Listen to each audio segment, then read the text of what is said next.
right, everybody.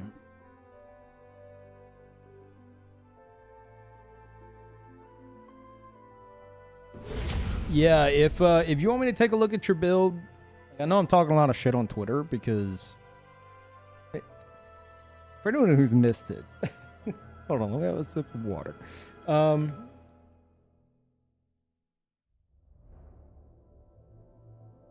I suggested on Twitter a few days ago with a video clip that it's important to level your vigor.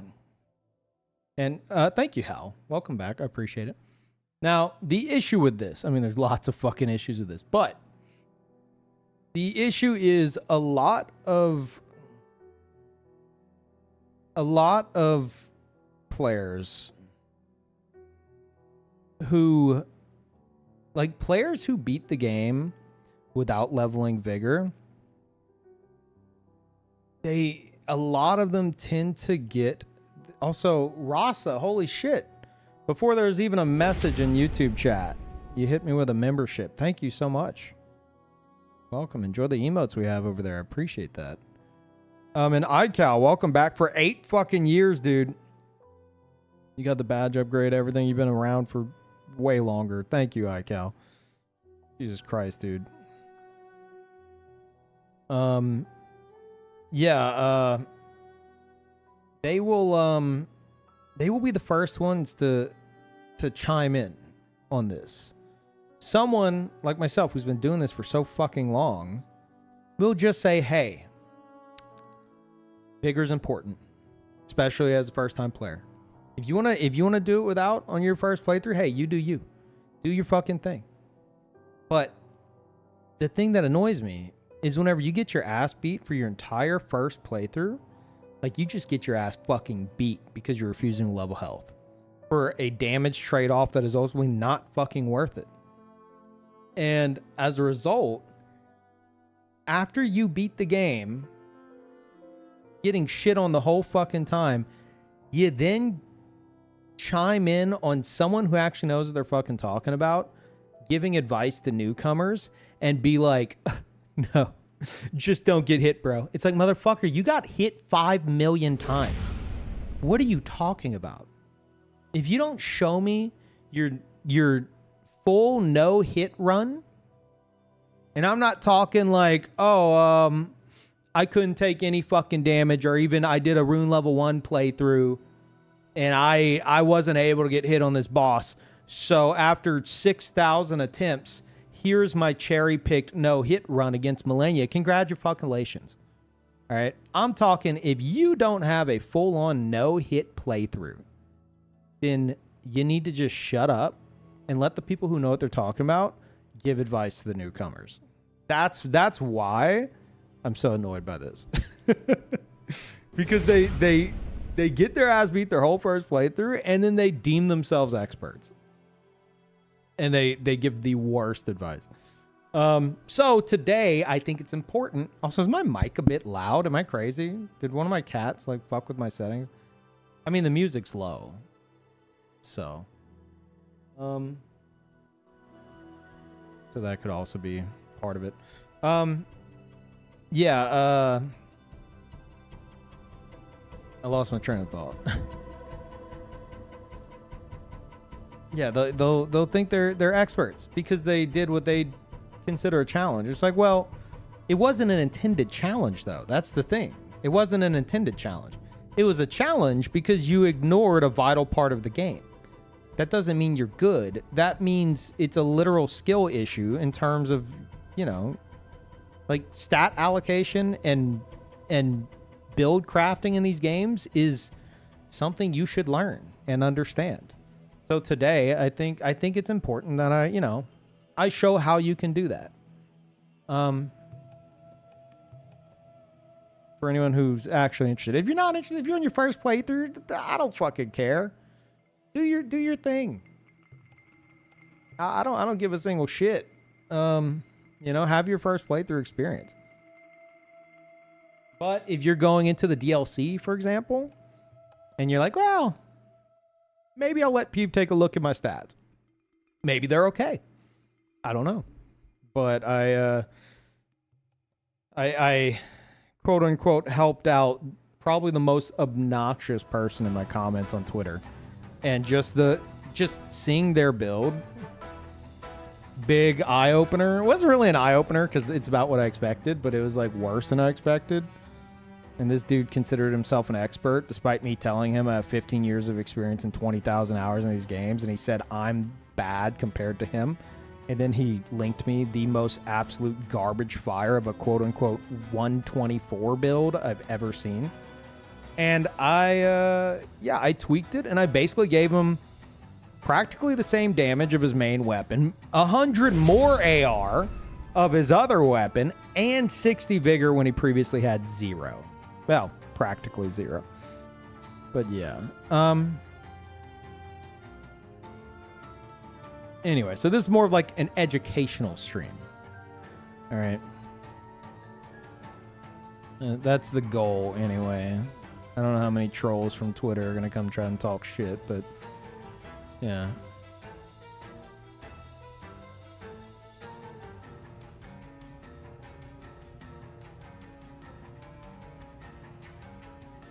Perhaps you're already aware, but crossbows can be fired while crouched, which pairs well with Concealing Veil. I mean, so can bows. Like, crossbows don't have a... they don't have a weapon art, which fucking sucks and ruins them. But you can stay crouched and just fire off a regular arrow. And hold on, let me catch up on this. BTR. Yeah, BTR tier 3 101. Jesus Christ, thank you. Troll, welcome back. You don't have a lot of time if you want to prove me wrong before DLC hits. Saturday, it's even in the title. Undertale, I am finishing Undertale on Saturday. On Saturday, we will jump straight into Undertale, and I'm gonna fucking beat it. And I might dip into Lisa as well. I figured we'd make a day of it. That's probably the best way to go about it. And 6 years, Enigmatic. Holy shit. Thank you. We'll never have 1 million gold. I wish we still had that clip. I think it's just lost the time. Thank you for the 6 fucking years, dude. And Opus, thank you. Welcome back. Did I miss like a... I thought somebody dropped like a fresh sub or something earlier and I missed it. Maybe not. But yeah, if anyone wants me to take a look at your build, like maybe you're planning to go into the DLC and you know your stats are kind of a mess. You could do exclamation point vigorless. That is the command name. And fill out that build planner with all your stats, your starting class as well. That is very important. Starting class, your stats, and then your just equip your weapons. Doesn't matter what hand they're in. Just, I mean, it would be helpful to know like what hand you're putting, like if you have like a casting tool or something. So just get all that sorted. You could also select the Ash of War you're using. You can select the upgrade level from the drop-down menu. If you have it like keen imbued or quality or heavy or whatever, you need to select that as well. And then whenever you got all that, also like talismans, equipment, spells at the bottom would be nice too. If you fill all that out and you hit save, I don't know if you have to export or if it just gives you a link straight up. Let me see. Save. Saved build. Okay, well that didn't fucking help, did it?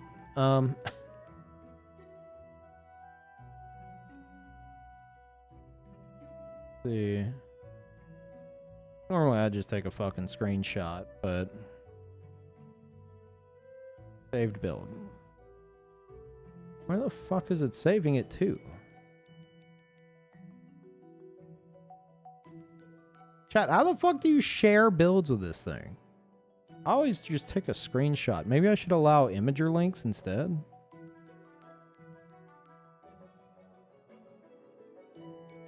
Select build. Harnessed, blah, blah, blah. Okay. Save as selected. Import, export. Copy and close. That is a long link. Jesus. No, that's a broken ass link. That link doesn't even fucking work. What is that shit?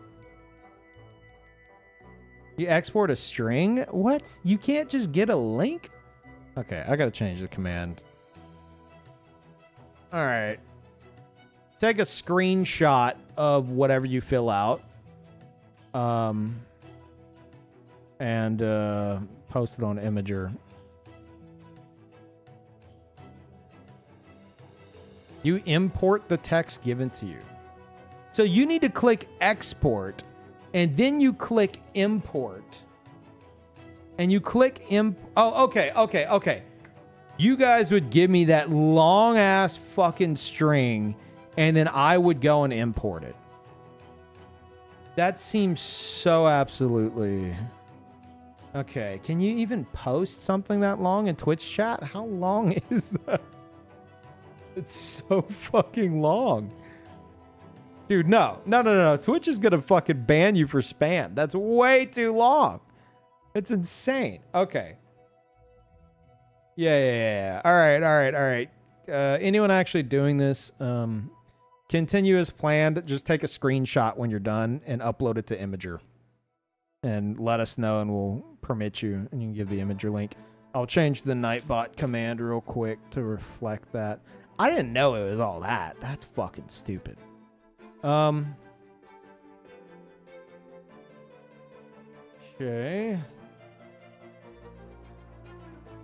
Could make a thread for it on Discord. Are you able to do that, Tulip? Like that would be nice, but I don't know how many people are gonna join the Discord to do that. Can we post the Discord? Yeah,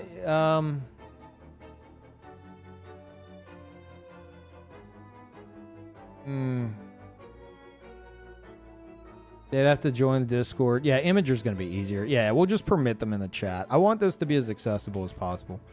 Hold on, let me change the command.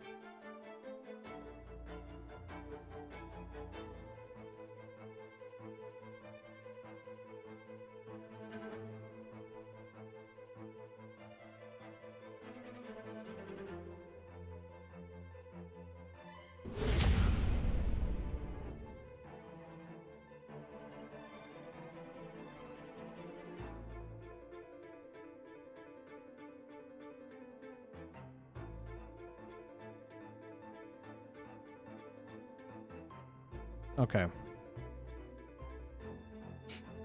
Screenshot it, upload it to Imager.com, then ask a mod for permission to link. Okay. That'll work. I figured this is probably the best way to do this.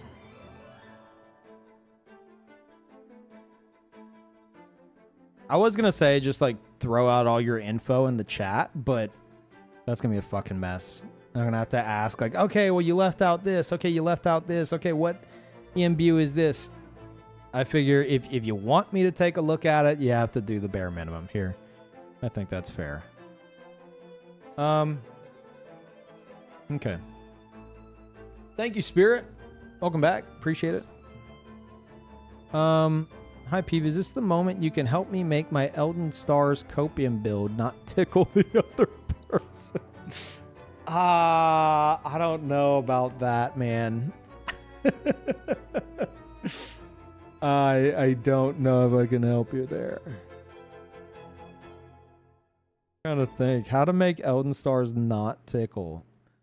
You definitely need 80 faith, Erdtree seal.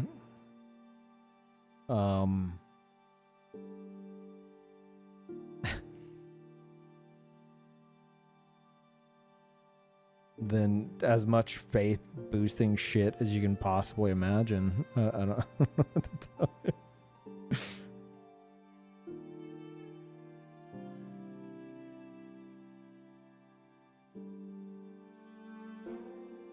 Speaking of casting builds, casters in the chat who know how to optimize a build, I may actually need your assistance if someone's wanting me to look at like a mage build. Because mage shit is like I know my way around it well enough, but I am definitely like out of my element whenever it comes to that shit. So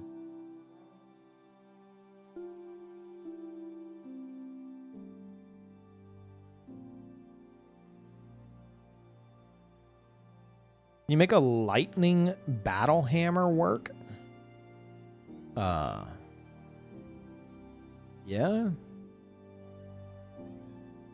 I don't see why not.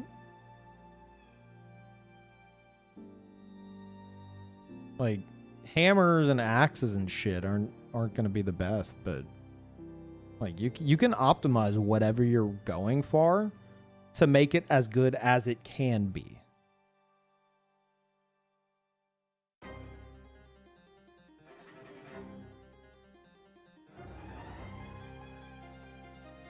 Can't we use tiny URL sites to shorten the links? I don't think that's a good idea, because whenever it comes to like tiny URL shit, you can like as much as I remember, you could do some pretty shady stuff with that. So keep it to Imager specifically.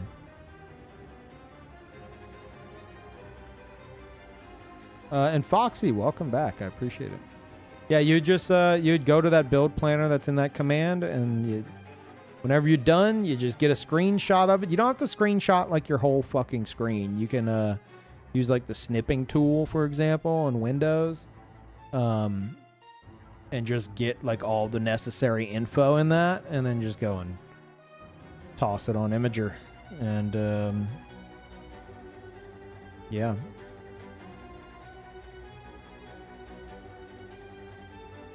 And thank you, Foxy. And Baker, thank you.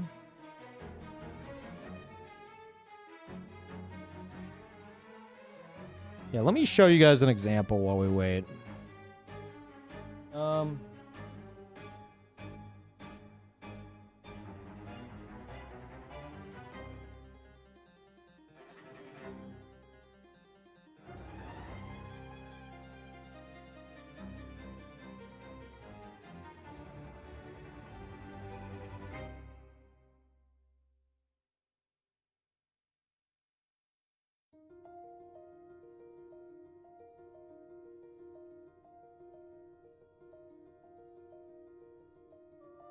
Okay.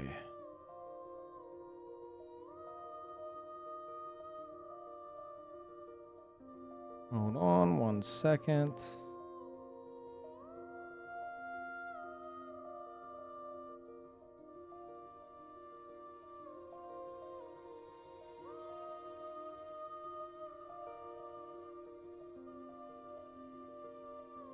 All right.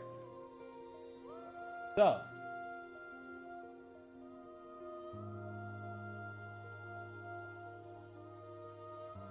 you guys see all this shit? All right. This probably too small, huh? Can I zoom from here? No, that's not bad. That works.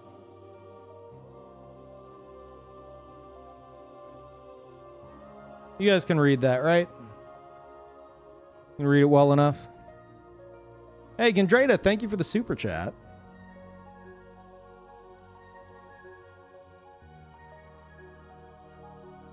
Do an analysis on Orphan? I mean, we'll see how many people actually want some assistance with this, and if not, then maybe I can show off like how I handled my own builds. Bold of you to assume we can read. It's a bit small. Okay, I'll just do one at a time then. Okay. You can definitely fucking read this, I hope. If not, you need glasses more than I do. So,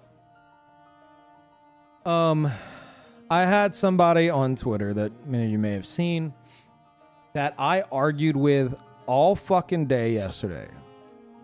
One, probably because my brain is rotted from the inside out, and I'm willing to do that. Hey, what's up, Lance? And two, because this dude has been playing these games since Elden Ring launch, did some Rune Level 1 playthroughs, and declared themselves an expert on all things Soulsborne, and chimed in on my thread where I'm like, hey, newcomers, health is important, maybe consider leveling it up. This dude comes in as hot as humanly possible, talking so much shit, saying you don't need health if you don't get hit. Fucking classic. And everyone who says that is not a no-hit runner. That's the dumbest fucking shit.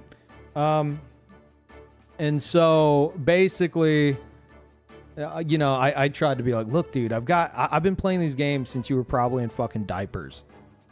Like, and I have over 20,000 hours. Just trust me on this shit. And he's like, nope. If you're not getting hit, then you don't need health. And it's like, but you're getting hit. You're getting hit. That's you can't say that whenever you're getting hit regularly. You know? Like, if it's your first playthrough and you're doing that shit, hey, man. If you're like, fuck it, this is how I want to do my first playthrough. Okay. But after getting your ass beat repeatedly to the point to where you've essentially, unintentionally turned your playthrough into a quote-unquote challenge run because of how shit you've made your build, don't go chiming in on people who know what they're fucking talking about, giving newcomers advice, and give the worst advice. So, after a very long time of arguing with this fucking moron, I convinced them to let me see the build they're intending to take into the DLC. And this is what they gave me. This is actually not what they gave me. See how it says Shard of Alexander? They had the Warrior Jar Shard. They didn't even have Shard of Alexander. So I don't even know if they knew Shard of Alexander existed, but but the crazy thing to me was, one, there was that. Two, at one point they tried to throw out an insult towards me, saying like, I bet you like spam Rivers of Blood. And I'm like, dude, you have no idea what you're fucking talking about. And then they linked me a build that has Blasphemous Blade, Reduvia, Bloodhound's Fang, and Starfist. The fucking YouTuber special. And I'm like, okay. So I'm also trying to give this guy, I'm trying to teach someone who's not willing to learn about like the importance of a properly of efficient stats. And again, if you're in first playthrough, it doesn't fucking matter. Fuck your stats. Fuck any advice from me or anyone else. Do whatever makes you happy. But after that first playthrough, if you don't know what the fuck you're talking about, don't deem yourself an expert and try to chime in on advice from people who do. I have to stress that many times. Anyway, so this was their build they linked me, more or less. They made it very clear they're using Godric's rune, so I left that active. They're like, well, I've got 17 vigor, but only because of Godric's rune. I'm like, okay, that's okay. Calm down. I know you don't want me to possibly think that you leveled up vigor. God forbid.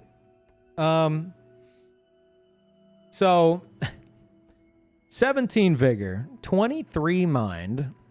Looking at all this shit, I don't know. They also had like a dagger to cast Golden Vow, even though the incantation version of Golden Vow is better and they have enough faith for the incantation, but they wanted to cast it with the dagger, so okay. 25 endurance. You might be like, well, P, why is there no clothes? They didn't have clothes. They wanted to light roll, so they didn't have clothes, and they use one of these weapons at a time. And then I guess they like hard swap whenever they want to change weapons. So that's kind of what we're dealing with here. So 25 endurance. I don't know why the fuck you need that much endurance if you're using a single weapon at a time and you're naked, but hey, if you panic roll a lot, sure, go for it. 85 strength, and this is with Godric's, which they made clear that they use Godric's a lot. So I can give them the benefit of doubt and be like, okay, they were trying to hit the 80 cap, and Godric's pushed them over to 85, and they never changed it. Sure, whatever. Even though they said this isn't their first playthrough build. So this was like after they became an expert. And then Dex 18 boosted to 23. Int, we can ignore it, even though it is boosted from Godric's, but it doesn't matter here. Faith 27. They needed 22. Wait, no, they didn't. They needed 21 for Blasphemous Blade here. I don't know why it's at 22. And then Arcane, they brought up to 24. Which I guess is for the fucking bleed out of Reduvia, which it gets boosted to 29, but you know, their idea is like a bit more Reduvia damage and bleed out. So they're trying to do a lot, and then they have their main weapon is the Starfist, Cragblade, heavy, plus 25. And then Shard of Alexander, Blue Dancer Charm. Makes sense if they're only using one of these weapons at a time and they're completely fucking naked. Ritual Sword Talisman, they said when they're low health, they occasionally switch off to the Red Feather Branch Sword. Sure, whatever. And then Axe Talisman. This is shit that they fucking Googled, which is another point of mine. And this is going to be, this is like an educational segment. So there's going to be a lot of me fucking preaching here. Okay. So their argument was you don't need, having vigor gives you a safety net that teaches bad habits, and you get hit, and getting hit is a bad habit. So their advice to newcomers was don't level health and learn to not get hit. God tier advice. Wow, amazing. Amazing stuff. They did not, however, link me a full no-hit run they did. They did link me a rune level 1 no-hit Malenia, which, impressive enough. Okay. But that was probably after them getting hit 8,000 times to get that one clip. So this is advice coming from somebody who indeed gets hit a lot. And I'm saying if you have health, you can learn easier as a newcomer, because if you get hit, you're not going to die like a fucking moron. And you can then like wait for that same attack to come around that hit you and practice not getting hit by it and get better. Some people aren't going to give a shit. They're going to tank as much as humanly possible. That's how they play the game. But someone like this, they want to be a fucking elitist. It is a noob who wants so bad to gatekeep as an elitist. That's all this stems from. If you're like, Pete, why is this such a big fucking topic for you? It's because it has made me realize that the worst type of elitist is an elitist who doesn't know what the fuck they're talking about and deems themselves an expert. That is the worst type of elitist, and there's a lot of them in this community. Not necessarily my community, but Elden Ring community as a whole. So it annoys me because I'm trying to give advice to newcomers to the game that health is important, and then you got some idiot like this just fucking chirping about the most nonsensical shit imaginable. Anyway, so they apparently, as you can see by the build, got shit on so fucking hard that they definitely went to fucking YouTube. This is the most I watched a YouTube video setup I've ever seen. Blasphemous Blade, Reduvia, Bloodhound's Fang, and Heavy Starfist, Ritual Sword Talisman, like Axe Talisman. I saw some of their gameplay. They're, doing the Heavy Starfist R2 charges. Like they watched a YouTube video. Why? That's fine. That's fine if you want to watch YouTube video. There's nothing wrong with that. But that doesn't make you an expert. That barely makes the person you watch the video to get your information from a quote unquote expert. You are just regurgitating shit that somebody else fucking told you and passing it off as your own advice. And this build screams, I got shit on so hard, I had to look stuff up on YouTube, and now I think I'm an expert. Yeah, YouTuber Tim. That damn Tim. Foxy, welcome back. Sorry if I missed that. Baker, dude, you're almost there. 10 fucking years coming up. Welcome back. And Roxo, welcome back. Thank you. Don't wear a seatbelt, drive better. Someone on Twitter told me it was the best comparison. Somebody on Twitter was like, they responded to this guy, and how do they word it? They said, you don't need to take driving lessons, says guy who got in 20 car crashes. Like, just keep driving without lessons, says guy who crashed 20 cars. Like, and I'm like, oh my God, that's exactly what's happening here. You know, it's like, no, you don't need to do this. And it's like, should I take your advice? You get the shit beat out of you on a regular basis. Also, wait, what's going on with the with Moobot? Tulip, are you around? Hold on. Do we have people trying to link shit? Hold on 1 second. I should probably have my Twitch chat open. Well, actually, no, I don't need to do that. I could just get it on my other computer. Sorry, I'm trying to juggle a bunch of shit. An image? Yeah, Gibbed. I'm allowing imager links. I'm allowing imager links of people's build screenshots. Yeah, they need to ask for permission first. Yeah, Chino, you should be able to post. You can allow imager links temporarily. Let me fix that. Okay, as long as you don't think anyone's going to abuse it, go for it.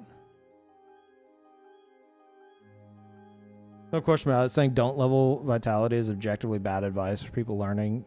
For people learning no hit, yeah, even no hit runners, I think will, like, from what I've heard, will like hack in like infinite HP to practice against a boss.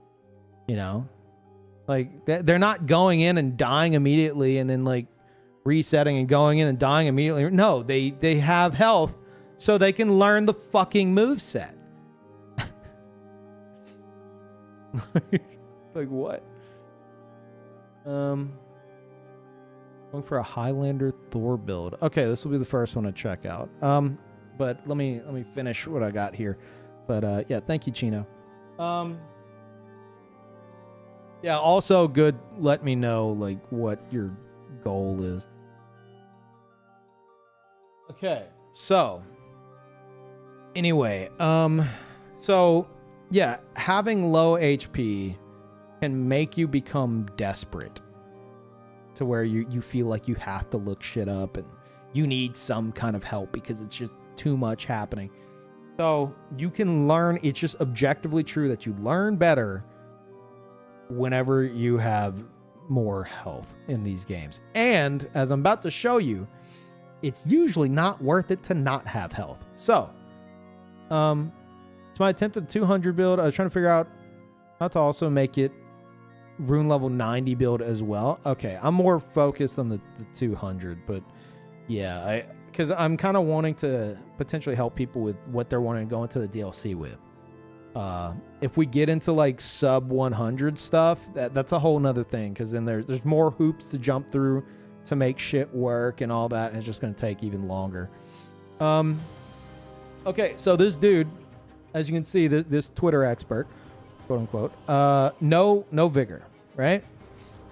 They have 80 strength boosted to 85 with the heavy star fist. And then they got some decks. They got too much faith for whatever reason and pumped arcane a bit that literally only affects Reduvia. Also, how's the volume, by the way, on the music? Do I need to lower it? They're getting, I think somewhere between 5 and 10% extra damage, depending on which of these they have equipped and whether or not they're wearing pants from a Blue Dancer Charm. So whatever. So I have all these things equipped just to show right here total AR. You see that? Total AR, and it's got the number. That's the damage. And then their health is up here, 572. Now, here's the problem with this. One of many, many problems. First of all, they went for 80 strength. That is a cap. That is, it's like, hey, good job, 80 strength. You know something. However, what they don't know is because their main weapon is Starfist, they're not using Starfist one-handed ever. They're just not. So Starfist will always be two-handed when they use it. The amount you're getting from that 80 strength is not fucking worth it, because whenever you two-hand a weapon, you're getting 1.5 times the strength, and that does affect the AR. That does affect your damage. So if they have like 54 strength, half of 54 is 27. So 54 plus 27 is going to put them at 81. And I think if they have 53, whenever I was I'll show you what I did with their build after this, but I did go to 54 because it did show a significant jump in damage from 53 to 54. So that is where it got cut off. And everything above that for a weapon you're only two-handing is usually not worth the extra damage you're getting. So they've got way too many points into strength for what they're doing. And then they pumped Arcane for literally one weapon. I don't know how often they use this weapon. It would be better if they had maybe 2 of them, but they don't. They only have 1 because they probably switched to it and spam L2. So all this shit is a complete fucking mess. So take note of this.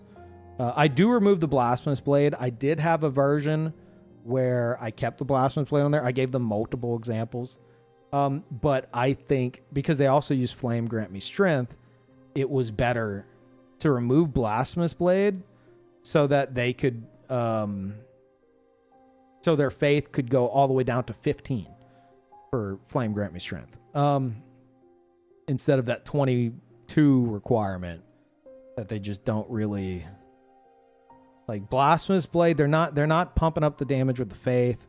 So the weapon art's going to suck ass too, because that's going to scale with the faith. And let's be honest, they're probably switching to this just to spam the fucking weapon art. So get that shit out of here. Remove that. I kept the rest. And let me show you what I did with it. Look at the rest. 728 on Bloodhound Fang. 370 Reduvia. 551 Starfist. I got them to 809 from, what was it? 758? Oh, 728. 728 to 809 on their Bloodhound Fang. Keep in mind, they had no vigor. They thought they were getting a big trade-off. So I got them almost 100 extra AR on their Bloodhound Fang. Reduvia, 353. It was 370 before. So they lose 17 AR. That's virtually nothing. Now, you could argue, well, Peeve, the bleed out because you dropped the Arcane isn't going to be super good. It's not a fucking bleed build to begin with. So, yeah, I would personally remove Reduvia, but I left it on there for them. So they lost a whopping 17 AR. And then Starfist, their main weapon, 509, when originally it was 551. So that is, what is that? 42? Yeah. So 42 AR off the Starfist. But they, I saved them 31 stat points. I'm having to check the math in my head on this because that's so big. 31 stat points. 31 points in strength with the trade-off being 42 AR. That is absolutely, beyond a shadow of a doubt, not fucking worth the stat investment. It's not. It's absolutely fucking not. So, what I did over here, first of all, I gave them the correct starting class. If they wanted to stay samurai, you know, because, I mean, they're not going to take this fucking advice anyway, let's be honest.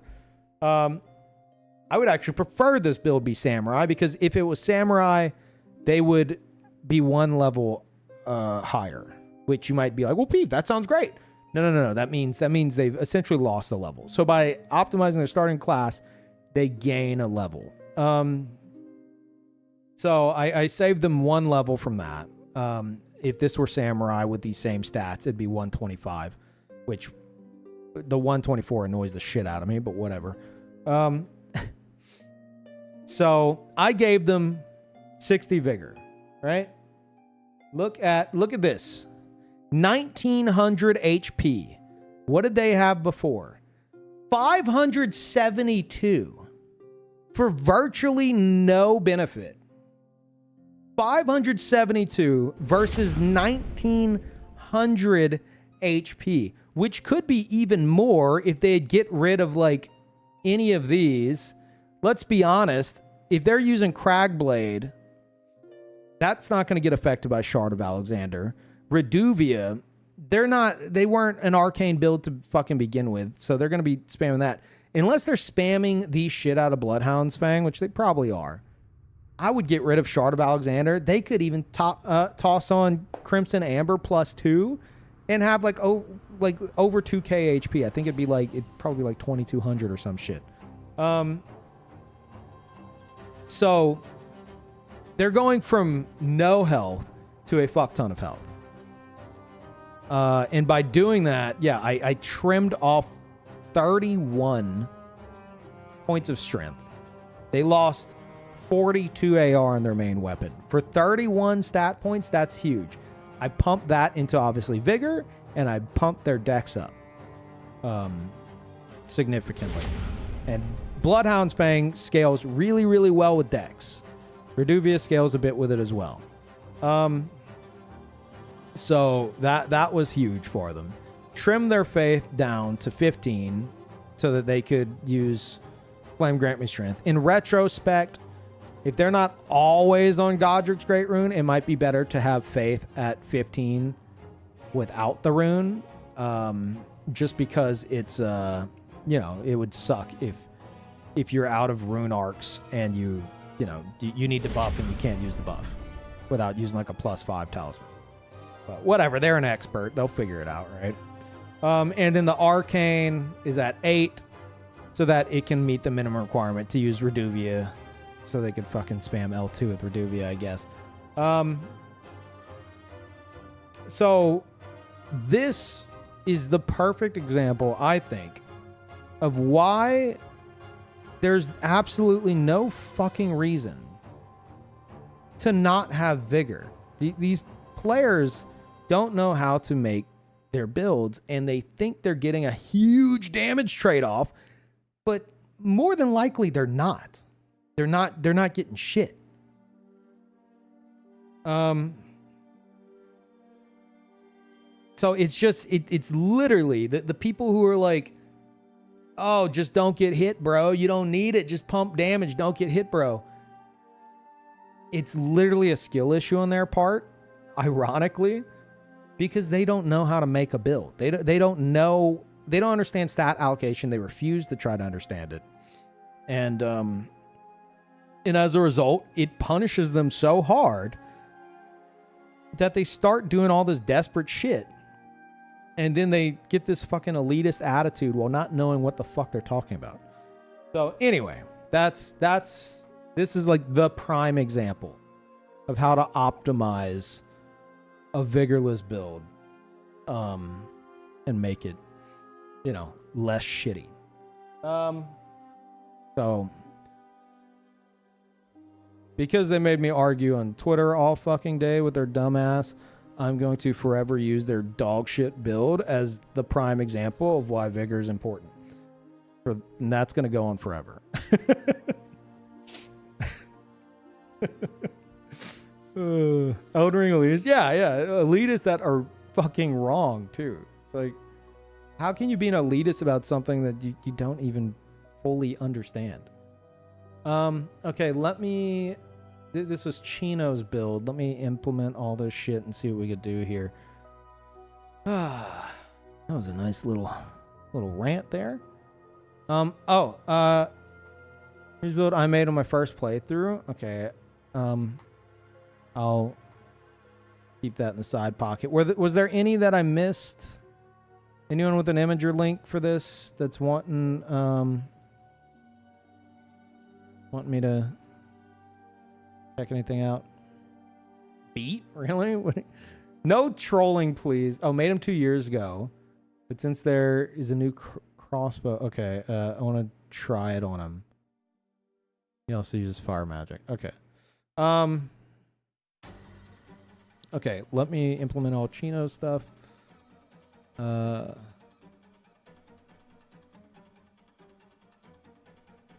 Melania's great rune. That gives you some like Bloodborne rally, right? I hear it's not very good. Haven't used it much myself though. I'll try to stay as whenever it comes to this stuff, I'm gonna try to stay as accurate to like what you're going for as possible. Lebowski, thank you. Welcome back. Just plugging everything in. Hold on.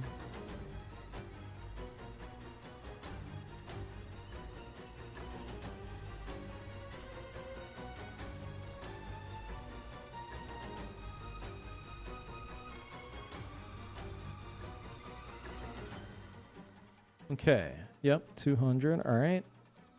Got profits.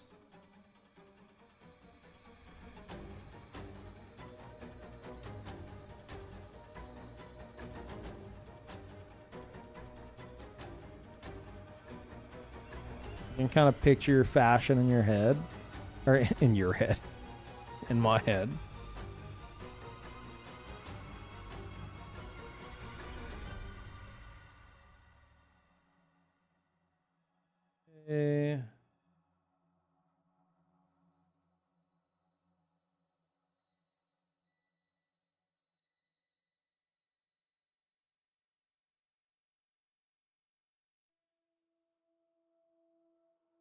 All right.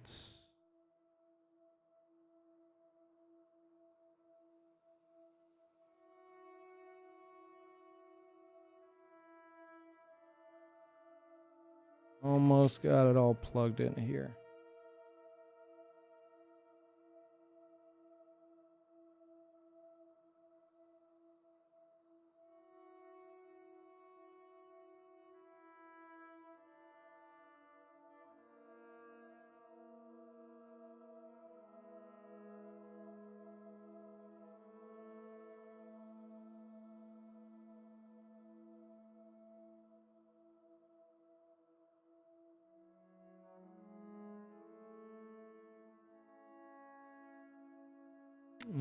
This should be the last of it.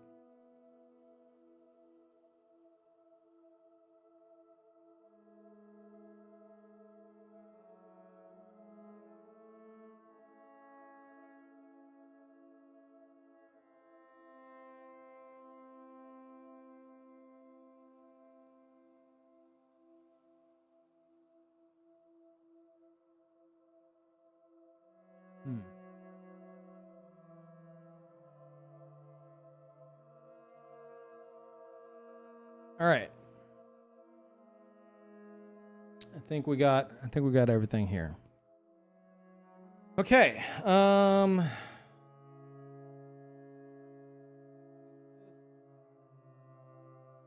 Should be able to see it. This is Chino's build here. Let's see. You guys got some other links.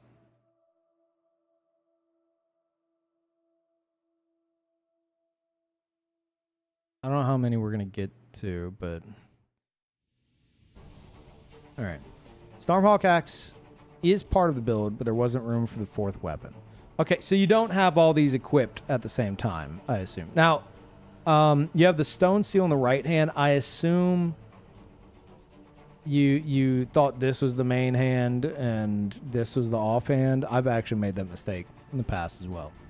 So I assume you normally have the gravel stone seal in the left hand, right?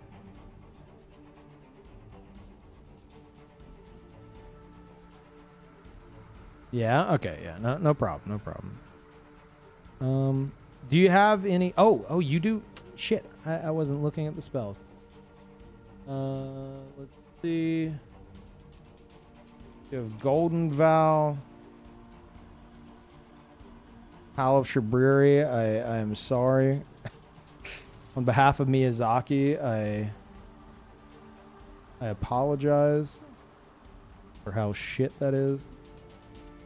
I know because I use it too.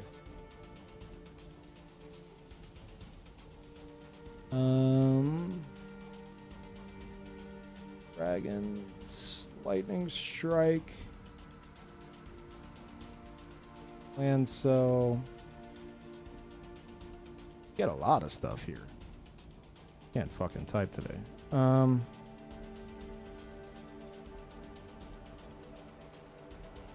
right. Okay, I think we have everything. All right. Yeah. So, here's the build. Main hand seal Chad. No. You know, it is gonna bother me, so let me. It's kind of like mentally throwing me off. Let's change this out.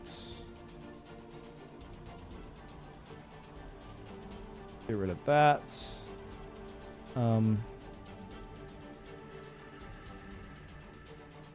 Highland. Now, lightning slash. Remind me, that's you throw out a slash, and it buffs your weapon with lightning, right? Is that the one I'm thinking of?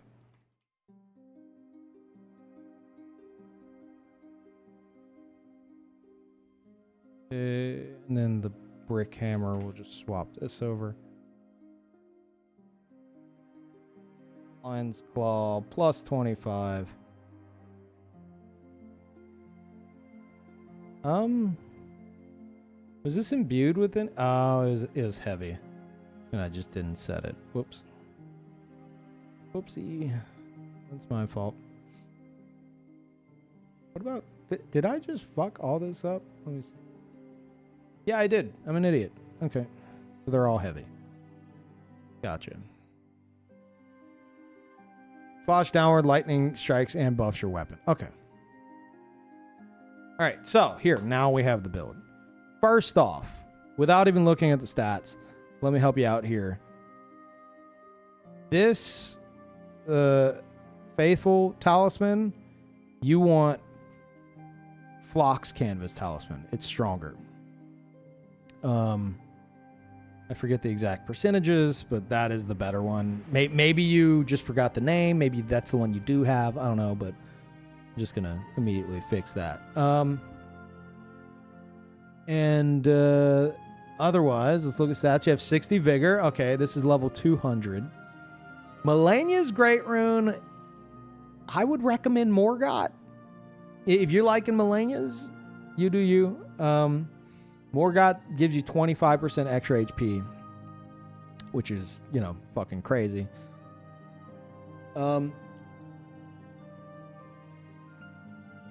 Let's see. 33 Mind. Okay, you have all these spells. Yeah. That's not bad. I could tweak this and try to find like the right FP breakpoint for like the most optimal gain and all that shit. But if that's where you're comfortable, then, you know, so be it.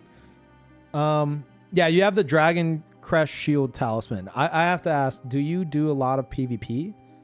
Or is this like strictly a PvE build?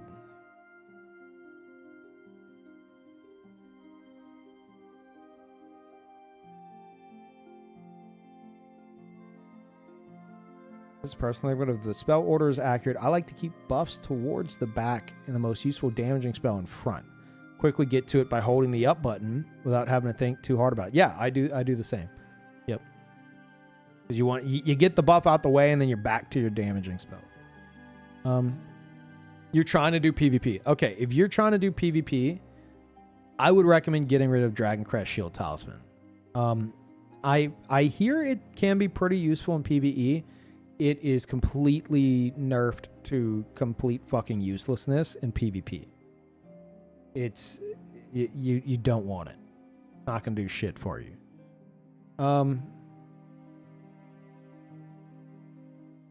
So yeah, I would say ditch that if we're talking PvP, because that's just something that's just not gonna work.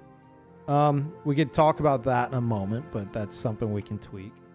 Endurance 40. Now was this like I'm gonna assume you played like past Souls games and you like that you thought like that's like the soft cap. I believe the soft cap in this game is actually 50, but endurance, like you could do so much with stamina that I doubt you're using as much stamina as you think you are. Now I could be wrong there. Feel free to chime in on any of this. So let's see how much you need to with like this. Well, actually, here's a very important question, Chino. Are you do you have these equipped all the time? Are you keeping all these equipped? Like, are you like hard swapping to them?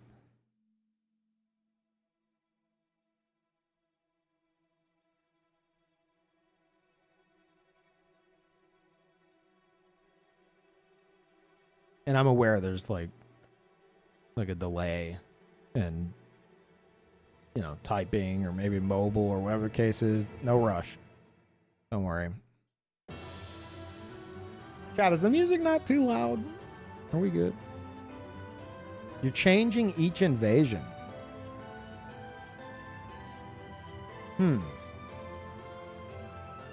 So are you changing it based on the scenario? Like, do you never, like, are you not putting the Crescent Moon Axe in the, well, actually, the Crescent Moon Axe, that's like a regular axe, right? That's not like a halberd, is it?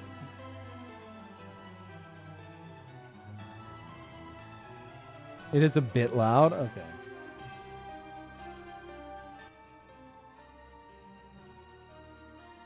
Maybe that'll be better. It's two-handed. Okay, so you're not going to be able to use the Highland Axe and the Crescent Moon Axe like power stance then.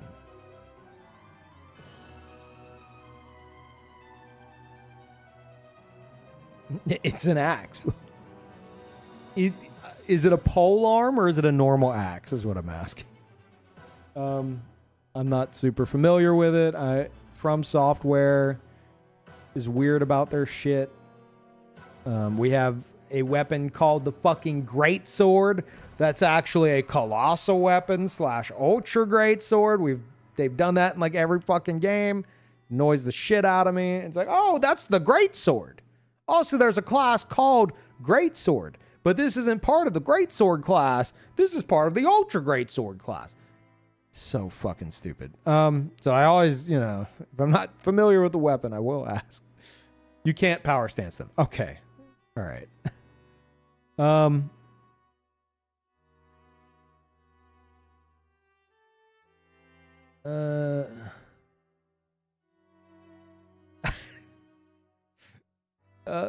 Wait, hold on, my eyes rat. Is Senya I know exactly where you took that fucking comment from. Don't throw that out, okay? I have PTSD from the stupid fucking conversations I had on Twitter yesterday, okay? Don't get me fucking started. I ranted about all that shit earlier, and I showed that dude's build and why it's complete fucking garbage, and then I modified it to make it actually pretty solid for what they're going for, or very solid for what they're going for. So that was earlier in the stream. So try not to throw me off here. Okay, all right. So we got the Crescent Moon Axe, and then we have the Brick Hammer. Lion's Claw, War Cry, and Lightning Slash. Gravel Stone.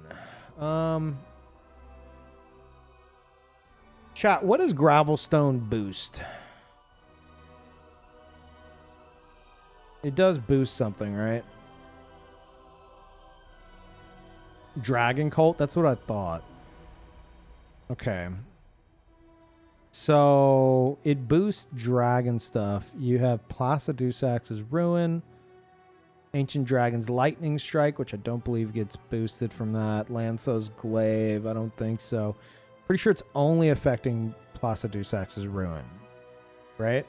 Correct me if I'm wrong with this, because dragon shit, mage shit, I'm pretty out of my element, and I will ask chat for input on that. Yeah, which of these, if anyone actually knows without me having to look shit up, find like a fucking spreadsheet.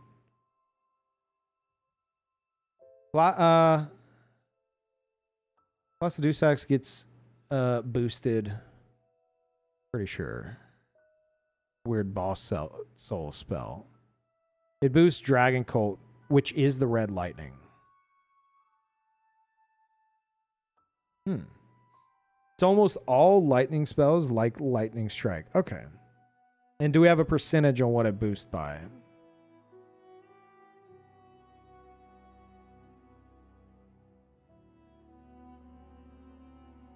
Because I do believe those change. Facture says 10%. Okay, well, we have to take Facture with a grain of salt, but yeah, that's probably right. Placidusax Rune not boosted. Yeah, all right, I got confused on that. Okay, so 10% boost. You have 60 faith. And you may have already have done all this shit yourself. I'm just double checking some things. 282 incants. Let's see. You have high strength, so let's see what the claw mark gives you. 293. So 10% would be 28. So 282. It's definitely more than claw mark. 282 plus 20 is 302 plus 8, 310. Yeah, 310 on the Gravel Stone. So 293 on claw mark. That ain't gonna do it. Dragon Cult incantations include Ancient Dragon's Lightning, Ancient Dragon's Lightning Strike, Hone Bolt. Really? Hone Bolt? What the fuck? Frozen Lightning Spear, Lightning Spear, Lightning Strike, Fortisax's Lightning Spear, Lanzo's Glaive, Deathlight. Okay, well, shit.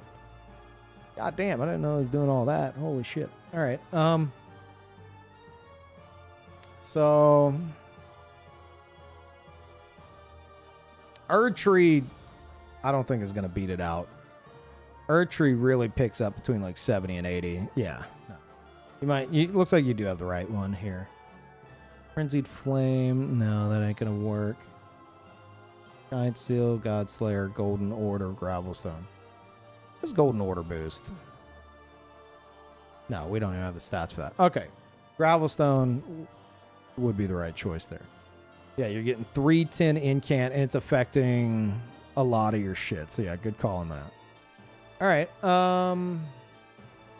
Let's see. The Faith. Yeah, if anything, you got so much shit here. It'd be nice to get the faith up. Wait. I'm seeing an issue. Your dex is super low.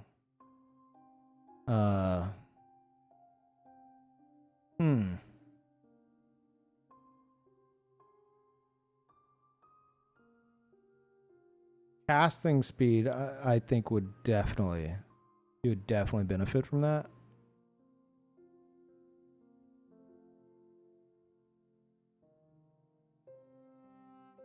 Worth checking Godslayer. Good, even if it doesn't have Black Flame stuff. Really? Can't type today, dude. Godslayer. 291. No. Gravel still beats it out with their spells. Okay, let's see.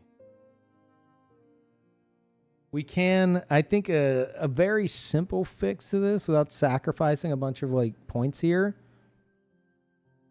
Radagon Icon. I think that could be huge. You had 40 endurance before. Let me put that back. Okay.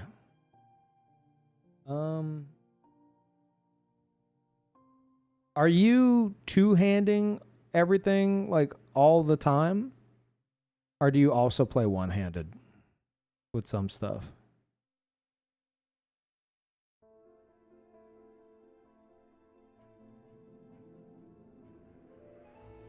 Gravelstone's 15, not 10. Really? Shit. Okay. So if it was 310, then what was that? 28. So half of 28, 14. So 324, actually. If I did that math right. I think I did. Yeah, definitely gravel then. Just Brickhammer and the Crescent. And one-handing Highlander and the Stormhawk. Oh, okay. So you're using Stormhawk in like the left hand alongside Highland, right? Are you not dual wielding or power stancing? I'll just toss on here just so we could see it.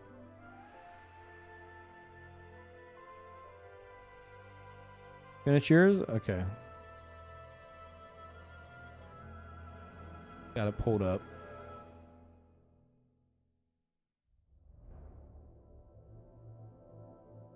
Lightning Spear is so much better with 70 virtual decks.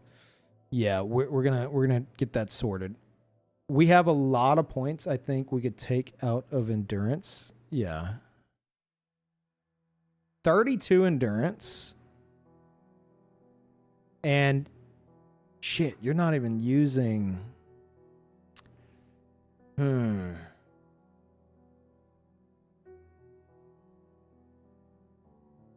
Okay, so the heaviest you'll be, you said you change per invasion, right? So the heaviest you'd be would be either if you're power stancing. If you power stance the two axes, you power stance them with Stormhawk in the main hand, Highlander offhand. Okay, all right, good to note. And if you're doing that, you don't have either of these equipped, right? These are like in your inventory. They're not equipped on your person.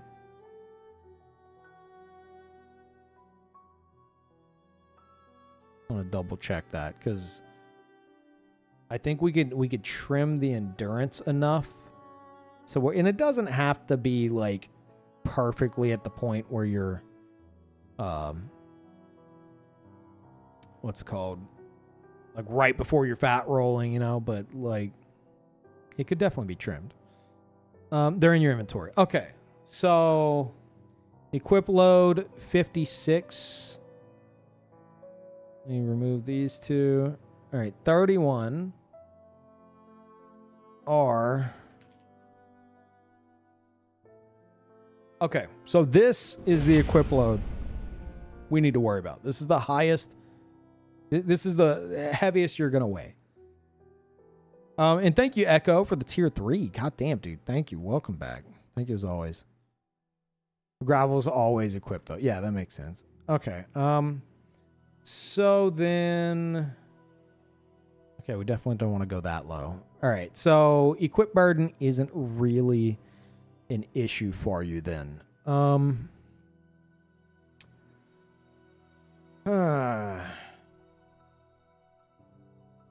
you have any idea how much like endurance you're comfortable with, like stamina wise?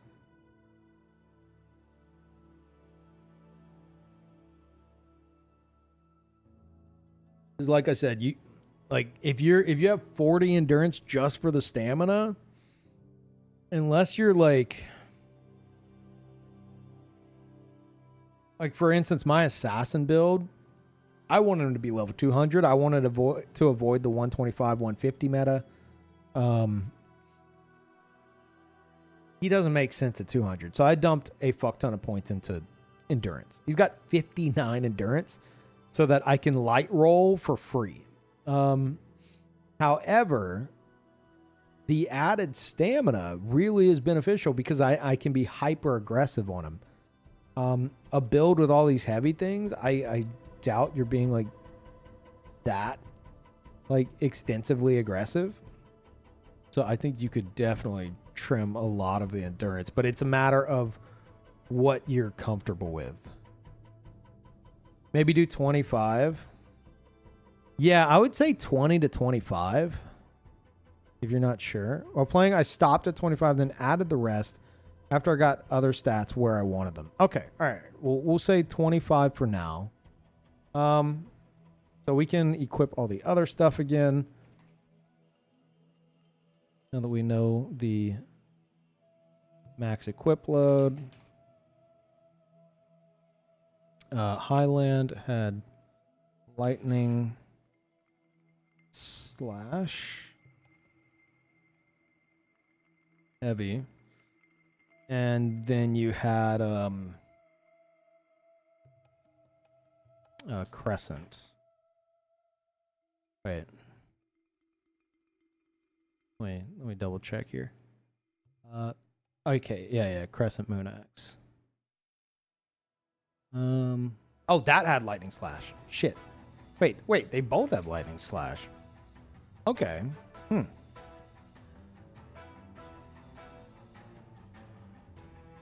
Okay. Yeah, lightning slash, and lion's claw on this. Sorry, I'm having to go back through all this shit. Out. And for anyone who's never seen this, feel free to ask questions. This is a build planner. Do exclamation point vigorless.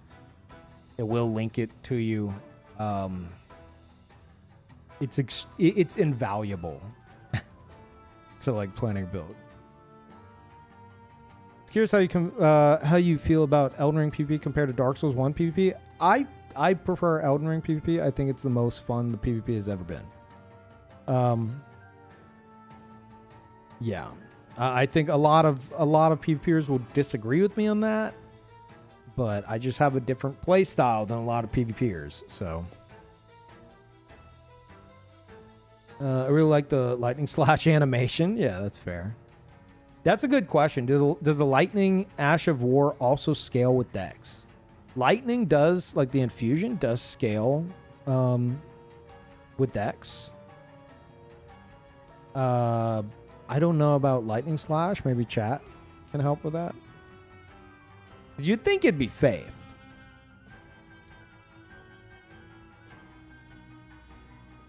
It does. Okay.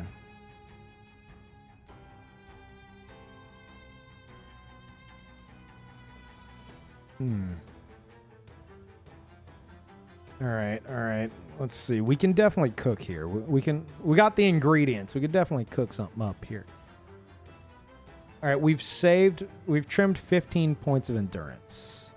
You said you use these two one-handed. I'm more interested because of all your spells and shit. I'm more interested in pumping Faith. Let's see. 75 faith. We have Radagon Icon, which is giving you effectively 45 dex. What is... Okay. I knew you had that for a reason.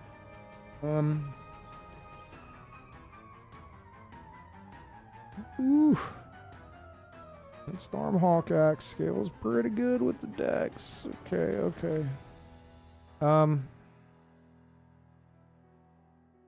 And I assume 33 mind is like your comfort zone.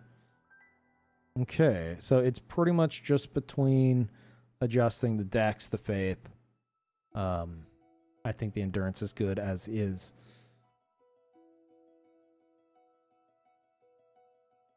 Lightning Slash would be so good if its damage didn't require you hugging your target. Yeah. Okay, so you have Lightning Slash. Here's something I'm curious of. Lightning Slash on the Highland Axe. Lightning Slash on the Crescent Moon Axe. Stormhawk has Thunderstorm, which does its own thing. You have Electrify Armament. I assume that's specifically for the Brick Hammer. I mean, you have... actually, yeah, no, you would have 2 extra slots. So if you want to have it there specifically for that, that's fine. Mine could go lower if you feel it's not needed. Tend to use my Ashes of War a lot as well as the spells. Oh, right. Yeah, Lion's Claw. Ashes of War usually don't cost too much. So if we're going to trim off of here, let me go down to here. Let's see. Let's get really fucking nerdy with this. Yeah, that's +5, +6, +5. Math. I'm looking at the FP at the top right. +5. Like that's the good thing about this planner. You might be like, oh, there's too many fucking numbers. Like I don't know like the diminishing return points and this and that. It varies so much that you don't have to fucking know. Literally just adjust the stats and look at the change and then do a judgment call. That's like, you can go a long way with that shit. Let me see. The Dragon Beam costs 3 spell slots. Okay.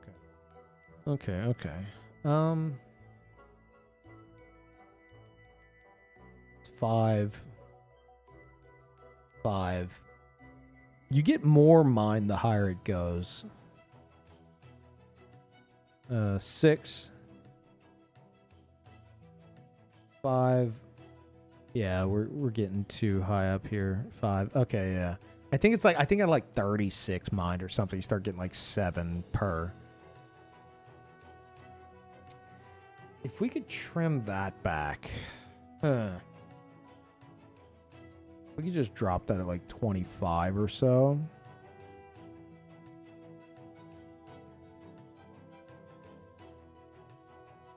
$27. You get 6 FP. We're gonna pick a spot to stop. Okay.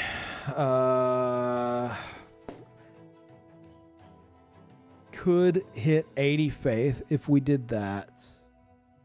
If we hit 80, here's the big question. What's Erdtree Seal looking like comparatively? Erdtree Seal goes crazy at 80. 353. Gravelstone 318. I think Gravelstone still beats it out. Let's see. 31. It should round up to 32. That's the 10%. Half of 32, 16. 32 plus 16, 42, 48.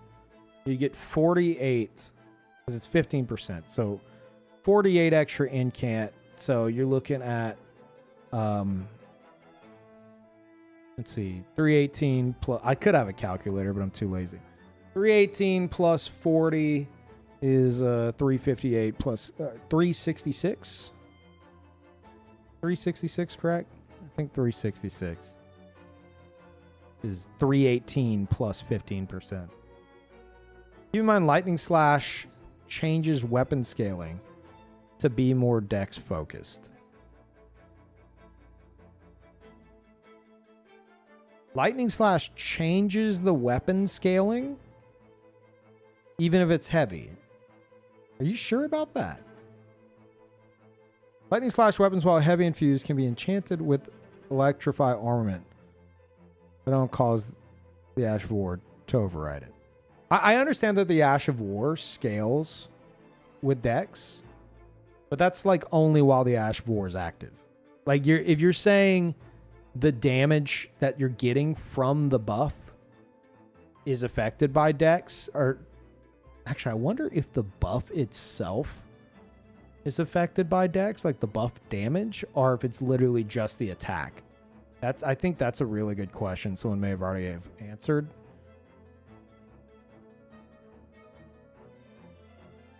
Issue with Lightning Slash here is that the extra lightning damage isn't doing much on a physical weapon. Better with lightning infused weapons, which are dex. Can you have it on a lightning infused weapon? Because it buffs it, and you can't buff a lightning infused weapon. But with that, it might allow it, because I think like flame art's the same, right? That's what I was confused about too, because all lightning scaling on weapons is usually dex scaled. Yeah. Okay, well let's see here first. All right, what? Yeah, okay, you definitely want to keep the Gravelstone, even at 80 faith. If we did 80 faith. Okay, well if that's the case, I mean it does. It's one of those things that does add up. Especially with that bonus.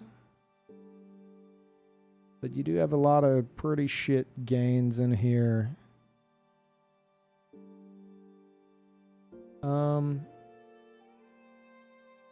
Yeah, I think you're right on the money. I don't think you want to go over 60.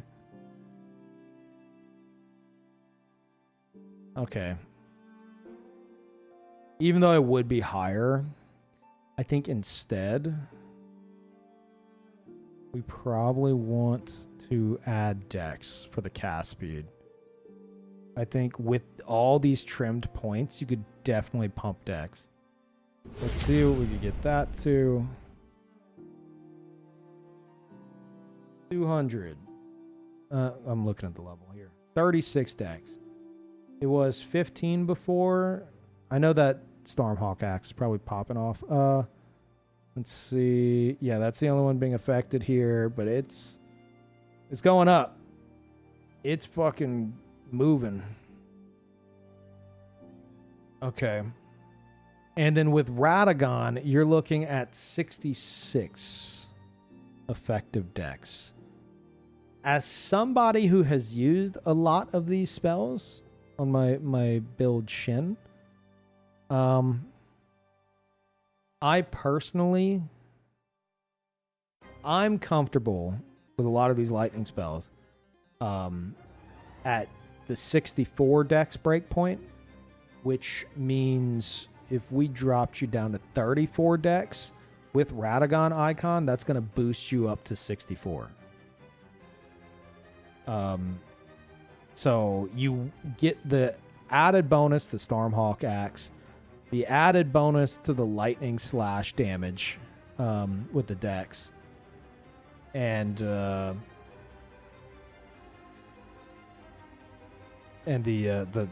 significant boost in cast speed, because you only had 15 dex before, and cast speed is affected by dex.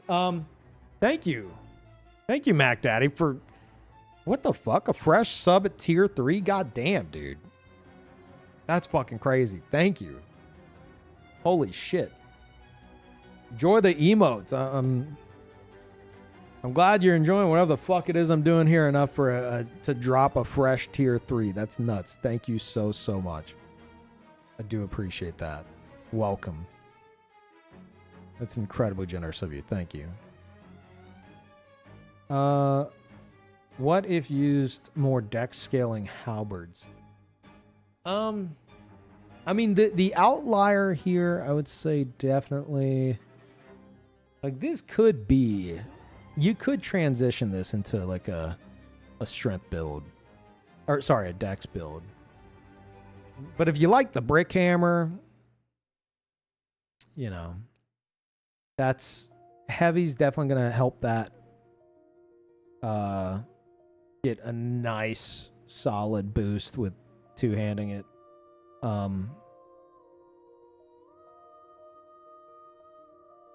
Yeah.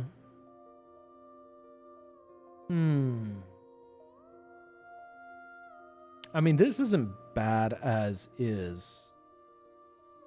Like, this is all pretty fucking solid now. We got you Phlox, Radagon, Green Turtle, Talisman. Well, we trimmed your endurance. Man, you're really going crazy with the endurance, huh? Hey, do we have any mods that can actually, Ichi, you should be able to post it.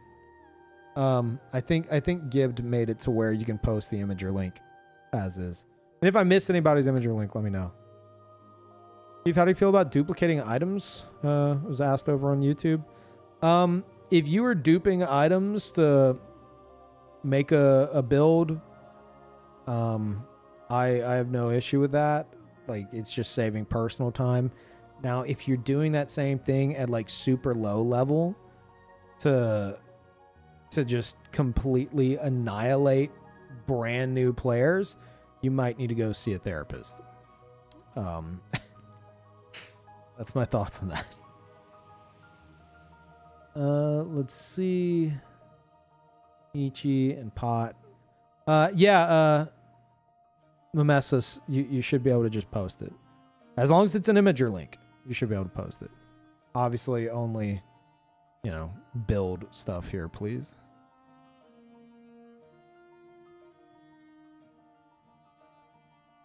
Removing Brick Hammer and leaning more towards Dex/Lightning would probably make the build work better. It would. I mean, you're not wrong, but the Brick Hammer isn't the important weapon, to be honest. I think the bigger question is, like, are you enjoying it? You know? Because I'm all for making weird shit work. Like, if you're enjoying it, then it's not the worst thing. Let me check this out. You know, let's look at these numbers here, all right? Let's see. If we did transition into Dex. Highlander and Storm Axe, what I use most. Trying out a weapon with Lion's Claw and Electrify Armament. Okay. So, in that case, let's transition this real quick into a Dex setup. Let's drop this down as much as we can. We're ignoring the brick. Okay, assuming you still want the Crescent Axe. We'll do that, and then we'll pump the rest into Dex here. I'll change those infusions in a moment. 66. Definitely keen. Wait. Well, shit. I should have looked at what they were before. Hold on. I'll get less lazy here. Where we're at? 36.55. I get really lazy with toggling this shit. Hold on. Okay. So we're looking at 551, 621, 670. 551, 621, 670. What did we 25. All right. 551, 621, 670.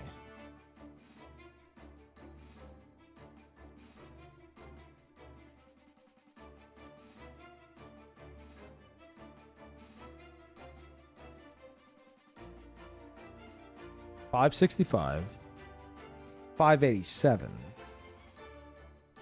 $700, Okay. So you got more damage on the Highland Axe and the Crescent Moon, less so on the Stormhawk. Now we could trim this down. If your dex is going to be this high, you could get rid of Radagon. Might change the Crescent Axe to the Lightning Strike, Ash. Okay, to Lightning Strike. Hey, what do you mean? Lightning Slash?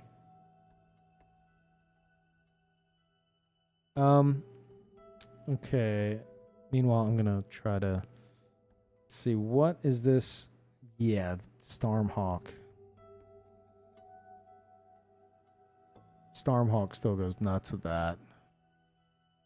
All right. All right.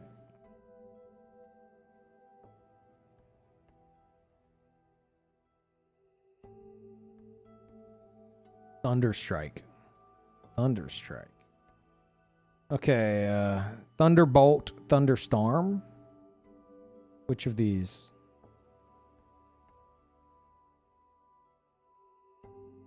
Lightning Strike is basically Hone Bolt, if I remember correctly. Wait, isn't Lightning Strike the one where you slam it down and it buffs itself?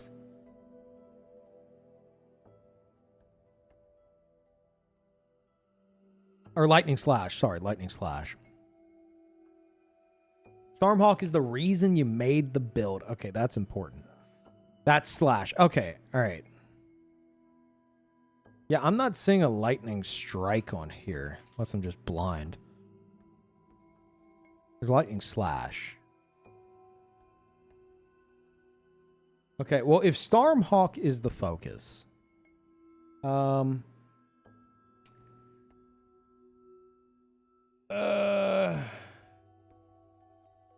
first of all,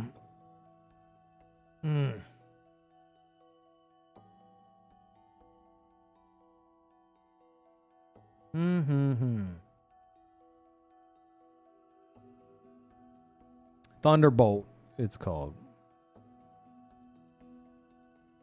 Thunderbolt is the name of it. Okay, okay. And remind me what this one's doing. I haven't used these ashes. 936p. Exclamation point 936. Should give you a rundown. Okay, we could... Let's see. This is 560. 658. I think y'all were saying that even as lightning infused, you can use Lightning Slash to buff it. Can anyone confirm that?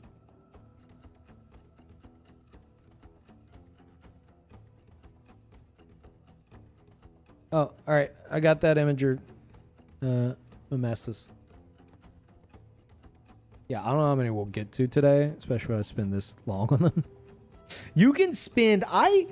For anyone new to like theory crafting builds, I have spent 6 hours on my own build and then changed it after trying it out and spent like another 6 hours on it.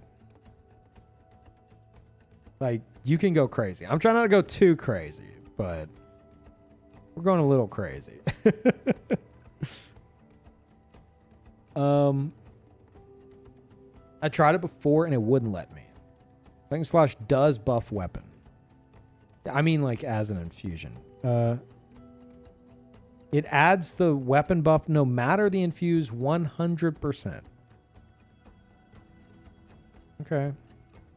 Talking about electric armament? No, I'm talking about Lightning Slash on the weapon. Because that way, if you really wanted, we could make this lightning infusion, which also scales really well with Dex and doesn't do shit with Faith, which is so weird. Why is From Software like this? It doesn't make fucking sense that the lightning doesn't scale with Faith. It's so fucking weird. Okay, From Software, that's fine. That's fucking fine.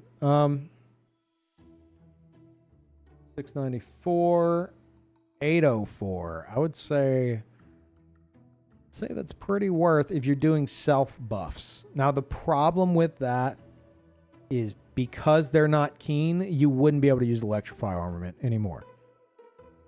If you're okay with that, we can get rid of that. Now these are going to be split damage. Physical, lightning, split. Stormhawk is pure physical, and then it gets the buff. That's fucking busted. Yeah.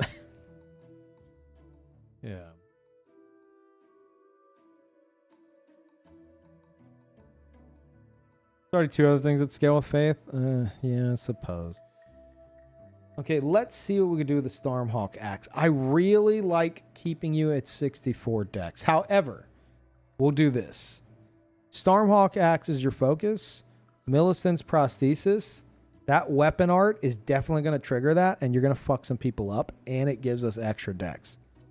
So we could drop you down to 59 dex. You're hitting the 64 cast speed breakpoint, which from personal experience with a lot of these things should be pretty good.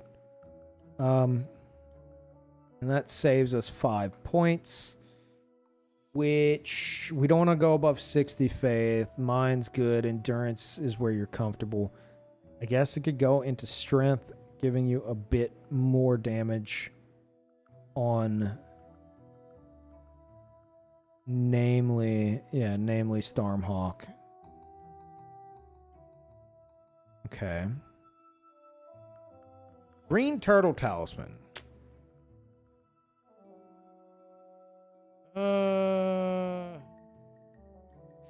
Wait, chat, did y'all say Thunderbolt is a self buff? Does that self buff the weapon as well? Sorry if I missed it. I think I asked and I missed it. Electri armament can be removed, then yeah. I missed Dark Souls 1 lightning scaling. Yeah, that's what I'm used to. So it's weird to me. Get rid of electrify.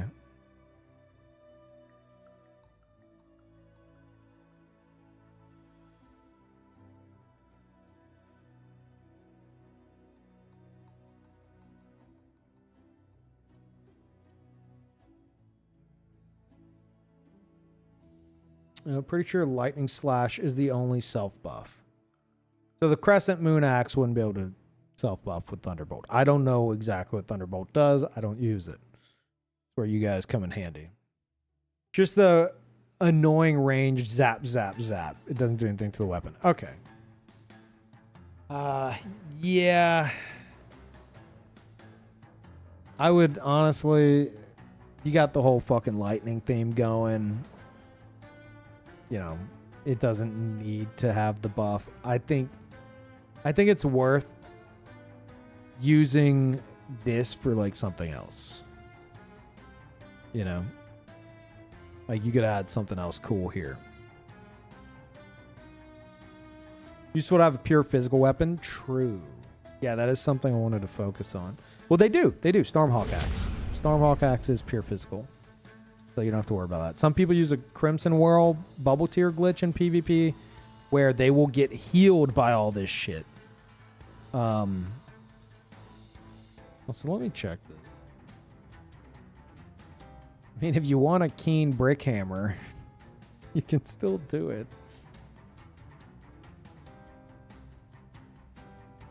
If you want to do keen brick hammer, have at it. You're able to. Because we're hitting the strength. So the brick hammer option is still on the table. Cayman, thank you. Plus Lion's Claw on the axe. Yeah, you know what? The axe is beating out the brick hammer. Yeah, let's get rid of the brick hammer. Okay. Lion's Claw. Wait. Does Lion's Claw... Does that scale with strength? The weapon art damage? Does anybody know? FromSoft is weird with their shit. Sharpening that brick to a razor's edge, yeah. Sounds weird to run keen brick hammer. Yeah, you do weird shit. Okay. So here's something else I would do. This, I would say, let's see, you got Phlox. Honestly, unless there's something like fun you want to put here that could work, you could do Crimson Amber +2. Boost you up to 2052 HP.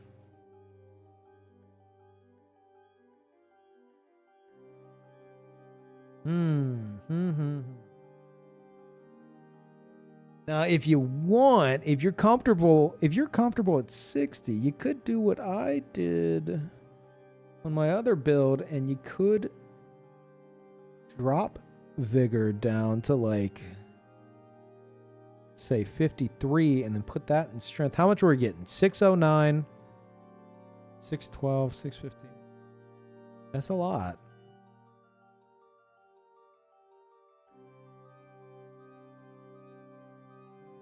$609 to $632 for 7 points.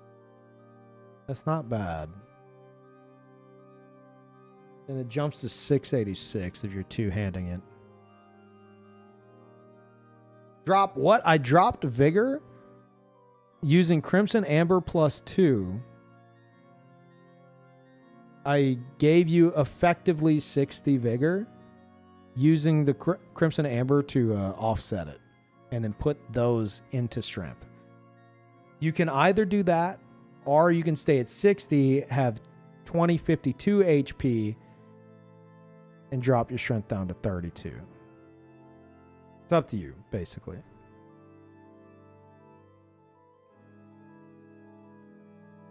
As I compare to the 80 dex. I mean, you're not going to hit 80, but, you know, that is a good question. That instantly doesn't look that good on the Stormhawk. It's okay on the others. Stormhawk is tapped out for the dex scaling here. That's a pretty big jump on the Crescent Moon. That's not bad. Shit on the Highland. Where are we at? We're at 64, so it'd be 71.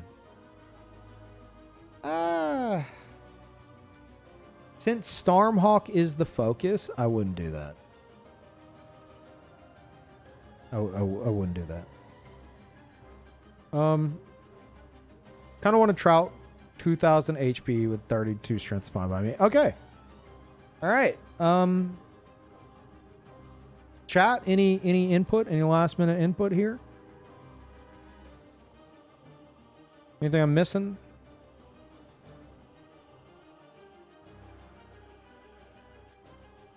Yeah, Stormhawk, it's 609. If you were to like really go like full on like quality shit, 666, that's pretty evil. But I don't know. You would have to, at that point, you'd have to, at 200, you have to trim Faith, which I would not recommend. 60 Faith with the Gravelstone seal with all the shit you're using, that's good. That's really good. Yeah, and then this frees up the Radagon icon because you're hitting that 64 casting speed breakpoint, which from personal experience should work pretty well with most of these. Lightning Spear, I don't know. Lightning Spear, because it's 64 and then the next one is 70, and that's the cap. So if you wanted to test that and see where you're comfortable with the spells, you could do that. And worst case scenario, you go up to 70 and you drop down to 26. Or alternatively, you stay at 32, you go up to 70, and you remove them from Vigor, which because of your Crimson Amber, you're still going to be above what you had at just flat 60 Vigor. 1936. 1900 is flat 60. So you have some options here. It's just whatever you're comfortable with. whenever it comes to the casting speed. I think that's the big question for you. But considering before your casting, your dex was 15, where you had virtually no casting speed, I think this is good. I think you're going to be very happy with this. I think you're going to be extremely happy with the changes here. And thank you, Okami. Welcome back. Cayman, thank you. Appreciate it, guys. Yeah, I checked Claw Mark. It's like Gravelstone with the spells they're using is the right answer. It even beats out Erdtree Seal at 80 Faith just because the 15% bonus. And them getting like pumping up their decks like this, that also like frees up a slot here. Millicent's Prosthesis, you're getting +5 decks. It's going to affect consecutive attacks, which you're going to have come into play with the L2 from the Stormhawk axe. Yeah, that's so free decks, and it buffs your Stormhawk axe. So this is good. Screenshot this. Remember, we got rid of Electrify Armament. Feel free to screenshot this. I want to check something though. I think you'll be okay. You should be okay here, but let's see. For anyone who doesn't know the process, we've got the stats, right?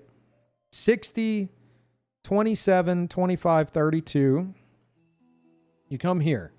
60, 25, 27, 32, 59, because we have Millicent's boosting it, and then 60, 59, and then Faith 60. And the verdict: Vagabond is the correct starting class. I feel like Jerry Springer. Like, you are the father. So the good news is, even with the changes, you are still on the right starting class. So that isn't going to forever bother you. I would recommend considering switching out Malenias for Morgoths, because you're going to get, if you keep the 2052, I want you to see this. If you keep the 2052 with Morgoth's rune, you're going to jump up to 2565 HP, which is going to be so much better. Whatever Malenias is doing for you. But if you like Malenias, you like Malenias. So yeah, I think we cooked here. Chat, please clap. I think we've cooked. And thank you for all the input as well. Everybody else, because even though I am very familiar with build crafting, I've done it since I've been doing this shit since 2009. Like, there's things I either haven't tried myself or I'm not very familiar with and kind of out of my element with, like, say, casting stuff like that, or like mage stuff. So it's good to have input on that. If I were doing it by myself, I could, like, usually you can find a Reddit post somewhere that has like somebody going full blown nerd shit, breaking stuff down in a spreadsheet. That's, depending on the date of that, that's usually the best way. Take anything on Fexture with a grain of salt. But yeah, there you go, Chino. All right, we did it. We got one build done. Hell yeah. But that's the thing that a lot of the people just saying shit, just blurting shit out over on Twitter. That's shit that they're never gonna understand. Is that, like I said, I've been doing this shit for 15 years, and even I will admit, like, what's not my strength and what is my strength. Like, I'm not familiar with this, or I am familiar with this. If you're hearing quote unquote expert advice from somebody who deems themselves like the god of Elden Ring and admits no faults, it's probably someone talking out of their fucking ass. Especially if the advice is don't level health. That's somebody you don't listen to. How many more to go? We got a few lined up here. I don't know how many we'll get through. We might not get through all of them. The next one, first playthrough build dual colossal swords plus katana parry dagger. Is this you, Beat? Is this Beats? Bloodshade Alpha? Who's Bloodshade Alpha?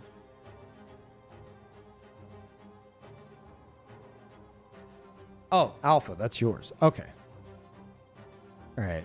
Now, was this Alpha? Were you the one that? Oh, let me see here. I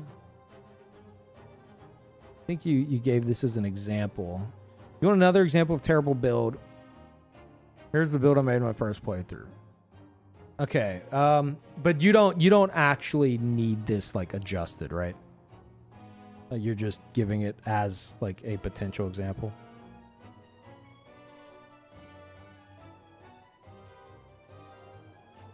What are the level ranges that you can face when you PvP? Like, if you have rune level 270, what range do you face? The equation is minus 10% of your level as the invader, and then plus 20 levels plus 20%, or no, plus 10%.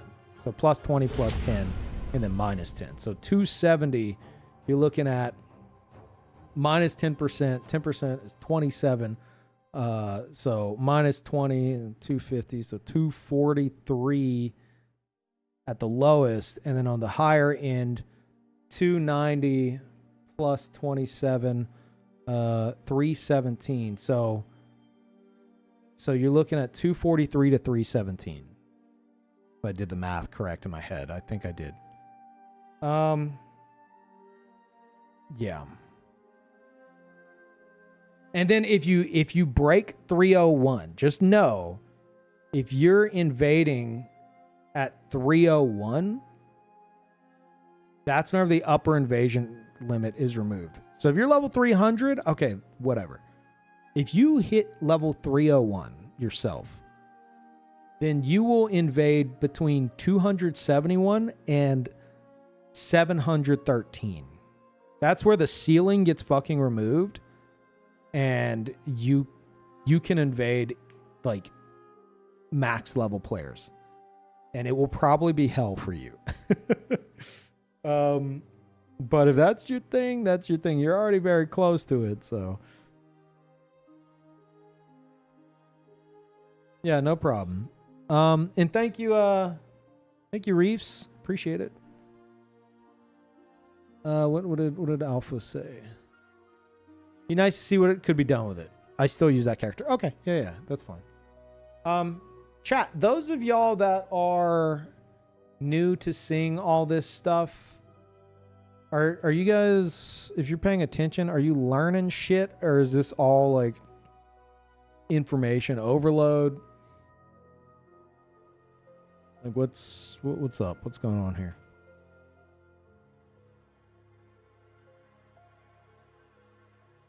I'm entering the stats for the next one here.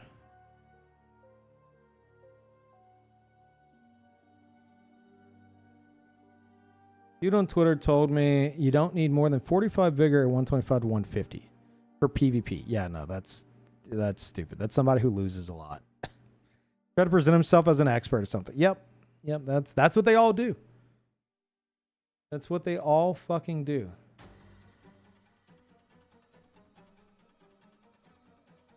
Players who think they're better than they are.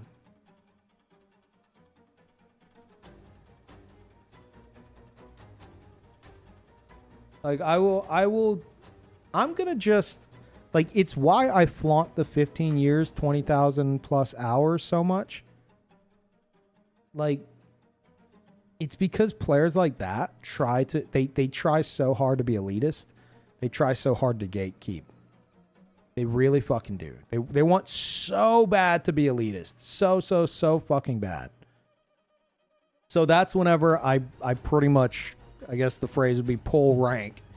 And I'm like, yeah, no, I've been doing this shit since you've been shitting your pants as a toddler, if not, you know, before you were fucking born, know your place. Shut the fuck up. You are not an expert on this. Quit acting like you are. It's okay to give advice. It's okay to give advice. It really is. But if you're going to pass off, if you're going to have the illusion of giving advice, which is just a cover for you, like, being full of yourself and being an elitist, I'm going to fucking out elitist you. Like I told one of those idiots on Twitter, like, they tried to brag about Rune Level 1 playthrough, and I'm like, dude, I've been doing everything you've done for 15 years and 20,000 hours. You're not going to win this EP measuring contest. Your EP is still far too small. Like, it's not going to happen. So that's the beauty of having done this as long as I have, because you could throw that shit out. Idiots like that aren't going to fucking care. They're going to still spout nonsense. Well, you know, given the worst advice ever. But yeah, if you want to give advice, but normalize saying, I think this, I'm not certain, but if I remember correctly, insert advice here.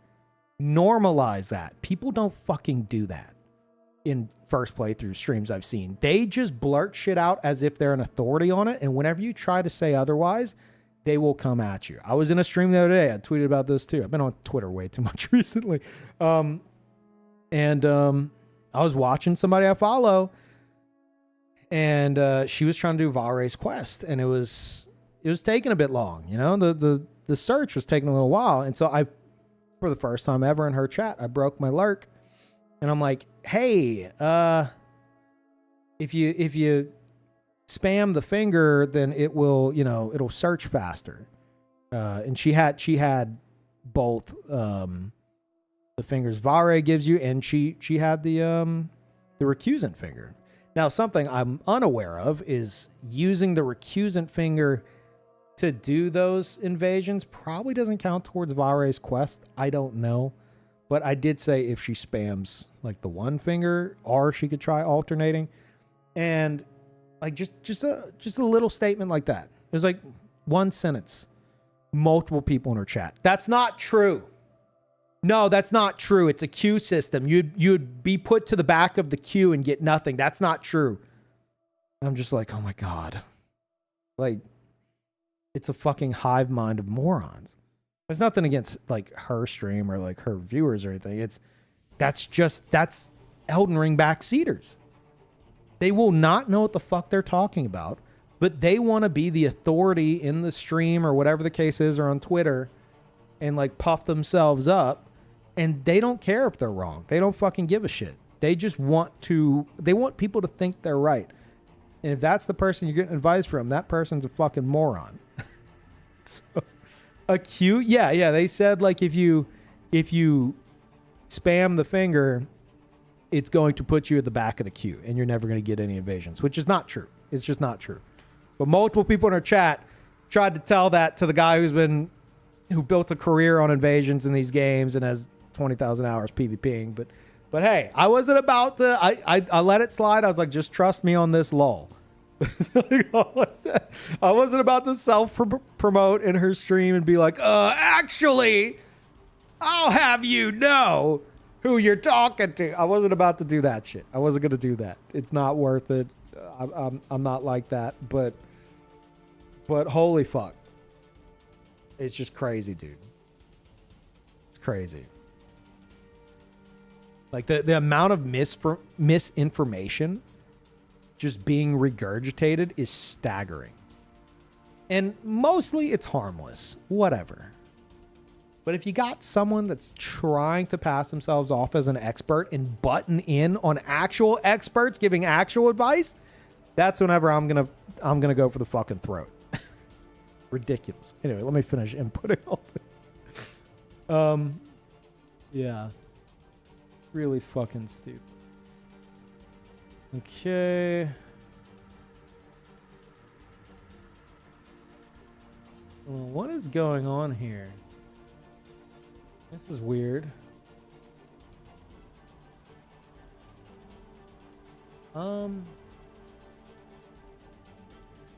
Oh, I see. I see. I'm like, these stats don't add up. Weird. Oh, okay. Okay. All right. All right. We got some talking to do. All right. Interesting. Clear out all these. Clear out all the spells. I know you guys can't see what I'm doing here. That doesn't matter. Putting all alpha stuff right now.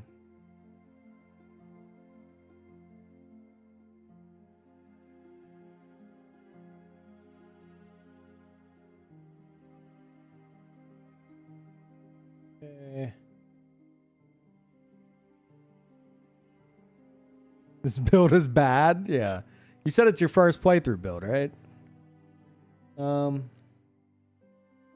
But you still want to use it. So, yeah, I can definitely give some tips on this one.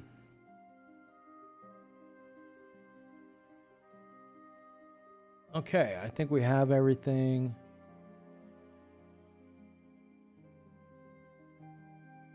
Oh, shit. Wrong one. There we go.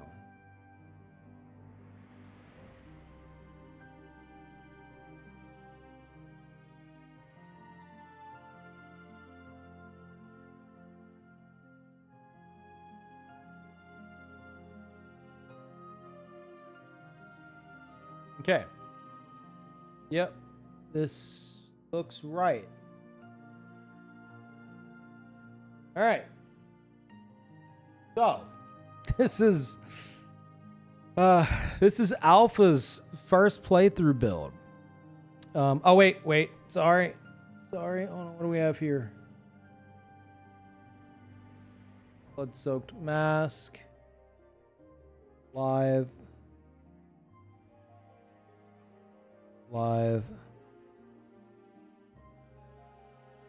Okay, got some fashion going. Okay. So, first thing that comes to mind. Double Source Seal Gamer. I want you to look at your damage negation here on the right. Now I have a build, my Madness build, that has it has really shit damage negation in general. And then whenever I use Howl of Shabriri, because I want to scream in people's faces, like everything dips into the negative. And then I'm also using Opaline Hardtear to try to offset that. And like my slash is still like slightly negative, but everything else is like barely positive. That's only when I use Howl of Shabriri. You're essentially like that all the time because you're using 2 Source Seals, which you're probably aware of now. I'm gonna hit you with all this as if you're not aware of it. So, you know, just be forewarned. I understand that you are aware that this is like a mess. But it is a very good example, and we can do something with it, and I appreciate you linking it. Thank you, Umbra. I appreciate that. Welcome back. And Run of Bad Luck, welcome back. Thank you. During my first run, I didn't know how bad it was. Dude, you had 50 vigor. That's pretty impressive for a first run. But you had the double Source Seals, which kind of like completely fucks that. So, yeah. All right. Well, first, at level 151, this is just, you know, a good rule of thumb. If you're at, I forget the exact number. It's either like 37 vigor or 42. One of those. If you're around that area, the +5 vigor you're getting from Radagon's Soar Seal, you're no longer getting enough HP to offset the damage negation. And then Marika's is like gonna be shit no matter what. Now these are Marika potentially as well. Really fucking depends, because are you really gonna be using like look at this. I'm just now noticing. I'm sorry to laugh. I'm just now noticing. You're not even using. Do you have any spells? Like, why do you even have Marika's equipped in the first place? Like, you're not even getting any use out of that. It's equipped for no reason. Like, maybe the mind? But the trade-off is not worth it. So, Marika's gotta go. Radagon gotta go. Look at that. Look at that. I want everyone who is a Soar Seal gamer, and again, Alpha, I know you know already. I want everybody who has joined this stream to try to learn about like how to like what to do and what not to do with the build. As I mentioned, the +5 vigor from Radagon's not worth it after a certain point. Marika's, especially if you're not even using any of the fucking bonuses, definitely not worth it. But I want you to look at this, the negation on the right side. You see all these? They're like dipping into the negative. You see all this? Watch whenever I remove both. This is double Soar Seal gaming. Watch whenever I remove both of these. Watch how much the negation jumps up. Look at that. Look at the damage negation comparatively. It was in the negatives before. Now everything's like between 20 and 30. It's crazy. Yeah. Do not be a double Soar Seal gamer ever. And if you are picking one, you're probably going to want to pick Radagon, because I don't think there's a single build that you're going to be actually using where you need +5 to Int, Faith, and Arcane. So Marika's is pretty much shit no matter what, especially since you're not getting the +5 vigor to offset the damage negation debuff. So if you're going to use Radagon's after like 37 vigor, it's like after you hit like 37 actual vigor boosted to 42, I think that's around the right amount. Someone can correct me if I'm wrong. That's where it's no longer worth it. That's where it's time to take off the training wheels. Get rid of the fucking Soar Seal. Like you got to get rid of it at a certain point, and definitely don't ever use both of them, because you will get destroyed by PvE and especially PvP.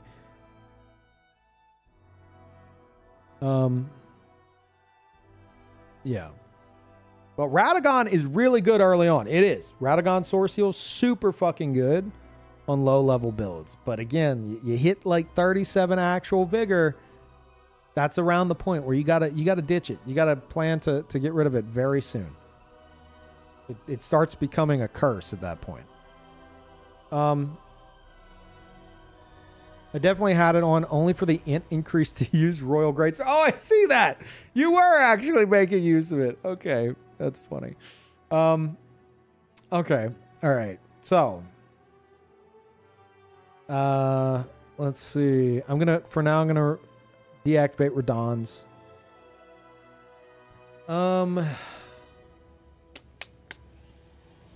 Man, where do we even fucking start? We got rid of 2 talismans. Claw Talisman. Okay, this is a PvE, or it was your first playthrough. You probably weren't doing or attempting much PvP. Because you have the Claw Talisman, and unless Wakizashi is supposed to have parry on it, I can only imagine you were using that either to backstab smaller enemies or for the riposte damage whenever a boss gets staggered. Because otherwise, Claw Talisman ain't doing shit. Wait. Am I mixing up? Wait. Claw Talisman. No. I'm mixing up that with Dagger. Sorry. My bad. Claw Talisman is jump damage. Right? I'm getting those two fucking swapped in my brain. Yeah. Okay, well, if you're dual wielding great swords, no, that's fair. Yeah, no, that's fair. What about Scorpion Charms, which also increase damage taken? Yeah, you want to try to avoid those too. If you're gonna use it in PvE and you don't mind the damage negation, I would recommend not having anything else that is gonna be hitting you with more damage negation. But generally in PvP, because they're nerfed, they don't do as much damage in PvP. It's usually not good, with the exception of like maybe like some very specific setups. It's usually not good to have in PvP. But you could potentially make it work in PvP. Just, you got to be mindful of all the debuffs to your damage negation. Walkie should have parry, and Greatsword should have Lion's Claw. Okay. Is the Uchi unsheath?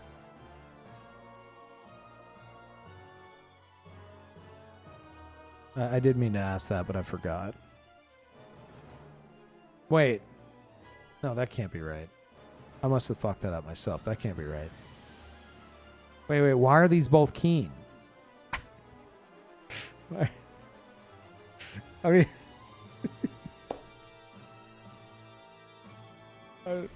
First playthrough build. Okay.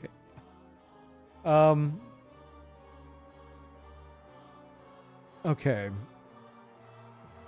So if you're gonna be using, like you said, you're still using this build. Are you still wanting to use these weapons as is? Because like I can go for that. I'm curious if you're wanting any particular changes, like aside from like, you know, obviously optimizing everything. You like those weapons? Okay. All right.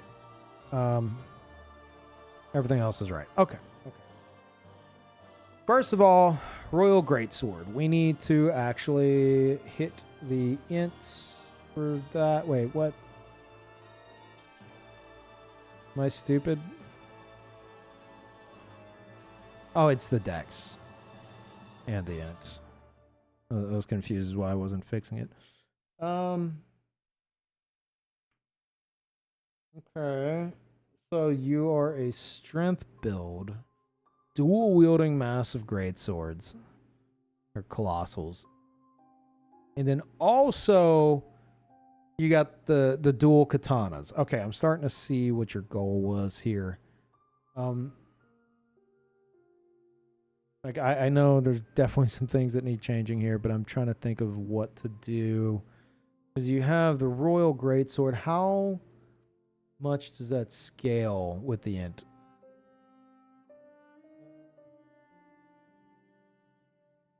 Pretty good. Now, are you also wanting to keep it at it was originally what, 151? Are you trying to stay around 150?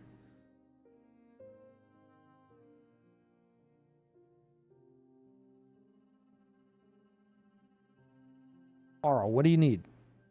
My cat is trying to block the screen. Do I have any plans to play any other FromSoft games? Or just milking the Elden Ring train? Not a fan of this game, to be honest. I mean, it's my favorite game of all time, so I wish I could say I'm just milking it, but no, I'm obsessed. Ask my viewers. They're very annoyed at me intending to play other stuff and then always just going back to Elden Ring PvP.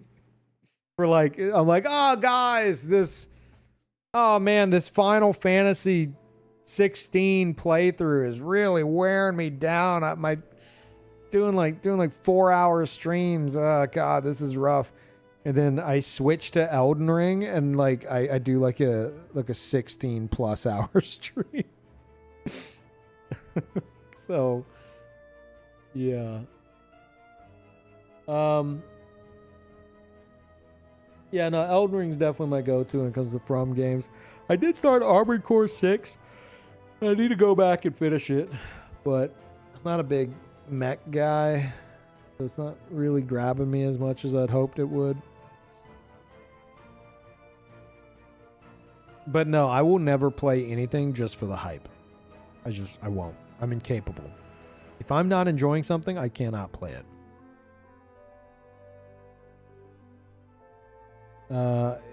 If possible, stay around 150. Okay.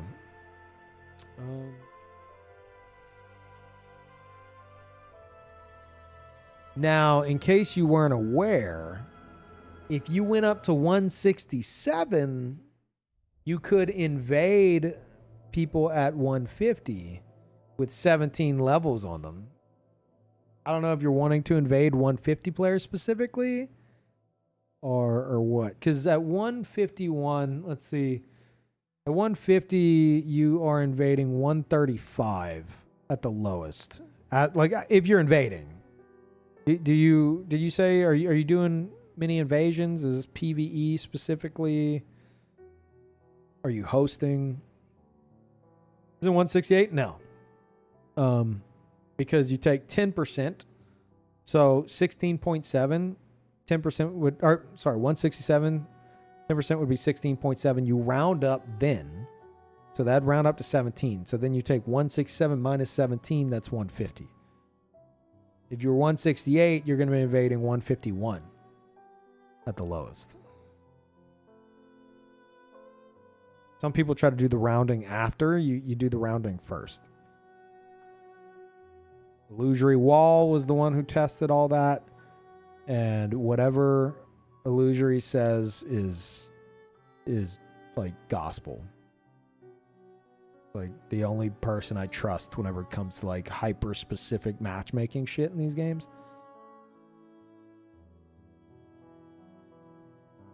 I just like 150 and evade sometimes, but if 167 works, that's cool. Okay, well, we'll try to keep it low for now. First of all, we got to bump this up. Don't worry about the level at the moment. Endurance, that can definitely, we have all the right equipment. Endurance can definitely go. Oh, wait, you weren't heavy load. Oh, right. Was it because of the Soar Seal? Okay.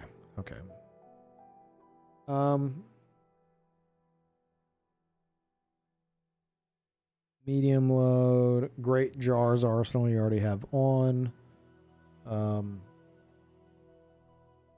Could do Erdtree Favor. All right. Yeah, there's a lot happening here for a 150. Maybe let's try Erdtree. That saves a good bit. We're back down to 40. Okay.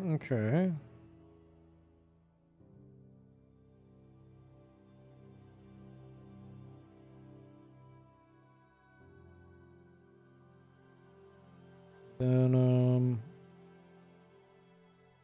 we gotta. You're not gonna be able to hit the 80. Absolutely not. First of all, I want to show you something. 310, 398. You may already be aware of this. You're on keen. If you switch to heavy, that goes from 310 to 446. 398 from keen to heavy. 398 to 590. That's why infusions are very, very, very important. Heavy scales, and you may already know this. Again, I'm talking about like, because this is your first playthrough build. So, but I will talk about it as if you don't know. So heavy scales with strength, keen scales with dex. Your dex is like non-existent. So these two were scaling with virtually nothing. Found that out later. Back then, I thought dex means it should be keen. Yeah, that's a fair mistake to make. Okay. So I think we're gonna have to trim the strength. I know it's gonna hurt. Get you down to 151. Right at 60 strength. Okay. The build is 151 currently. So the good news is the scaling on the Royal Great Sword probably past 50 if I had to guess.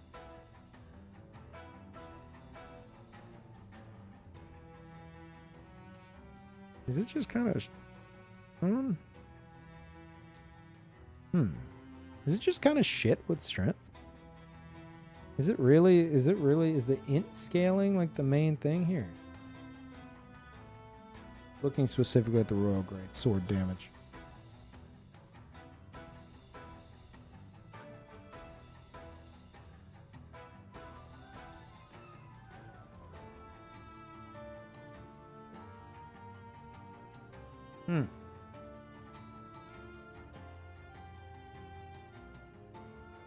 Yeah.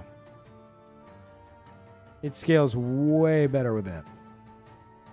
Like way better.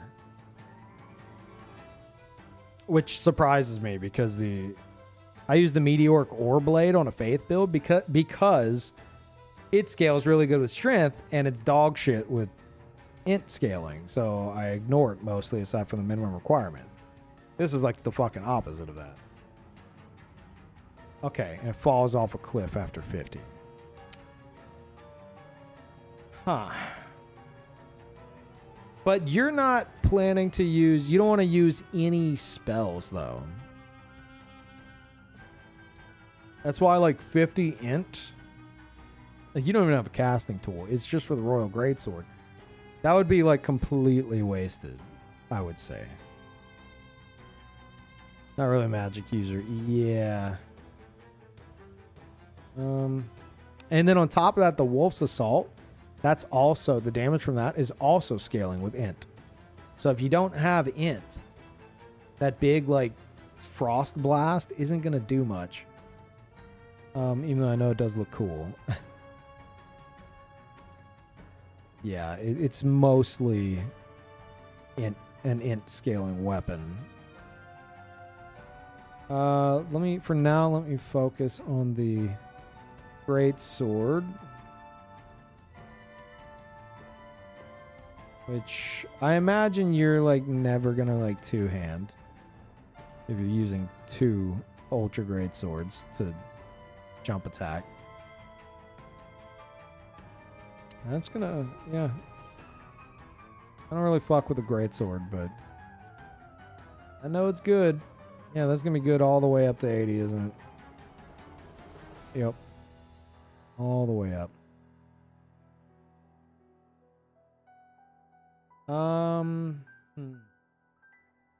Problem is, at 150, that's just not happening. So let's see. Where's a good stopping point stat-wise? That's a +4 jump, another +4.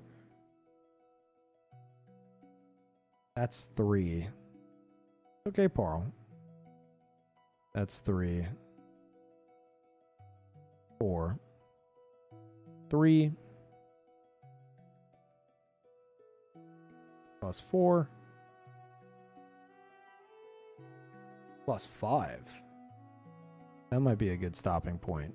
So 55 strength.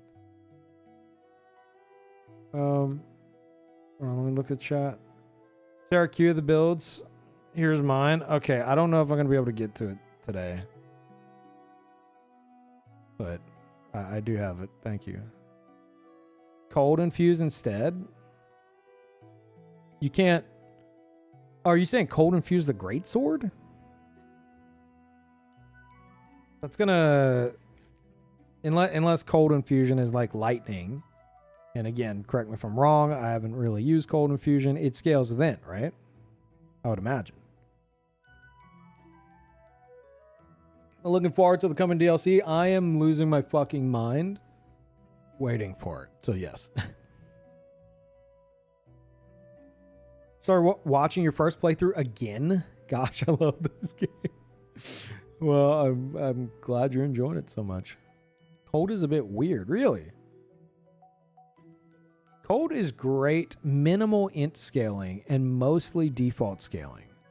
So strength plus int for the greatsword. Weird. Okay. Yeah, I've never fucked with it. It gives B in strength. But you would also need int. So the problem with that is what I said before. Alpha doesn't want to use spells. This isn't intended to be a mage. So it would still, like, increasing int. I feel like on this build, since it's only going to affect the Royal Greatsword. I mean, I guess we could make everything cold infused. Just to make the, like, are you Alpha for this build? Are you really attached to the Royal Greatsword? Because if so, we could do that and you could just ignore spells. Like, I'm okay with weird builds. You could do that.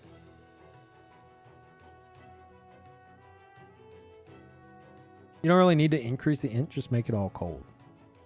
Well, why wouldn't I leave everything just heavy?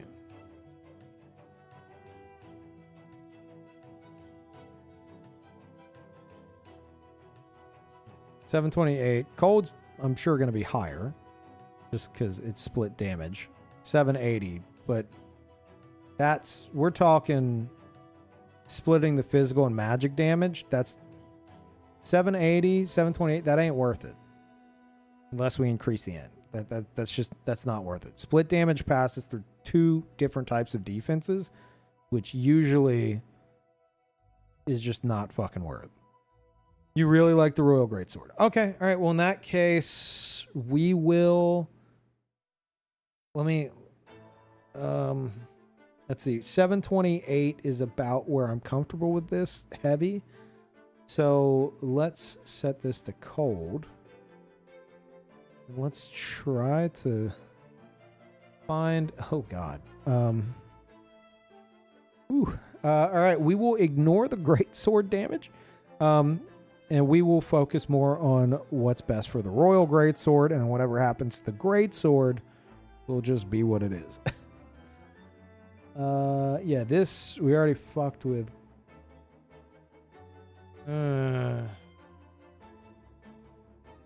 See, that's plus 3, 3, 3, 3, 4. 3, 3, 3. Okay. So maybe we hit that 4 at 42. And then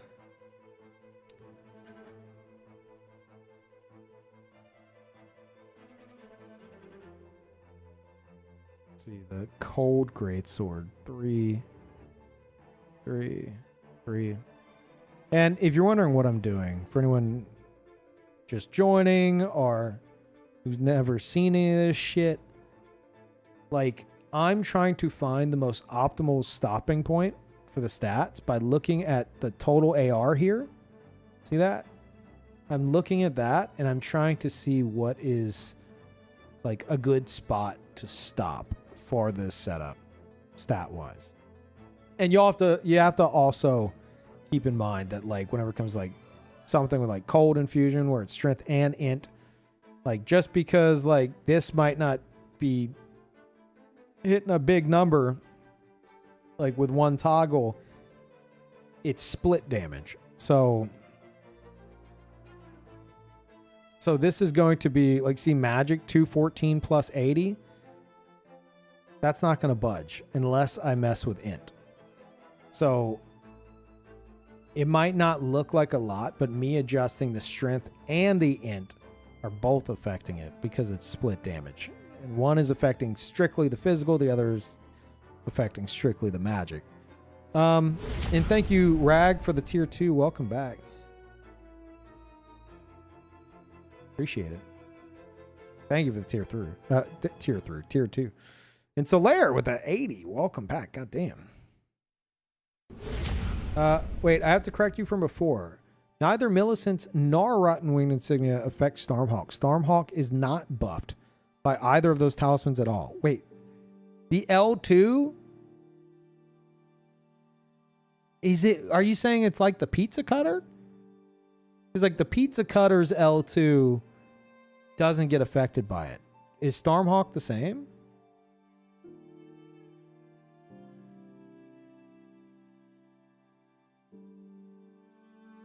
Or are you just saying it's like not fast enough to trigger it? Because I feel like it would be. The L2 doesn't buff it. Really? That's fucking weird. Chino, if you're still here, I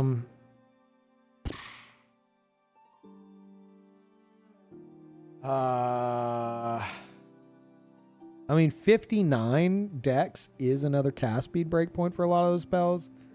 So maybe see how that is. If not, you could remove Millicent's and trim 5 points off of Vigor like we talked about because you have the Crimson Amber. Put those into the dex to make up for it. But yeah, apparently Millicent's Prosthesis doesn't work with Stormhawk L2. Not activated by it. Yeah, that's crazy. I feel like those are bugs. I mean, not that Stormhawk L2 needs a fucking buff. But the Pizza Cutter not working with... Pizza Cutter doesn't work with Shard of Alexander. Wait, does Stormhawk work with Shard of Alexander? Because the Pizza Cutter fucking doesn't. Which is stupid.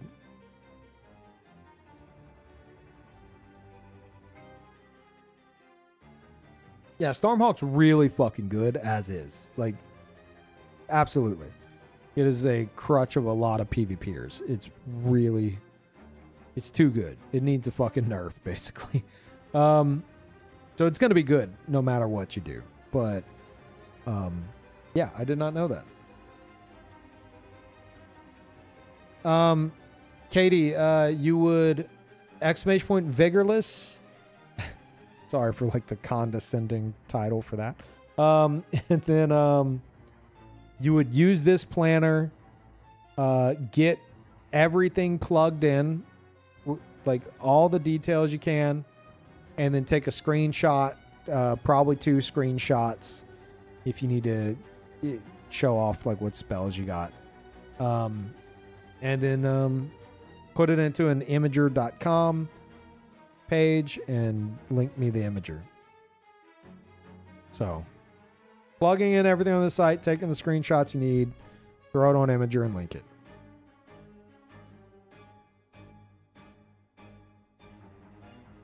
But yeah, Chino, that's something to keep in mind. And Zubats, thank you. Quick question: what monitor do you use? Oh God, I have a what is it? Asus Predator, like 4K 60. I need to replace them. I actually have some monitors in the other room to replace them that Ouroboros left whenever he moved away from Austin. He left me 3 1440p 144 hertz monitors, and I just haven't set them up. So, but I have that 4K 61 32 inch, and then my other 2 are 1080p monitors from like 2014. I don't game on those. Those are just for like OBS and like chat and stuff like that. But those things have gone strong for literally a fucking decade. So, yeah. You and Oro lived together? No, he was my neighbor though, unfortunately. Okay, anyway. Let's see.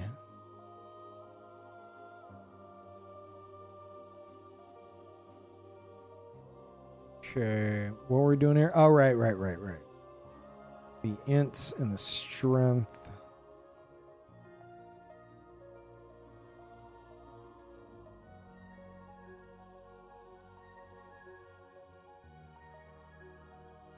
Oh, wait, was that 4?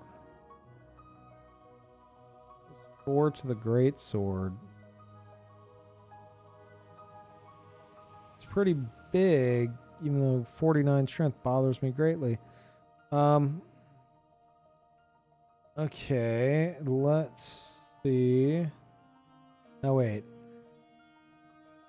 Yeah, the greatsword is just... Oof. Let's see. 793. If it's heavy now, 700. Man, nah, I would still leave it heavy. 93, like 700 pure physical. That's pure physical 700 AR versus like almost, well, not right down the middle, but like a third of its damage is split.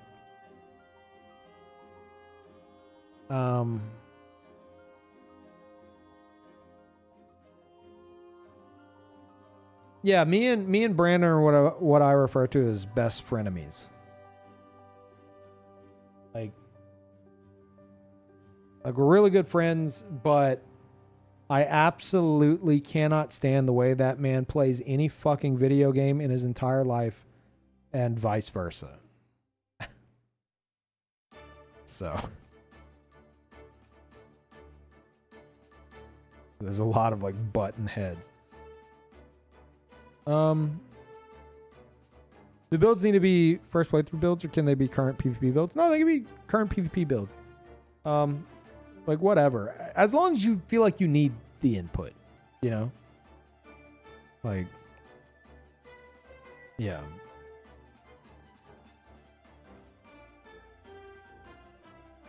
Yeah, that I'm thinking that same thing, Cosmic.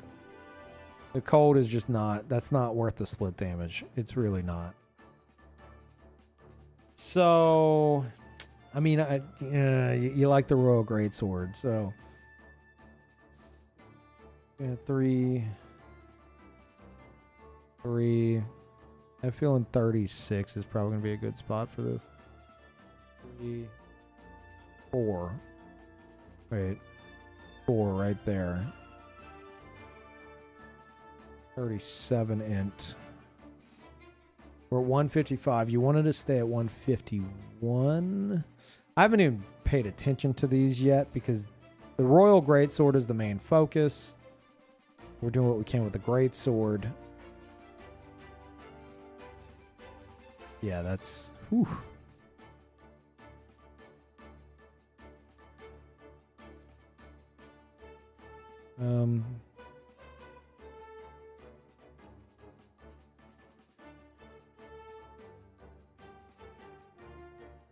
Four, 5, 4, 3.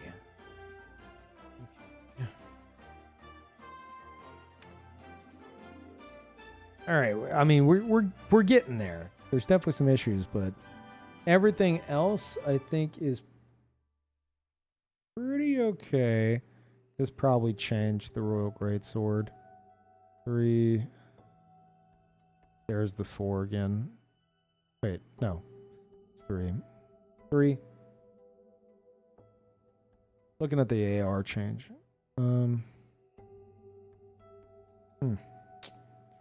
Yeah, that does change it.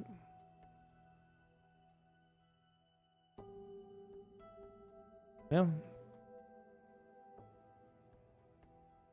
Unless, does this hit something?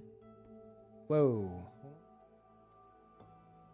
Ah, didn't see that. Okay, that is a 4. All right, all right. I don't know how I didn't see that before. Okay, so we've min-maxed this around the Greatsword and the Royal Greatsword for this, around this level range. If we're going to drop down to 151, first of all, Wakizashi, we're not going to worry too much about the damage on there. It's more of a parry tool, even though I know you are going to be using it together. Just know from experience, if you're using the Wakizashi and another katana to hit stuff with the fucking power stance, a lot of the times the Wakizashi, because it's so short, it will miss. So you have to be point blank to make that shit land. But if you want to keep using it, that's, you know, you could try it out. They're not that important, but I like having them. Yeah, that's why my main focus is the great swords here. And then we'll do what we can with this. So 400 gold, 448. No, definitely want to keep that pure physical. 526. Probably the same shit. 570. Yeah, definitely keep those as heavy. Yeah.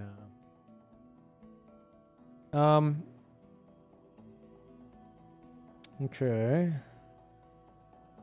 Dex. Right, we have that for the Royal Great Sword, which thankfully it doesn't scale very well with. So it can actually be ignored for the most part. All right. So this is looking good for the damage focus. Now, you're wanting to keep all this armor, but you do have like some fashion going. So, oops, fuck that up. Is that right? Yeah.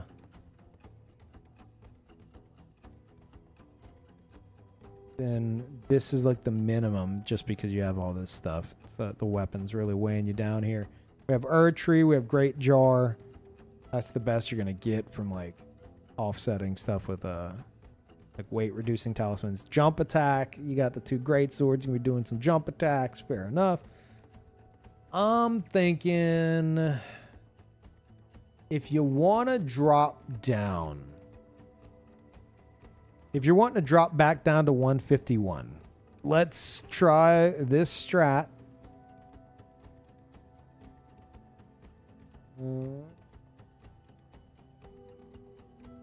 153, you could have 1913 HP. 60 vigor is 1900. So between the Erdtree favor +2 and the Crimson Amber +2, you can offset. I do this on Shin, my like my favorite build. You can offset your vigor while still trying to stay around the same as 60 with the talismans. So you effectively have 60 vigor, a little bit more actually with a 13. Not like it fucking matters at that point. And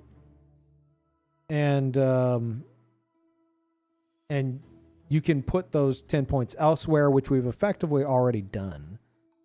The problem though, if you want to trim 2 more, it has to come out of Int.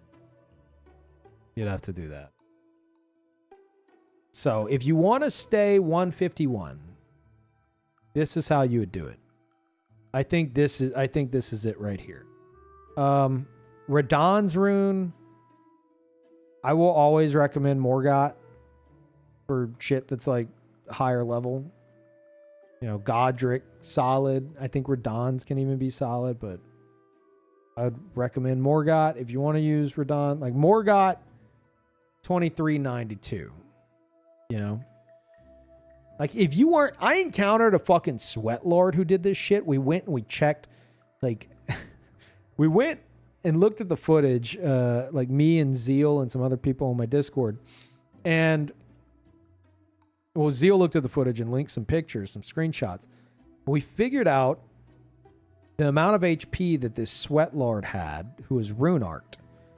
And through like taking that and then like doing a bunch of like math and shit like that, I even busted out like a fucking ruler to measure their health bar and like the damage they took versus like the health they had and stuff. Then we like added up the numbers. It was a whole fucking thing. We figured out around like the exact amount of health they had and came to the realization that because this dude was using Morgott's rune arc as a host, and they were like full on fucking sweating, like one of the sweatiest people I've ever fought in this game. They were using Morgott's rune as part of their build. Like they actually only had like 42 vigor, and they were using Morgott's to offset that just so they could have that much more of an advantage with their stats and shit against people who invade them. And this is someone waiting around for duels, not even progressing through the game. Like a full-on fucking arena reject. And like that brought it all together. It's like, oh, that's why you don't play in the arena. Okay, yeah, it's because you need to have every fucking advantage possible while passing yourself off as a duelist. Holy shit. And they still almost got shit on. Actually, if not for their fucking rune arc advantage that they, you know, that's quote unquote part of their build, like they would have lost within the first 30 seconds because I got them below 25% of their health. It's one of the saddest things I've ever seen. You know, if you're going to duel people, why are you trying to like squeeze out every possible like handicap you can? Like that's not a fucking duel. It's just you blowing smoke up your own ass. So anyway, my point is, thanks to our sweaty friend, if this was only a host, if this is only to be used as a host build, and you had a lot of rune arcs, you could use Morgoth's to offset your vigor way more, down to even 38, and you'd still have that 60 vigor number of the HP up here, and you could dump that elsewhere. But if you're going to be invading or doing any co-op, which it sounds like you will be doing, and on top of that, that is one of the quickest ways to get rune arcs and have a like whole pocket full of them, then do not do that because you can't be rune arced while you invade or do co-op. So it's unless you're the host doing co-op. So yeah, it would be a horrible idea at that point. 50 works best. Yeah, 50 offset with the Crimson Amber and the Erd Tree. Like I'm gonna toggle this off. Yeah, you got 1913. 1900 is what 60 vigor is. So this works. Yeah, this works as is. If you wanted to go up to 167, you could do like, which would let you invade 150 at the lowest. I would say bump your vigor up to 60, and you would still have some extra points there.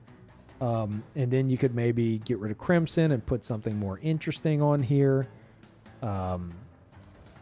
Like I don't know, you got Lion's Claw, Wolf's Assault, Unsheath, maybe Shard of Alexander, always a nice go-to. Like you could do that, and then you could even put some more points into. Honestly, I would dump the rest of the points, the other 6 points, into int. So it would look like this. Maybe 42, 60. Shard of Alexander, heavy load, 41. Hurts my soul, but whatever. I could do that. That's one way it could look at 167 if you chose. Yeah.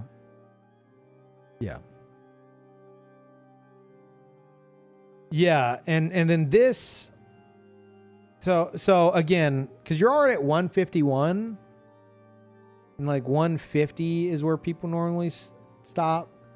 Personally, just because it would annoy me that I went one over, I would go up to 167 because you're invading 150 players, and let's be honest, it's gonna be a lot of 150 gankers.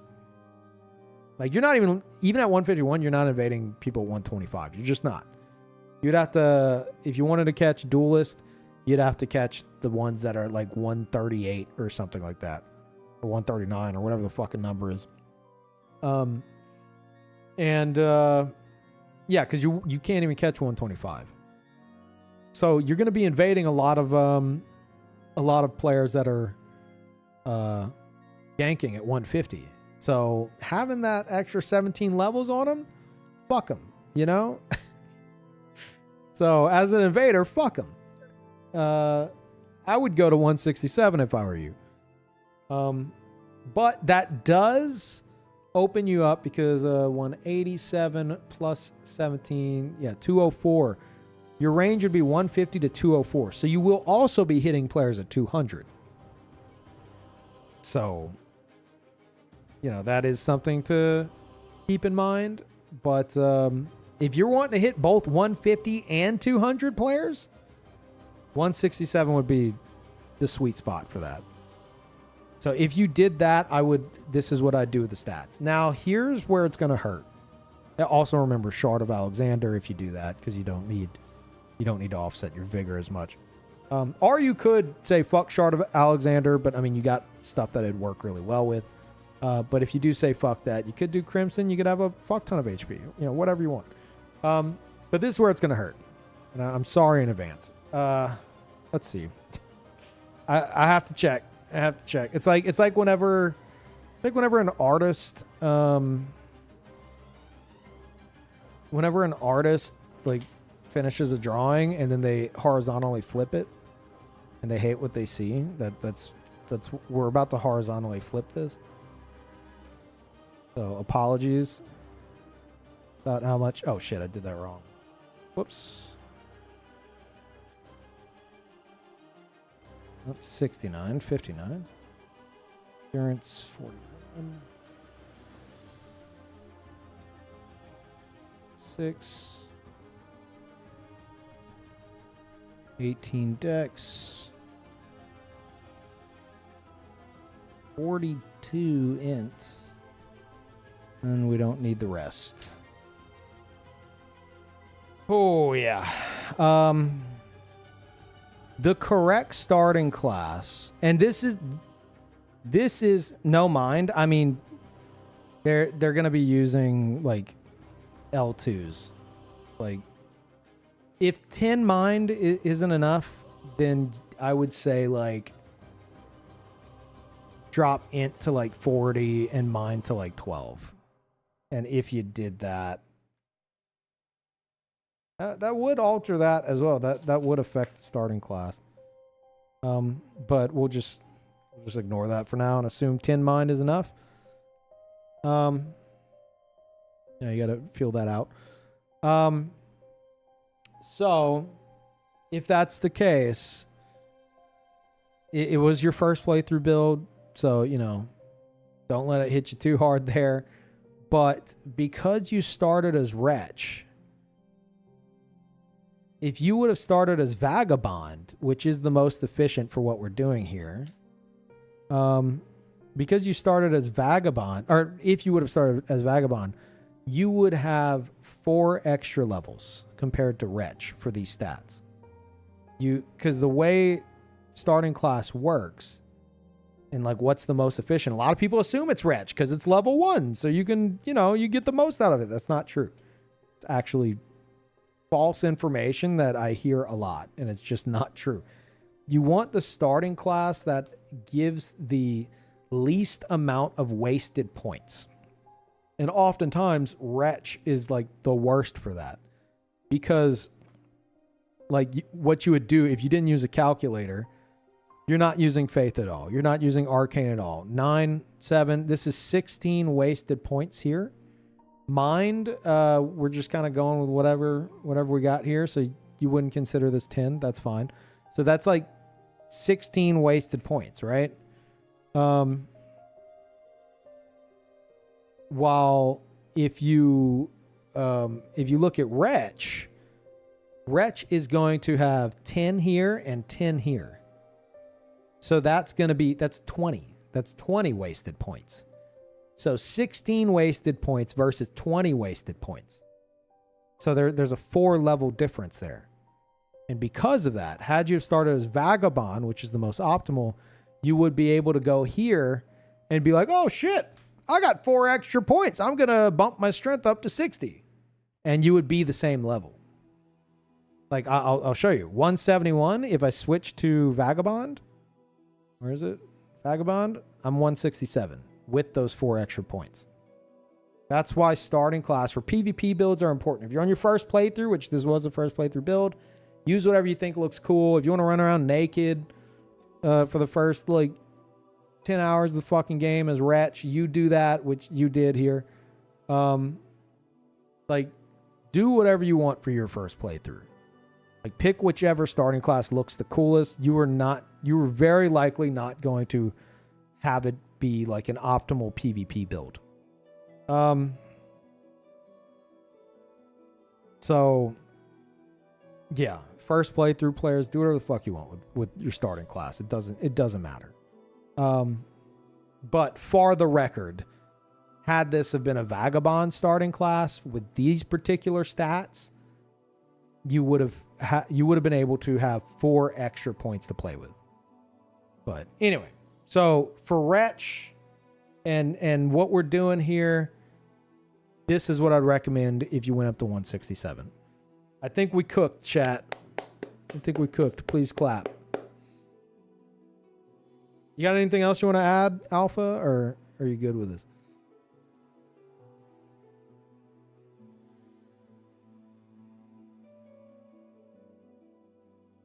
Looks great. Okay, sweet. There you go. Yeah. And you do have a lot of int.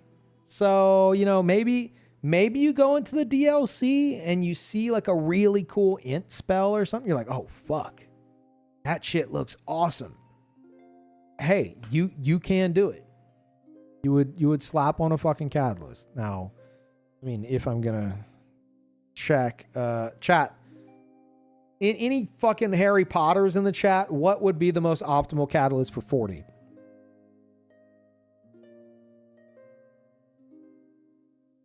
Actually, considering your decks, that would affect casting speed. Yeah, this would be a whole fucking thing.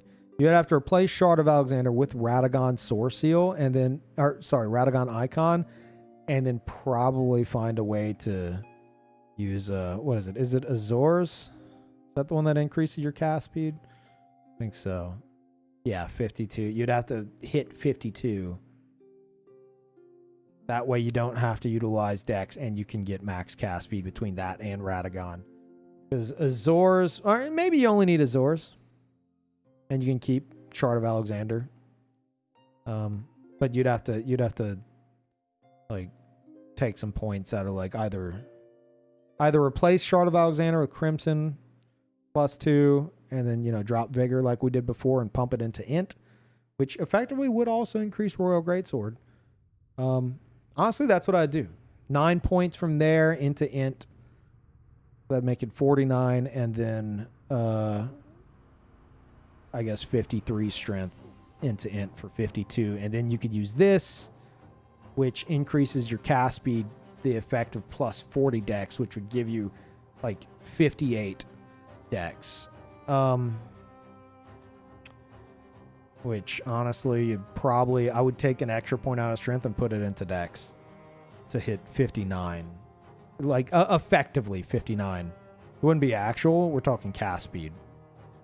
Because this staff gives you the equivalent of 40 dex cast speed wise. And 59 is a cast speed break point, at least for faith spells. I'd have to double check, but I ain't gonna bother. So yeah, that's how I do that. If you get to the DLC, find cool shit and decide you want to go a bit Harry Potter with it, you could do that.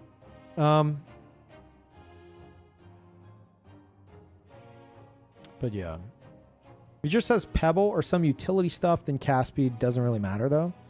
We're talking like a hypothetical cool DLC spell that you can use with 40 int, or I guess if you're going to use that 52 int.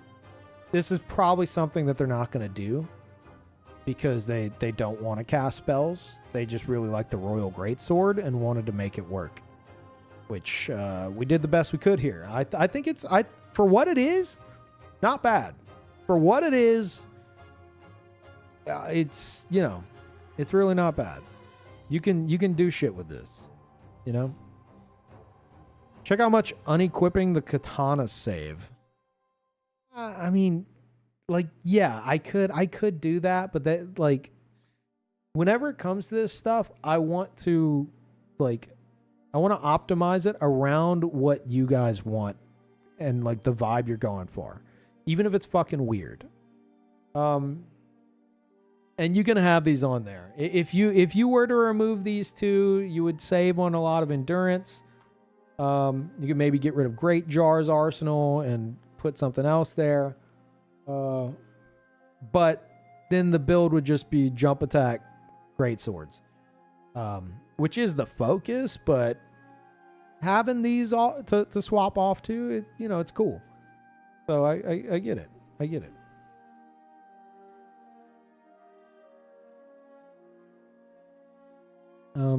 Yeah. Just hard swap. Man, I personally fucking hate hard swapping. I like having a completed character, so I get it. Everybody's got a hard swap, It's cool to have them not need to swap. Yeah, exactly. Yeah, I understand that. 100%. Want the parry override unsheath? Oh. That's a good fucking point. It would. Yeah, that's something to keep in mind. Which, I mean, if you have this, they already know. Alpha, you already know. If you've been running around with this shit, yeah, you already know you would have to two-hand Uchi to be able to use Unsheath if Wakazashi's out with parry.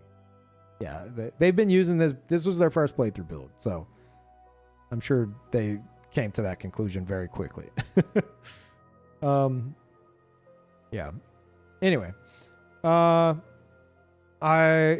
gonna consider this one good. I gave you some other options, in case you want to go like an int route. Other shit you could do with tweaking vigor. Just make sure if you do that, I highly recommend trying to keep it around 1900. You can offset with crimson, all that shit, if you choose. All right. Nice. We cooked. Very nice. That one was, I'm looking back at the start.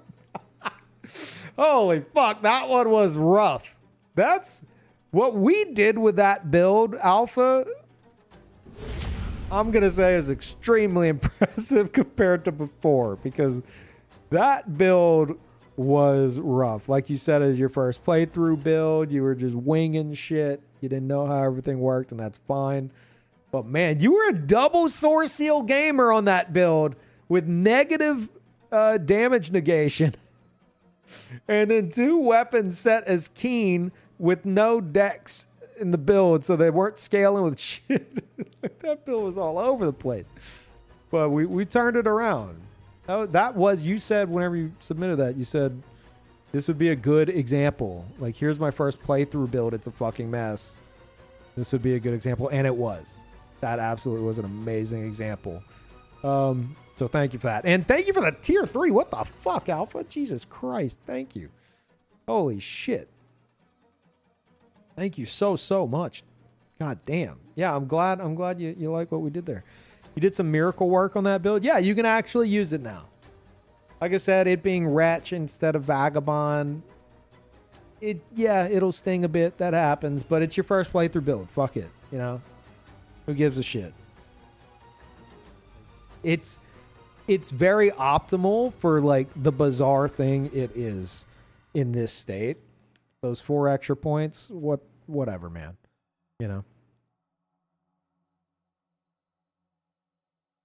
He's so mean. No, I'm not being mean. Alpha said, like, upon submitting it, like, hey, this is... Yeah, look, actually, it's on the Imager. Made him 2 years ago, but since there's no crossbow... Oh, right. You mentioned the crossbow that we saw in the trailer. I want to try it on him. He also uses fire magic. Am I looking at the... I'm looking at the wrong one. I already closed out of Alpha's. Alpha said upon submitting it that it was a mess, and they're aware of it. So, I'm not being mean. I'm just agreeing that it was indeed a mess, but we fixed it. We cleaned up the mess. That wasn't your build? Yeah, I see that now. My bad. I got too many tabs open. But yeah, I'm glad we got that going. And thank you again for the tier 3. That's fucking crazy. Better get rest on that build. I mean, dude, it's your first playthrough build. My first playthrough build? Chat, don't tell anyone this. Keep this to yourselves. My first playthrough build, I stopped at 120 in the event that, maybe the, maybe like the PvP stops around 120, which I was close, 125 in terms of duelist meta. But at 120, I had 40 vigor. I wasn't fucking with diminishing returns. I'm like, whatever. I made it work. And I'm not saying, this is what a lot of people on Twitter fucking misunderstand with my words. I'm not saying that, like, oh my God, these first playthrough players, how dare they not know all the diminishing return breakpoints and shit. I'm not saying that. That's not what I'm fucking saying. If you want to have 0 vigor on your first playthrough, fucking go for it. Do it. Mod the game to have negative vigor. I don't fucking care. But if you get your ass beat for like 200 hours straight, and then at the end look back on it and go, well, that was kind of like a challenge run. I'm a challenge runner now. I'm like a fucking expert over here. I couldn't take any damage on bosses because I can't withstand any damage because I didn't level health. You're not a challenge runner. You're not a fucking expert. You just don't know how to make a build and you got your ass kicked. You should not be trying to offer advice to newcomers as if you're an expert. That's where I have issue with it. Because I'm offering advice to newcomers on Twitter saying, hey, health is important, level health. And then people like that come into the comments and they're like, oh, just don't get hit. It's like, motherfucker, you're not Happy Hob. You're not Urban Orb. Like, you got hit a lot. You got your ass fucking beat. Don't act like you're a no-hit runner. You got absolutely fucking shit on. And it took you longer to learn because you couldn't take any fucking damage. That doesn't make you good at the game. That's a fucking skill issue because you didn't pay attention to the fucking stats and how they work. That's on you. That doesn't make you a better player. That actually makes you a worse player because stat allocation is part of the game, and ignoring it entirely puts you in a situation like that. And a lot of those players, they get fucking desperate. And what do? They end up all having the same fucking build because they look everything up on YouTube because they're like, oh, I'm dying a lot. What do I do? And so they go straight to fucking YouTube, and YouTuber Tim tells them to spam Blasphemous Blade, spam Bloodhound Fang, spam Reduvia. They all use the same fucking shit because their lack of vigor made them desperate. But then they confuse it with, oh no, I'm really good. I'm going to go and tell other people not to level vigor because it made me a better player. No, it made you a more desperate player. Anyway, he's yapping. Yeah, I'm on a whole fucking tangent now. I forgot where I was going with that. There's a point to be made somewhere in there. Anyway. But do whatever the fuck you want for your first playthrough. Just don't get your ass fucking beat for 200 hours and then think you did a challenge run.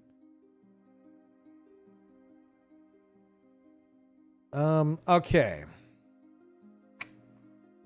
Now, let me plug in these. Are you guys enjoying these, by the way? These little optimization sessions here.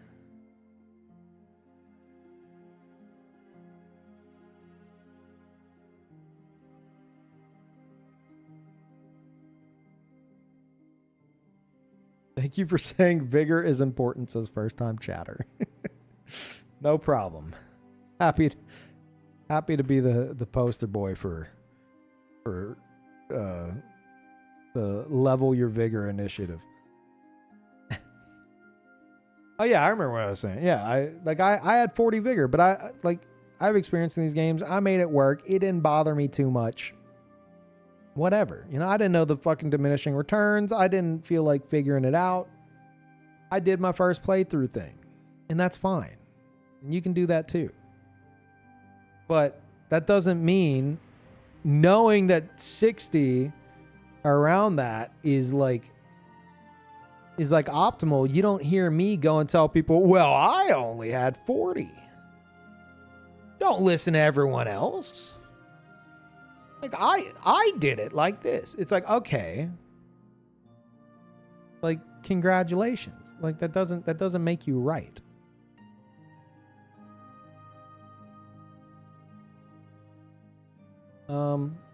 In terms of like, you know, giving advice and like what actually is optimal.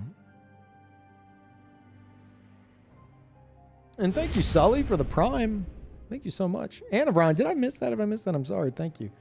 Yeah, thank you, Sully. Welcome. Enjoy the emotes. We got worms over here. Blue worms. Gonna send a link of my build. You can. As long as it's an Imager link, you should just be able to link it.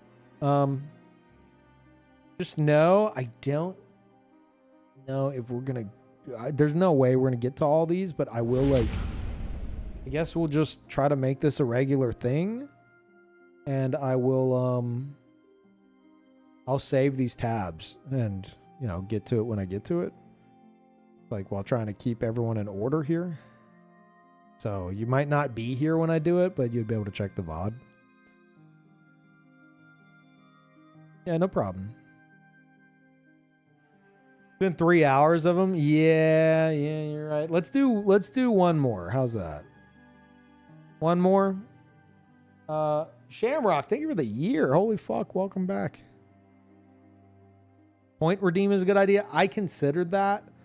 Hell, you know what I considered, chat? I considered saying if you tip with the link, you get to cut the line. But then I was like no, I can't do that because I want this to be like accessible, you know, to like people who genuinely could use like advice or tips or whatever. Like I wanted this to genuinely be a learning experience. Now I'm sure if I go and I look on that fucking post I made, like right before I started streaming, there's probably quite a few people fucking saying, "Oh, don't get hit. You're just a bad player because you need health. You need health because you're over here getting hit a bunch."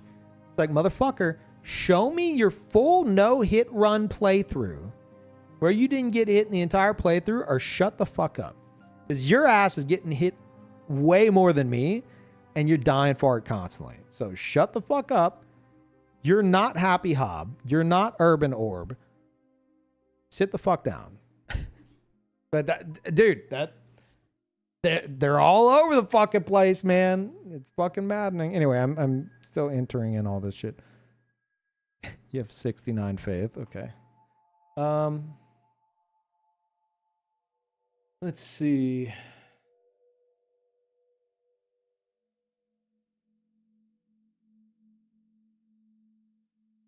Saints tweet? Yeah, that motherfucker timed that too. Piece of shit. But like the clip shows he has vigor as well, and he's just killing people without it. So it's like, doesn't even make sense.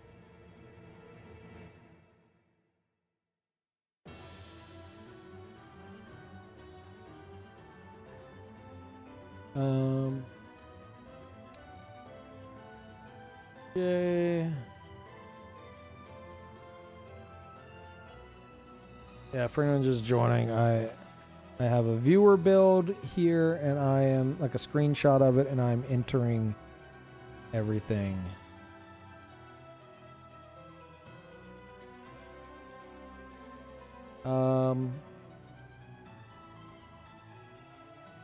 Almost done.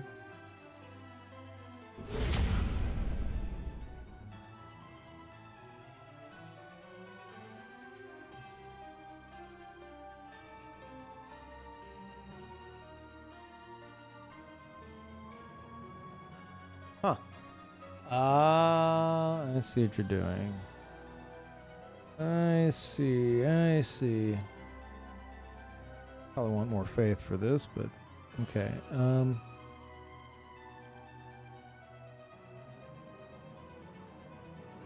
Okay, I think this is right. We've got everything. Are there any spells? Doesn't look like it. 2 years ago, there is a new crossbow in the DLC, which we saw from one of the trailers. I want to try it on him. He also uses fire magic. Okay. So we'll keep that in mind. But here's the build. Yeah, this is the setup. And thank you, Ron, for 69 months. 69 faith, 69 months. Okay, all right. Whose is this, by the way? Who wanted the crossbow build? I don't know who linked it, or if they're still here. Not sure.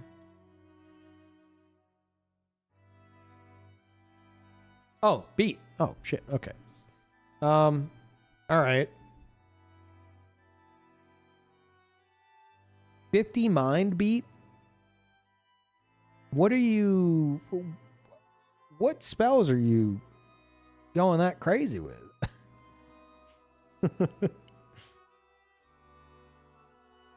That's a lot, man. And again, you said this is 2 years old, so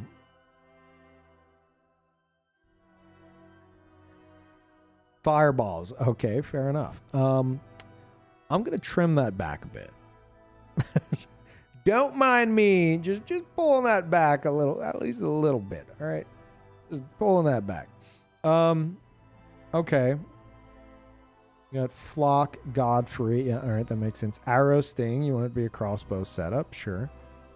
Radagon. 30 dex. That'll give you 60. If you're comfortable with that, then I'm going to drop that down 1. Because the break point for a lot of pyromancies is the one you're closest to is 59. So Radagon will boost you to that.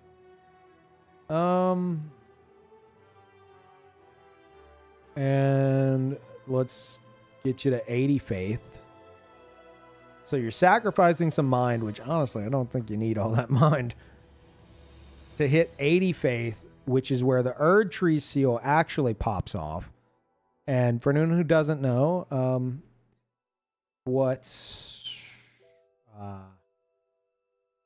okay, I don't know if you intended to do this before beat, but I assume this was your intention. You want to use both these seals together, right? To get the bonus from the giant seal, but cast with the Erdtree? Is that what you're going for here?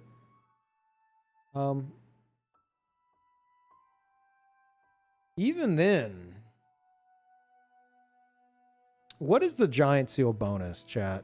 Is it 15% or is it 20%?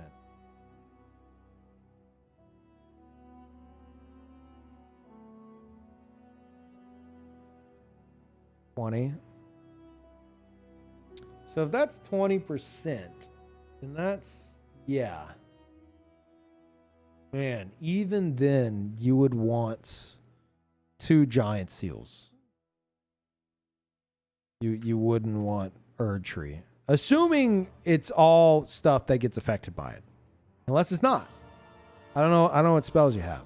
So if you're mostly using shit that's affected by the giant seal, then yeah. If not, then maybe having a combination of the two would be better.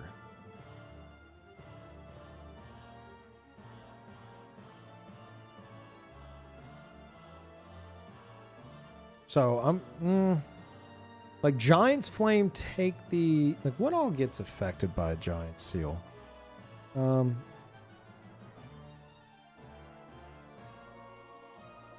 Where's that? Where's that fucking spreadsheet?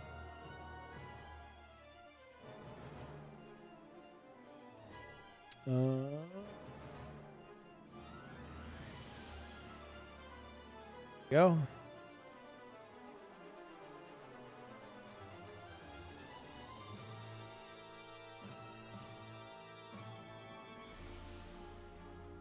I think this casting speed spreadsheet, this is by Jerp, right? I don't know where the fuck it says here. Oh, credit. Oh no, it's not by Jerp. Reverse engineering Amir. Research formula refinement Amir and Halvard. Data gathering and sheet creation halberd. Okay, I thought Jerp had something to do with this. Okay. Here you go. Fire giant incantations. Burn O Flame, Scouring Black Flame. Wait, sorry. My eyes fucked up. Burn O Flame, Flame of the Fell God, Flame fall upon them, and Giant's Flame take thee. Those are the only ones getting affected by the Giant Seal, I'm pretty sure. Correct me if I'm wrong. I thought O Flame also got affected by it. Does it not? Fire Monk also gets affected. Okay, so that's the Fire Giant. Fire Monk. Catch Flame, O Flame, Flame Sling, Surge O Flame, Whirl O Flame, Flame Cleanse. Okay, those are all the buffs. Does all that shit get affected by it? Because holy fuck. I didn't think Catch Flame did. And thank you, Vincent. Appreciate it. Got it, Pachi. Catch Flame's not affected. Okay. So we do have some conflicting stuff here.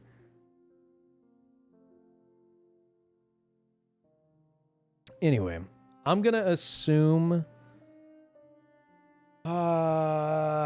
it depends on if Beat is using... Whatever. Look, we'll do this. Beat, if you're using purely Giant Seal affected spells, then double Giant Seal. If not, then one Giant Seal, one Erd Tree, and always cast with Erd Tree. So we'd probably want to swap these, assuming you're casting with the left hand.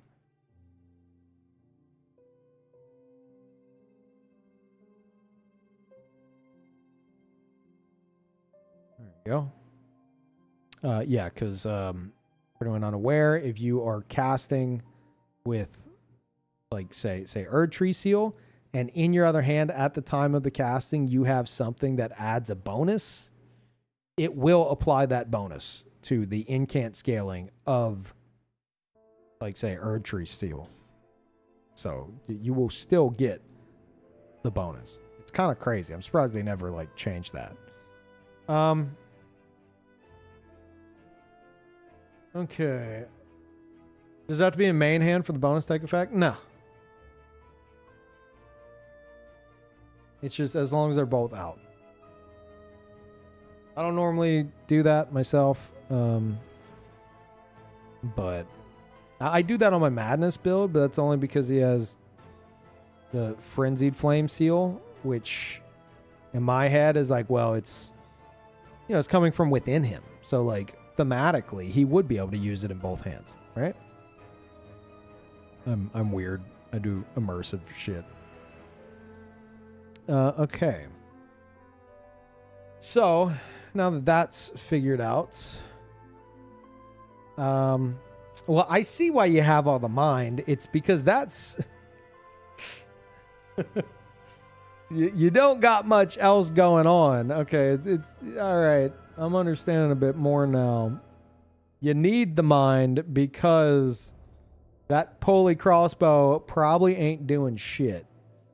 And I get it. I get it. For anyone unaware, Beat said that they want to use the crossbow that we saw in the trailer, which is like a repeating kind of a thing.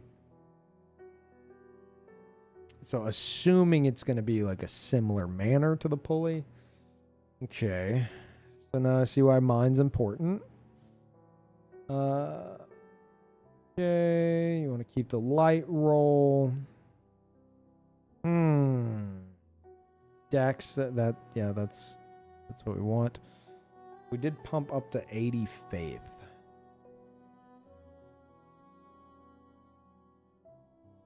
I still think that's important.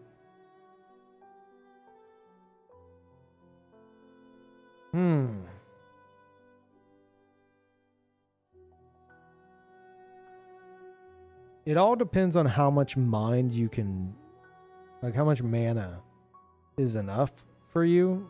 But if you're practically pure caster. at this point.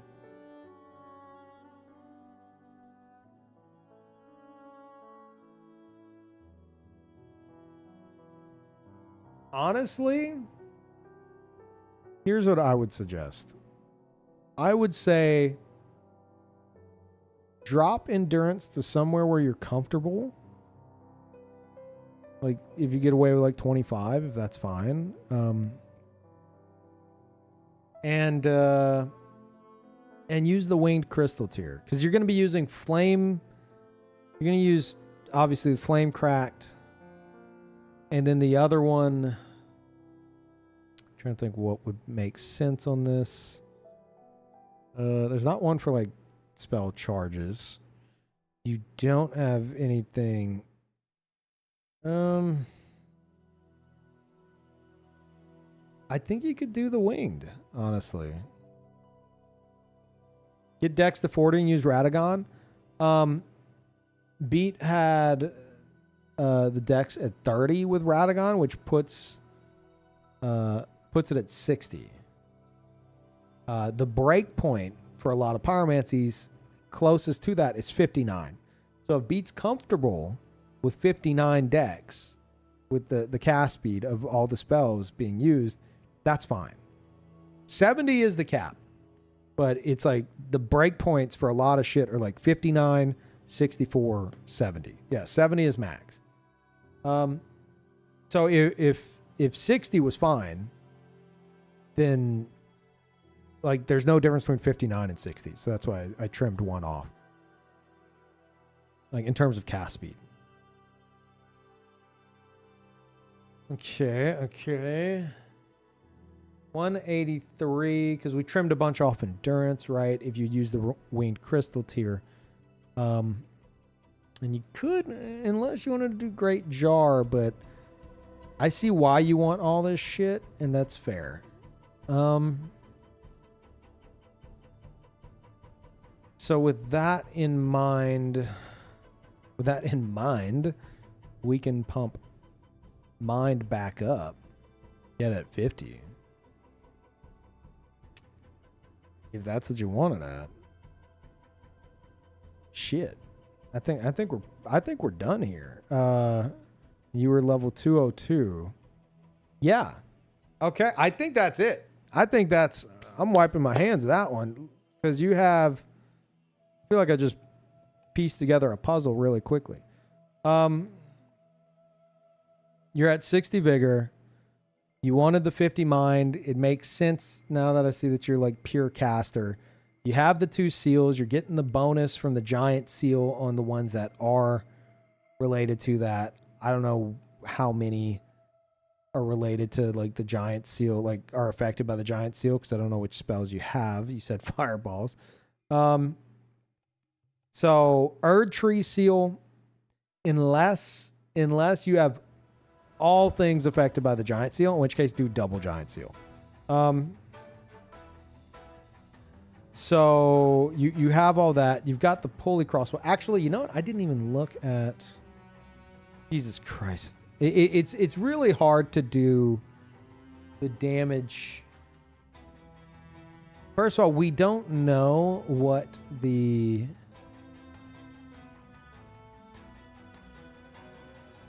The fuck is the pulley crossbow even goddamn. Okay. So the crossbow. Do crossbows not scale in this fucking game? Why does From Software fucking hate crossbows? Jesus Christ. No scaling, no Ash of War. Mostly dog shit across the board. That's crazy, dude.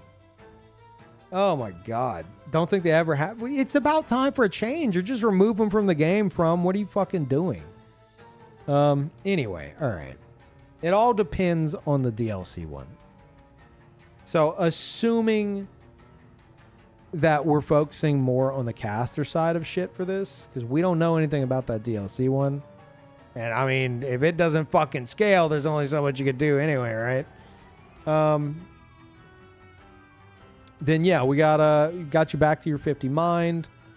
We got the 25 endurance, winged crystal tier, and flame crack tier in the flask. I think saving all that, like all that fucking shit, all that endurance is huge, because then we're able to have both the mind and the max spell damage here. And then 34 dex. Right. We got 34 dex, which got you to a new cast speed breakpoint.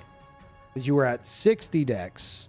Well, so you had 30 plus Radagon Icon, which for anyone who doesn't know, that's plus 30 to casting speed. It gives you the effectiveness of plus 30 dex for your casting speed specifically. So at 30 dex with Radagon Icon, you're at 60 dex. The break point for a lot of pyromancies is 59. But because we're able to go up to 34 dex with Radagon, that's going to be 64, which is the next break point. So your spells are going to be a little bit faster, basically. And you got the faith cap. You got plenty of fucking mind. I think this is good.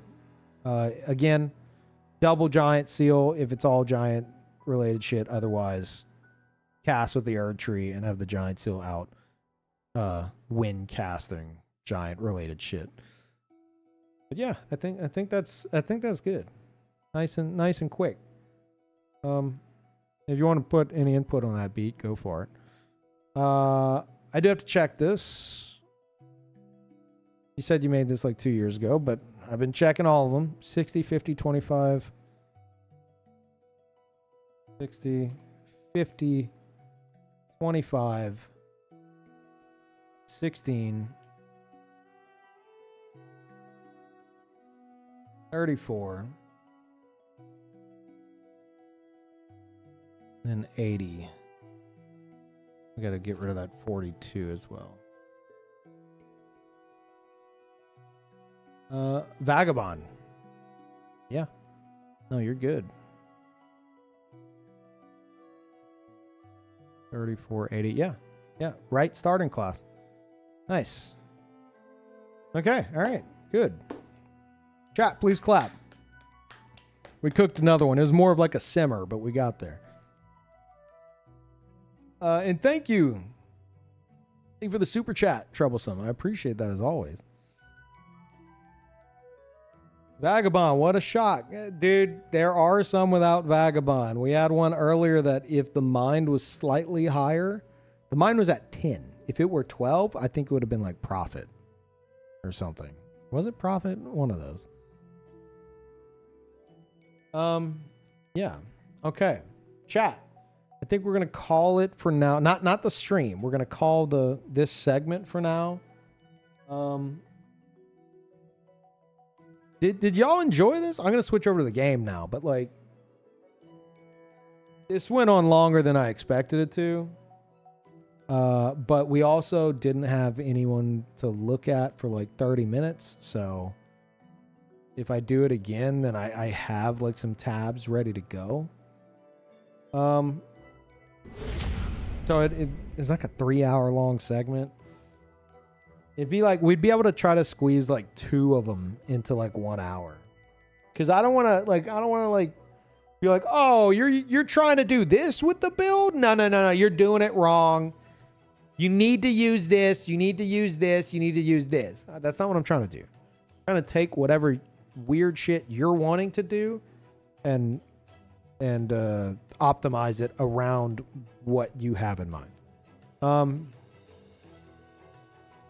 And that takes some time. That's not just cut and dry shit. But yeah, I hope some of y'all learned from that. Hope that was actually like a solid learning experience. Anyone who came over from Twitter because I made fun of you, I hope you learned something.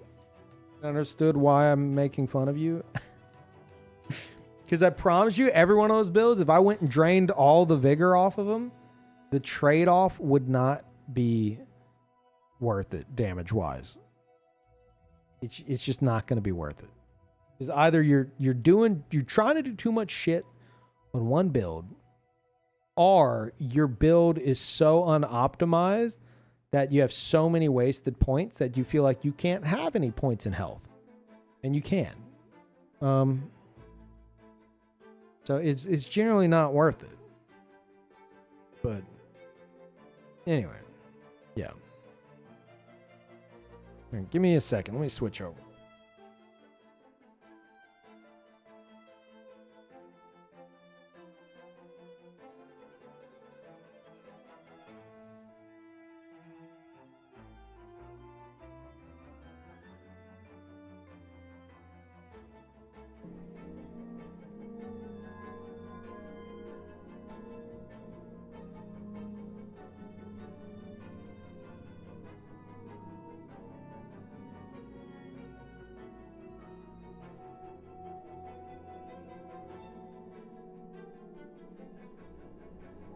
Okay. Right. Close out of that, and I guess I'll just like leave these open. Sure, why not?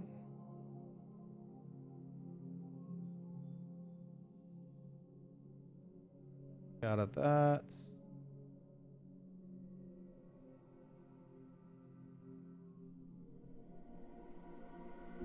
All right. I think we're good. Check something. Okay.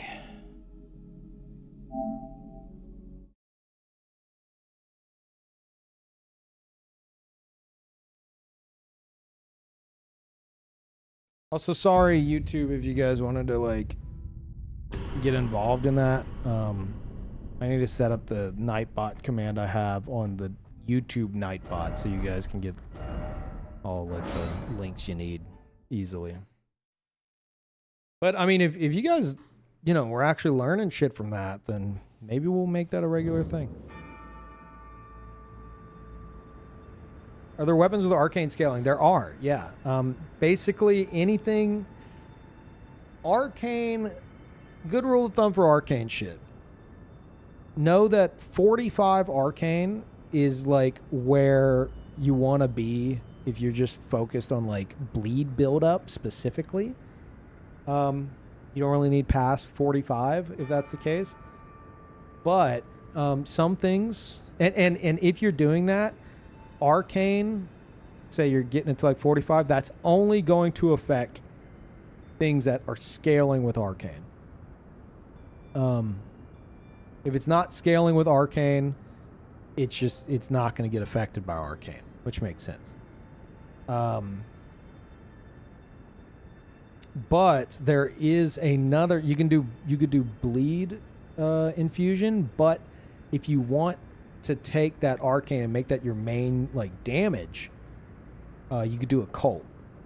And some stuff as a cult, like I think will go up to like fucking 80 arcane and like do a fuck ton of damage. So yeah.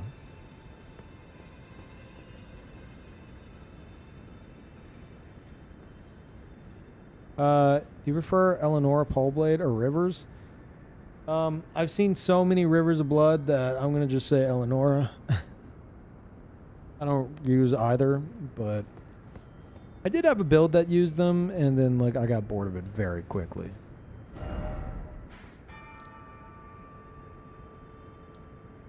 Yeah, that kind of like took the focus out of me, dude. I feel like I need some fucking coffee now. Too many numbers. Oh, too many fucking numbers.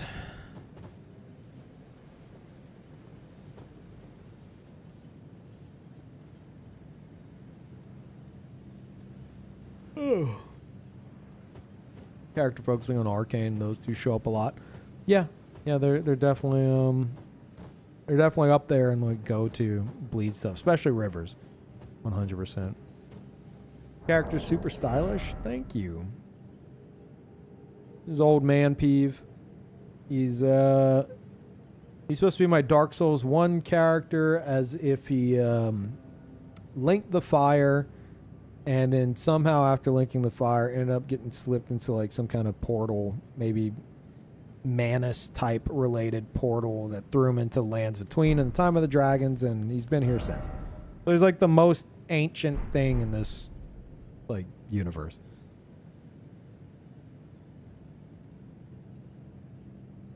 This is Young Peeve, yeah. Oh, dude, it feels weird going from all that shit to actually playing. I think I need a moment. My brain is in like numbers crunching mode, not like focus on video game mode. Did anyone have any questions? Because I was kind of in my own little world there for the most part.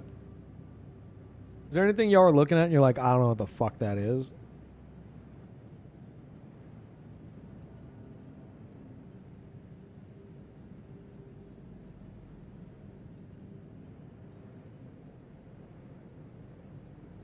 What's that thing your character's sitting on? Shut the fuck up, Tulip. I should ban you just for your tweet.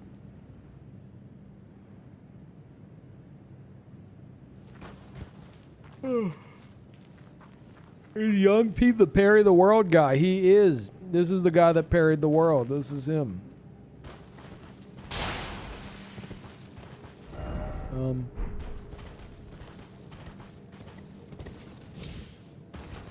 Yeah. Will you explain to me what the fuck Marika is? Well, you see, Marika is a god, and she shattered the Elden Ring. And that's about. I can't get into any more because it'd be spoilers. Why am I doing this? What the fuck am I doing? I'm so not mentally prepared for this right now. I need coffee, like, stat. Fucking immediately. What shit is this?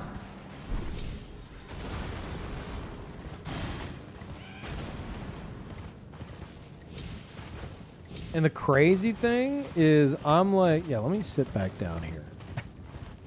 I'm so not in the right mindset for this. I'm planning on this being a very long stream, chat. Because here's the dilemma.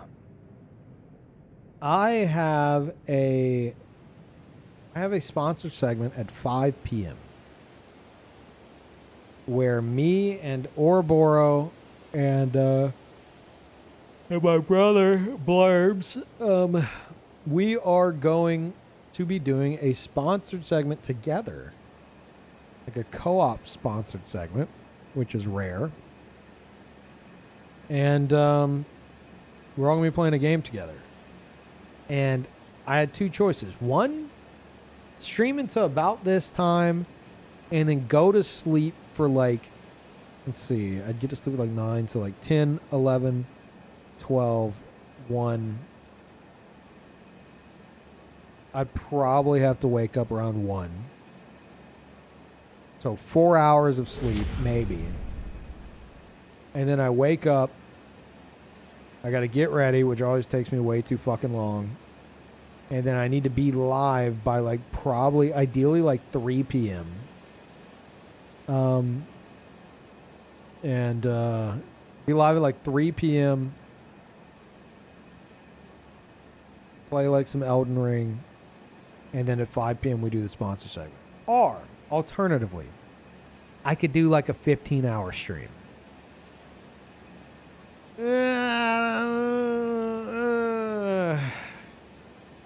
I decided on the 15-hour stream.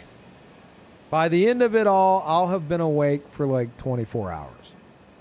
Which, I've done that a lot. I can do that. But I will need some fucking coffee.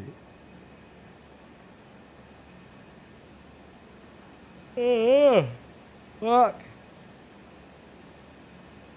Yeah, thank you, Werewolf.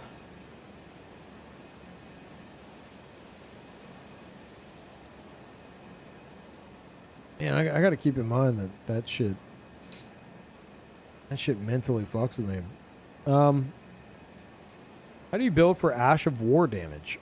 I know a lot just scale off upgrade level. But then there's quote unquote bullet type ashes, some that scale off certain stats regardless of infusion, but I'm never really sure. I mean, with the exception of like lightning scaling with dex, which is like fucking weird. Aside from keeping that in mind, you could probably figure it out just by looking at it. Like, if it looks like something that's like gravity related, it's probably scaling with int. If it's like frost related, it's also probably scaling with int. In terms of stuff, like, and then like fire stuff, it's gonna be faith. But whenever it comes to like the physical shit, I'm not sure. You could find like a spreadsheet on this, guaranteed. Something that'll tell you what scales with what. Thank you, Husker. Welcome back. So, yeah, you could. If there's any question you have, there's probably a spreadsheet for that. If you really want to deep dive into it. Unless it's like super obvious. Like if you were trying to build your entire build around like this one specific thing, okay. But unless it's like something super obvious, like gravitas, for example, scales with int. You know, like, okay, you could build int if you want to use something like that. Or waves of darkness. That'll be a better example. But otherwise, whenever it comes to just like basic like physical stuff, I wouldn't worry too much. You know.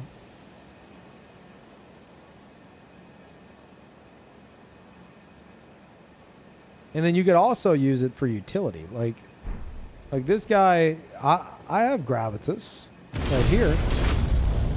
But this isn't an int build. It's got 18 int to meet the minimum requirement of the katana, but this katana scales like shit with int. It does scale with int, but it's like not good scaling at all. But it scales primarily with strength. So instead, I'm using it on my faith build, which at level 200, I don't mind meeting that 18 int requirement because I have like some little combos and shit I do.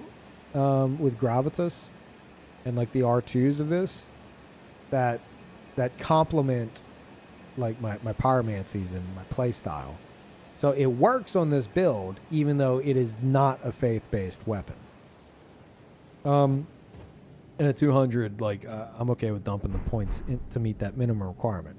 So like I'll do like if I'm fighting you, right, and you get pulled in by gravitas, it's not going to do much damage, but if you get pulled in by gravitas and then like as you get pulled in, you mash to like roll away, you're like, oh god, and you're like trying to roll away, I can do this. I can pull you in and then I queue this up, and if I get like, you might roll to the left and I have like a split second to change it.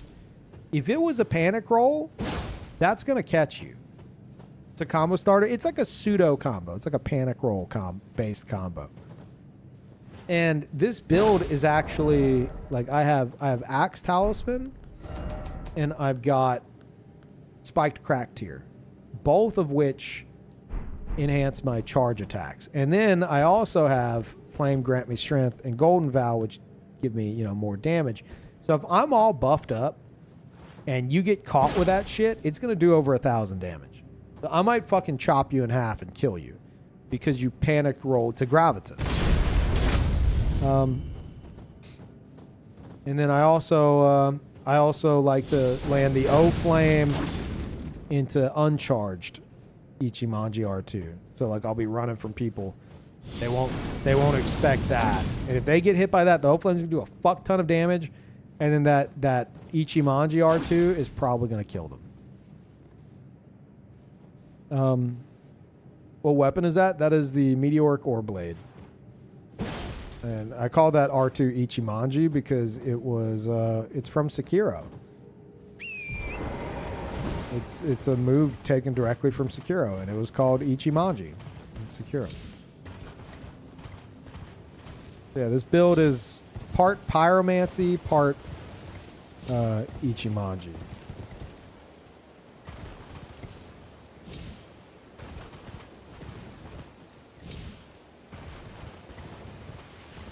Man, it's all bright in here from the fucking from the windows and like the daylight coming in, and it is making it not easy to see where the fuck I'm going in this environment.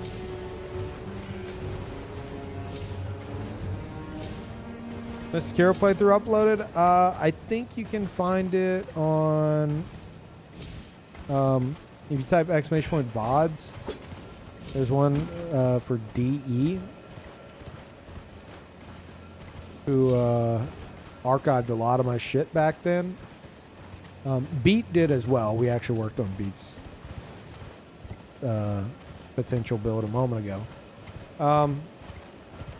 But I think Sekiro would have been... Yeah, Beat started archiving a lot of my stuff around end of 2020. DE archived like a lot of my shit before that. So Sekiro would be there.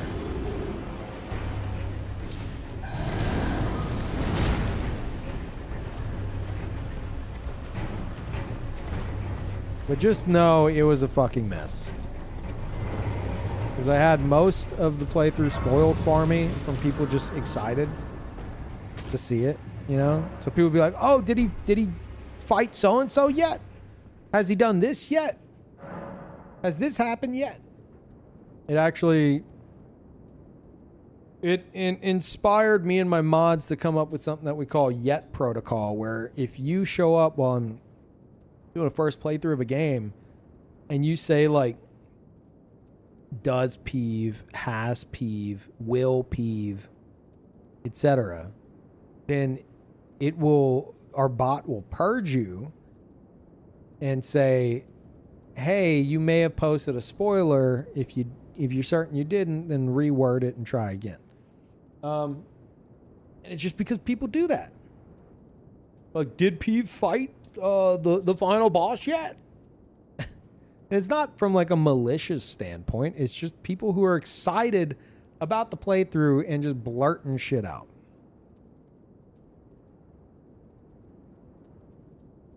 So we're that's one reason why for the Elden Ring DLC, I'm not, if I don't get it early, chat, because I don't know if we'll get it early. Wow, all these bloodstains. We might get it early, but I fucking doubt it. But if I do, and I have enough time, I think I will play it off stream and then upload it, because let's be honest, a lot of you guys aren't going to be watching it anyway until you're done with it. Otherwise, I will be streaming my first playthrough, and I won't be looking at chat. I'll have chat disabled. You guys will be able to talk, but I won't be able to read anything y'all are saying, because I know people are going to come and they'll be like, I just saw so-and-so get to this part. There's an illusory wall right there. Or, oh no, I just fought Super Mikola and he's really hard, but he's weak to this. Like, I don't want that shit. People can't fucking control themselves, especially with this game. They just can't. I've seen too many first playthroughs. I've lost all faith in people's self-control around backseating in this game. Let me change the title here.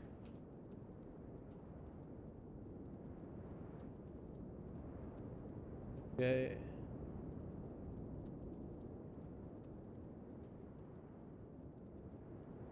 We're not doing the build stuff. I'm glad y'all enjoyed that so much and actually like learned shit from it. That's awesome.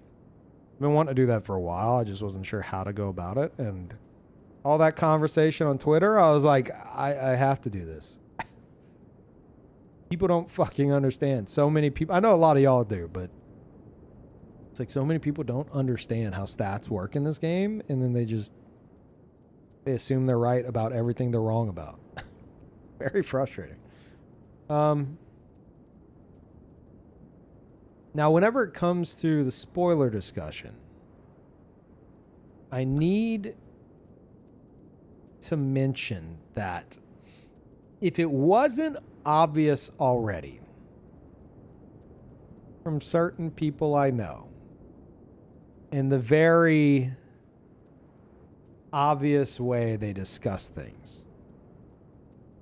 And thank you, Teals. Welcome back. I appreciate it. I'm going to say that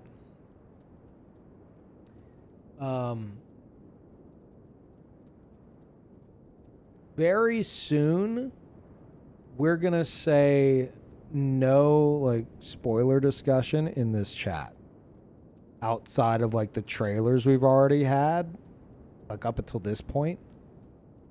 But like I'm about to like I'm very close to saying okay, no more information like that we haven't received yet being discussed like from this point on. That's the point we're at, you know, where you're like, okay, I know enough about the DLC. I don't want to know anymore. We're very, very close to that point, if you catch my drift. So, yeah. In the event of new info soon, don't bring it in here. Okay. So, yeah. Did I see the story trailer? I did. Like, I'm okay with, like, story trailer. The first little... The one that we saw with, like, the gameplay and shit like that. That's fine. But any future info that will be revealed, please, upon receiving said info, do not come and discuss it in here. So, you gotta watch the reaction VOD. I mean, I mostly just like chilled and watched it and talked about it a bit. There wasn't anything too crazy. And it wasn't even on the date. It was like a few streams ago.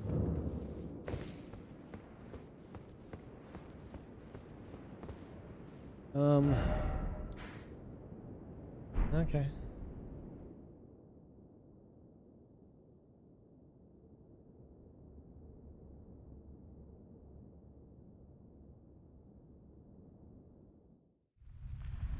Except for any other games this year. Silk Song, which is totally releasing this year, right? Thank you, Genji. Welcome back.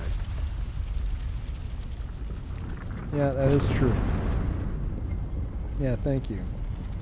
We already had all that earlier, though. Liza P DLC? Oh, yeah, that is supposed to be this year, too, huh? Yeah.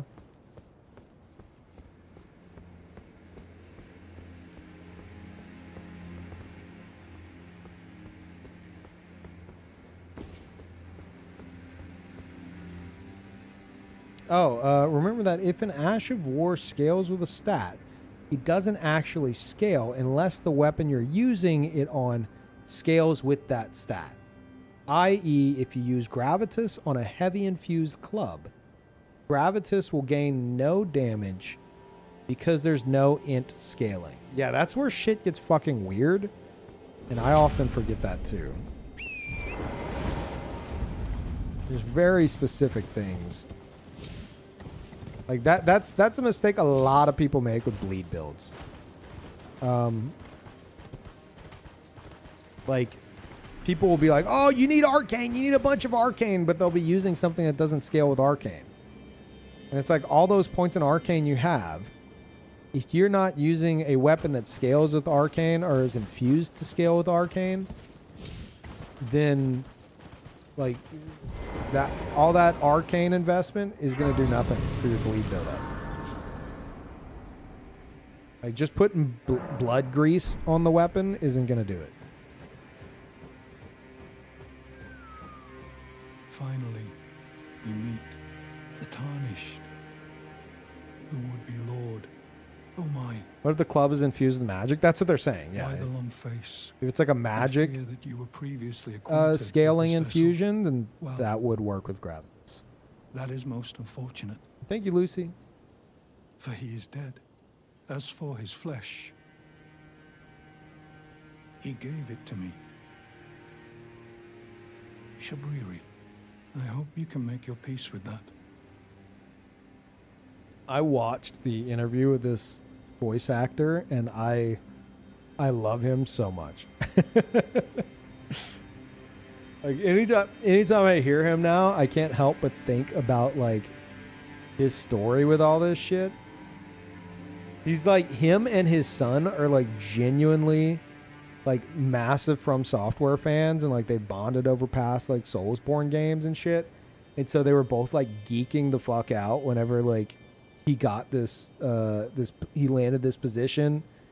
And like it was like COVID started picking up, and so they had to do like, he had to work from home, and he was like on a call with like Miyazaki, and like him and his son are looking at each other and like pointing like at the headphones, like, oh my god, it's him, it's Miyazaki. Like it's so wholesome.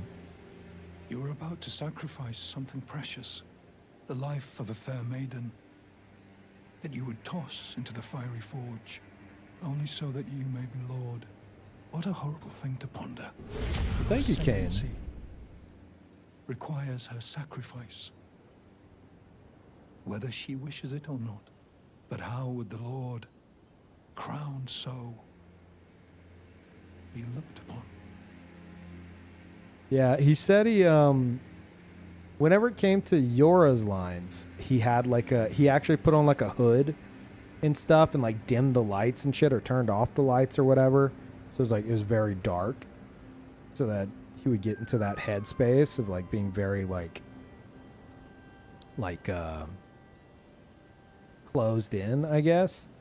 And then whenever it came to Shabriri being all fucking crazy and stuff, he said he had no hood on, and he had all the lights on, so lots of light and lots of like, it's like completely over the top, but it's just really cool like that helped him get into like both sides of the character. You would think it'd be the opposite, but whenever you consider what Shabriri is, it makes sense. Chosen, tarnished, and would-be Lord. Yeah, like method acting. Dare to tread the path of true rigor. Spare the poor girl, and singe your own flesh in her stead. If you are prepared to show resolve and attain lordship through righteous hardship, then heed the words of I, Shabriri. Chosen, tarnished, and would-be Lord, descend into the depths far below the Erdtree capital. Seek audience with the three fingers and the flame of frenzy. If you inherit the flame of frenzy, your flesh will serve as kindling, and the girl can be spared, setting you on the righteous path of lordship, the path of the Lord of Chaos.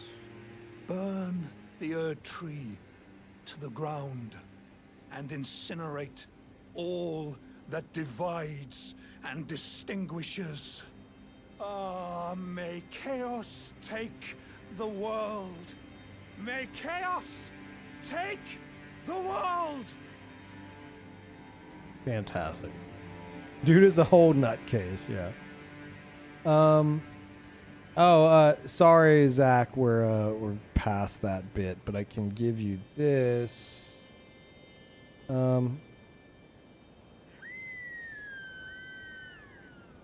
There. Oh wait, no, sorry, ignore that. That's not actually the link. I fucked it up. The fuck? Why did that not copy it correctly? There you go. Yeah, you can plug all that in there and just look at the total AR underneath the weapon, and make sure you get the infusion as well as the upgrade level, and just put your stats in, all that shit, obviously, and just fuck with your stats and stuff until you can like pump out like the best amount of damage from that.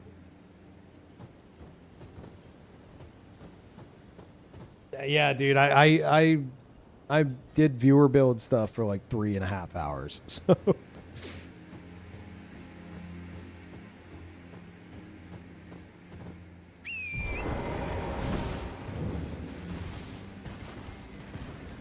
Shibuya definitely has the I go to sleep with the lights on vibes. Yeah. And something else I learned from that interview that I mention every time as well.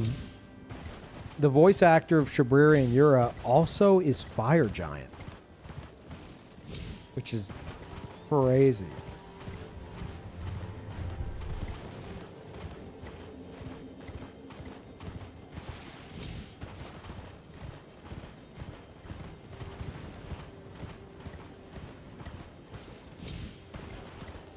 Sean Dooley, is that the name?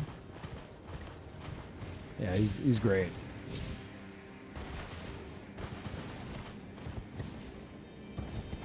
Bit less subtlety to Fire Giant though. He said that he had like Miyazaki in the studio, like with him while he was recording like Fire Giant, and he didn't know. As far as I understand, he didn't know exactly what he was recording for. They're like, "Can we just get you to like, just start yelling like you're a big like creature, you're a giant creature, and you're just letting out these big bellowing cries." And then like they're like, "Okay, now you just had your foot ripped off. So let us hear what that would sound like." And he's like, and like you know, he would try something, and Miyazaki would be there and be like, no, more like this. And Miyazaki would let out some kind of a roar, and then he would kind of like mimic it in his own style. So cool.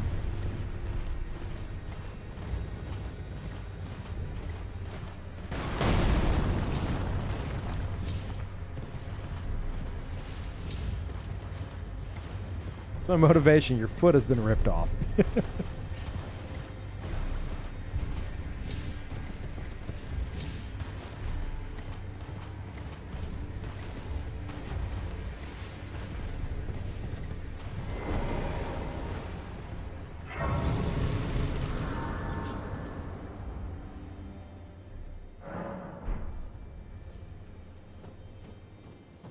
Kind of nailed it. I'm gonna be honest. Whenever Fire Giant's foot fucking collapses and the bone snaps, and he looks down at him, he's like, "Ugh," like that. I feel that.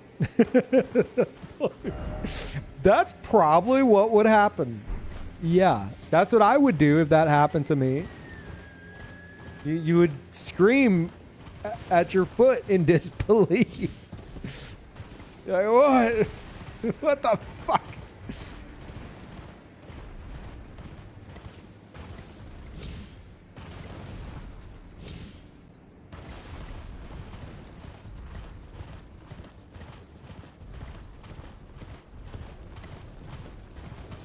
You think Hayata is actually Shabriri possessing Irina's corpse? No, I don't think so. I think like maybe Shabriri had something to do with the resurrection, but I think it's like it's Hayata, or I guess Irina, like with her memories erased, and all she knows is that, you know, she's trying to find that light that she's seen. Maybe the initial light is you know, what Shabriri's doing, but I think Shabriri or the Three Fingers or both or whatever kind of like revived her, wiped her memory, and then like set her on this path and let her go. Because the entire point is for her to also, it's like a butterfly effect kind of a thing. Like, okay, if we leave her, like if we have her in the right spot where the Tarnished is going to come across her, you know, she will just organically guide the Tarnished into our clutches, basically. That's the way I see it.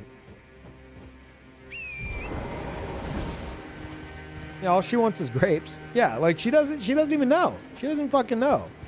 If you tell her, there's a dialogue line you can get where you can tell her those aren't grapes, they're eyeballs you're eating, and she literally, like, she freaks out, and then you like walk away for a moment and there's like a delay. But if you sit there, she will throw up. She genuinely starts throwing up. Like, you hear the voice actress mimicking vomiting. So it's like, Yeah, it's not like Shabriri. It's somebody that they kind of like set up in that position. Also, yes, we do have an emote called PvP Tasty. It's pretty underutilized, but very accurate to this conversation.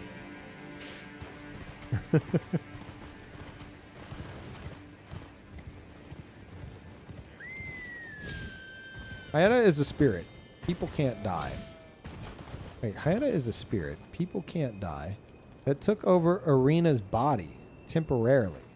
Her vessel has been repurposed by the Three Fingers. At the end, she is consumed. Wait, how do you know that? I mean, that's a possibility. How do you know Hyena isn't like... I mean, I suppose that could make more sense than... That could potentially make more sense than Arena having her memory wiped, you know? Like, it's just not Arena. Like, at all. It's just her appearance.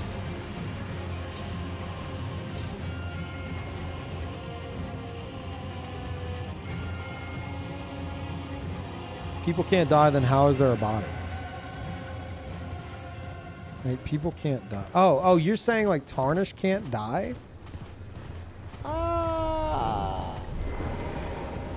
Well, actually, does she count as tarnished? Surely. Yeah. No, she definitely dies. She gets shit on. 100%. Now, if maybe afterwards a spirit known as Hyena took her spot. Now, if I am going to lean into that, nobody can die. The Rune of Death is removed from order. You know, I haven't like watched full lore on this shit, but is that the case? Because if so, what the fuck happened to like are demigods excluded? Because they fucking died. Well, they do get like hewn into the Erd tree, so maybe that's like how they quote unquote die.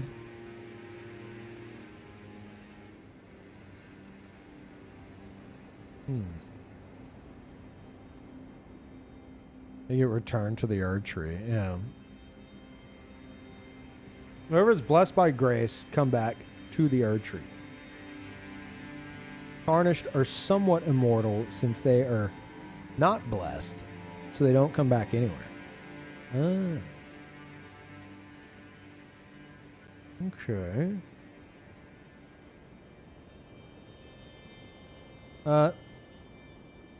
Peeve, in your genuine opinion, why do you think there are so many players hell-bent on 60 vigor being quote-unquote too much? I saw your tweets the other day, along with Cowboy and Oro, and shit had me crying.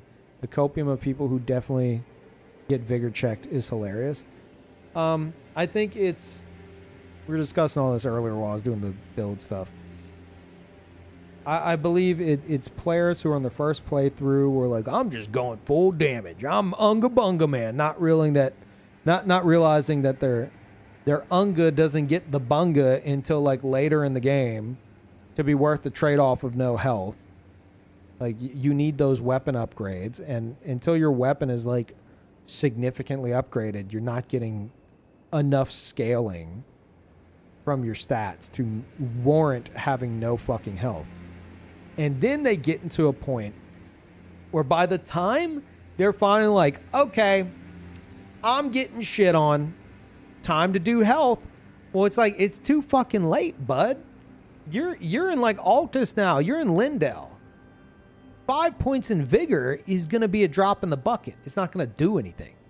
You now have a health deficit, as I refer to it. You have a health deficit now. So not only do you need to put points in vigor, but at that point, if you wait until like later in the game, you have to make up for the vigor that you missed out on early And then you got to go beyond that to notice a difference. So they'll put like 5 points in. They'll be like, this ain't doing shit. It's like, of course it's not doing shit. Of course it's not. Like the enemies are much higher damage now. You were supposed to have health before, and now you just still don't fucking have health. So then they end up beating the game with virtually no health. And they realize how difficult they made it on themselves. But in their heads, some of them, not all of them, in a lot of their heads though, they think, oh, I mean, I didn't have much room for mistakes there. I had to perfect that fight. That was the only way I was getting past it. Wow, I'm really learning because I don't have any vigor. I don't have any health, so I can't make mistakes. That makes me a better player. No, it fucking doesn't. It makes you someone who doesn't know how to make a fucking build.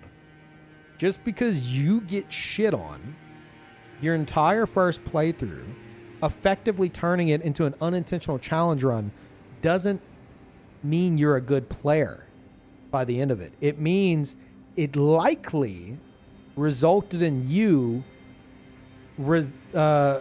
resorting to like desperate strategies to deal with what you were having to fucking deal with.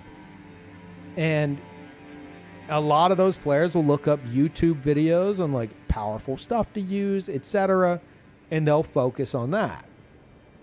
And that's fine. If that's how you want to play, do your first playthrough however the fuck you want. But after going through this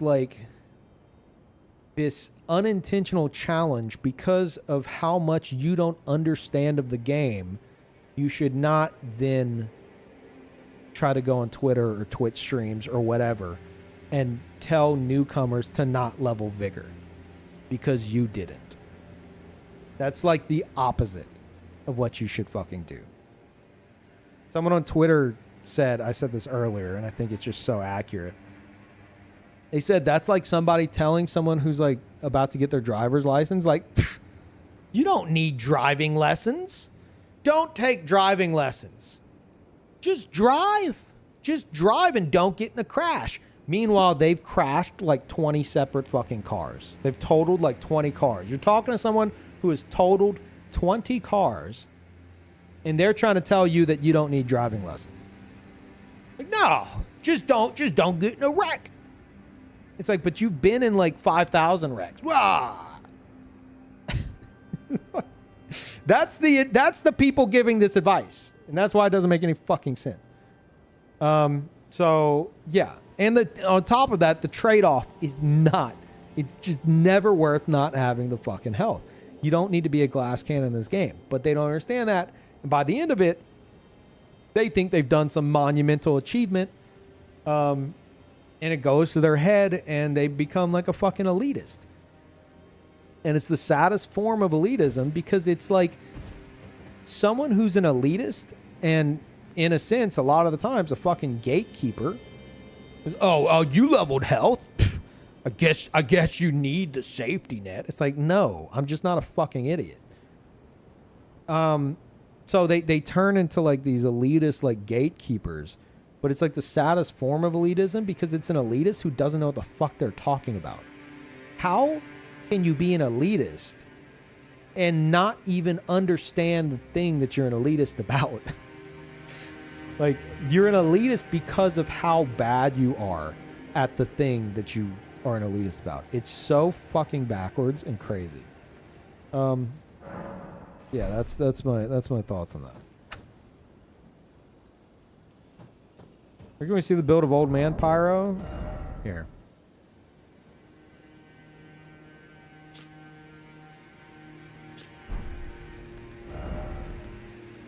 Stuff. And there's the crack tiers. There you go. Now, as I say with all my builds, if you want something like hyper efficient, like I make characters, I make themed builds. I min-max to hell and back around those themes and those characters.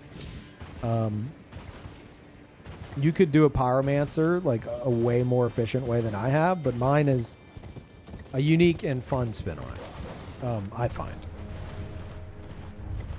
If you're like, dude, I love the Ichimonji stuff, I love the pyromancy, I love the vibe of it, then okay, yeah, go for it.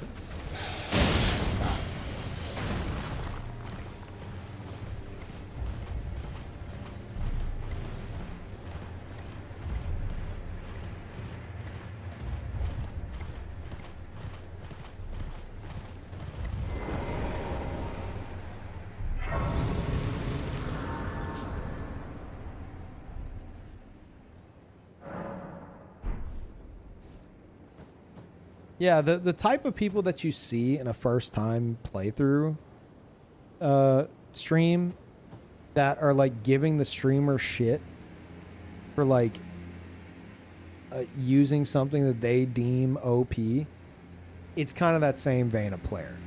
Like a player who very likely like beat the game fucking once and is done with it. And now they deem themselves expert. Or like one of my friends that I encountered on Twitter, by friends I mean quote unquote friend, did a rune level 1 playthrough and thinks they're a god. And as I told them, just because you did a rune level 1 playthrough, that doesn't make you an expert on the game. Like have your rune level 1 challenge, pat yourself on the back. Even I'll congratulate you on that. But don't think that that makes you like a fucking authority on like the game itself. It's not that fucking simple. Especially if your rune level 1 playthrough is you looking up YouTube videos that tell you exactly what to use and how to use them against every boss, as our friend did. I'm looking at it, I'm like, dude, I've seen this rune level 1 quote unquote build a million fucking times. You just fucking looked up what to use, where to find it, how to use it, and mimicked what the YouTuber did. The YouTuber may be an expert. You're just mimicking an expert. And you clearly don't know anything about what you're fucking preaching. And thank you to Festa for the tier 2. Welcome back. My 9-year-old son keeps asking when you're going to PvP. I just tell him when he feels like it. I'm doing PvE for a good while. Sorry. I have to reach max difficulty before the DLC comes out. Because I want to go through the game or the DLC at level 200 max difficulty. Also, let me order some food.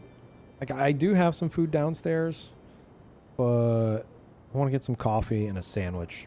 That would be nice. Like from this specific place, not like you don't have coffee and a sandwich at your house. The answer is no, I don't. But even if I did, I want to order from this place. Shut up. Let's see. That yeah, man, that fucking, as much as I enjoyed that segment, and I'm glad y'all enjoyed it as well, it fucking drained me, dude. That shit fucked me up mentally. I don't think I could do that for 3 hours again. That just fucked with my head. I'm so like zoned out. It's crazy.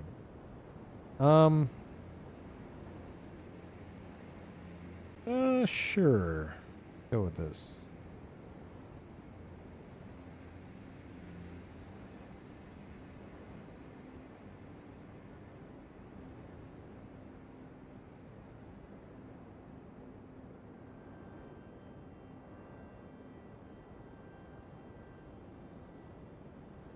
Okay. What did I do for 3 hours? I took viewer builds and I optimized them. And we cooked some good stuff. We cooked some real good stuff, if I do say so myself. It was We got some shit done. And people who weren't familiar with like how to like optimize a build actually learned some shit from what I understand. Yeah. Yeah, it was actually really, really productive, which is I think why my brain's fucked up. We're almost there. Not The used to flame that level of ruin lies productivity. Just ahead. I'm glad it was you I traveled with. I must tender my thanks to Torrent, too. Thank you, Torrent. Please continue to lend your aid. Till the end. There is something I'd like to say. Oh, I'm not My going. purpose was given to me by my mother, but now I act of my own volition. I have set my heart upon the world that I would have, regardless of my mother's designs. I won't allow anyone to speak ill of that, not even you. Not go and see the Three Fingers. Wonder where all this anti-vigor propaganda came from. All previous Souls games been about survivability. It's exactly what I said earlier without repeating myself. It's like the thing I find fascinating is those same players will regurgitate anything that like Gino Machino or like any like speed runner, challenge runner, or sometimes PvPer, like anything like an expert says, they'll fucking parrot it as if it's their own thought.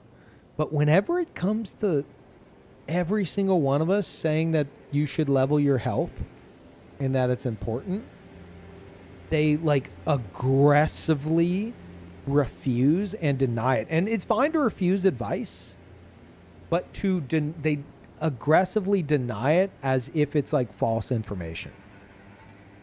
And it's because they did it on their first playthrough. They like refused to fucking level health on their first playthrough and convinced themselves that it was the right play whenever it was actually the worst move they could have made. Yeah, it's extremely ironic.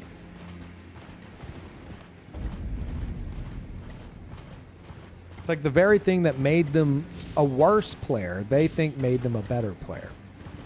Like, it didn't. It made you desperate. And it made you give shitty advice. You're more than welcome to do it, but, you know, don't try to give advice after you make a colossal fucking mistake like that.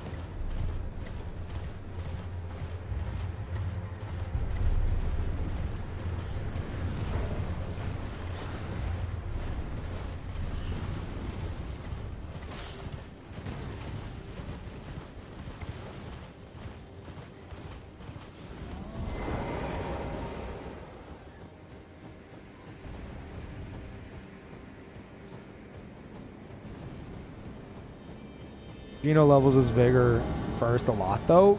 I mean, I don't watch many, like, challenge or speedrunners, but, like, yeah, I'm not surprised. Like, that's what I'm saying. That's the crazy part. Is that all of the... Fuck you. Good parry.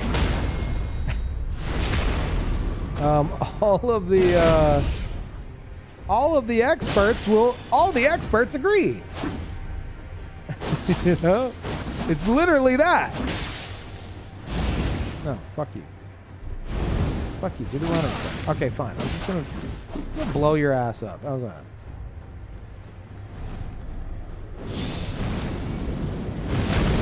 Holy shit. That was kind of awesome.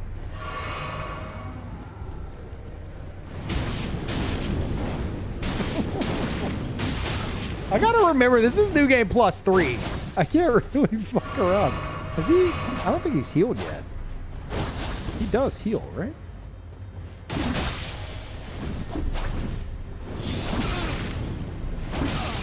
Oh, I'm dead. Oh my god. How the fuck did you not kill me? Fuck you! No! Fuck you!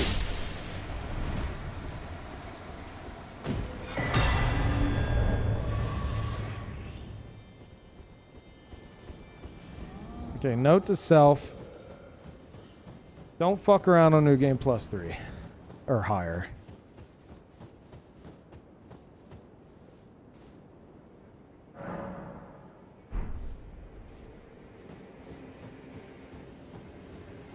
I don't know why I'm even collecting that. Finally, build complete. You're right. God, there it is. I don't have the stats for it, but YouTuber Tim told me it's really powerful. So I don't think I need the stats, right? It's gonna let me win like a bunch of PvP now.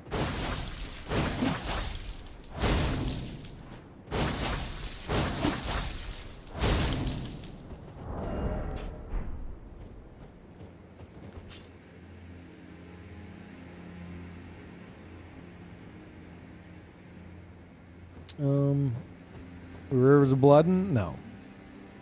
Absolutely fucking not.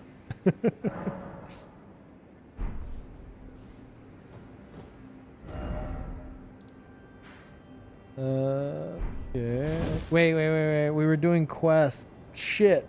No, I can't go do this yet. Got quest to continue.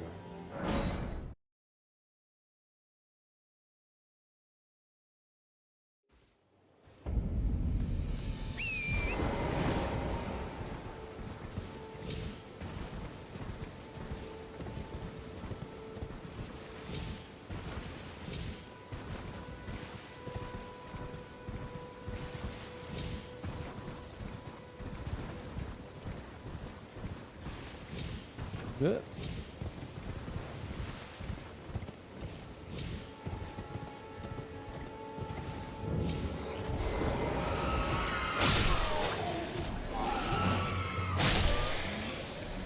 I feel like all these idiots still being here means he's still gonna say the same shit. I should go talk to McCullough.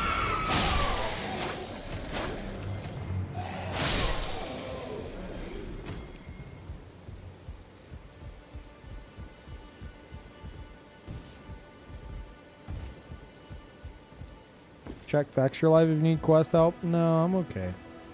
I must begin my search for a true and... Okay, let's go.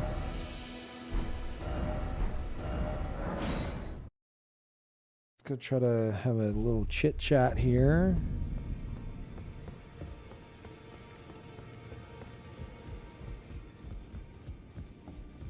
No. I need to do better than this. This will never kill a god. I can do better than this. It needs to slay a bloody god. Is this is that the Banished Knight sword? Or is it just a generic sword that we don't get? It looks like Banished Knight, but like not as statuesque.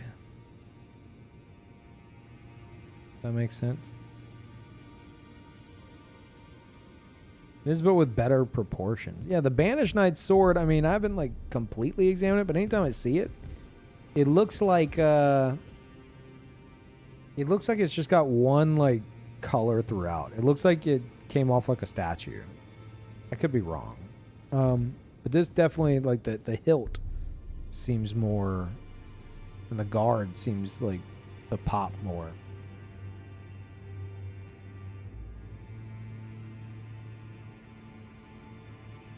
Yeah, it's like fully metal. Yeah. I like this version. This looks cooler.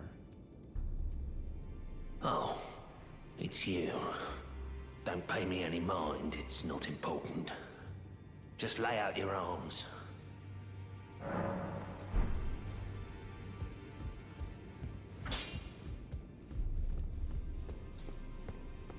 In this ash, I can smell the ancient storm. It reminds me of my first talk. Fuck.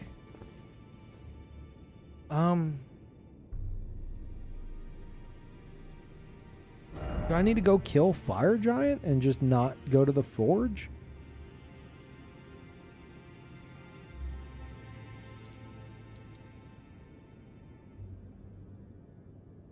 I mean, I could like go kill like Radahn, I guess.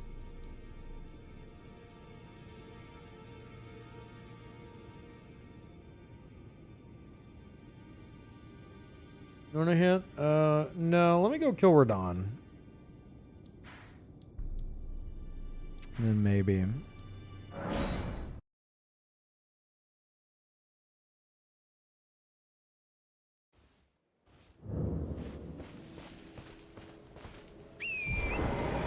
Yeah, she's got the Hawk Ashes. I think I need to like trigger some more dialogue from her by like fighting a boss. No spoilers, this is the first playthrough, yeah. Yeah, true.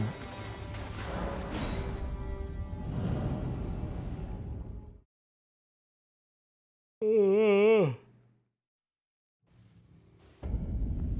my food at? Food, my coffee, I need it. I need it so goddamn bad.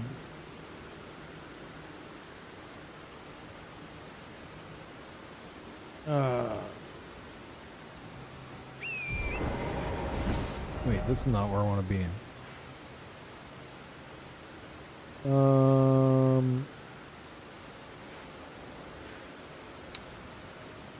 Shit.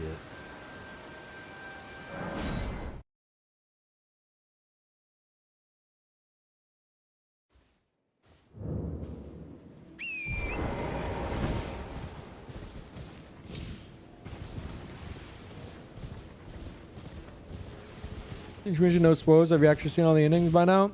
All but 2. Which I don't want to do on this character. Because they don't fit his backstory. So. But I've got 2 characters that are fitting. And one of which is like already ready. I could go beat the game right now with them and see it. The other one I'd have to collect some stuff.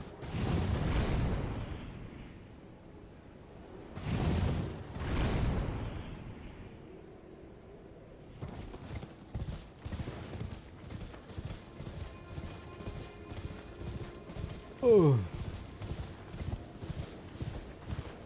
15-hour stream incoming, by the way. It's a really dumb idea, but man, I'm like, shit, it would have to be a super short stream if I'm not like if I'm gonna try to like get some sleep, and even then like I got a lot of sleep, so I don't know if I'd even be able to sleep.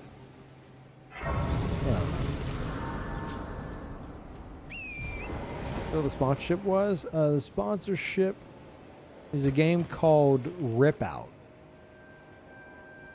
We're gonna do a 1-hour stream.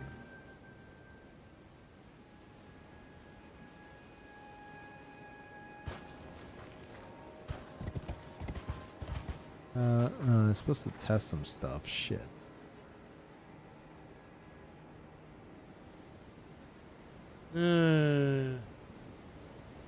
Today, yeah, at 5 p.m. Central.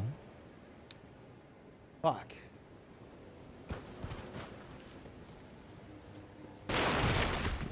Oops.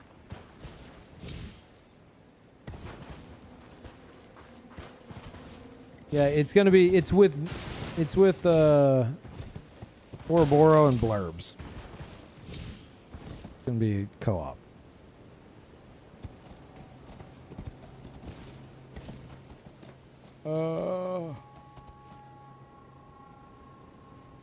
Yeah. Let me check this real quick. It's kind of important.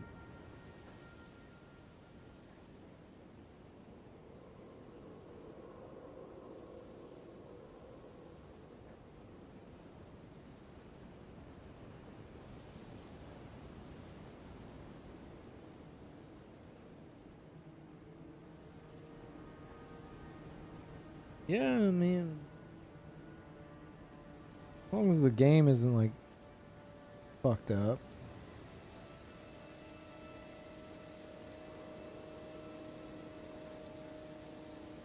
Yeah, it seems simple enough. Okay. I think we'll be okay. Just my talent agency mentioned they're like make sure you try the key first, you know, in case there's any issues. I don't know what issues there would be, but now I'm like paranoid. What? Hello, it's Patcha. Patcha, can you talk? Say something? Oh, that was loud. Did you guys hear that? He just came up to me and started meowing really loudly.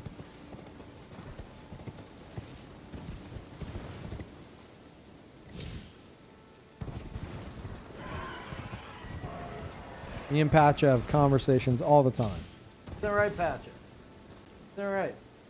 Hey. Hey, yeah, that's right. She said that's right.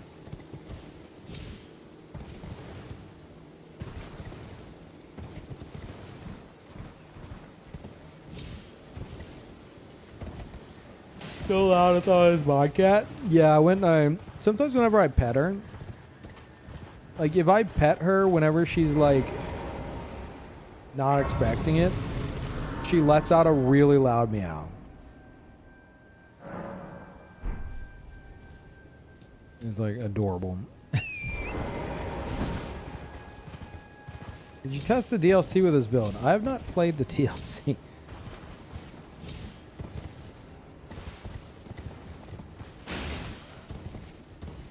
On a totally unrelated note, though, I had a chance to go on a super cool trip with a super cool opportunity, but my anxiety ruined it for me, and I was not able to go.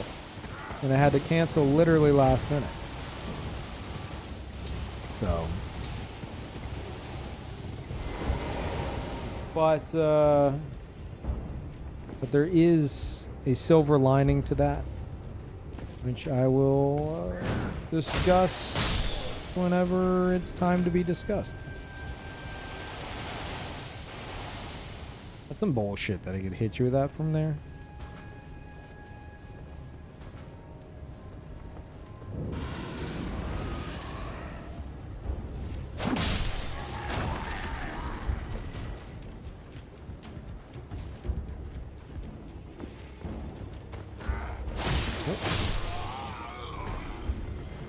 How to tell us what it is?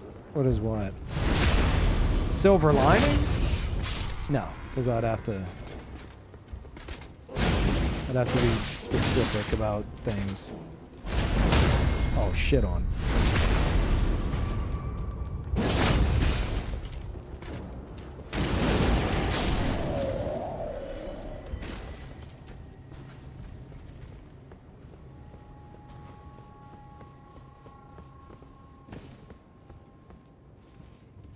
Yeah, I was fucked up for like a week. If you realize I haven't like streamed much, like less so than usual. Because for like a week I was like, my anxiety was just destroying me, and I was panicking so much about it that like I had all this stuff I wanted to do in advance, and instead of doing it, I didn't do any of it. And I also didn't want to stream because I knew if I'd stream, time would, in my head, move way faster. Because I have like crazy levels of time blindness, as you guys fucking know. So I knew if I would stream, I would like fucking blink, and next thing I know, I'd be like, oh shit, the day's here. And then I'd really panic. So I sat there for fucking days doing practically nothing except trying to like fortify myself mentally for this trip. And yeah, whenever it came down to the last minute, I just fucking freaked out, and I was just like, I can't fucking do it. I'm gonna be a wreck, mentally and physically, because anxiety fucks with my stomach. I have IBS as well. Like I'm gonna be a fucking mess. But there is an upside to it, which I can't exactly discuss. I think as soon as certain things get revealed, I think the upside to me not doing any of this will be very clear.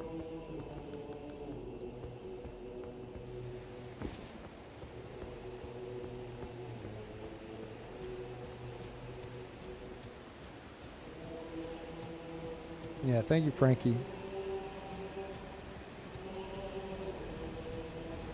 It's already pretty clear. No, there's a piece to the puzzle missing.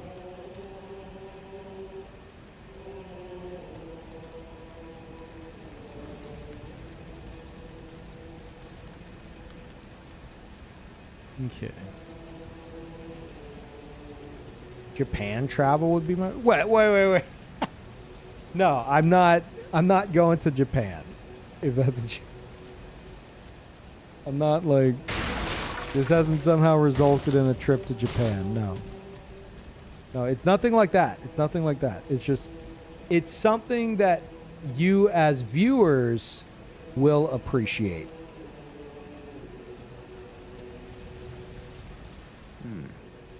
Long time. Seems we're fated to keep crossing paths. And thank you, Sam, for the tier Now, 2. We God find damn. ourselves at a festival of combat, pitted against Radahn, once the strongest of the demigods. The way ahead is pleasingly simple. A path forged by sword and fang. Nothing to do but wait until the festival begins. Love you, blood. Champions! Welcome! Ah, if it isn't a tarnished warrior. I am the warrior Jar, Iron Fist Alexander. The pleasure is mine. Do you know for whom this festival is being held? Well, it is none other than General Radahn himself. To think, I could face a great champion of the Shattering. A demigod in the flesh. Oh, God. In truth, I quiver at the thought. Such is his frightful repute. But the fear simply assures me the ordeal is worth undertaking. Be sure to get a good vantage, my friend. I, Iron Fist Alexander, do hereby vow to unflinchingly brave this ordeal. Blythe can talk very clearly for having a snout. Something that's always bothered me, whenever there's like bird people in a game, like say Breath of the Wild or Tears of the Kingdom or something, and they talk like perfectly clear. Like I get it, it would sound weird otherwise, but their beaks are not lips. So there's so many things that they it's like the voice actor would have to, I'm not about to mimic it because it's going to sound fucking dumb, but they would have to say their lines just like opening and closing their jaw. Like no lip movement at all. It would sound fucking crazy. You wouldn't even be able to understand them, and I kind of want it to happen. Birds can talk IRL. Yeah, but they're like using their like vocal cords to like mimic like sounds and shit, and it's not like I just don't believe that they're doing that in like Breath of the Wild. Like fair point, but I don't no, I don't think that's the case. Counterpoint: parrots. Parrots aren't moving their beak to like pronounce words. They're doing this weird like fucking vocal cord shenanigan shit. And if they're doing that, then I want to see that same mouth movement from the birds in the game. Like have Rivali like go to talk shit and like his beak opens and his tongue makes weird twitching motions, and then like he sounds normal enough, I guess, for a bird. But it's obvious that he's doing something with his vocal cords, not like his beak lips. He doesn't have beak lips. You're talking to a jar. Where's the lips? He has a bunch of... First of all, this conversation started talking about Blythe talking well for having a snout. So that's kind of my point. But for the record, Alexander is filled with meat parts. He's got a bunch of meat in there. He's probably got 2 giant lips on the inside and plenty of vocal cords. He's consumed so many bodies that he probably has control of 1 million different voices, for the record.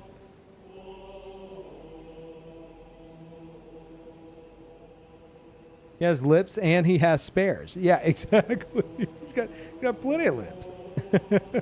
Be sure to get a good vantage, my friend. I, Iron Fist Alexander, do hereby vow to unflinchingly brave this ordeal. I thought Blythe's head was a mask. You get one yourself. You thought that he wasn't a real, like, wolf man? Because you found the mask. No. The description of the mask says that it was used by, like, assassins to, like, take on his appearance. Like, it says it in the description. You have that emote? Apparently.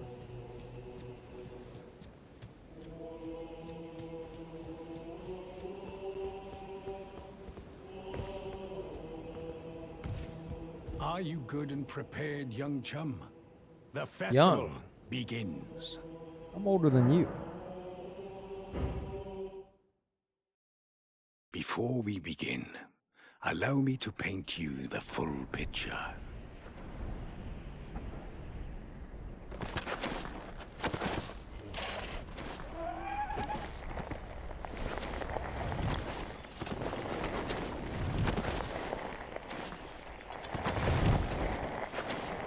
General Radahn is cursed ever to wander.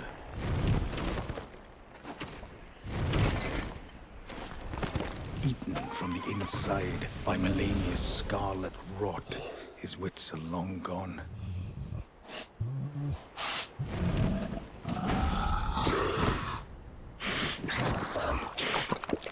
Now he gathers the corpses of former friends and foes alike, gorging on them like a dog.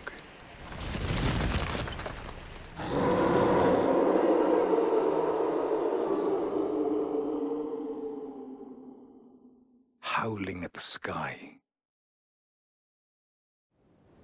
But now, How's he chewing must those make metal merry. bits? O gathering of champions, the revels begin. The celebration of war. The Radahn. Fuck, I can't hit L2. God damn it. you will find the field of battle past the church ahead. Doesn't work. Upon the shore under the fort. General Radahn is there, even now, divested of his wits, devouring corpses, and howling at the sky. Can you imagine if it let you? It probably would. You probably would actually be able to parry him. I would not be surprised. Some of y'all don't know this, but in oh god, which way was it? It was one way or the other. In Dark Souls 1, I think you could parry ghosts.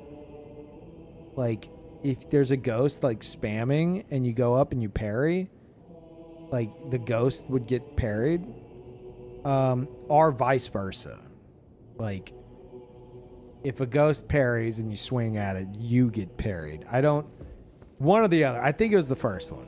It was fucking weird. So I would not be surprised if you could actually parry him if the game lets you actually throw it out. I'm on New Game Plus 3 right now. Sounds like a playground rumor. I've done it myself. I confirmed it myself. I just don't remember which way it worked.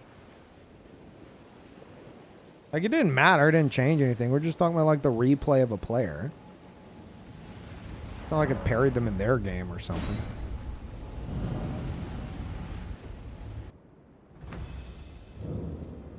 The host and the Phantom could parry one another in Dark Souls 1. Maybe that's what I'm confusing it with? Is that what I'm confusing it with? Maybe. I don't know. Now you got me wondering.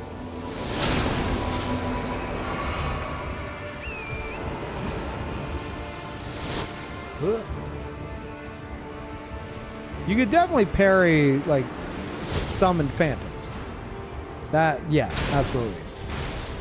But, yeah, maybe I confused that with, like, Flare Ghost, but I thought there might be something. You could definitely interact with Ghost. I've done it, too. Okay. So maybe I'm not crazy. I just don't remember the specifics.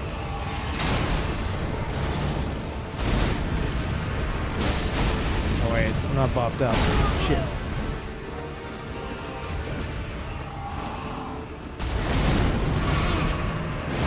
God damn it. Where the fuck is everybody? Get in this festival, goddammit.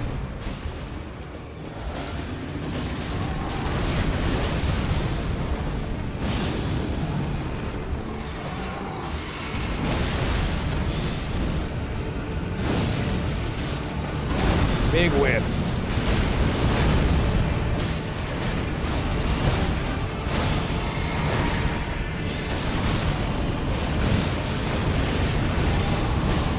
Fuck you.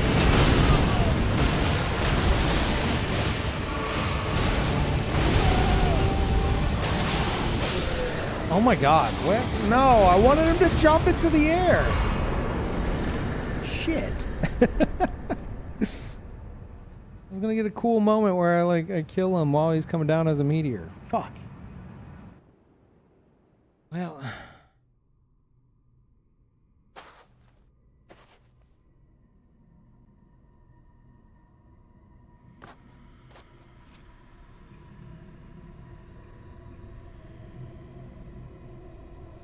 Hate to see nerfed Radahn. I'm pretty sure they buffed him again.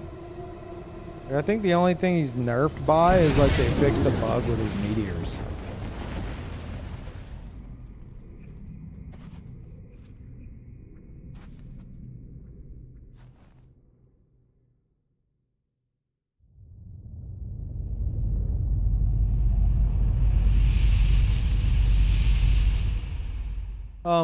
Alex, I didn't have any experience with DLC. As I said earlier, I had a really cool opportunity to take a really cool trip that had a really cool opportunity involved in said trip, but my anxiety got the better of me and I ended up not going. But there's a silver lining to it all, and I can't really give any more details than that. But yeah.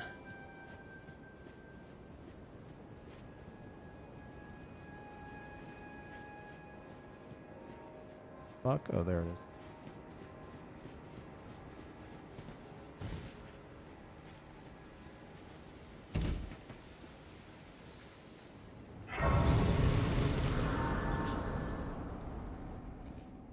He was not invited? Okay, no, you misunderstood what I said.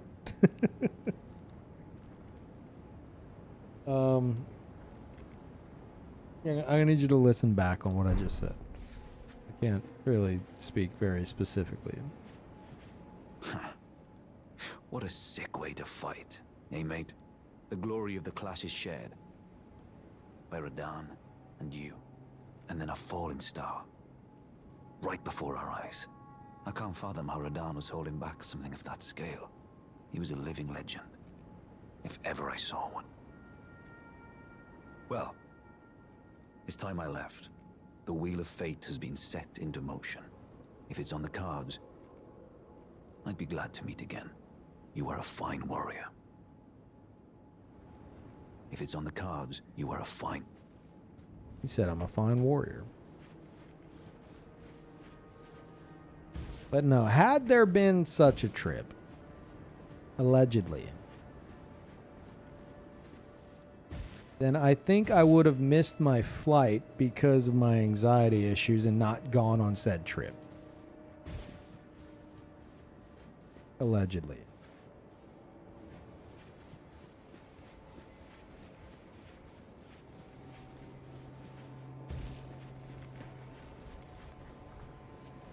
Ah, hello there.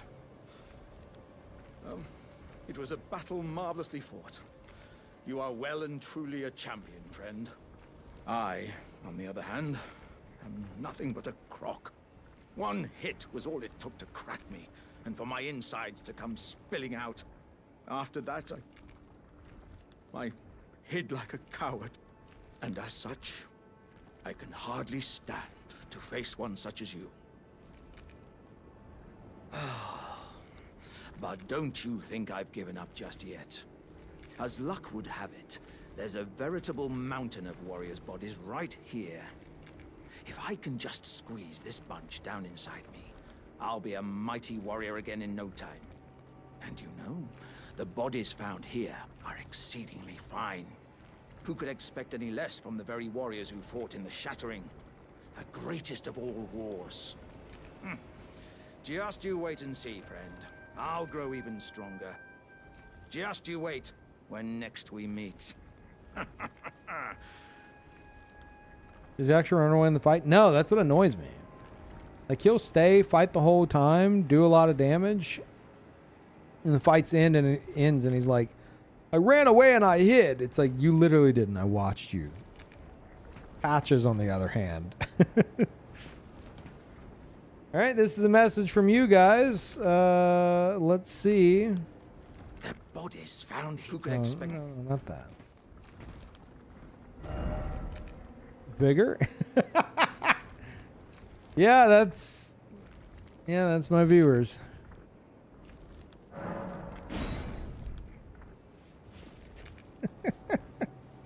Yes.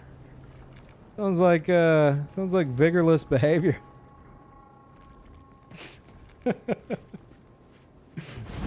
That's what happens whenever you don't level vigor.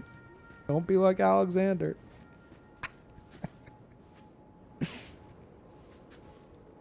Oh shit, that's funny. What monster put a message under him? That is fucked up. Well, actually, no, it could have been done right here.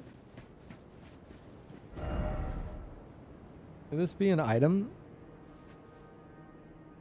No, this dude fucking killed him. The fuck? Wait.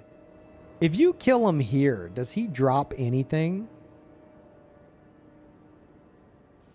Oh, that is Radahn's sword. Just like a smaller version of it. Isn't there some kind of lore that says that he, like, ate some parts of Radahn? You know, okay, those swords are all over the place. So.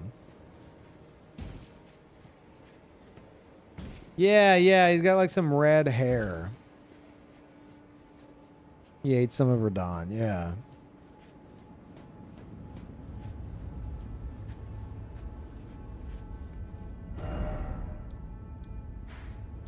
Okay.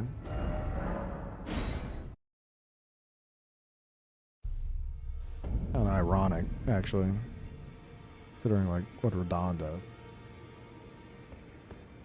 Well, that Radahn meat. I kind of wish I didn't read that aloud. All right, chat. Actually, I'm gonna take a break and use the bathroom. I've got some food and coffee on the way, so bathroom break. I'm gonna come back. I'm gonna be hanging out, eating. We'll talk for a bit, and then after that, we'll get back to it. So yeah, give me a little bit. I'll put on some clips.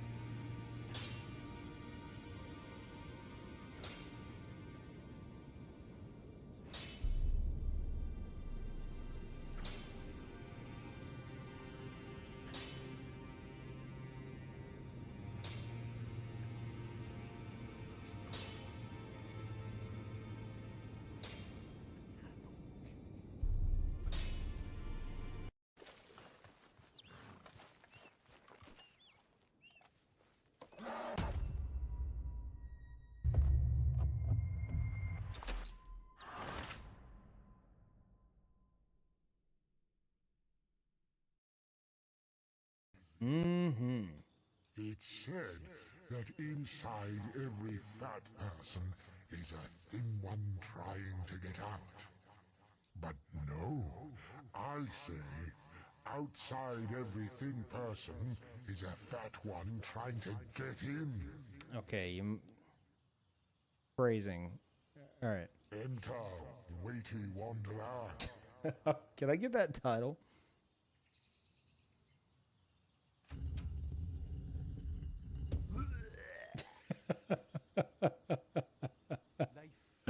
Yeah, that's about. Whoa! Oh no! Oh no! Oh no! Jump!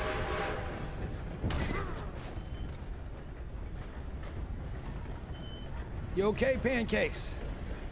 Oh my God, we almost didn't make it. Holy crap! You all right, buddy? You're okay. You're okay. You're okay. You're okay. You're okay. You're right. Yeah.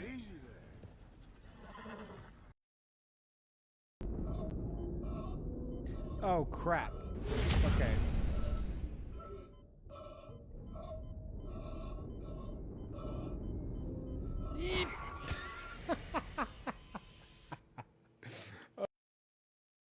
Little parts like that where there's nothing, you're expecting something, but they don't throw something at you. Nice. A room like that, you would expect it to be nuts.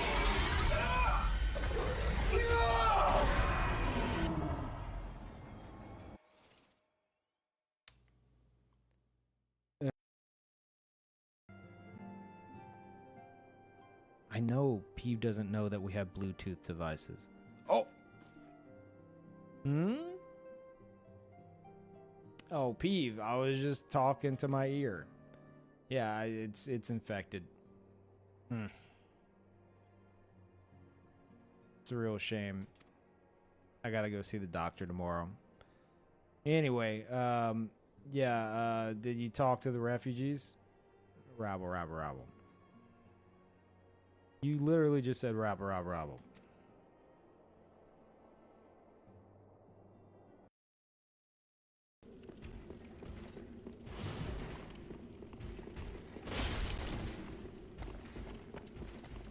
Damn, I don't even have anything for that.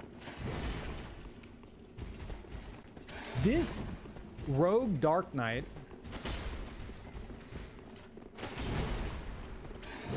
Oh, you stupid! The backswing.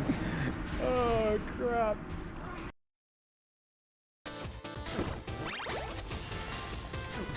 Sag for president says, P, this is a cool game and all. It's missing some things that make a game good. 1, good graphics. Who plays pixel games in the year 2021? Shut up. 2, good music. Who wants beeps and boops as a song? Shut up. 3, big mommy milkers. For these reasons, I give this game a 1 out of 10.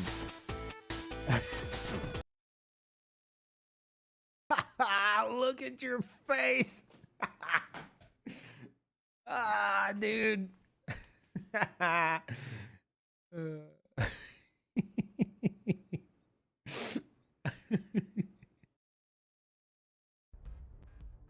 What's the pink thing? What? The thing at the top? That's just decoration. The giant upside down diamond, you see, it's attached to Fatz's arm. It's fused with his arm. And his arm is encrusted, like the nub of his arm is encrusted in diamond to power the laser. How do you not see that? Jeez, Witty. Come on.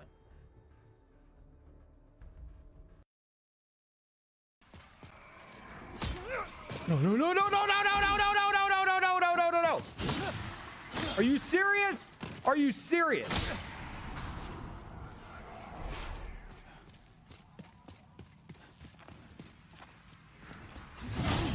Dude, no. Don't you do it!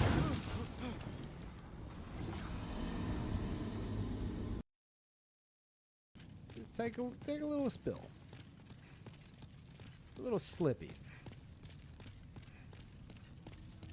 Uh-oh, you don't want to slip. You don't want to slip, Yurt.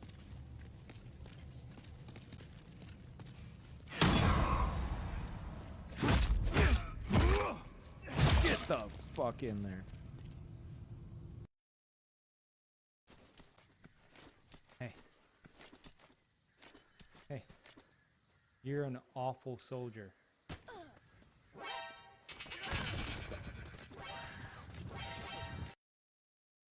Go up the ladder. Oh, you went up the ladder.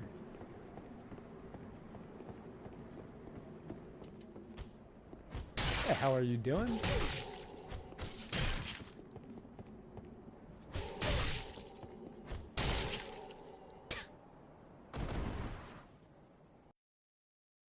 They dress up as pizza delivery guys and they knock on the door, and Baxter, who by the way is a genius, looks through the peephole, and it's 4 turtles with their mask on holding pizza boxes with hats on.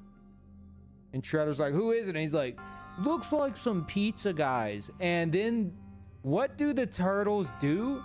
They kick down the door anyway. And I'm like, okay, there's a lot to take apart here. 1, Baxter's a dumbass. 2, that disguise was entirely pointless. Why didn't they just kick down the door to begin with? And 3, why am I a 34-year-old man critiquing 1990s Ninja Turtles so extensively?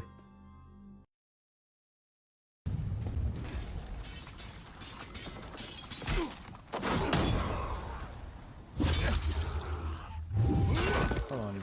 Wait 1 second, chat. Hold on. Let me check this email. No way.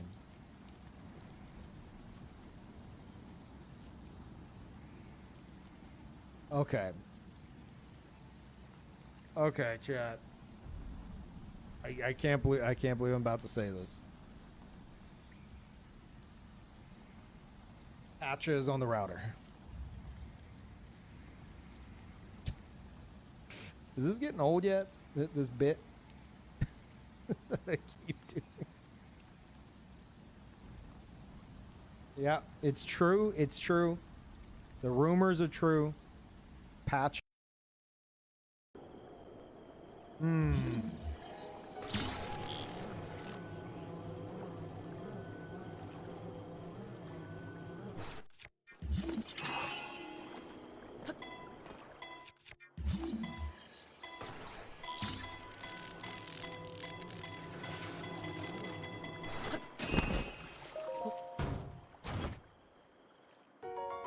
Nice.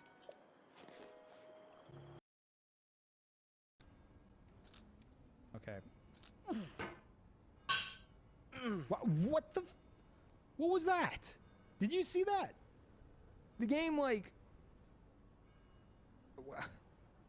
What just happened? This is the house. You smell that level 3 That's disturbing. You want to go?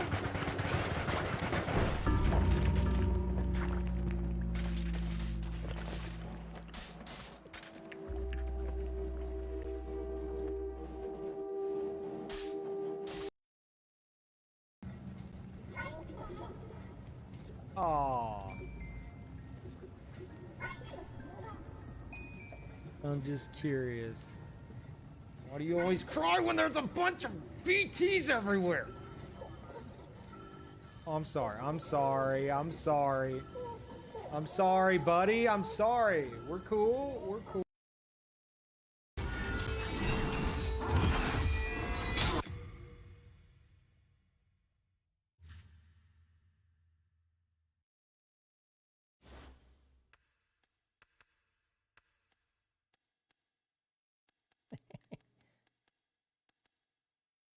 Got him.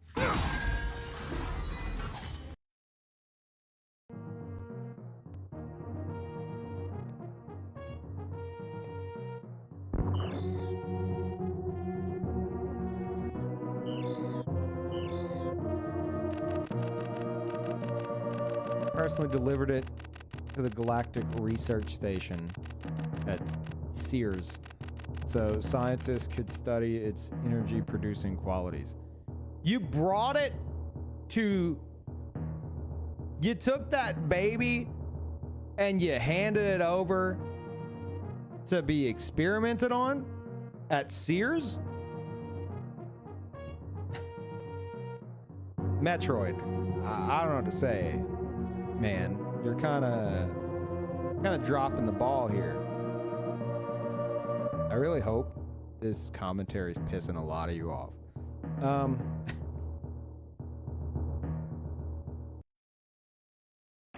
Got it. Oh yeah, we farting tonight. Oh yeah.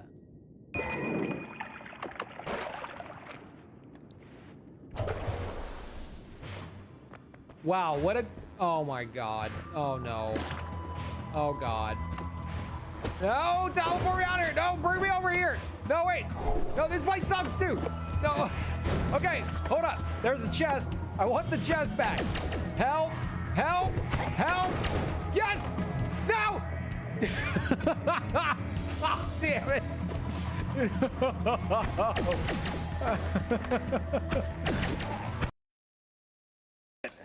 One shot left, chat. Damn it. Get the cannon.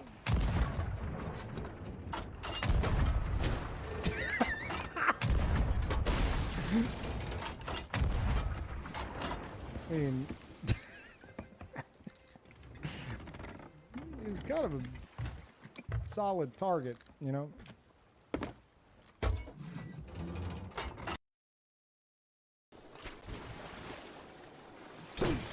What was that?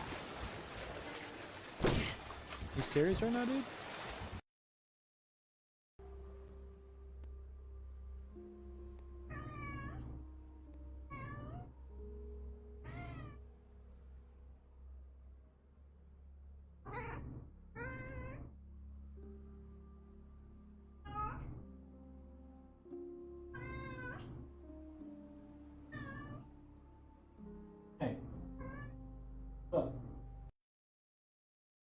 You know, I was at the post office trying to send something off to Australia, and I tell the guy, I'm like, okay.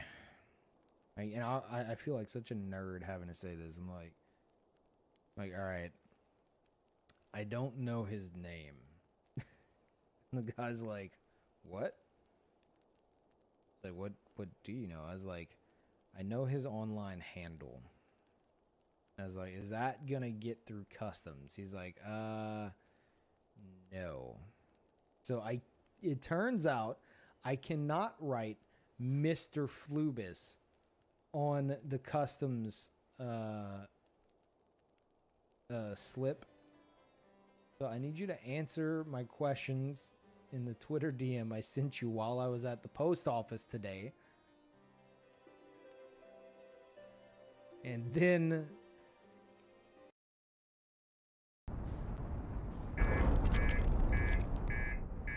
All right.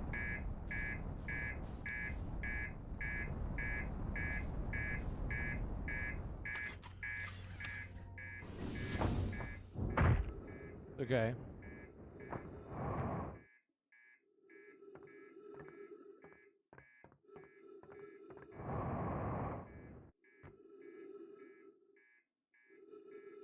It'll be fine.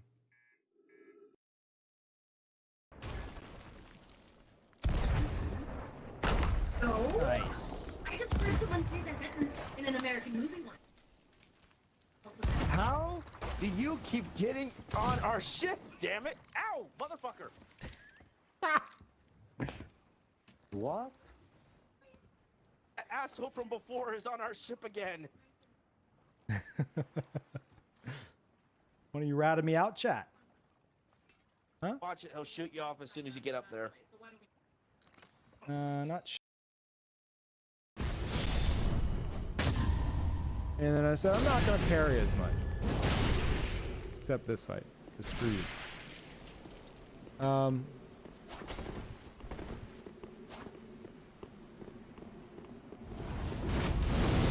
Ooh. What's that? You gonna do it again? Do your favorite move. Do it. Do it. Oh, what? You don't like the move spam? Is it just you don't like it? Surprise.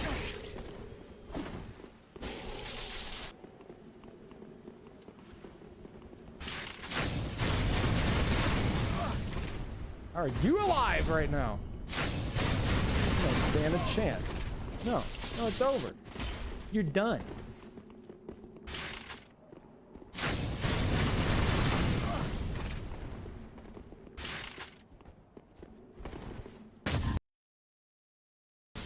You're already dead. No one you'd rather talk to? I want to chat. Hey, how'd you sleep last night?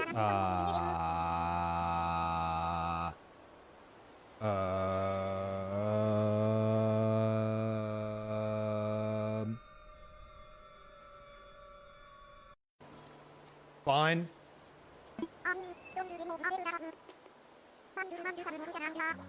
Slept like a log, but I. Oh, my immersion. They actually put his butthole in there. Good boy.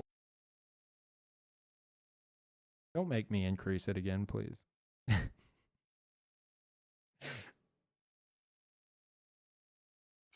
coming in! Paimon coming in! Is this level okay? Can you hear Paimon? Shut up! Yes, it's fine. Okay.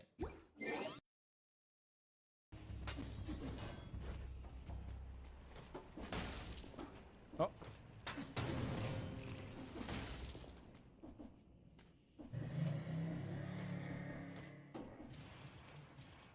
You guys get to hear how cool that guy was outside? In the truck?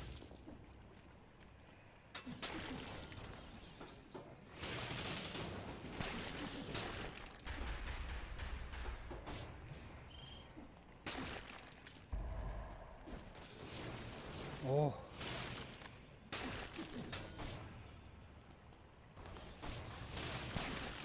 No, I'm dead. I'm dead. I'm dead. Oh my god. Am I alive?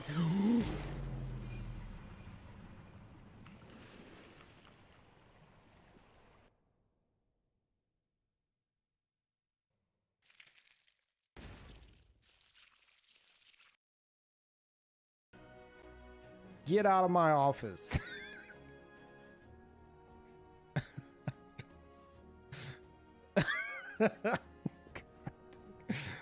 All right, fine.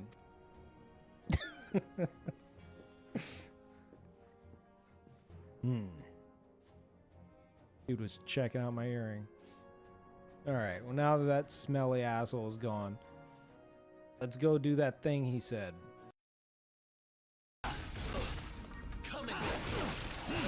Had to.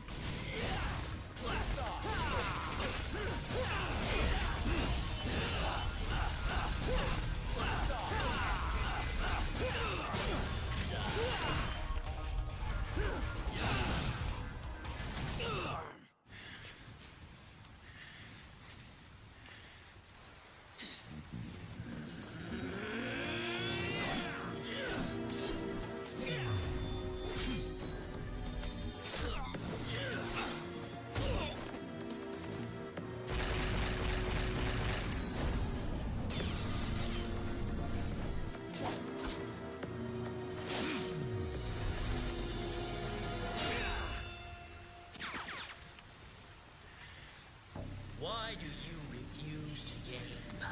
You know how long I was just practicing parrying? I'm gaining power.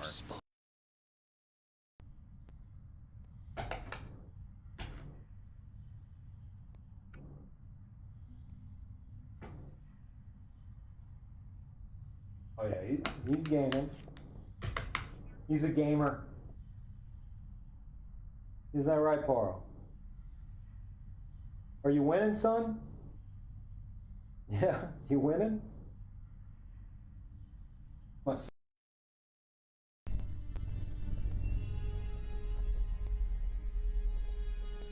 the Bard? Oh, I think I'll go back. And he's the first casualty.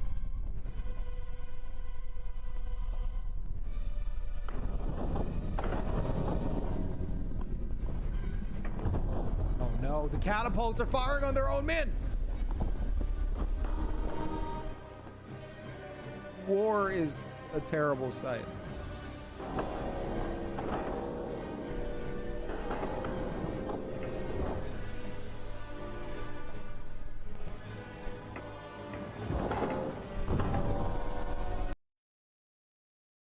Take care of yourself. There he goes. Where the fuck are my mine carts? Hudson, I swear to God, if you made me lose my fucking mine carts. No! Yes! Alright, we're okay. Hey, Peeve. Yeah, I'm glad we finally got you a cell phone. I'm gonna need to ask you, despite me talking to you right now on your Bluetooth earbud, to come and talk to me in person. Because, you know what? I'll explain it to you whenever you travel across the world. She is such a dumbass. Why do we put up with her? I have no idea. She sucks. Just cannot stand her. Mm-hmm.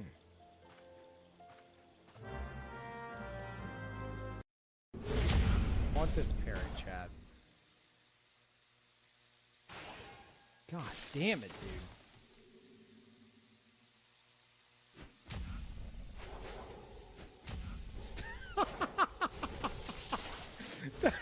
That's not what's supposed to happen. That's not.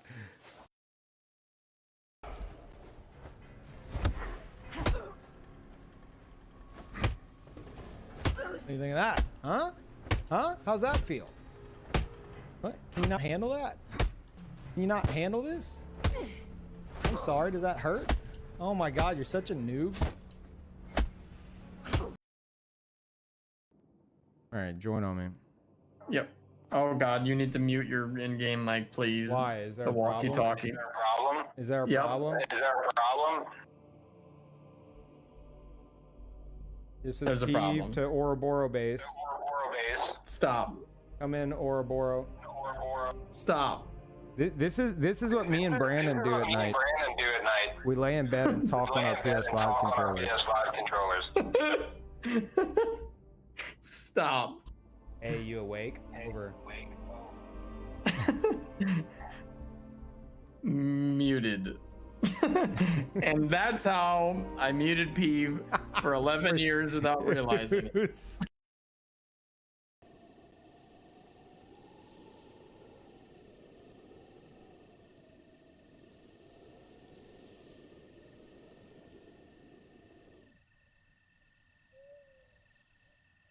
All right. Gonna just be on my way.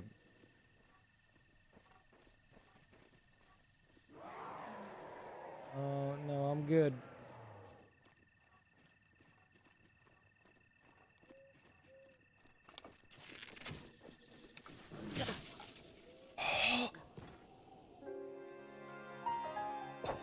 What? What? Oh my god. No. No, it wasn't that easy. Rickrolled in Ultima Online? Who organized this? What are y'all doing? Did I just get Rickrolled in Ultima Online? That was very well organized. What just happened? They're in different towns. They're at different... Damn it.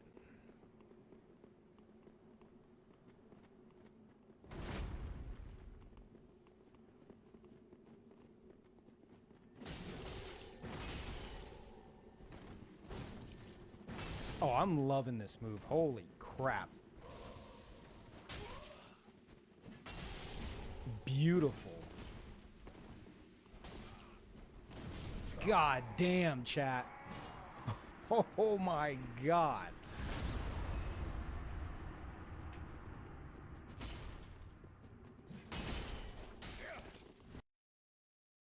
And that's what, you know, led someone to like be like, oh, well, that's what we said about A Realm Reborn. You know, the good stuff's at the end. And it's like, it took me 200 hours to get through A Realm Reborn.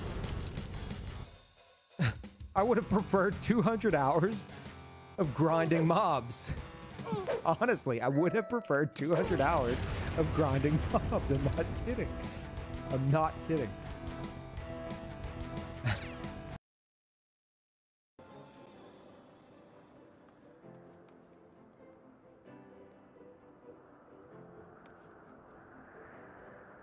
Who hurt you?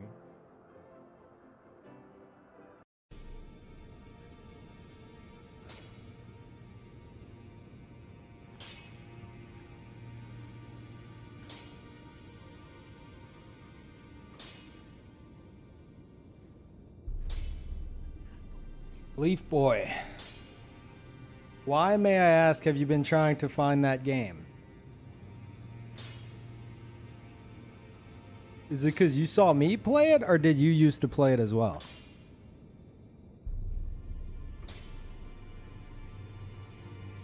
I'll send back. You played it? It's a game called Red Moon. It's an MMO, a Korean MMO. From the early 2000s. Maybe even... No, early 2000s. Yeah, it was like the second MMO I ever played. And I'm very fond of it, and there's actually a private server that you can go and play on, and if I remember correctly, your character might even still be there if you remember your login info. It's pretty sketchy setting it up, but they seem like, it seems, you know, like everything's on the up and up. They actually, the people running actually helped me recover my old account and shit, or get my name at least.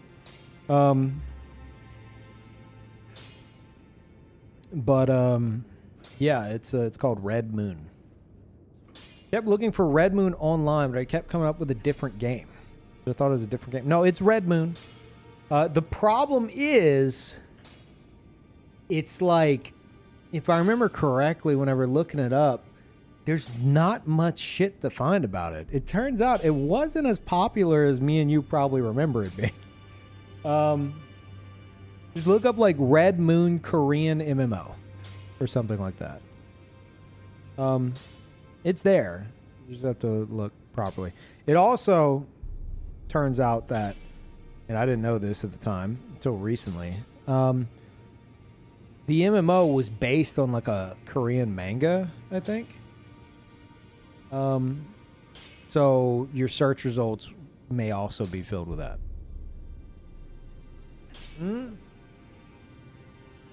Lance's package is arriving today. What? No fucking way. Wait, is it? Wait, it did say Tuesday. Shit, you're right. You're fucking right.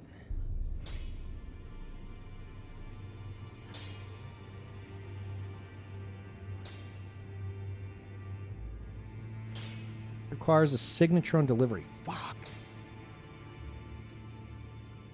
I need to fucking listen for like a doorbell. Shit.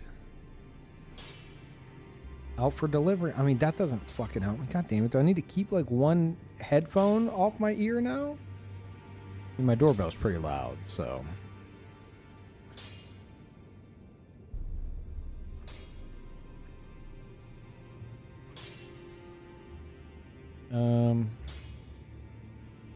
Updates. Package delivered, available for pickup. In transit updates, maybe?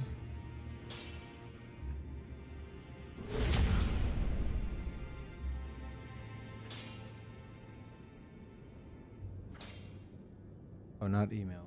Text.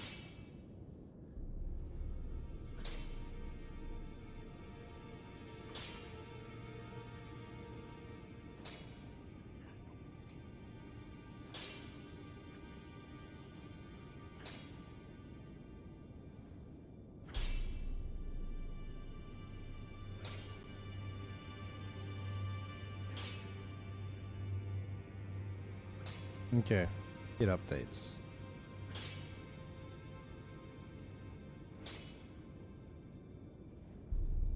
Oh. This. Okay.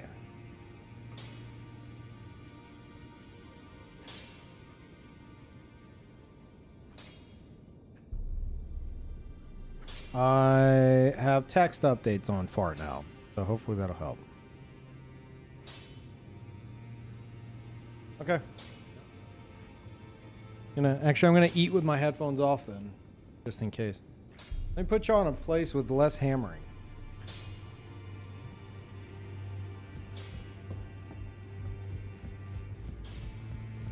Also, thank you, chat, for like alerting me to that. Is Lance like streaming right now and told y'all to tell me, or is he here right now?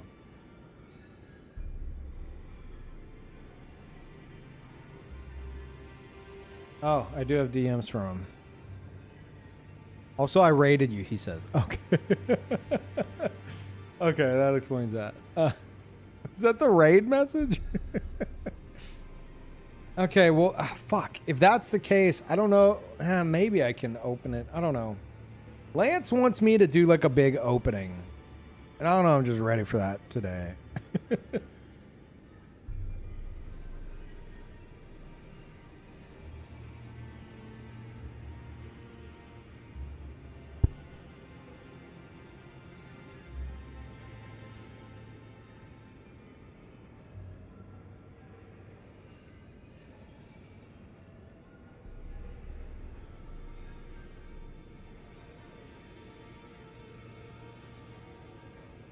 Okay. So I got some food.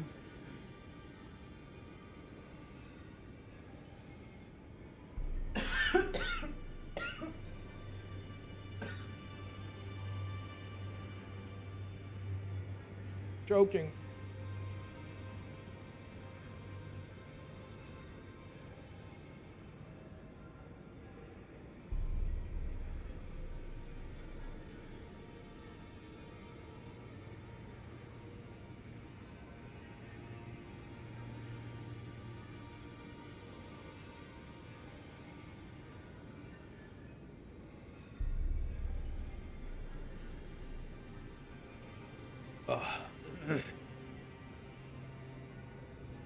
Yeah, I went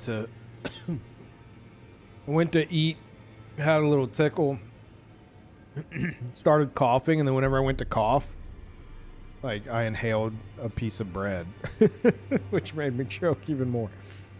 Shit. Okay. Yeah, I think we'll wait until like next stream to open it. He does want me to open it live though.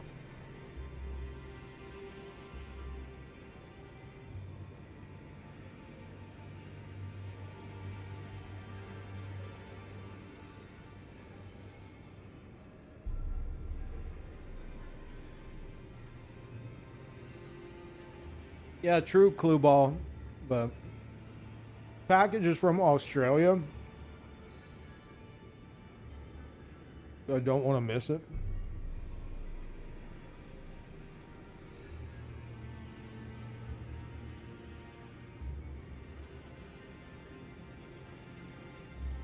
In fact, if you want to see what's in the package, wait, hold on. This is what Lance helped me secure. It is a Team Ninja Ninja Gaiden 2 staff jacket from 1990. Only people on the project staff had this. And it's in like perfect condition.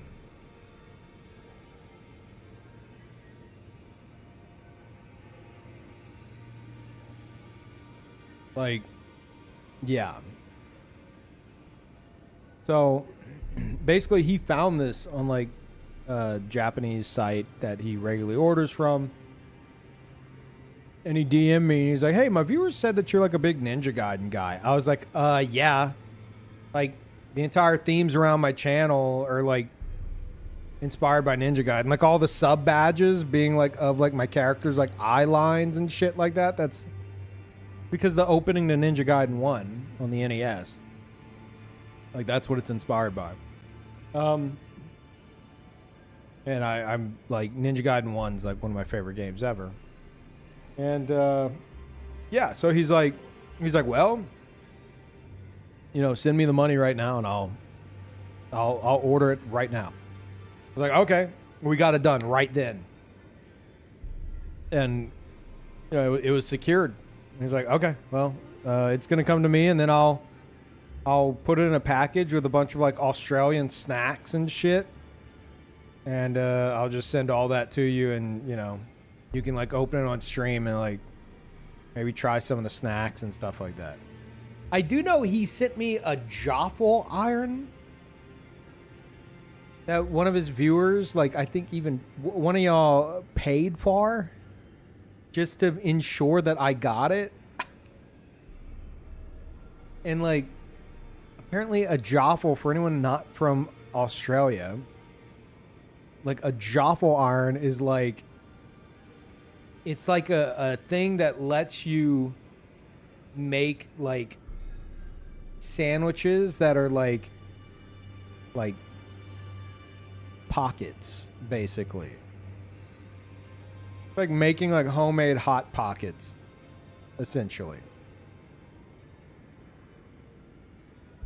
Oh yeah, Jaffle. Sorry, a Jaffle. Because I'm thinking waffle, but it's a Jaffle. That's right. So Lance not only sent me a Jaffle iron, but anyone, okay, if you know, because you're from Lance's stream, don't say anything. Don't say anything. I want to know any of my viewers who are already here, not from Lance's stream, who already know like what's in the package. Any of my viewers, can you guess what an Australian man who sent me a Jaffle iron also included? Again, only if you don't already know. Like, just any Australians who can guess. No, not Vegemite or anything. If you know what a Jaffle iron is, and you know what weirdos in Australia do with a Jaffle iron, what did he send me? I don't know. He makes it sound like this is a common like rite of passage or some shit.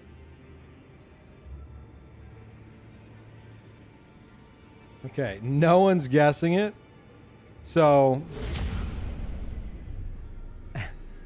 Lance McDonald sent me a Jaffle iron and a fucking can of spaghetti. He said that I have to make a Jaffle, which is like a sandwich pocket with the spaghetti inside of it, and take a bite of it. And he said, I only know if I did it right if it's so burning hot that it like scars my face.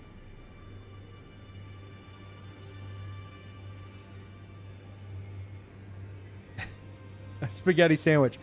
I would think that he's fucking with me if I didn't see him make one himself like a year and a half ago on his stream. I watched that man make a bunch of different things on a Jaffle iron, one of them being a spaghetti sandwich. If not for that moment, I'd be like, you're fucking with me. No, absolutely not.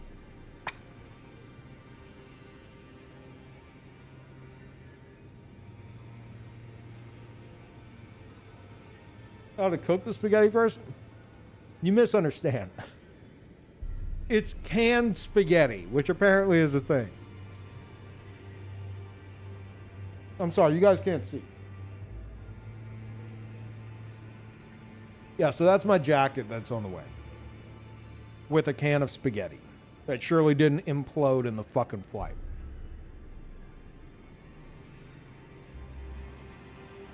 Like SpaghettiOs? No.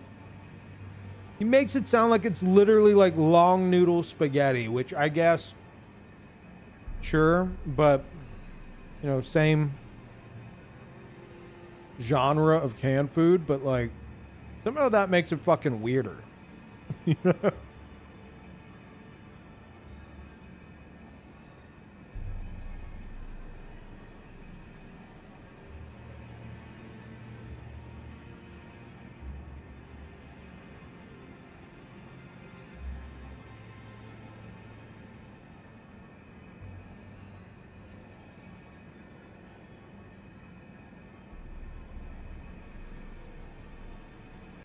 Pictures of spaghetti sandwiches on Google. Yeah.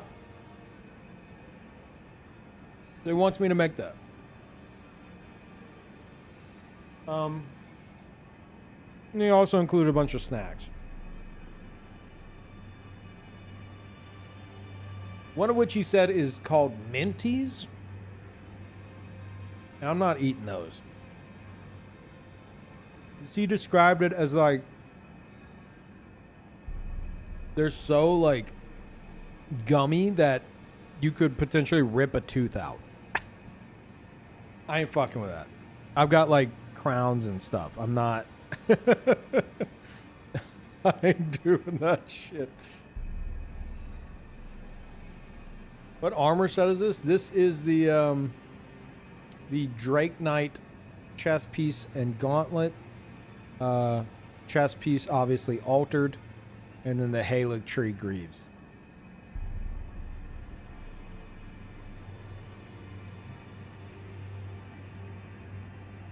Not Haligtree Knight Greaves. Just Haligtree Greaves. There is a difference.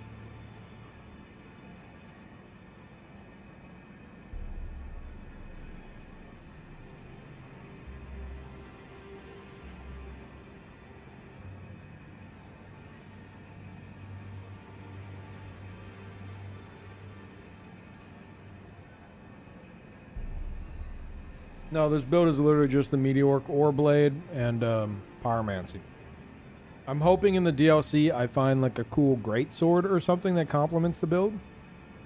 But currently there's not really any I want to try.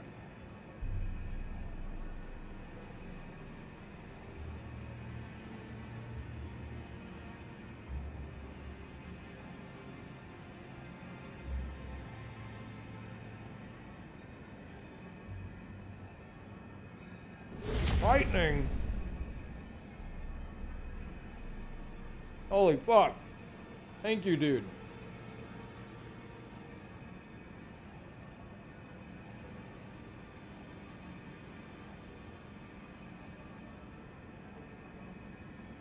You for the tier 3 as always, dude. You fucking spoil me. Thank you.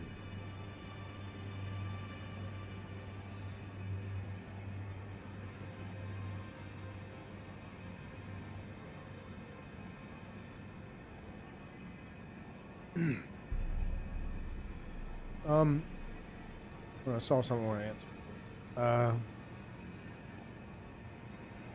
Is there not a penalty for missing a piece of armor, a helmet, like Dark Souls 3 had?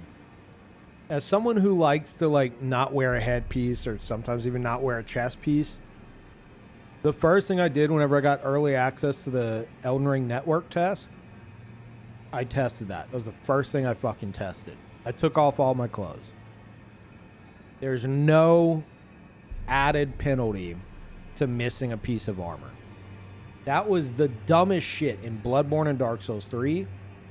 Not only are you missing the fucking like damage negation or absorption or whatever you want to call it from just not having a piece, but you also had a percentage penalty to your defenses based on which armor slot was missing. Made no fucking sense. It's penalty on top of penalty for no goddamn reason. Thankfully, it isn't a thing in Elden Ring. In fact, in the network test, whenever you remove pieces of armor, your holy resist went up. The damage negation for your holy went up. And I associated it with like, oh, I guess, you know, the more naked you are, the closer you are to God or something. Because you're like, you know, less material possessions on you or some shit. So in my head it made sense, but they changed it. So either they decided to change it or it was like a bug. I don't know. And thank you, Elo. Welcome back. Yeah, you're closer to Miyazaki the more naked you are. The more your feet are showing, the closer you are to Miyazaki.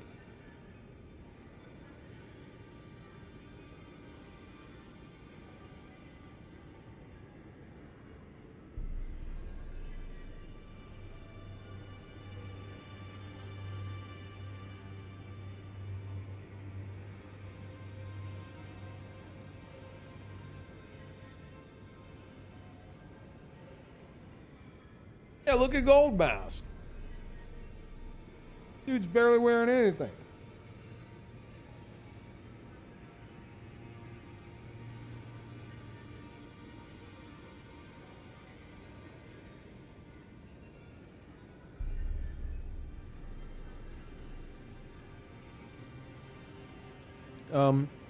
Here in South Africa, we do the same with the Jaffa iron.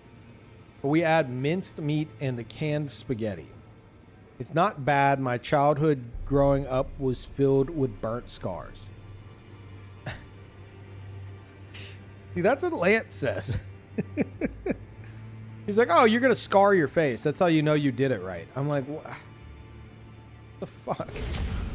And thank you, Coconut. Welcome back. 5 fucking years, Coconut. God damn, dude. Welcome back indeed. 200 normal PvP level in this game now.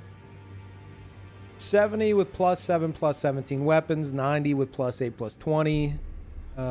Or 125 maxed out weapons, obviously. 150. 167 if you want 17 levels on 150. And then 200. I prefer 200.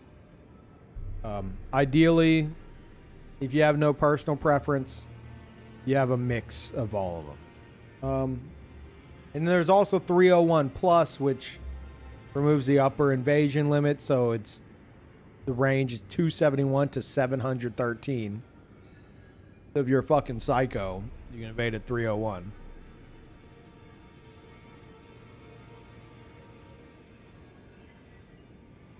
Hey, Sekiro. Everybody. Just eating.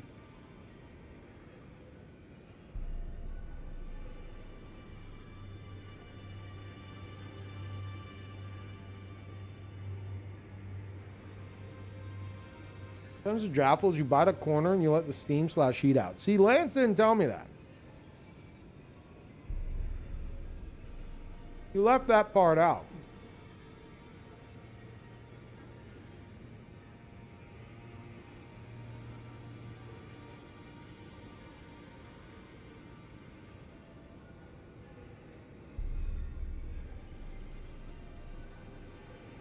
I might take this Fire Monk to 250. Thoughts?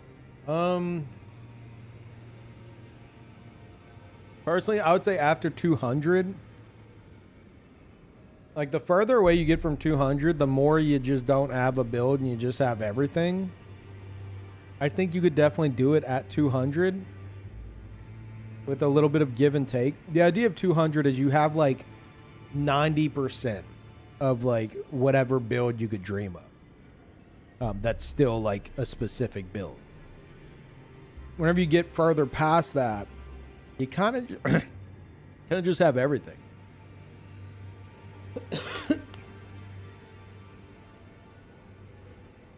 But, you know, it's up to you. Just worried New Game Plus 7 might be too tough. I mean, that's fair. If you're not big into PvP, fuck it. You know, go to 713 if you want. But if you're doing a PvP build, I would probably try to stay at 200. If you're at 200 or whatever you're at. Because a Fire Monk would be like, at 200 you could definitely have like 80 faith and then like high dex and 60 vigor and a little bit of strength even, you know. No, I have an 80-80 build. That's 200. It's got 80 strength, 80 dex. It's like full-on quality pizza cutter build. And it'll like one tap anybody if I hit him with the right thing. But sacrifice-wise, it does have a little bit less health.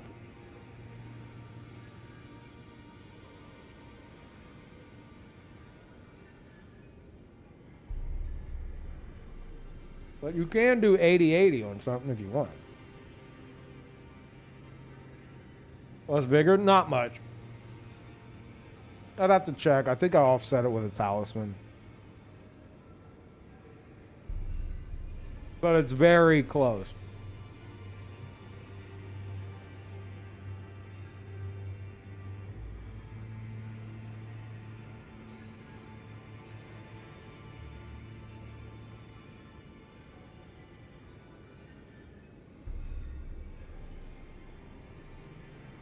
You don't have 80 faith, 80 strength. Just throw boulders and fireballs. You can do that. But, wait. You know that Garank's boulder doesn't scale with strength, right? Like, it's still a faith spell.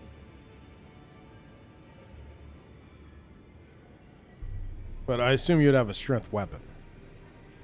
The seal does. Are you talking about claw mark? You don't need claw mark.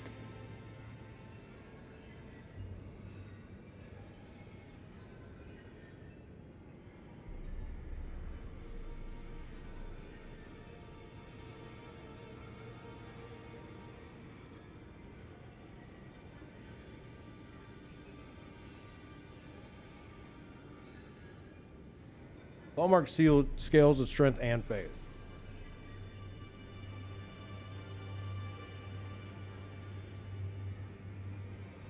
You know what? Let me check this. I mean, I know it does, but I want to see if it's even fucking worth it.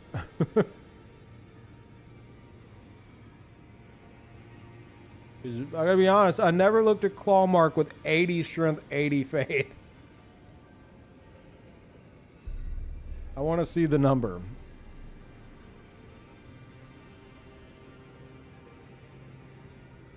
I'm inputting it right now.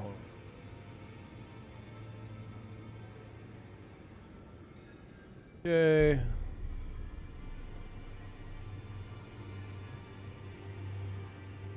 Hallmark seal.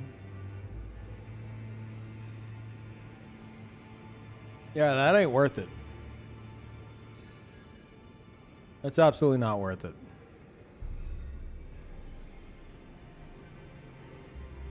I do instead Erdtree Seal. Erdtree Seal, which is scaling just from the 80 faith, has 353 incant scaling. Clawmark Seal, which is scaling from both strength and faith, 80-80, has only 318.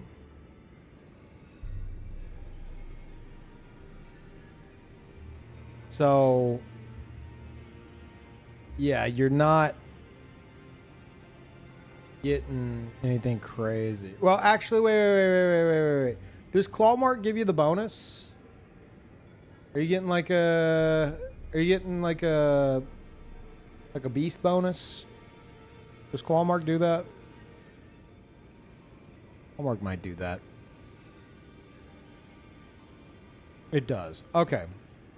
I mean, you still don't need it, like, to be boosted. Because Erdtree Seal, well, let's see. The incant scaling on it at 80-80, 318, 10%, 31.8, round up to 32, 318 plus 2, 320, plus 30, 350, Erdtree Seal still beats it out by 3 incant. So, alternatively, you could do, instead of 80-80, you could just not worry about the strength scaling on that. Put strength to whatever you want it as.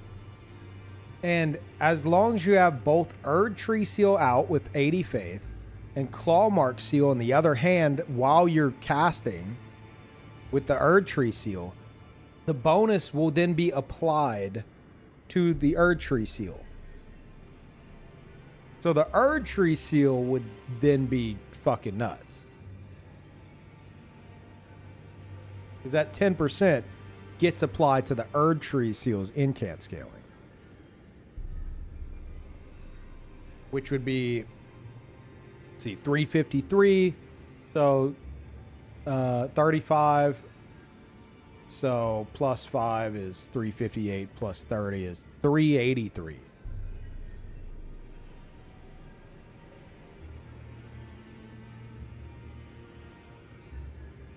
Made a build on PC that's level 310 and you have 99 strength, 99 faith. Have claw mark in the offhand. That's not going to be worth it. I don't even need to crunch numbers for that. You do not need 99 faith. Faith past 80 is like not worth it. With very specific setups, you could argue 99 strength. But for the claw mark, that's not going to be worth it.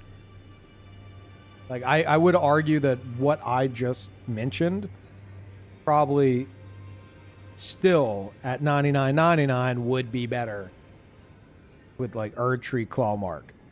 In which case, you don't need any fucking strength for that. As long as you have the claw mark in the offhand. Hell, I don't know if you even need the fucking stats for it. Any dual sealers here could let me know, but like as long as it's in your other fucking hand, you're getting the 10%. You know?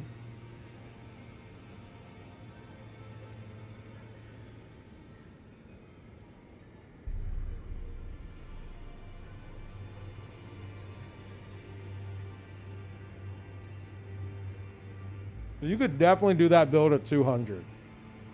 You don't need 99.99.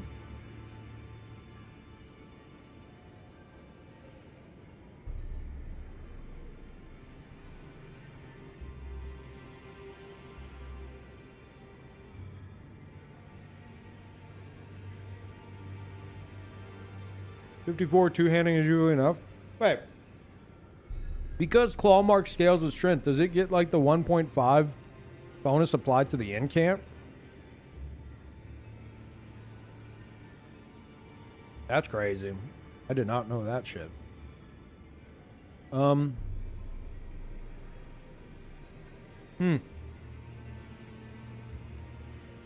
mean, I've already closed out of it, but damn.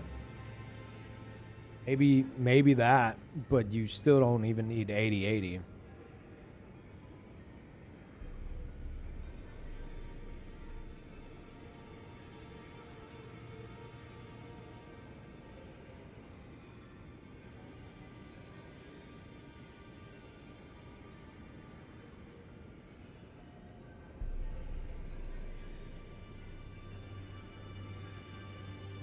Tips for beating Rykard while underleveled. Damn. I mean, I assume you're using Serpent Hunter. And not just like anything else. You know, I'm not a big PvE guy, but there's ways you can spam those attacks to like... I know you used to be able to perma-stun lock them. I don't think you can anymore. I think the popular thing now is like jump attack spam with the Serpent Hunter. Something like that.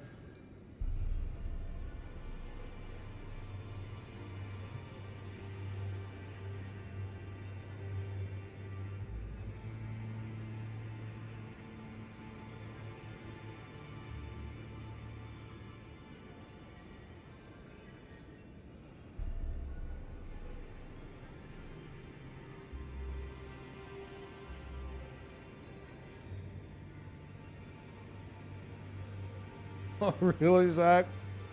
Yeah, dude, I'm sorry about your back pain. That sounds nice, though.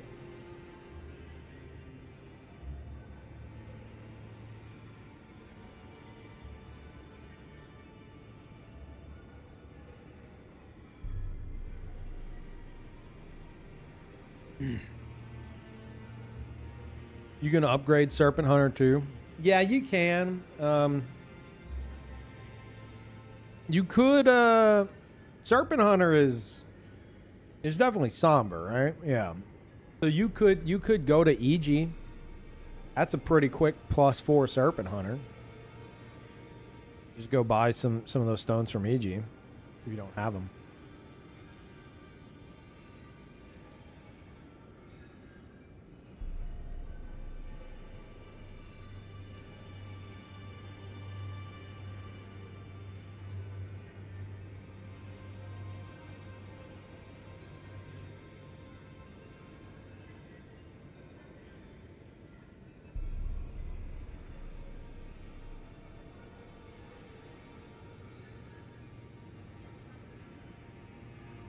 You don't get to rest yet, Acetone?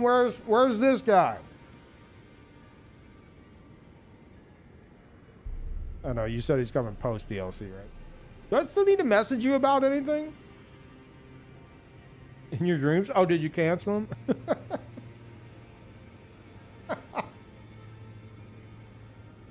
That'd be funny.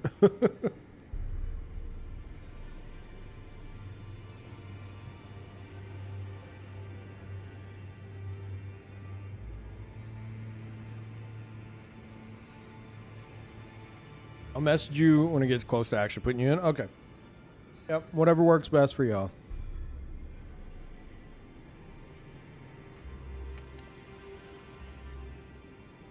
Chat, this character is going to be in the Convergence mod. Isn't that exciting? You guys are going to get to fight him, and he's going to be like super OP. He's going to have like all these new moves. It's not true.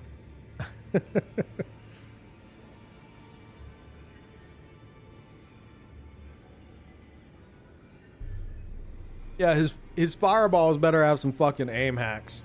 That's all I'm saying. I get accused of it enough.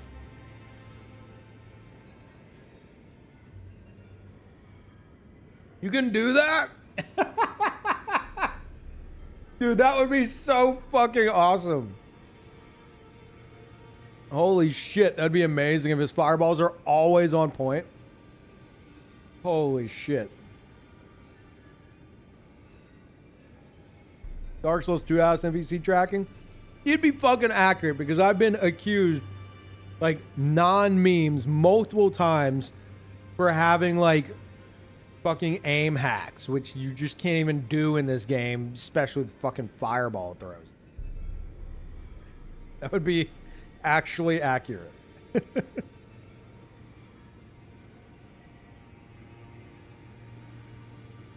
Some major tracking. Yeah. That'd be so fucking funny. He throws a fireball at you, you dodge it. He throws Giant's Flame Take Thee at you, fully charged. You dodge it, but the tracking's so fucked that it actually curves the fireball and hits you anyway. You're like, what the fuck is this shit?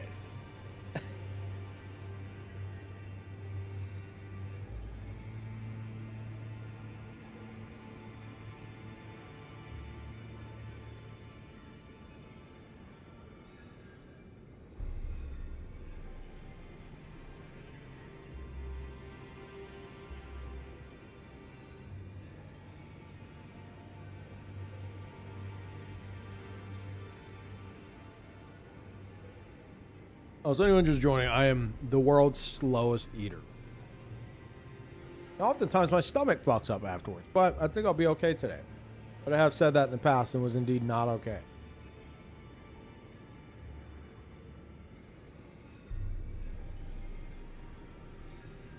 That's the lean when he kills you? What, this guy? No, he would nod. He'd do the nod. This guy wouldn't edge lean. He's past that.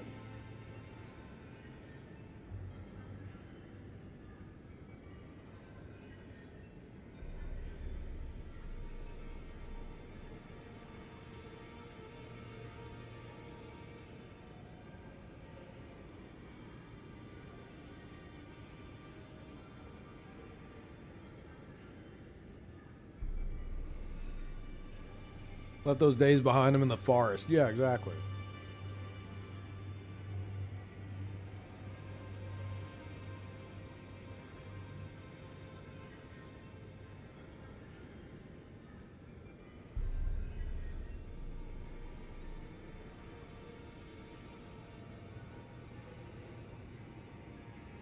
Oh.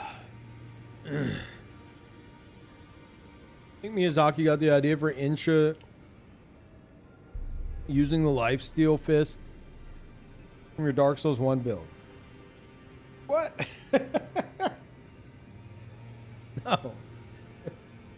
I mean, you know what? Sure, yeah. Yeah, why not?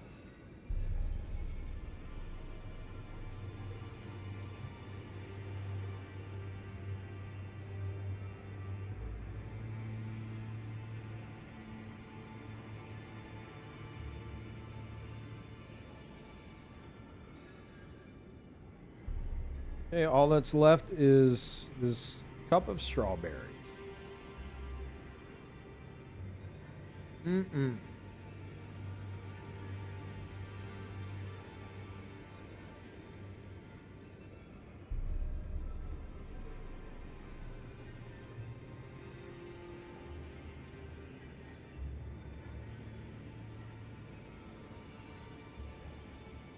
Eve voice line? No.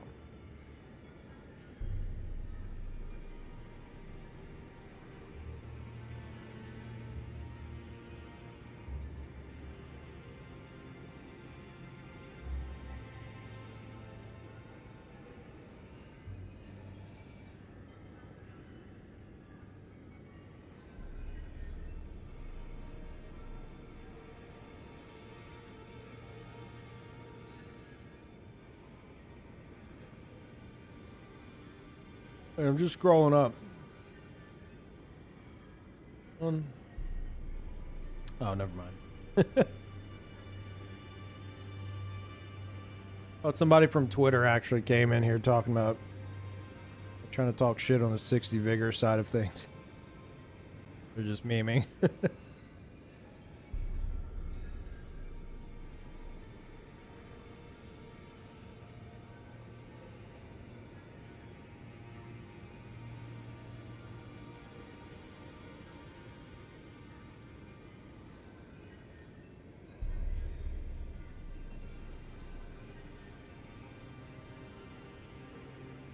Hey, Grow.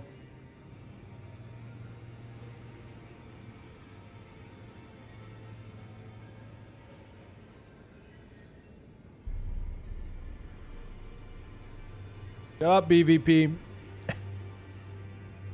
Been around here longer, and I know you're fucking around.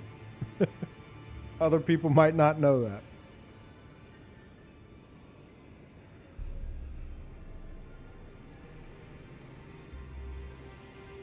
Scared to go look at that fucking Twitter post. I know. Like, despite me giving an open invitation for motherfuckers to come in here and actually learn something, players like that don't want to learn. They want to assume they already know everything. And that is the sign of a fucking moron. Like, in all aspects of life. If you don't want to learn and you want to just pretend you know, you're an idiot. Just plain and simple.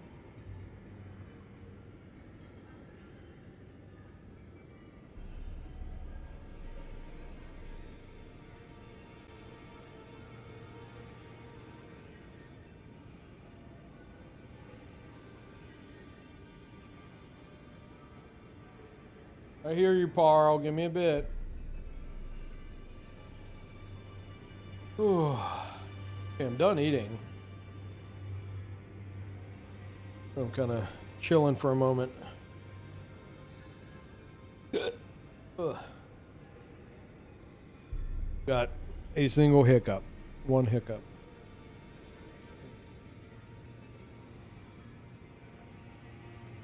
Insert vigor joke. I'm kind of upset. I kind of genuinely thought someone was going to come in and try to like debate me on vigor. But everyone that was here was like, you know, enjoying like the build discussion and actually learning. Of course. Because players like that don't want to learn. They don't want to think for a moment that they're not right. Like they're just fucking playing pretend.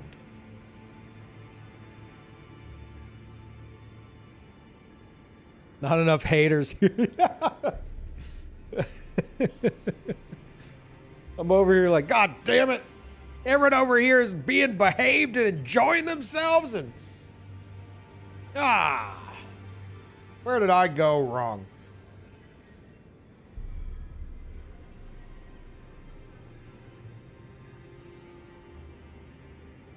A build that can not use 60, but 50 does fine as a trade-off. I mean, honestly, dude, if you're between 50 and 60 and you're not PvPing, I mean, if you're not PvPing, do whatever the fuck you want. Just, you know, if you're running around with no health, getting your ass fucking slapped around, don't go try to offer advice to newcomers like you know what you're doing. But 50, otherwise not too bad, depending on the level. But if you could squeeze in Crimson Amber Medallion +2, that'd be great. You could squeeze that in there to like make up for the missing points of vigor, because I do that on one of my builds at 200. He's only got 50 vigor, but he also has Crimson Amber +2 and Erdtree +2. So that actually gives him a little bit more than what I would have at 60. And that, me offsetting it like that, lets me put those 10 points elsewhere in the build while still having the equivalent of a little more than 60 vigor. Endurance is more important than vigor. That's absolutely incorrect. Oh, you said before this we can pretend to argue. God damn it.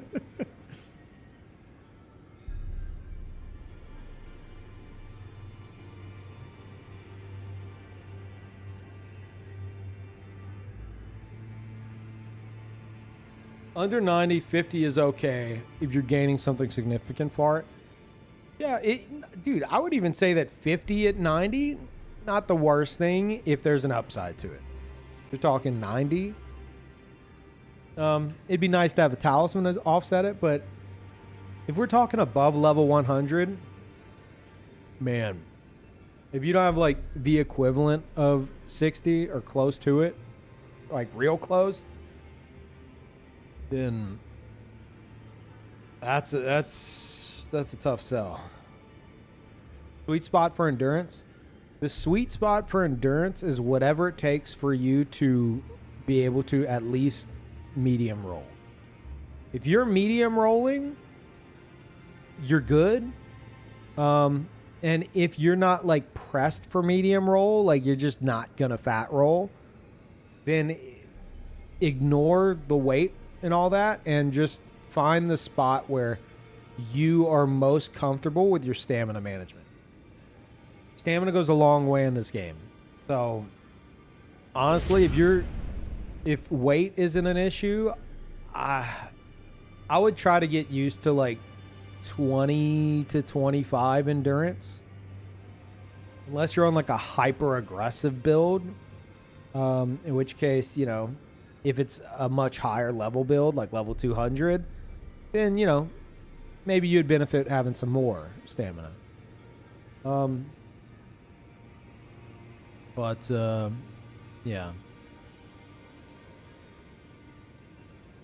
25 is plenty, yeah.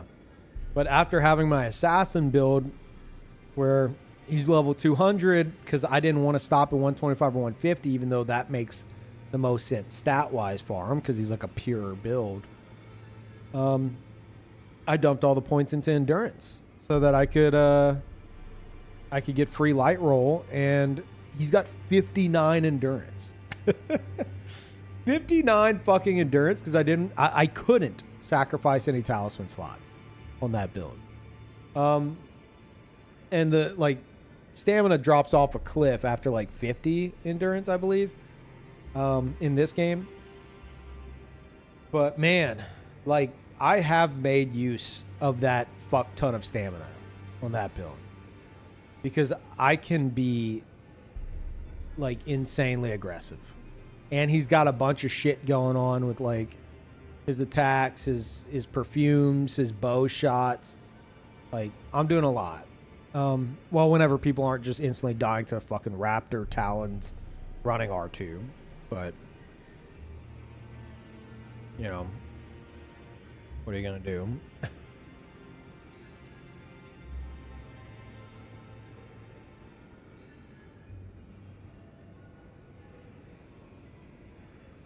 I think 60 matters more if you're not a pure spellcaster. At 200, you could definitely be a pure spellcaster and have 60 vigor.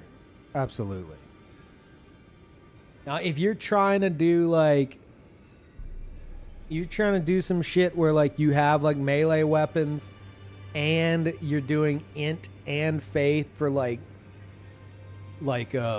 death spells with the Prince of Death staff or whatever, like I could see you being stretched thin because I've made a build like that at 200. I made it work only with a Soar Seal, which I offset with Opaline Hard Tier, but eventually I was just like, fuck it, this is gonna be my 301 plus build, and I made him at 301. So he has like fucking everything he could ever need. But he's also fighting max levels constantly there, and it sucks. At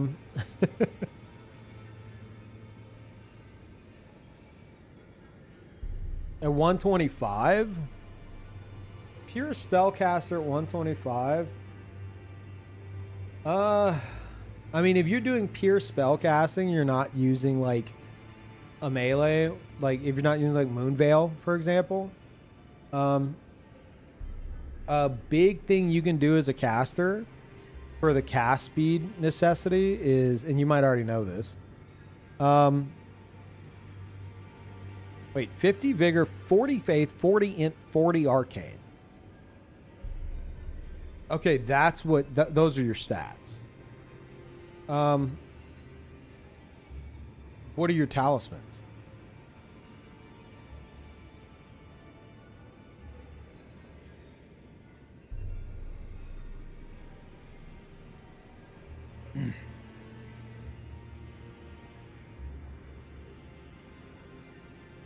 Because do you really need that 40 arcane? I know you like 40 40 40 at 125.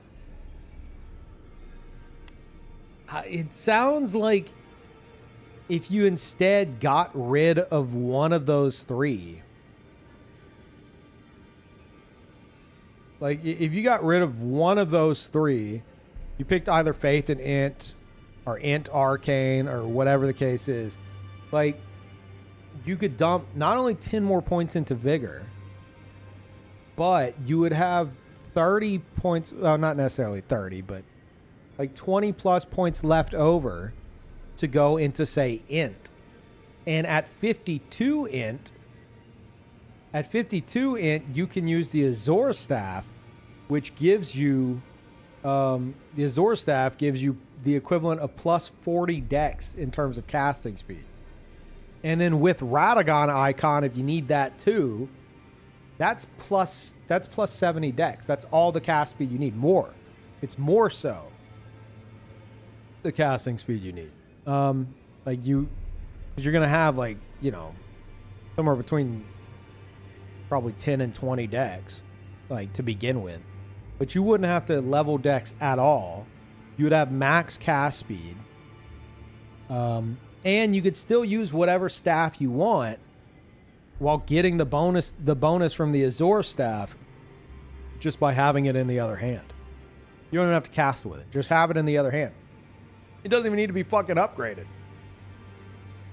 And you'll get that like plus 40 dex equivalent. So that saves you on dex entirely. But I think that 40-40-40 is, you know, spread it pretty thin at 125. But I mean, it was working for you. It's working for you.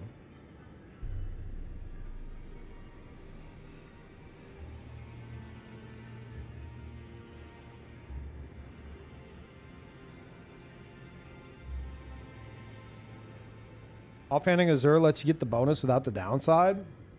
What's the downside to Azor? I'm not a fucking Harry Potter. Okay.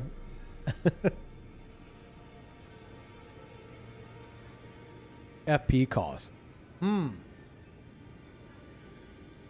Is it doing that shit? It probably is. I don't know.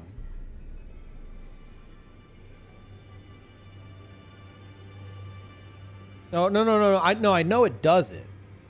But I'm saying if you're casting with like something else in the other hand, are you getting? You're definitely getting the cast speed bonus, but is it costing extra FP if you're not actually casting with Azor?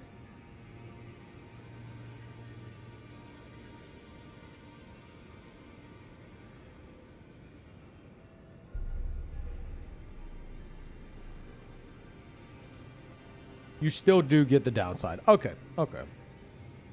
Well, I mean, fuck it. You could, if you trimmed one of those 40s,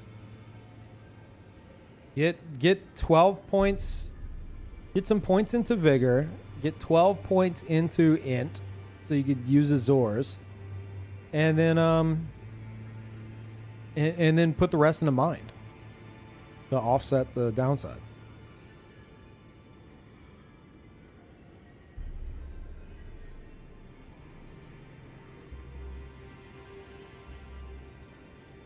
Yeah, or maybe you don't even fucking need Azor's. You know? I don't know how much dex you got. I assume you have Radagon Icon at the very least.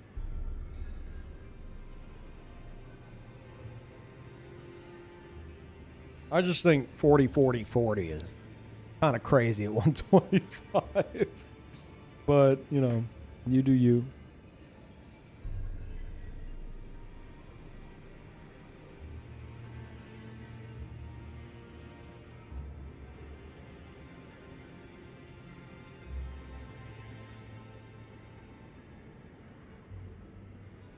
Hey, Peeve, next time you do an optimizing video, could you fix all of Brandon's builds, please?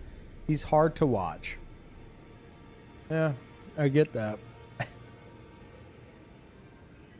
The funny thing is, I actually optimized his, like, Ouroboros build from Dark Souls 1, like, back in, like, 2013. I was like, Brandon, here is your build, but better. And he looked at it, and it was the Shottle instead of the Falchion. And I forget why, but it was Crystal Magic Weapon instead of Darkmoon Blade. I forget the exact reasoning. It was like an Int build as opposed to a Faith build, and it was better. And he even agreed. He was like, yeah, no, this is definitely better. I was like, you still get, from the R1 spam, you're still preventing backstabs, and you have the ability to go behind shields, and this, and that, and it does more damage. It's like, yeah, no, I mean, yeah, this actually is better. And he just never used it. I'm like, okay.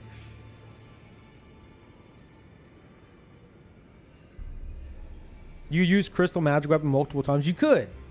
Yeah, I think you use it like 2 or 3 times. Maybe that's why.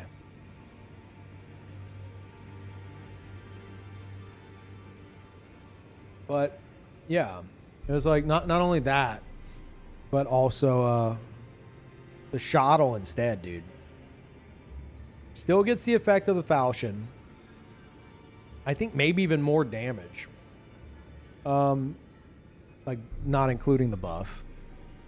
And then the shuttle in Dark Souls 1, you push R2 and it would like go behind shields, and a lot of people turtled.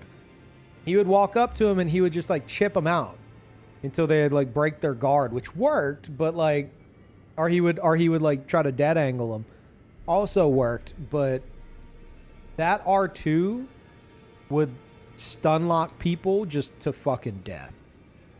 So it's like you could go up to anyone turtling with that shit and just start just yanking at them with the fucking shuttle, and most of them would just crumble and die. So it's like the same effect of his previous build and extra utility. But I think me trying to convince him to add an extra button into the mix was too much for his brain to comprehend, so he just never did.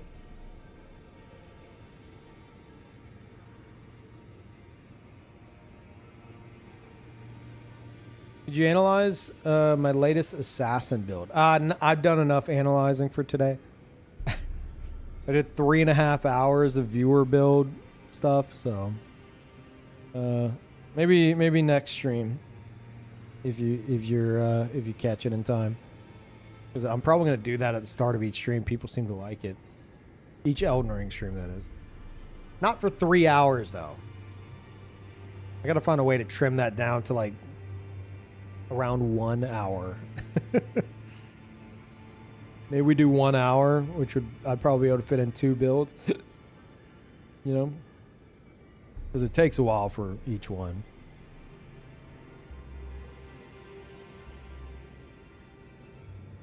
Okay. I am done eating. I think I'm okay. Stomach-wise. Let me go throw this away, and then I'll be right back. So give me a moment. I'll put on some clips for y'all. Shouldn't be a long break. I'll be back.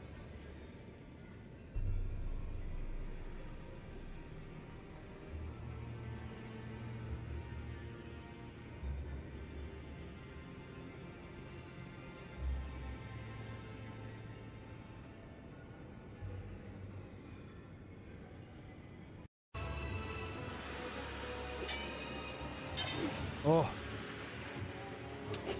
Oh. No, get up. Get up.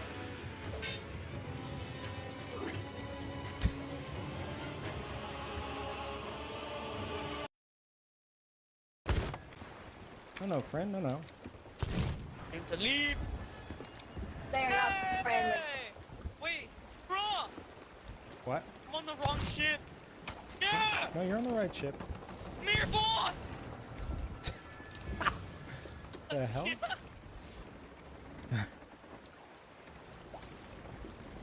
I need to catch back up to my ship.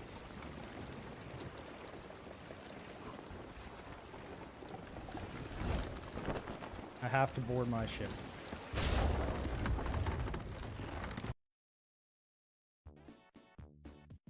Gotcha. Now she's not talking.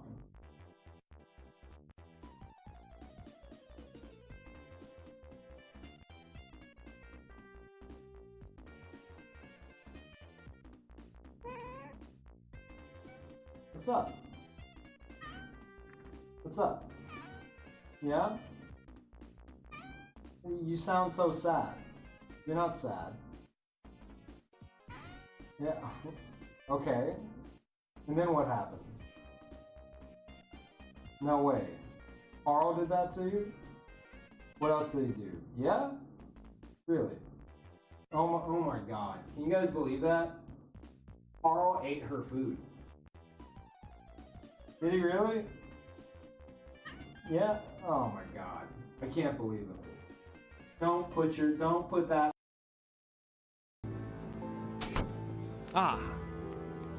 Here we go.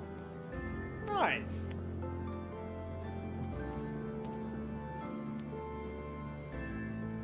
I feel safe. Nice and safe. What the? No.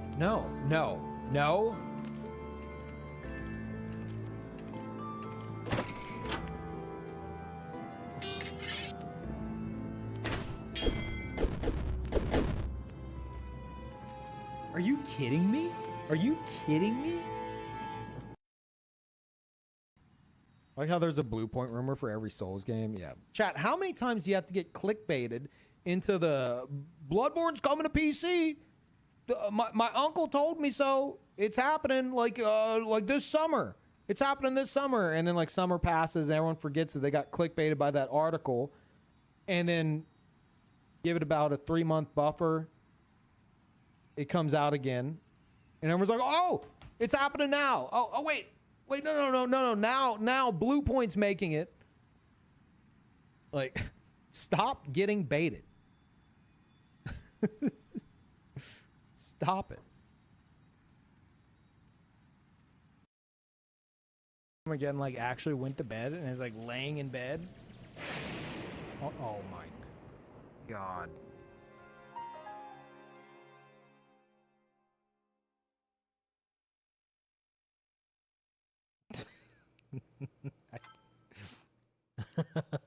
I wasn't anywhere near it. Oh no, we lost the mine carts. Oh no.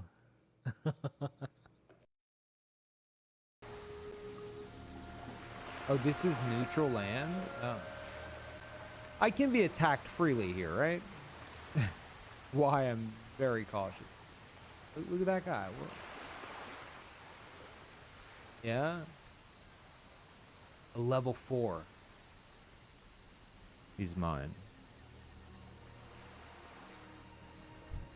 Yes. Not in the city? The guards will get mad? Oh.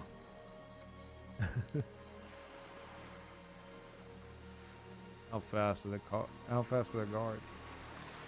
Oh, they're not that fast. Wait, can I? No pockets. Must be a dress. Go.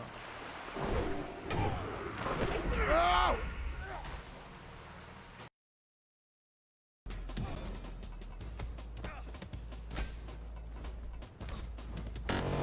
Ah!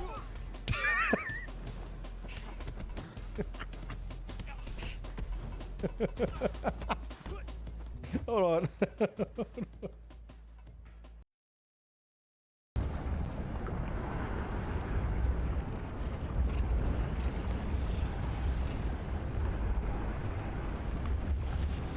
Ah! Hot! Hot! Hot fire! Hot!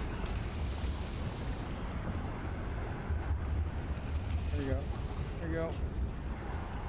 There you go. One shot.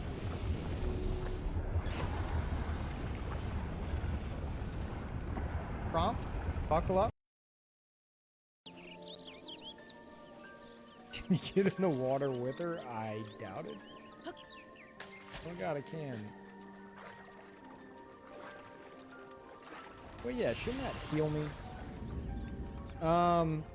Thank you, Pancake. Pancake said, yo, Peeve, is there anything I need to worry about in terms of spoilers for this game? There's the usual Legend of Zelda story. Sick fashion, by the way. Thank you.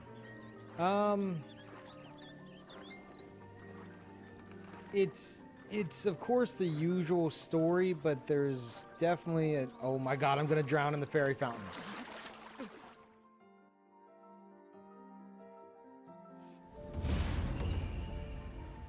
Welcome back, Zafne. You know, on YouTube, like whenever I oh my god. No. No. No. No. Wait, hold on. Hold up. Hold up. Hold up. We can talk about this. We can talk about this. Hold on. Hold up, guys. Give me a second.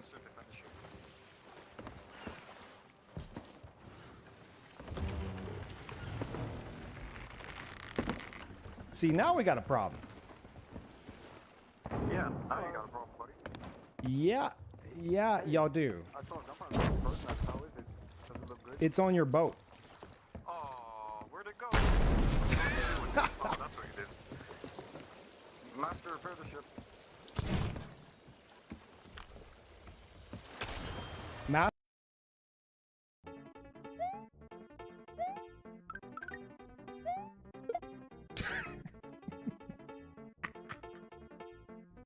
I didn't know. Swear to God, that Meg's after me. Oh my God, you spawned on them. Go away. Go away. You were a mile away from me. Thank you. Oh, now it's going for them. You see that? Look.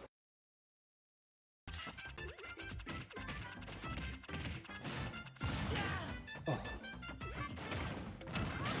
Okay. Okay, that's fine.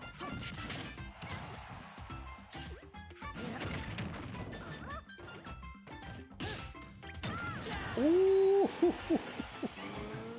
Oh no. Rip! Dodge it! Oh, all that for nothing, you big idiot.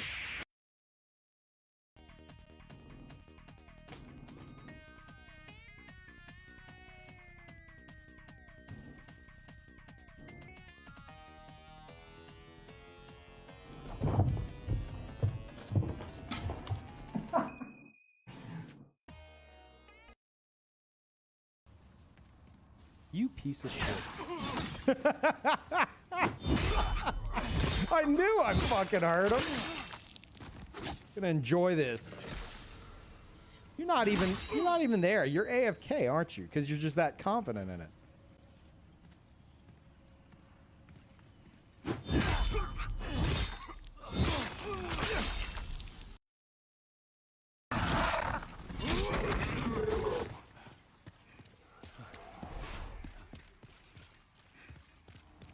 All right, Grim. Ah! Ban Grim. Wait, what? Ban Grim.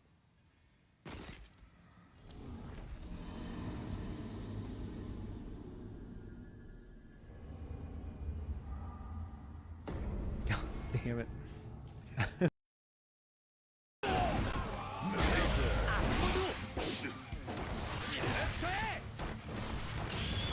Come on.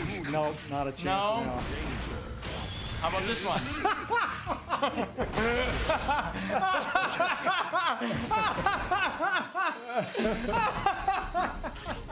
Oh, you dick. Oh, get fucked.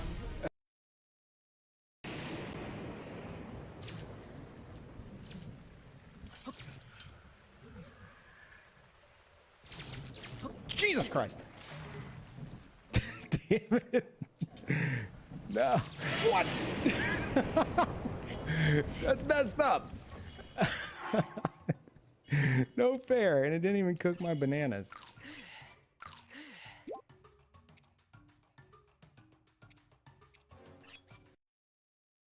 And then if there's another player out here, you just layer them together or something. I don't know. Something like that I think would be pretty cool.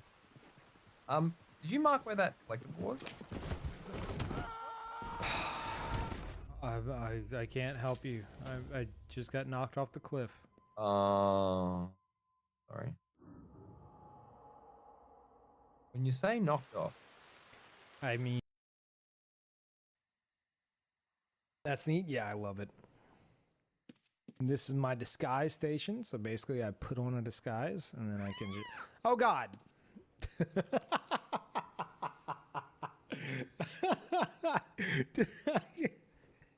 Did I just get stream sniped by a GM? Oh my God, are you serious? Well, that's a first. No way, dude.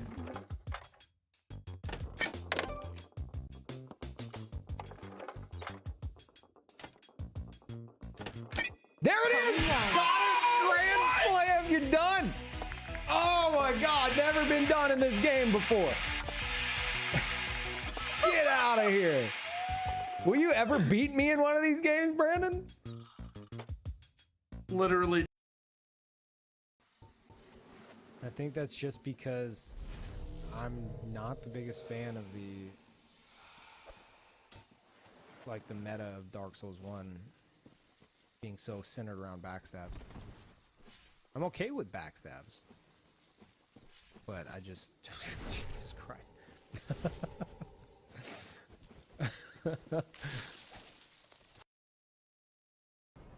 Oh.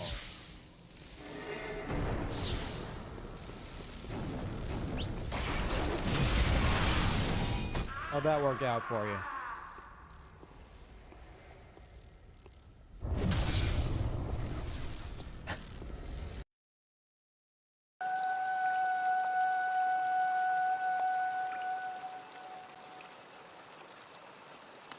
Well done, well done.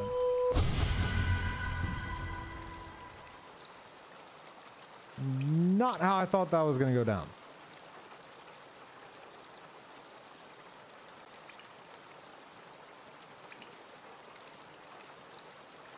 Well,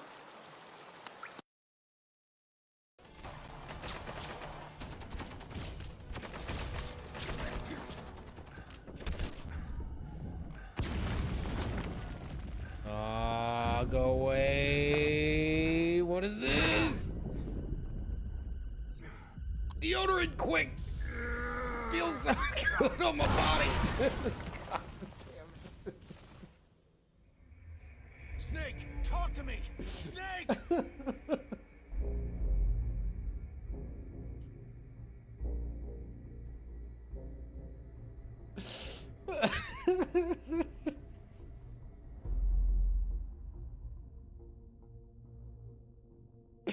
Oh my god, I'm crying now. Oh crap.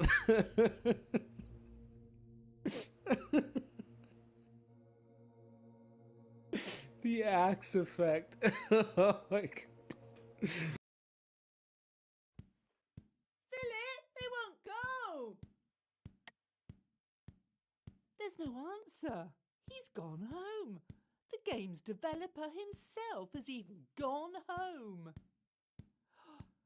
It's just me here on my own now. Oh my god, I really do think it's time to go. Fuck! Now we're about to do something very smart. Maybe the smartest thing I've ever done.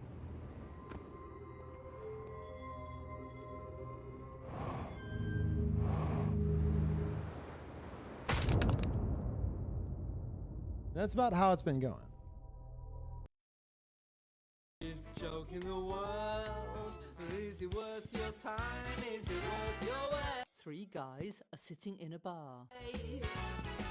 Oh. Of course it is! Three guys are sitting in a bar when a great fairy appears. Only nine. Three guys are sitting in a bar. The great fairy says 9 cents on.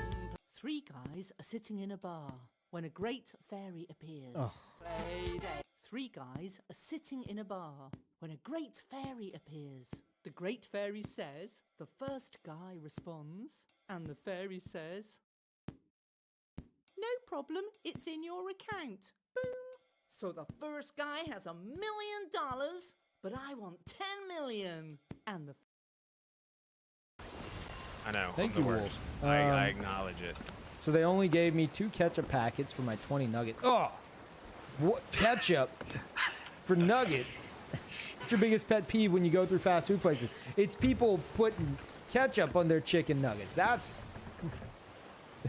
my problem. Ugh. All right, adjust the front sail. Gross. Ketchup is the best sauce. Okay.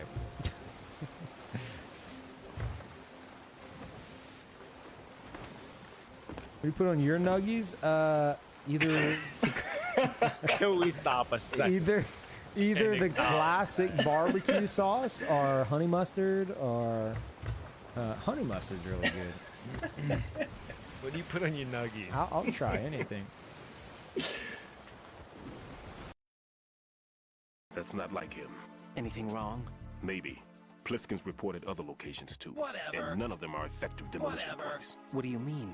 It means that they wouldn't be the best places to choose if you wanted to destroy this place. Are you saying they don't plan on blowing the shell up? It certainly seems that way. So far, we haven't seen anything but a waste of good explosives. Unless, of course, we're missing something. A trap? He couldn't have overlooked the fact that I would be called into this. There's something going on. Whatever.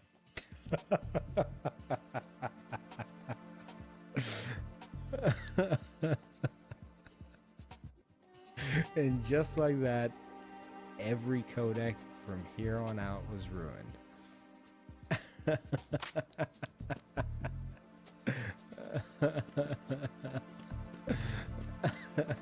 Whatever.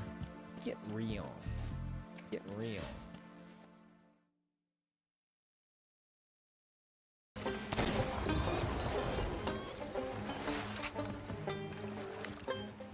Do it! Pull the trigger! Yes!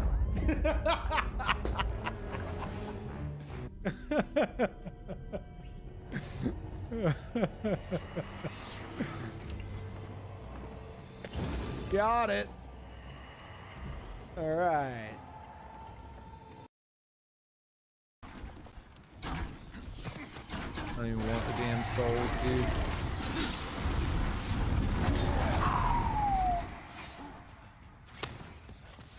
Ah! No! Damn that stupid bolt! Ah! Caught me in the ass.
Go on.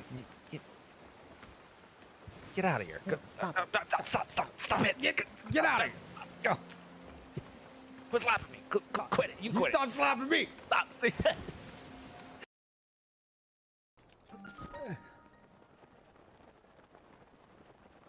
Coming, Zelda.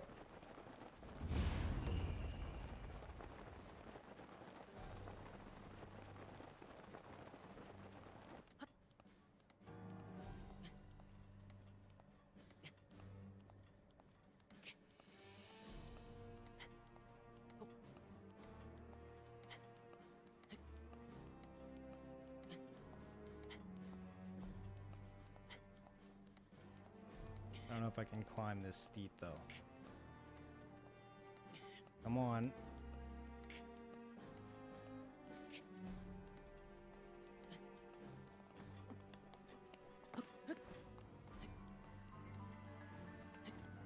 Okay, we made it. I don't know what the hell I'm doing. Certainly knows me. Oh, did you just steal that from me? Oh no. No. No! I'm not sure what happened then. Apparently I turned myself into a caterpillar and died. I'd rather watch the cardboard man tell great jokes and dance all night. What? Good job. Yeah.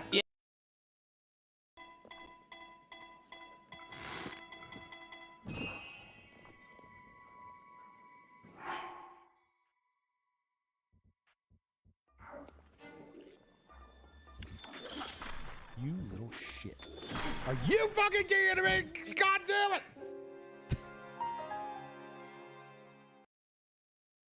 I had her over here and I was like, you know what? I'll give you an example. So I pull up Lobos' stream. I pull up his stream and I type in the chat. I'm like, hey Lobos, can you tell my mom hi?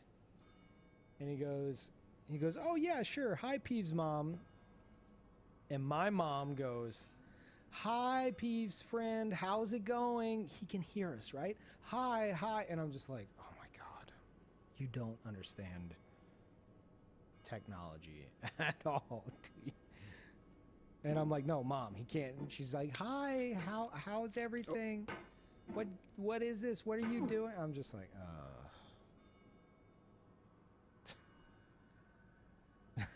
So, yeah. that's how that went.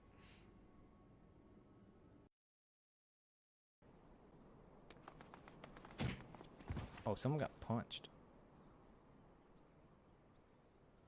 I hate children. What do you want? Hey, Mr. Peeve, Kaharu, I want to know why you became an adventurer.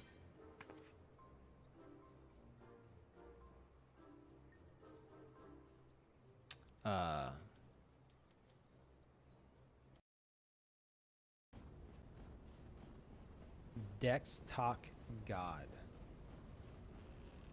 Okay, I wonder what weapon we're about to run into.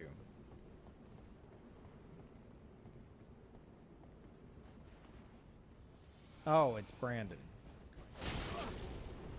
Oh, he's a little bastard. Oh my God! No! Hold up! Hold up! Hold on. This is not an Oro and Peeve gank. Get that out of here.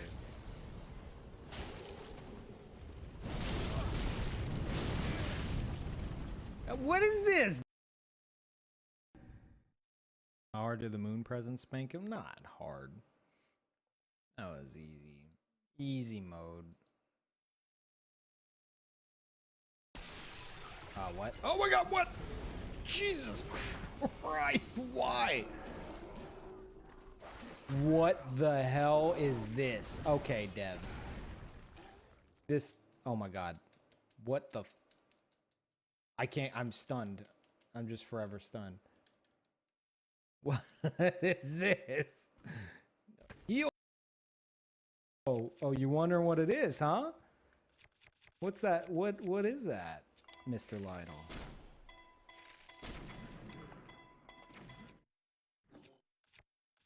Oh, he's pissed.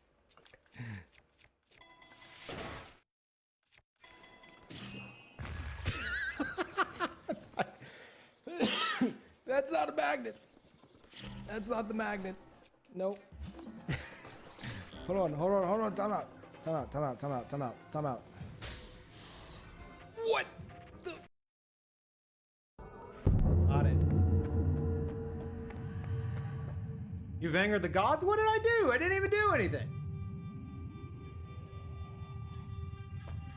What was that? Firebomb. Ow! Excuse me? Ow! Hey! You wanna do this?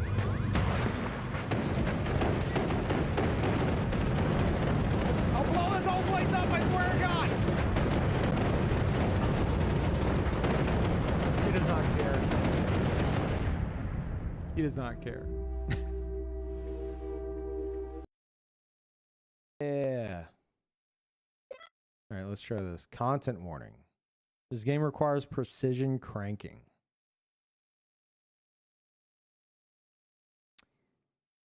Whenever you put that on a content warning, it's kind of...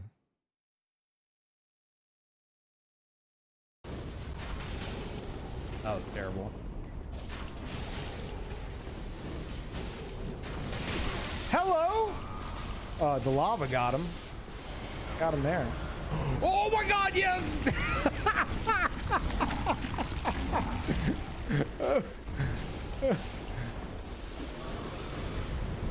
Crap. No! Get back here!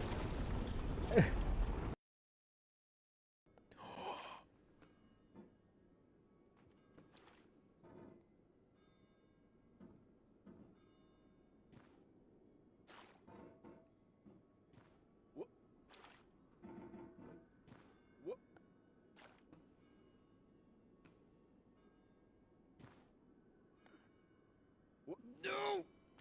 No! God damn it! Oh. Oh. Okay. Oh, a child. Let me hit you with my hammer. Hold on. No, wait!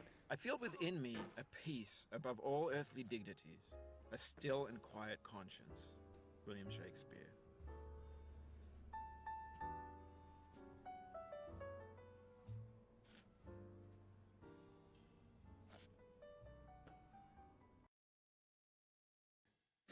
There's someone behind me. What? Oh my god, there is someone behind me. Oh my god. Just kidding. Back to sleep. Oh, this is stupid. Whoop. Whoop. No! Damn, dude! Damn!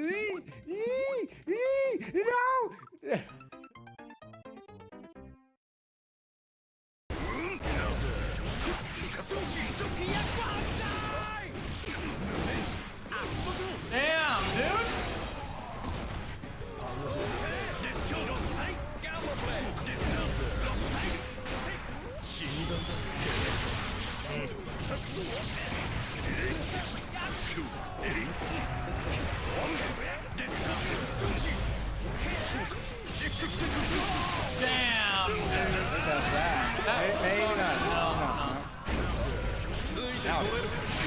Oh my god!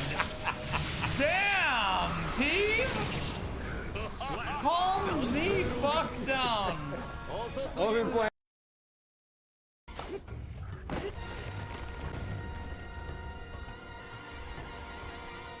No, you don't pick that up. That's not for you. I didn't chop that down for you. You're terrible.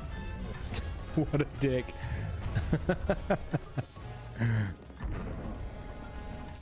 What a little bastard.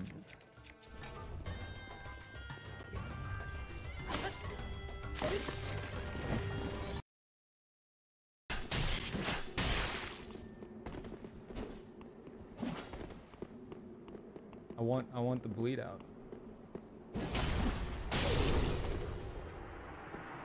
I'm gonna need a replay from the referee.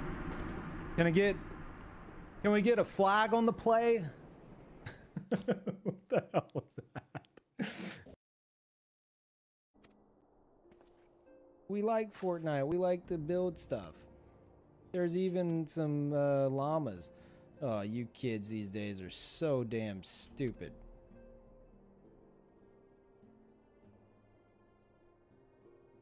You'll never be big and strong with a game like Fortnite. Can you blame them though? Yes.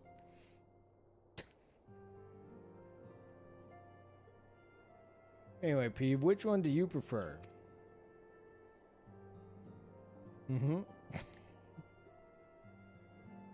Fortnite.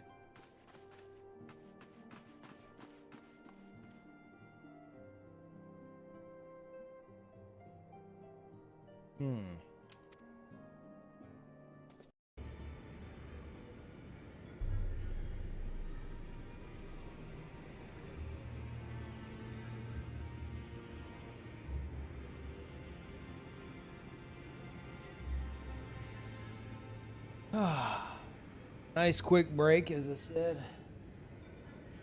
Told y'all that'd be quick. That's what, like 8 minutes on the dot?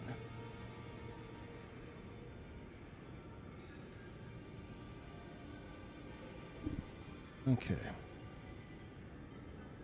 Quite fast, sire? Yeah, thought so.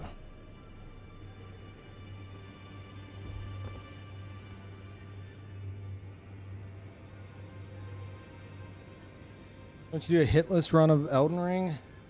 I want to be the Bashi, which is far more impressive than a hitless run of Elden Ring, so I'm good.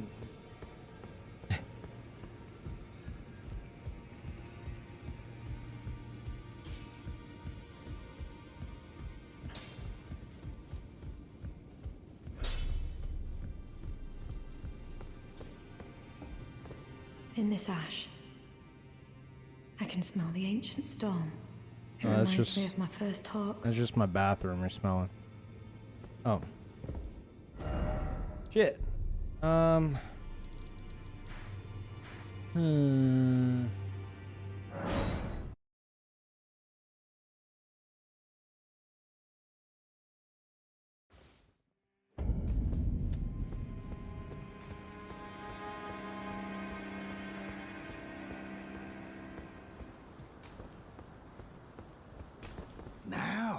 I can do, can I?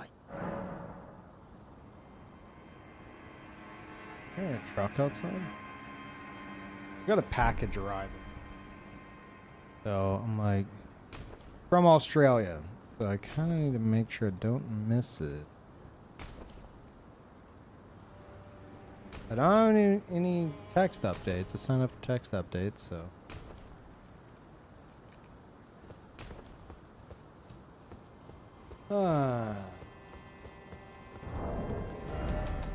She took it, didn't she?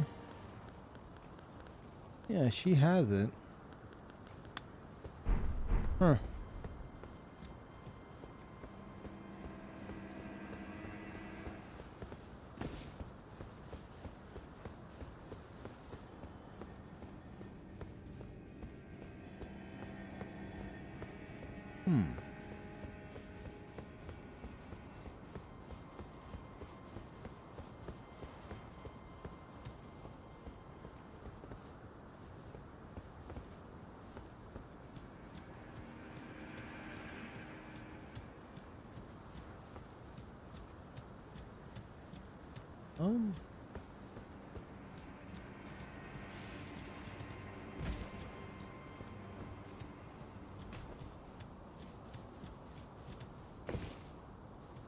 Like the Ash mentioned Sovereign of Stormvale, saying like it was the Sovereign of Stormvale. So I'm like,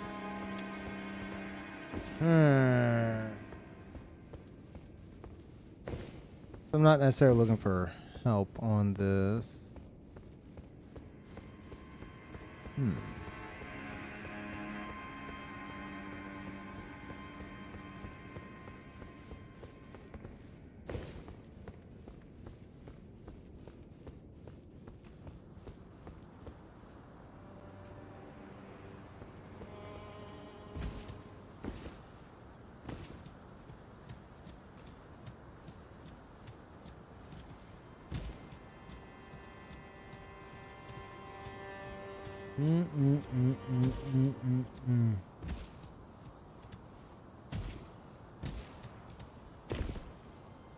Yeah, I'm on +3. So watch one of you guys get your ass beat. What the fuck?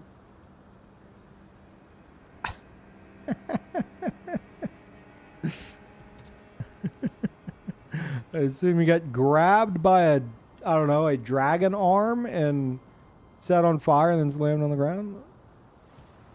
While you were buffing. Oh, get shit on.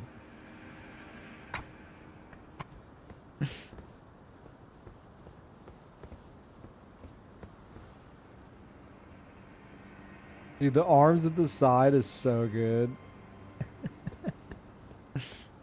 Fuck. Okay. Yeah, I guess I'm gonna go back to where she originally was. Don't know what the fuck that would have to do with it, but yeah, that was only y'all too. Okay.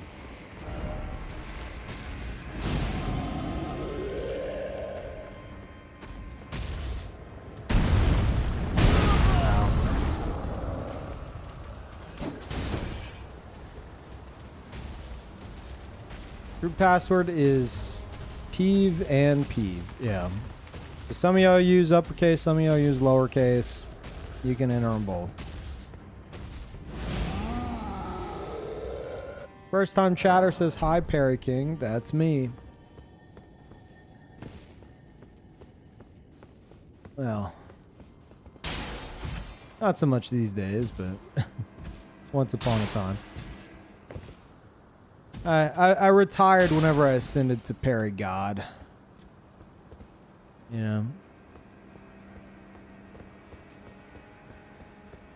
Shit, man. I guess I gotta like, fight some more bosses or some shit. I don't know.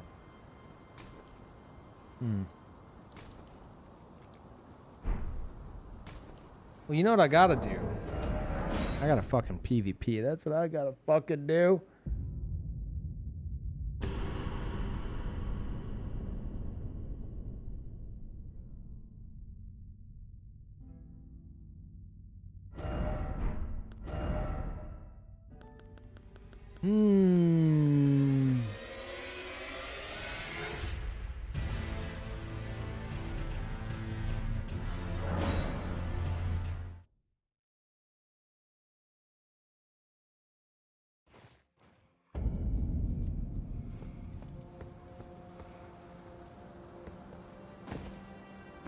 Seal sword peeve, yeah.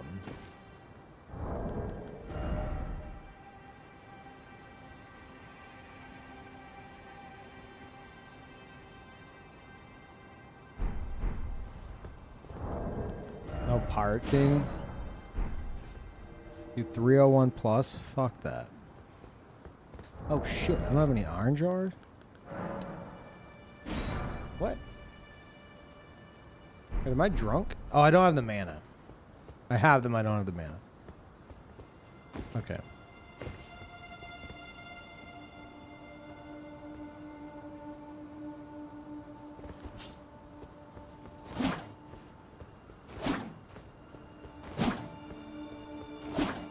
Probably one of my favorite builds of yours. This is my favorite build I've ever made. I've decided.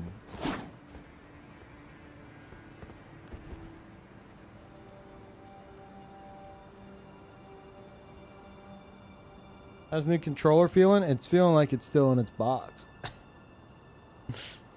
I keep starting my stream forgetting to get the controller. Like, I have it. It's downstairs. But, like, after I start my stream, I'm like, I can't be bothered. I'll do it next stream. That's happened, like, 3 times in a row now.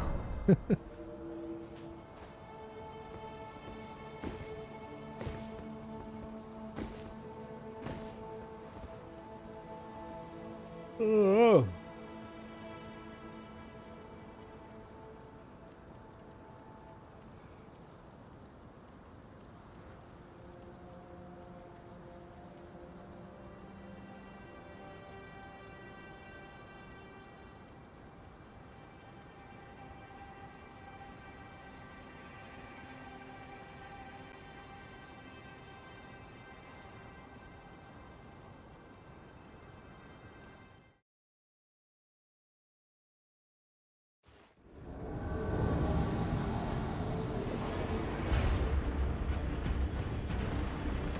Oh, whoa. Sorry, guys. I was busy. I didn't...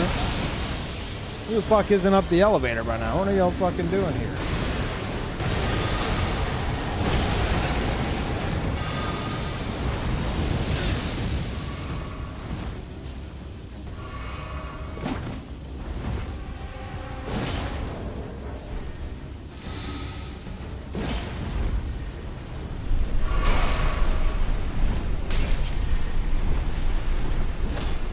Yeah, that's not gonna work on the elevator, bud.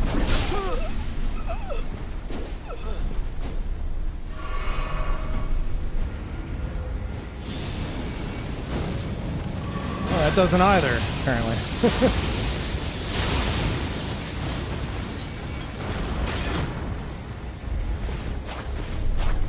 Where the fuck you going?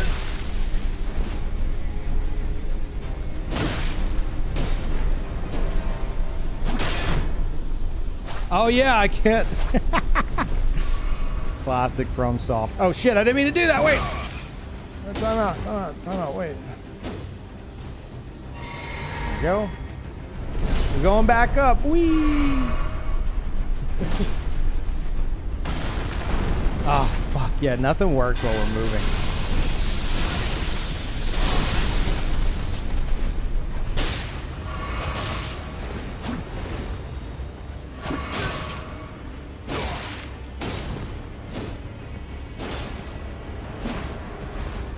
Did he hit that shit again? Are we going back down again? I would fucking love it, dude. Let's go. Boo. Are you? I hope he goes to the boss. Oh, wow. Okay. All right. It's a weird first invasion to have. Coming back up.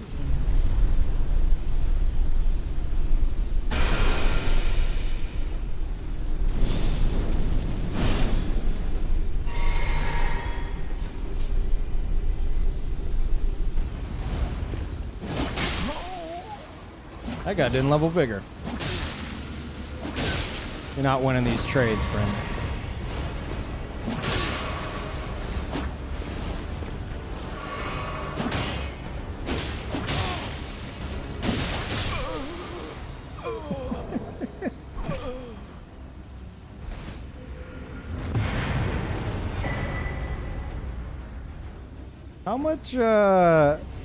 How many runes did I get from his friend? What level was his friend? Because they had, what, 900 something HP?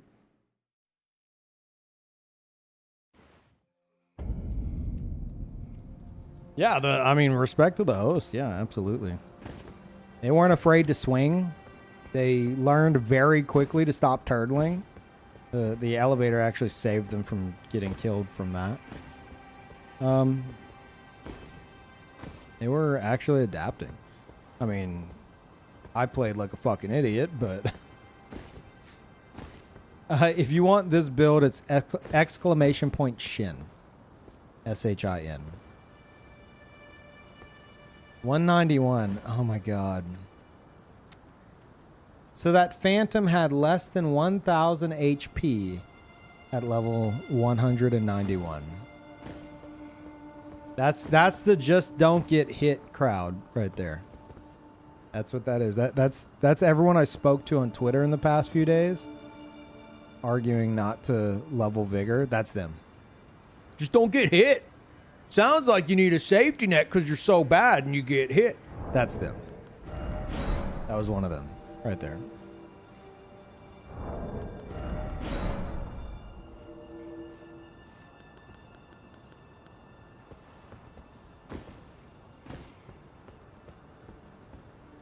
It's just, oh god. The irony is so fucking crazy that it's people who get hit all the fucking time who are saying this. People who have died thousands upon thousands of times so that they could pull off a single win against the boss. They're the ones saying don't get hit, lol. As if they did something. It's crazy. It's fucking wild.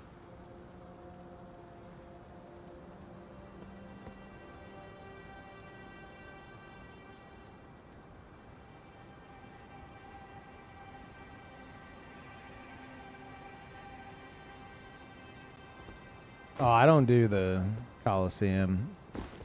I did for like the first week or two, and then where it got boring.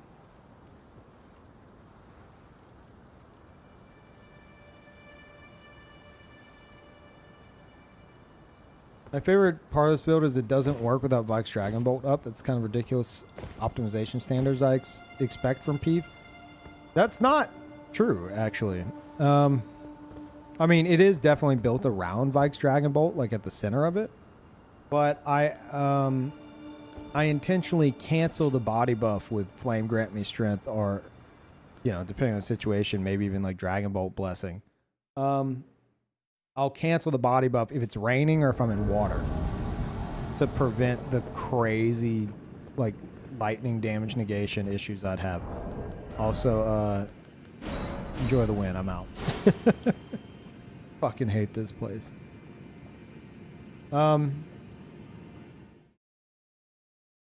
Yeah, so it intentionally works also without Vikes.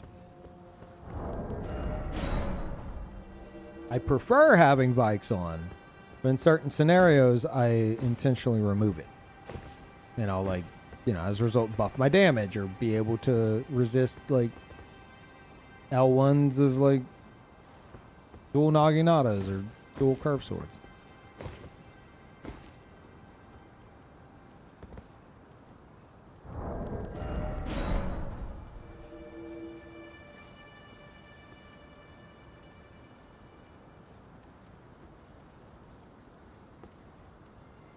Yeah, the issue is like there's my defenses just as is, right? You see the lightning 18.338.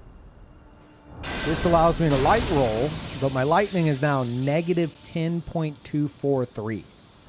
And then I have Opaline Hardtear in my flask to help that a bit. Bring it up to 6.293. But actually, let's go have a little look-see. Out of curiosity. Let's have a little look-see poo. All right, 10.172 standing in water. I think you might get more so from rolling, right? Yeah, 1.189 being soaked. Vikes Dragon Bolt. Negative 33.395. That's crazy. And then Opaline Hardtear, negative 13. Let me make sure I'm still soaked. Yeah, negative 13.385 is the best I can do in water. So that's why I have a way to cancel it. That's what you call planning. I need a way to cancel it. But I'll still like retain like the weapon buff and shit. So that's like I get the weapon buff, but and I get like a damage bonus, especially in water. Flame grant me strength. You know, my fire stuff's gonna have a bit less. Like I'll have like higher physical, obviously, but my fire, which is going to be weaker in water, is actually a little bit stronger.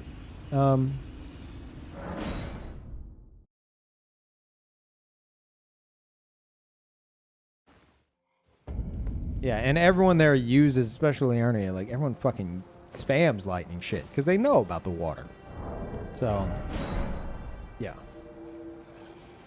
That's why, yes, the build is centered around Vikes Dragon Bolt, let me light roll, but like I have a plan B and a plan C and a plan D, actually, if you consider Iron Jar. Yeah.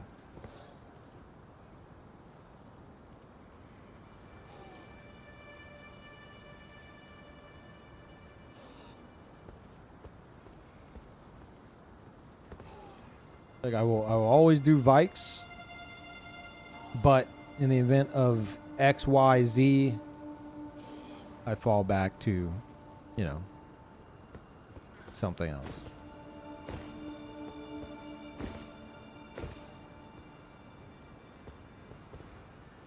Yeah, Vikes Dragon Bolt looks fucking cool, and I wanted to use it. And I'm like, well, if I'm using this shit, it's the same damage as Electrify Armament.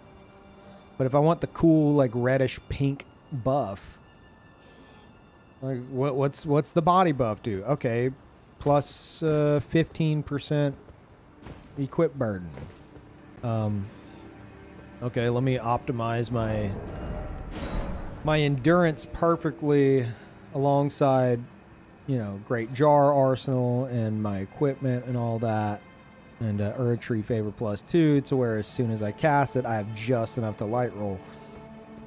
And I had to sacrifice some points in Vigor to do that, but I've offset it with the health talismans.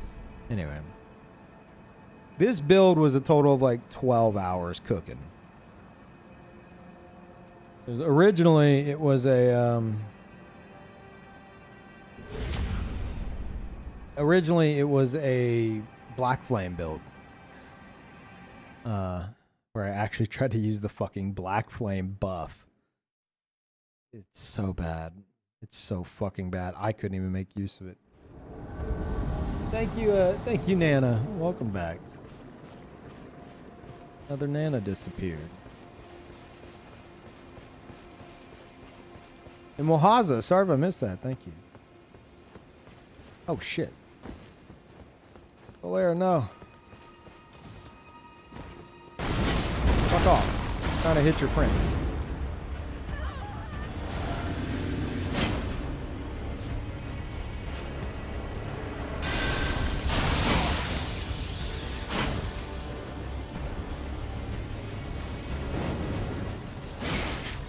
Didn't mean to do that.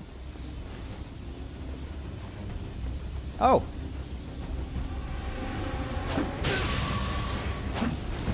Okay, alright, this guy ain't bad. Oh shit, look at that fucking demon.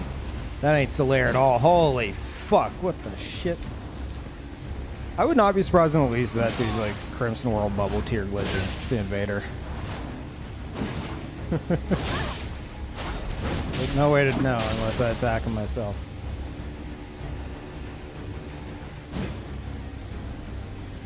I have a feeling that these guys are actually like doing the duels, but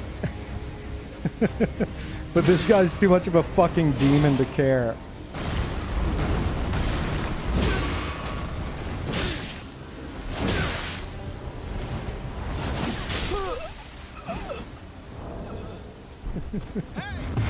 Holy fuck. Jesus Christ. What did I fucking walk in on? Holy shit. That dude was mad. You know what? Even though the guy looked like a fucking demon and was literally just spamming the fucking R2 of the halberd, we're gonna assume that those guys have been ganking the shit out of him all day and he lost his goddamn mind and we just played the hero. Okay? All right, let's clap for that. We did it. We helped him get his revenge. Totally wasn't just like the world's most toxic invader. Totally not. No. That was justified. That was all justified. Oh shit.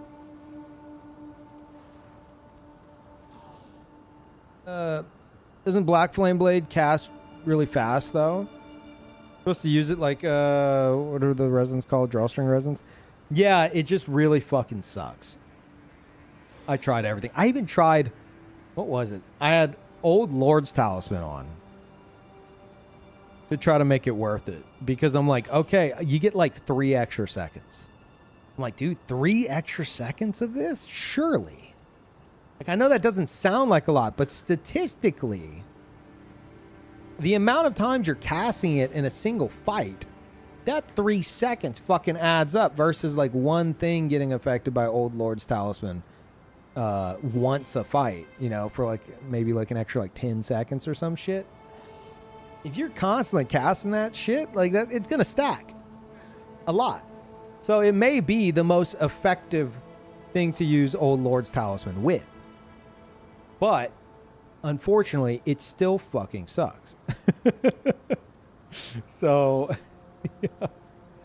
I tried, man. I tried for 14 hours of that shit. The best thing I can find, the coolest thing I could find that you could do with that. Let me see if I can pull it off here without like aggroing anything annoying. Saint Riot has a move he calls the Hibachi Backstab. And see if I can. How do you do it, chat? Do you backstep first, or do you? I think you unlock first. Wait. Oh no! It's not a roll. It's a jump. Duh. Hold on. It's gonna take a second. Jump, unlock, turn around. Oh, you jump first. But you unlock first. There it is.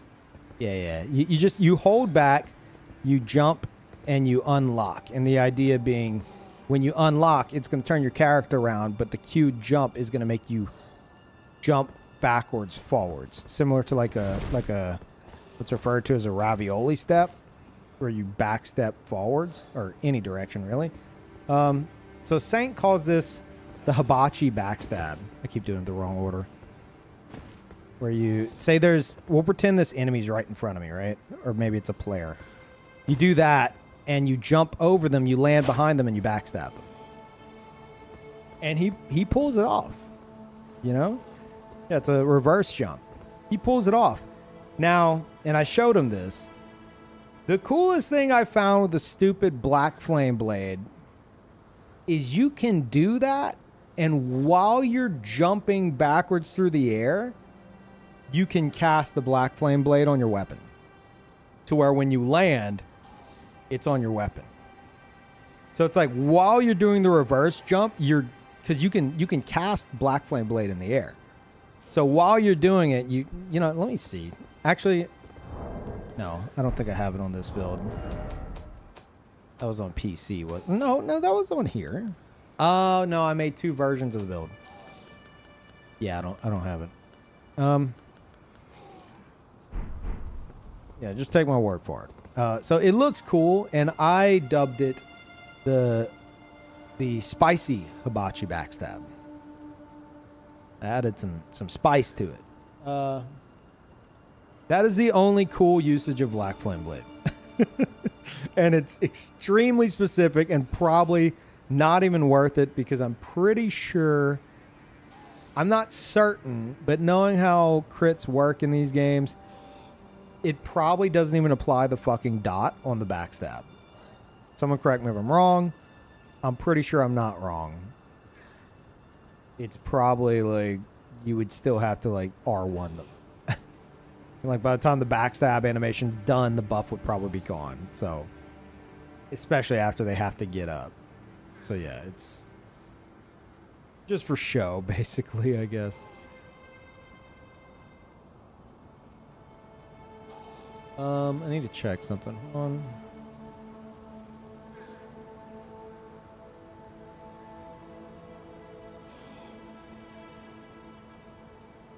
Oh shit.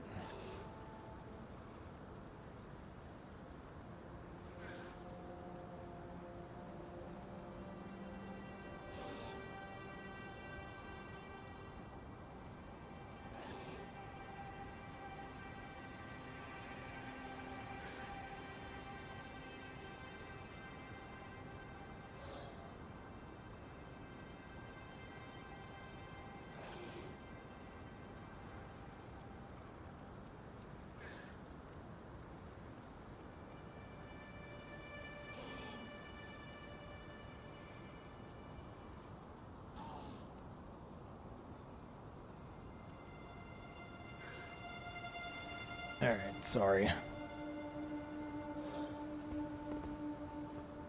Oh, did I call it the extra spicy hibachi backstab? Okay.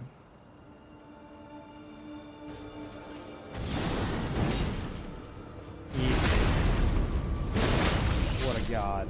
Oh, it looked like it did apply the buff.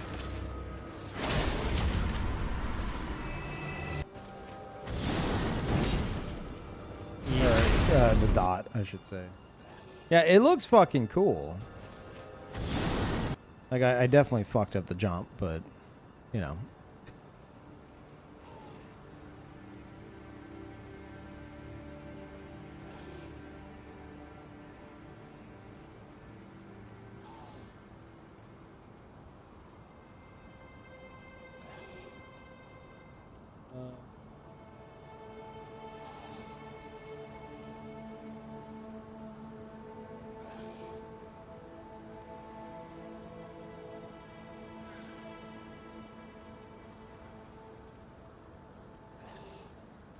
Okay, I'm not...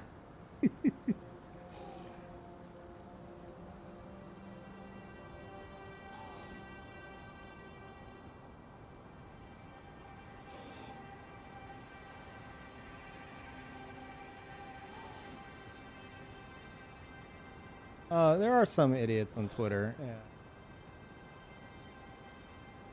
Saying you're acting as if your opinion was objectively the correct one. Truth is, your advice is as good as theirs. Wrong. It is objectively correct. There's no reason to not level vigor in any case. Statistically, it makes no sense. That's why it is bad advice.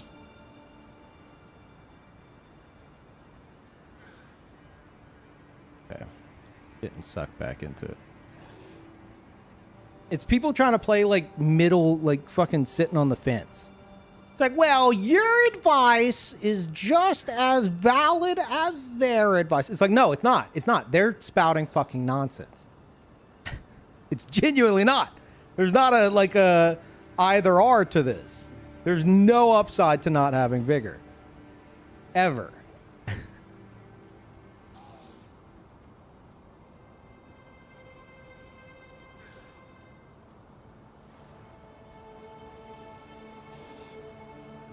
Okay, I'm closing out of Twitter. I fucking can't stand it, man. Thank you, Carson. Welcome back. And Xenos, thank you. Oh my god. Dude, I've been for days, dude. Bro, that's just your opinion. You know? Like people need to figure it out and like feel out. Maybe having absolutely no health is better for them. No, it's not. It's fucking not. Early game, I know y'all have heard this rant before, but let me get it out of my fucking system. Early game, the trade-off's absolutely not worth going damage instead of vigor, because you don't get like you get dog shit for damage from pumping damage stats while your weapon isn't upgraded enough to make the scaling worth it.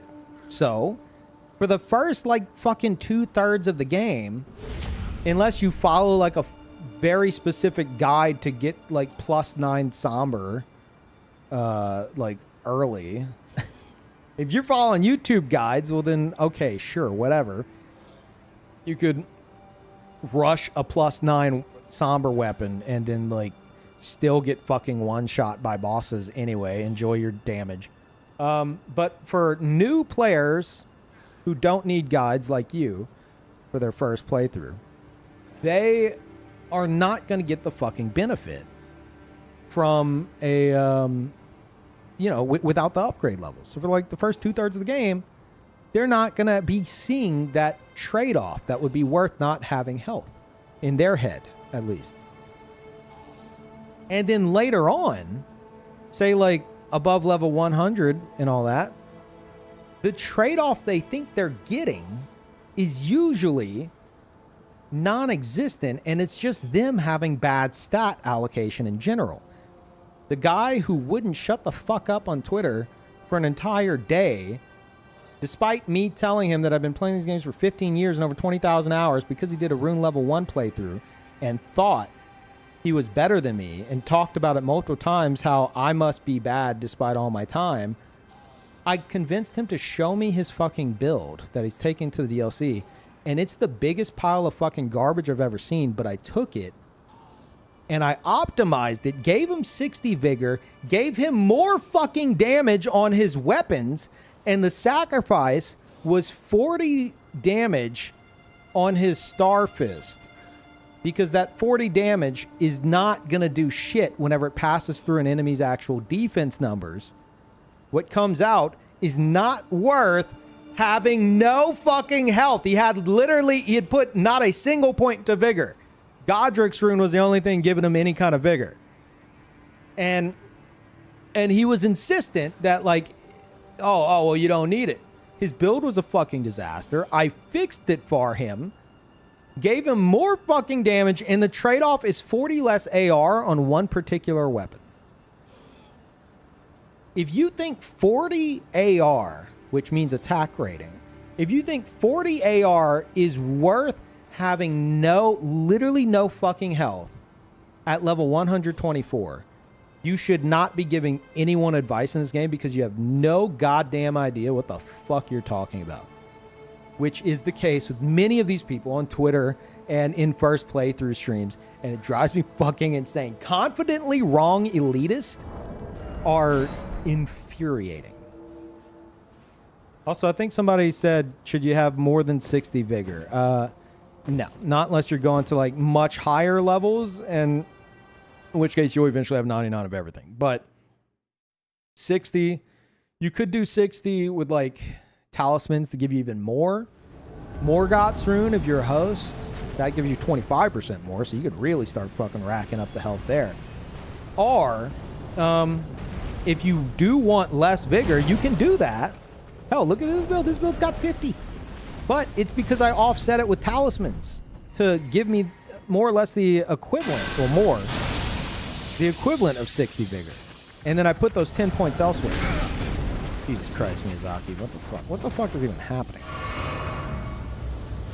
So it's like, and it's like 60 isn't necessarily like, I'm not saying like, you have to have exactly 60 all, I'm saying in this game, you want as much health as possible. Holy shit. Okay. For reasons like that, you want as much fucking health as possible. The more health you can squeeze out, the better. And it's generally not good going above 60. So that's why we all say 60. Because you want as much as possible on your build. Because shit does a fuck ton of damage. And on top of that, like in PvP especially as an invader, like if that's your side of the argument, which most of these people are just PvE, and that's fine. You know, you're getting hit from multiple sources for a fuck ton of damage. You know? So you definitely need it then. But you can go through your first playthrough or all your playthroughs with no fucking vigor. I don't give a shit. And I've been saying this from the start. I don't give a damn. Do whatever the fuck you want to do. It's your playthrough. It's your game. I don't fucking care. But don't do that. Torture your fucking self by doing that because you don't know how to make a build properly. And then go into my fucking Twitter comments and try to like downplay my advice as if telling newcomers to not level vigor and quote unquote just don't get hit is actually good advice. It's the advice of a fucking moron who gets hit constantly. Which is the most crazy, like that's the craziest shit. It's like, motherfucker, you know you've gotten hit like 5 million times and died from like 3 million of those hits. What are you talking about? Don't get hit. You're not a no-hit runner. You're not the Urban Orb. Shut the fuck up. Snap back to reality. You don't know what the fuck you're doing or talking about.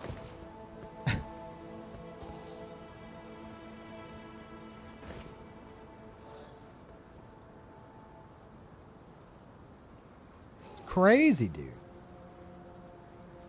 Yeah, I knew someone was going to quote Eminem there.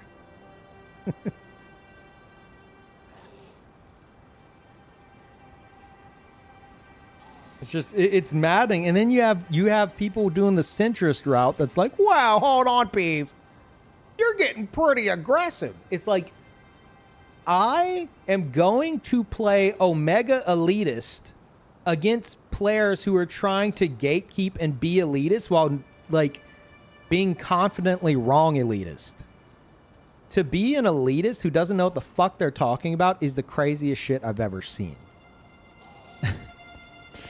And if you let that spill over into my vicinity while I'm trying to give newcomers actual solid advice, I'm gonna make fun of you, and I'm gonna make you feel really fucking stupid because you deserve it.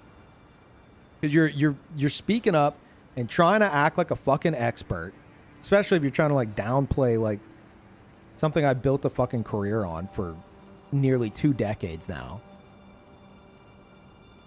And you don't know what you're talking about. Like, I'm gonna shit on you because you deserve to be shit on. You're not a smart person. Like, genuinely. If you refuse to fucking learn and you try to talk as if you're an expert on something that you intentionally refuse to learn how it actually works, I know it's a video game, but that's a good sign that you're not a smart human being. To speak as if you're an expert on something, and to the point where you will argue with people over it, on something you genuinely refuse to learn about and properly understand. Those are the markings of a fucking idiot. And I will call you that. Anyway. So for first playthrough health, is worth trading for damage. Doing my first playthrough, it's a struggle. I would suggest if you're genuinely, again, it's your first playthrough, you do whatever the fuck you want. I don't want to make you feel stupid for whatever you're wanting to do on your first playthrough. As long as afterwards you don't deem yourself an expert and try to, like, you know, try to come to me and be like, well, Peeve, you don't know what you're talking about. I did this.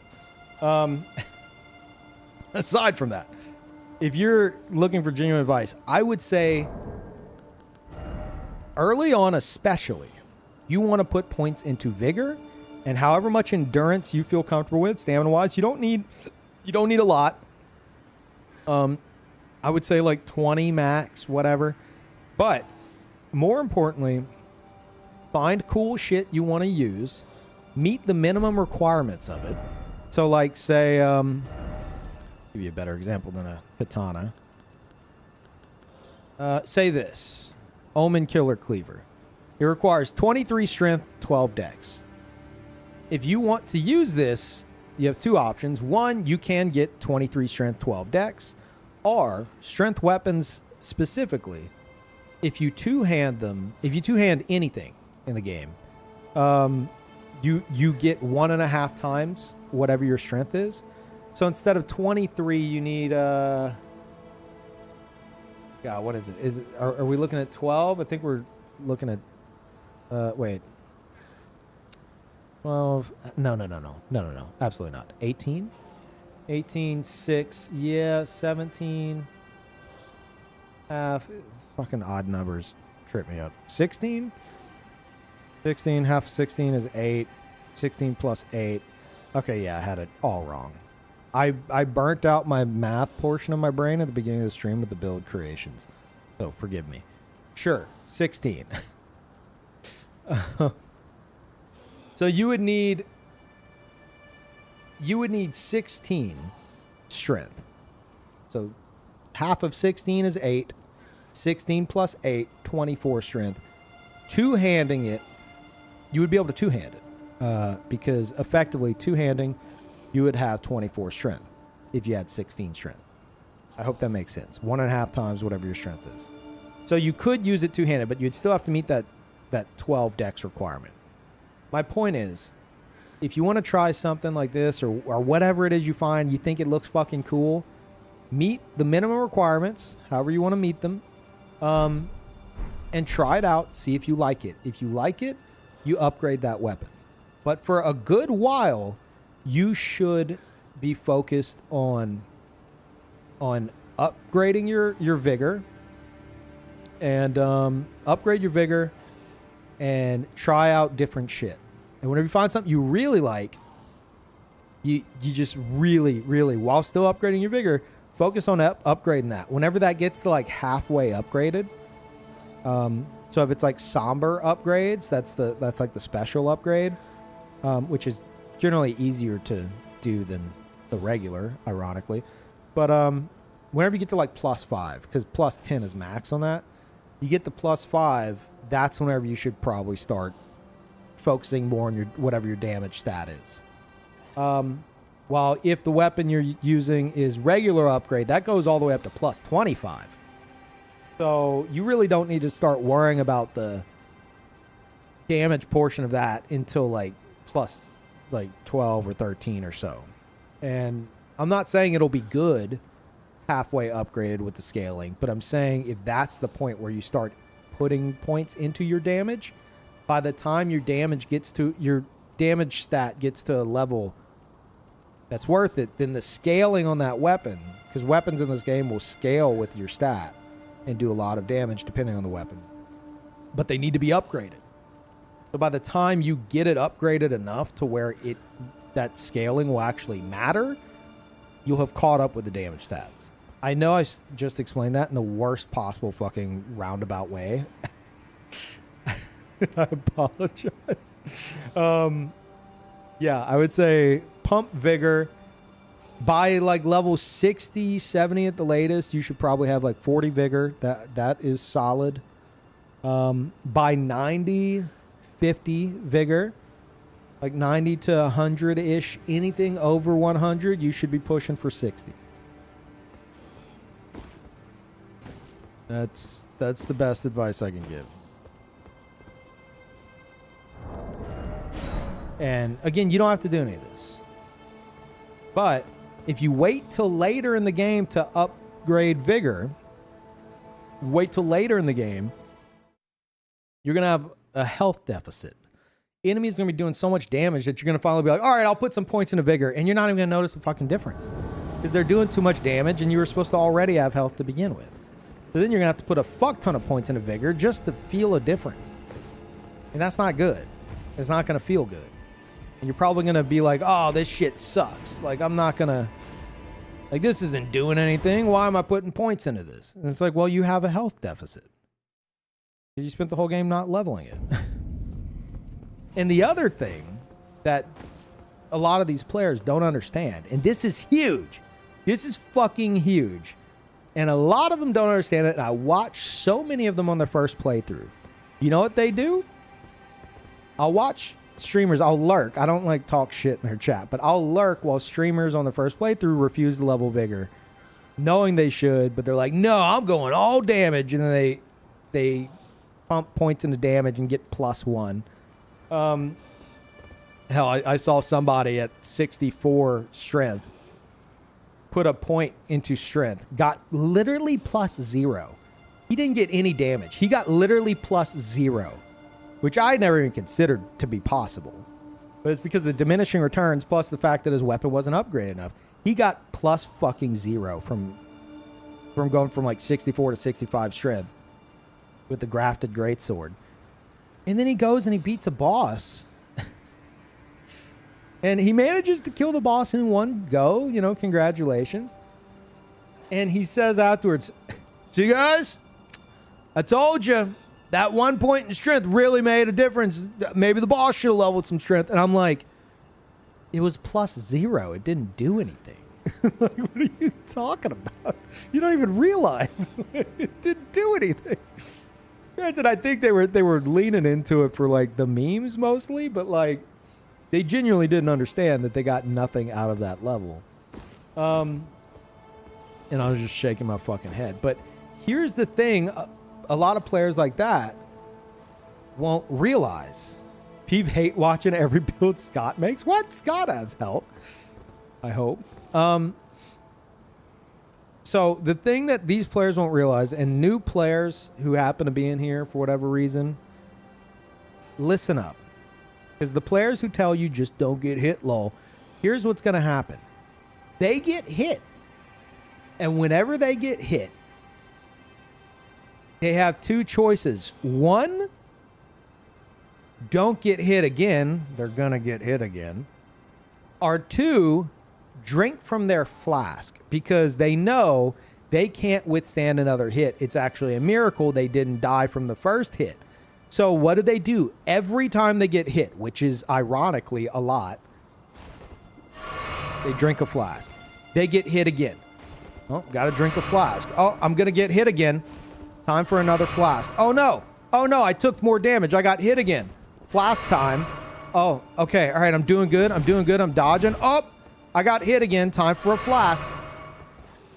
If you're having to drink your fucking flask every time you take damage in the game, imagine if you could take more damage, how much mileage you'd get out of your fucking flask. Like, it would be as if you had like triple, if not quadruple, your flask count, considering how you're fucking using it. Like, it's crazy. They don't realize it. They don't fucking realize it. Every time they take damage, they have to heal. And as a result, what happens every fucking time, every goddamn time they're on a boss, they run out of flash and they're like, oh man, shit, I don't have any more heals. Oh fuck, I don't have any more heals. It's like, no, you don't have any more heals because every time something fucking farts in your direction, you have to drink your fucking flask. Maybe if you leveled a fucking stat, that would make that a bit more manageable. Well, I don't know. But it's apparently fucking rocket scientists over here, and they're apparently the better players for this strat, I guess.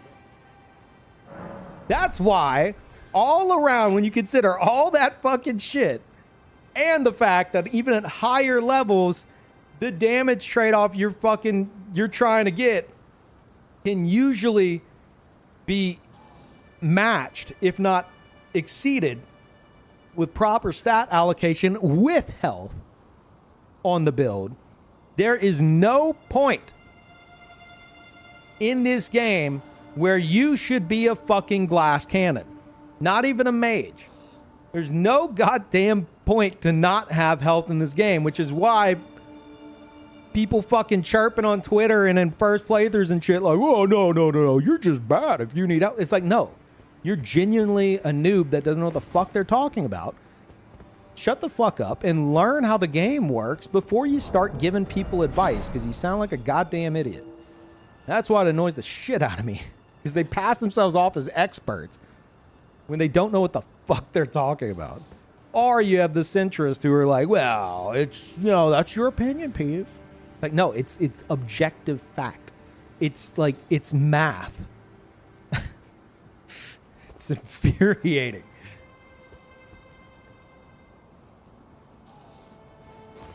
Anyway, I think I'm good with that rant.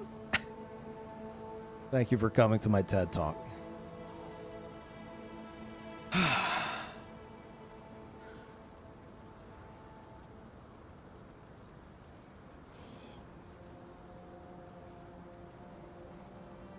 But you tell people like that. I felt the eye roll in the room. The sheer amount of eye rolls I just fucking felt from viewers after I started it up again. Everyone's like, oh God, he's still going. I get it. Okay. But I'm just saying, you tell people that, people like that, you tell them that in one ear, out the other, because, hey, they're the best, right? They don't need vigor. They don't get hit, except that they get hit a fucking lot. A lot. They get hit more than anybody. They get hit more than this guy. And he's getting hit a lot. Look at that. Why are you coming towards me? That's a bad idea. Oh, that was a weird fall. Okay, that was kind of cool. Are you going to live? I want to see you splat. Oh, shit. Okay. The hell happened there? I think it's because like I had queued up the animation while I was like on a weird surface. Kind of mimic it. That like whenever I slipped off of it, I just went from like 0 to 100. Whatever. It was a risky play.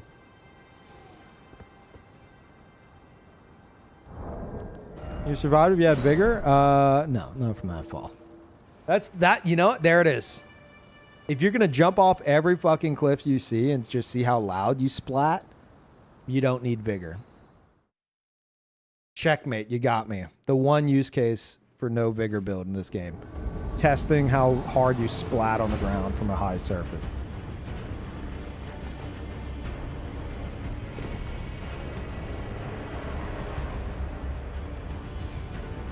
Exclamation point Shin if you want the build. I warn you, it is a 16-minute long video that is necessary to explain in detail why I do the things I do.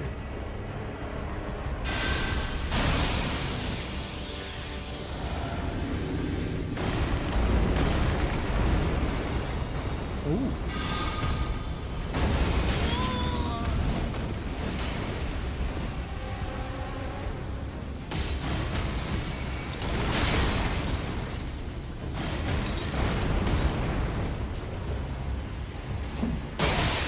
Oh, you're laggy, bud. He's got the dragon breath.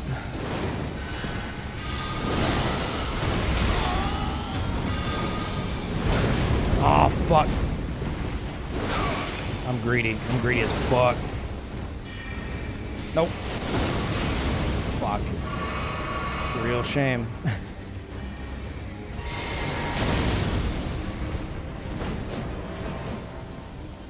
You fuck off. Ooh, okay, alright. Oh, that was a bad roll.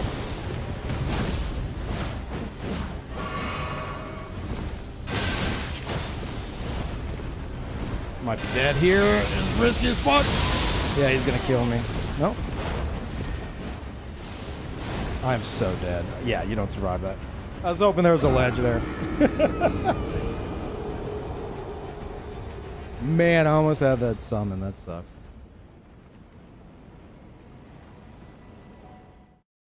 We're watching all 16 minutes. Hey, go for it. It's my favorite build I've ever made in 15 years. But it is hyper specific, and as I will say in the video, I'm sure I set out to make a build with so much shit going on that only I would be dumb enough to try to utilize all of it. And it ended up actually working out really, really well, which I did not expect.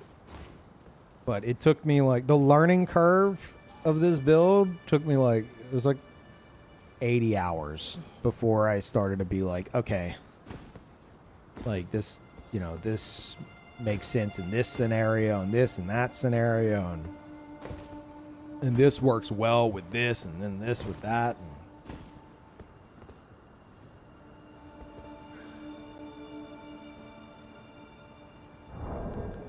But, you know, it's a hard sell for a lot of people whenever an actual, like, just pure efficiency build in this game is like,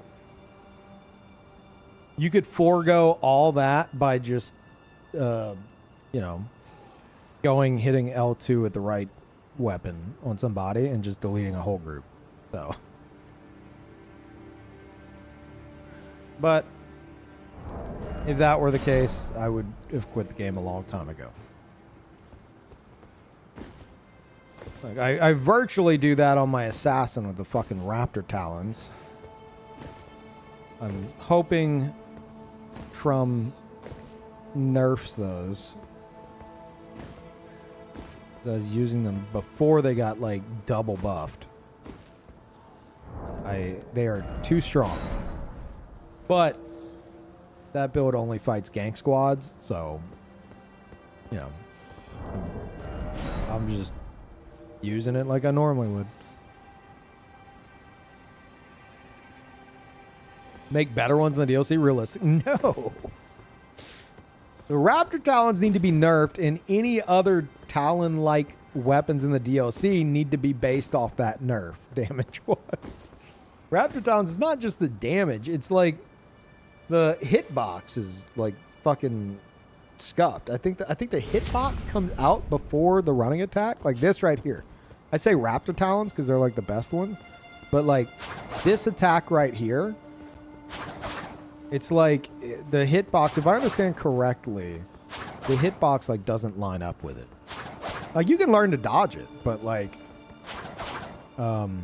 it throws a lot of people off for a very long time. But with the Raptor Talons, with these, R2 won't combo. R2 on the Raptor Talons does combo. And then you can do like a charged R2 after that to like potentially roll catch them. It's fucking busted. Akum, thank you. Welcome back.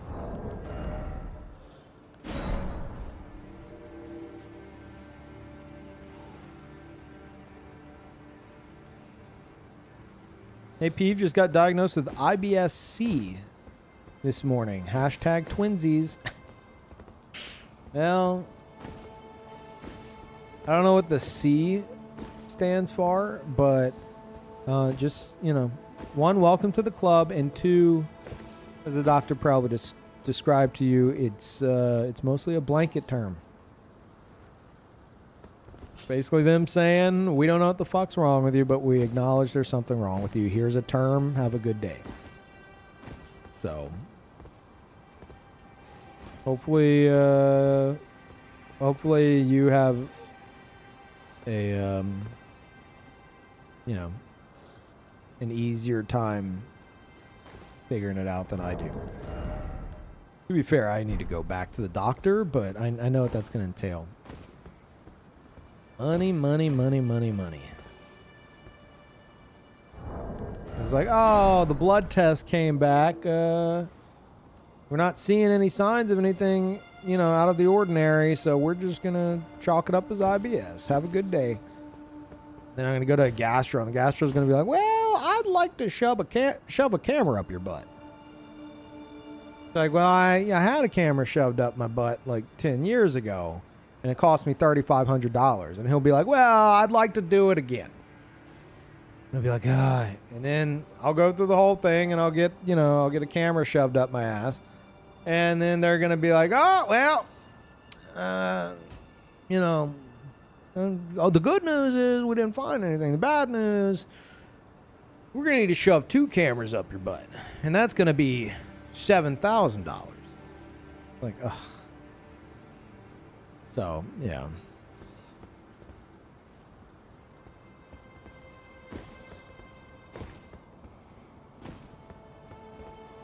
What does IBS feel like?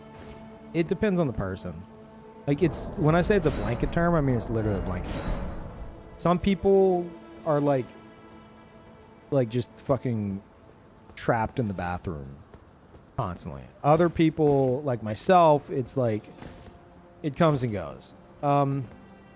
It's likely, I mean, it could be anything. That's the thing. The symptoms are gonna vary like all over the fucking place because it's more of like a classification than anything. So it's like it depends on what's causing it. And that's the whole thing. They don't know what's causing it. It's some people it's like a food allergy. A lot of people it's probably a food allergy. That's probably the case with me. But I've tried cutting out certain things and I still have the issues. So like I would have to do what's called like a FODMAP. That's where you're eating very specific foods for an extended period of time to like try to rule out like what is causing issues. I just haven't done it. That's probably the best bet though. A smoothie still working out for you? No, I stopped drinking the smoothies.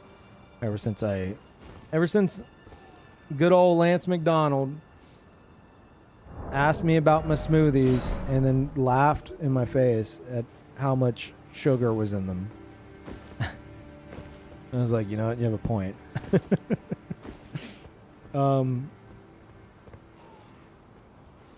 So, no. Good news is I eat out a lot less. Lance actually got me in the habit of getting somewhat healthy, quote unquote healthy, frozen food. Low calorie frozen food, basically. His idea that convinced me was, well, you're eating out a lot. Just break the habit. Doesn't even matter what the fuck you get in the freezer. Just break the habit of eating out so much. I was like, you know what? That's a good idea. Yeah, just, fuck it. Just break the fucking habit. Because I know a lot of frozen food in the U.S. is like complete fucking dog shit, And that's like what I was like skeptical of. But I found a beautiful place called Trader Joe's. And I had no idea. But like that store is like the first thing, at least the one I go to, that you're greeted with, front and fucking center, is their frozen food section. And it's everything in that store is like Trader Joe's brand. So it's not like Walmart or something where you have a bunch of different types of shit and like the same shit a million times over and you don't know which one is like dog shit and which one's not. It's all like the same stuff, all the same quality. And it's good. It's really fucking good. And it's all things considered, it's fairly low calories and shit like that too. So yeah, I go there and I buy a fuck ton of frozen food for like a week and a half. Yeah. And for anyone not from the U.S., Trader Joe's apparently is, I'd know it if I heard it. I think it starts with an A. What is, Aldi. Yeah. Aldi. Yeah, Trader Joe's is essentially Aldi.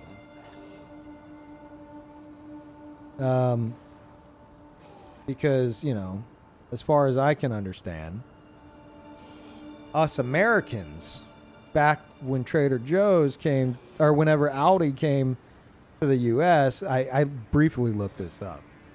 Like in like the, I think in like the late 60s or early 70s or something, Aldi started to be in the U.S. But then soon after, they started opening up Trader Joe's.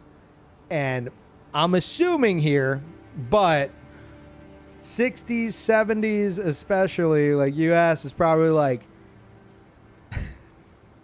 I don't want that dang European store here. Like, I don't want any of that. I only want good American food. And then, you know, the Europeans are probably like, hey, how about we just rebrand it to like Billy Bob's Food? And then someone's like, how about Trader Joe's? And you're like, yeah, you know what? That's believable. And then the stupid fucking Americans are like, Trader Joe? Well, I trust Trader Joe. And here we are. Fast forward a few decades, and well, I'm singing their praises. I know Joe, he trades. Is this the Trader Joe I know from the tackle and bait shop? Is it that Joe? Like, I don't think there's a relation. The store owners are like, yeah, it's that Joe. Sure. Dumb American. Oh, I knew it! Good for Joe!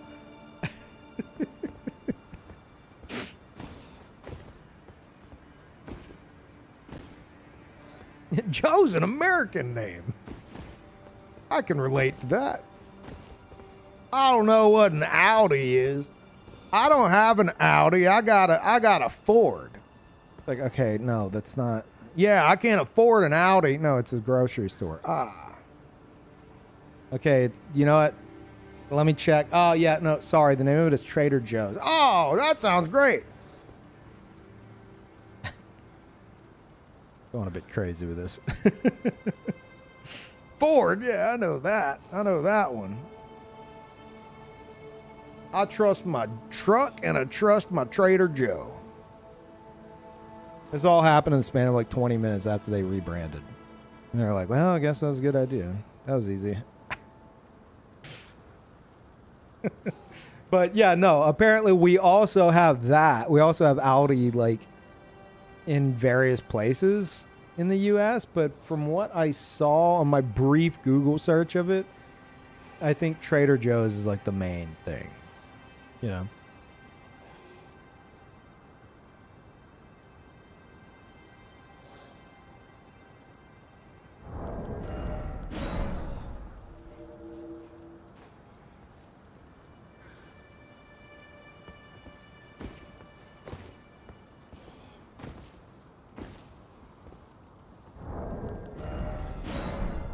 Trader Joe. More like Traitors Joe. And the reason I assume all this, aside from, you know, just NA brain shit, right?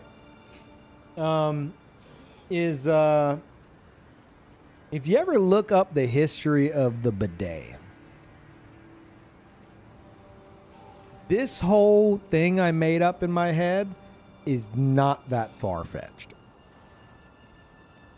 Because the reason why bidets aren't common in households in the US is because back whenever like salespeople from like EU or whatever came to like try to sell bidets to Americans, they associated it with brothels.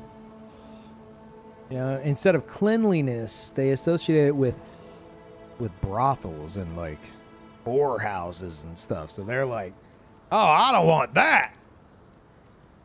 Oh, sir.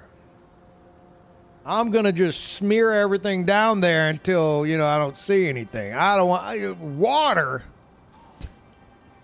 And that's why if you want a bidet in the US now, you got to get like a special attachment, which I highly recommend, by the way.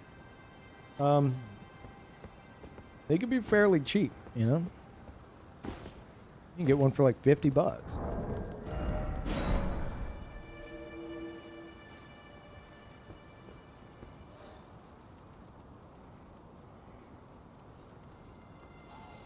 Should have called it a butthole cleanser for us simple-minded Americans.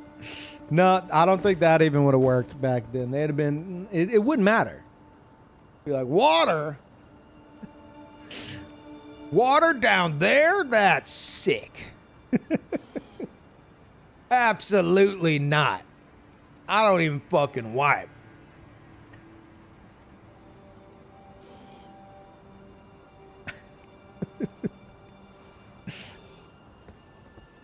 Yeah, if they called it Freedom Cleaner, maybe. Maybe that would have actually worked. Freedom Cleaner, you buy it at Trader Joe's. I think 60s, 70s Americans would have been all over that. And we'd be living in a very different America right now.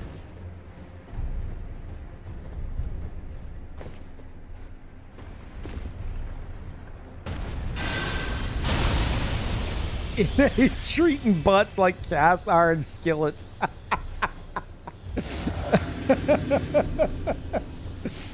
I mean, not entirely wrong.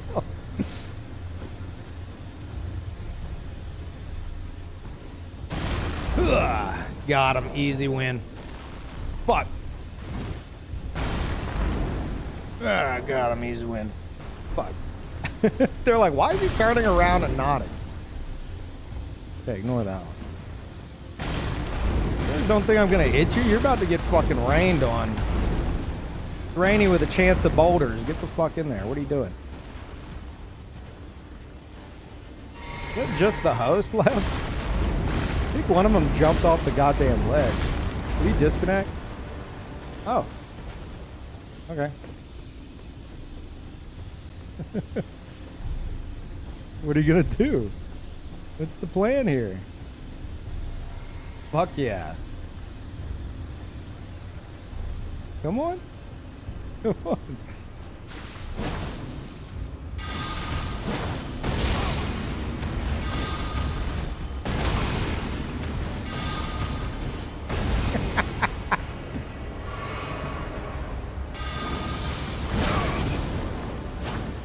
Gotta respect that damage a bit. Nope.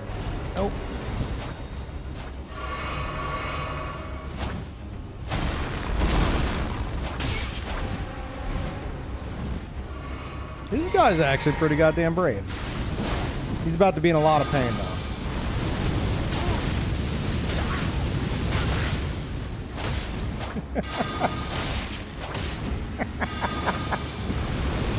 Uh-oh.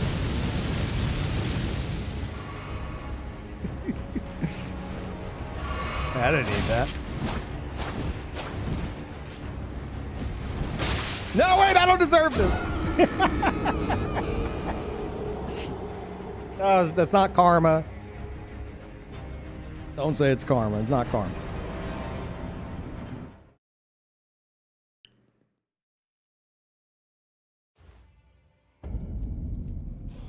Oh, that's funny. Baited and outsmarted. Sure.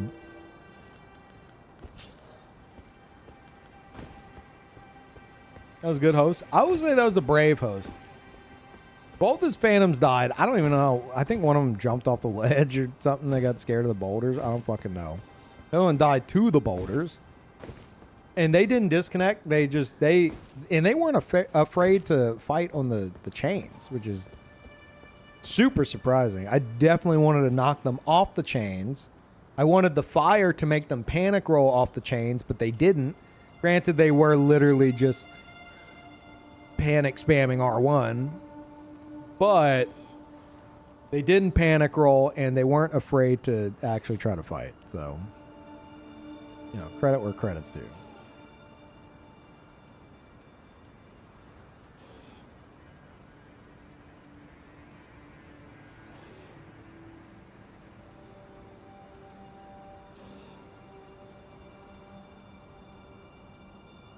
They panic spam. I say optimal DPS spam.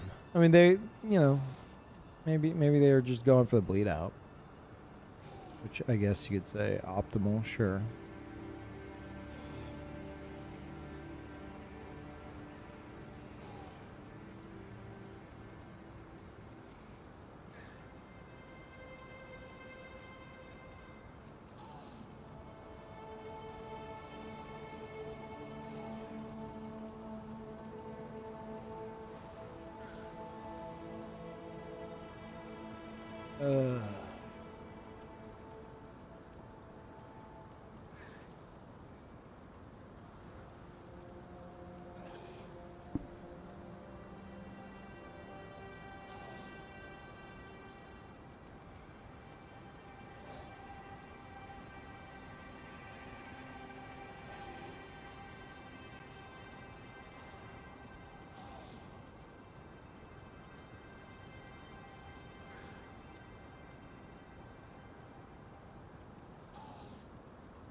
Jesus Christ. I looked at Twitter again. Holy fuck. Now, you don't, Peeve, you don't understand. You're being an elitist. You're assuming every player is bad. And, like, some players, you know, they might be really good, and so they don't need health. There's no upside to not leveling vigor. Even good players should level vigor. I don't care if you turn on fucking cheat engine to where you don't have a hitbox and you can't get hit. Statistically, you probably should still dump points into vigor. There's no upside you are getting, especially early on, by not leveling it.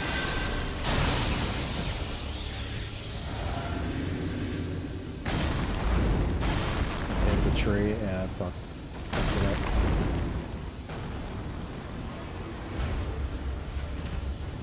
Continue on that logic. No. Okay, fine. If you're cheating like that, maybe then you don't need vigor. Fine.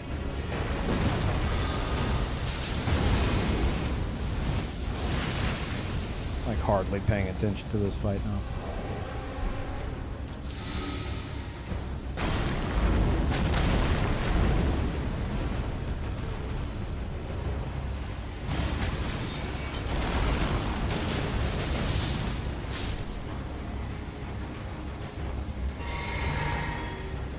Alright, fuck it.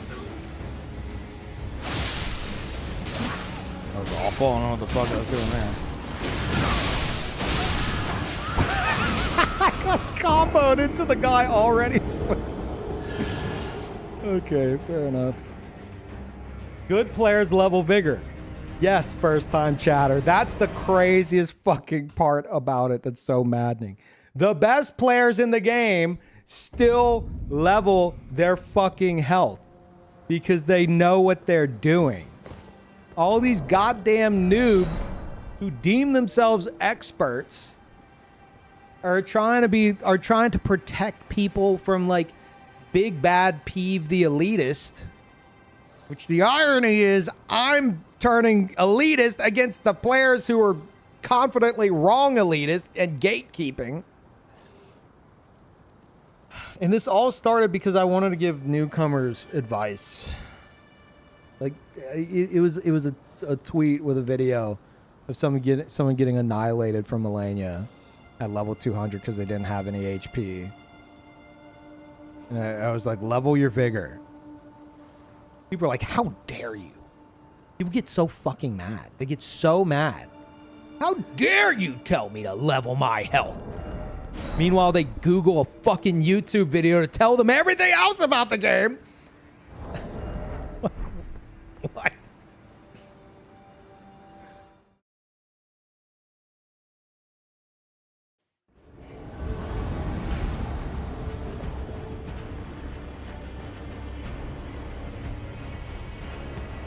Level health, what are you saying? I'm bad?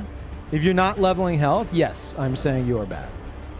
That is, you know what? That is a clear sign. Oh, that's gonna fucking hurt if that hits. Oh, shit! Okay. I'm dead.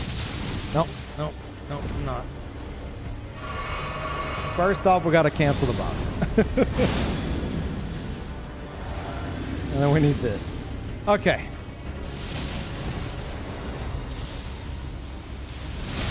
I don't know why I decided to just eat that. I was hungry. Fuck, man. Oh, okay, great. Jesus Christ. These two. Okay. All right. That's how y'all want to fucking play? We can fucking play like that.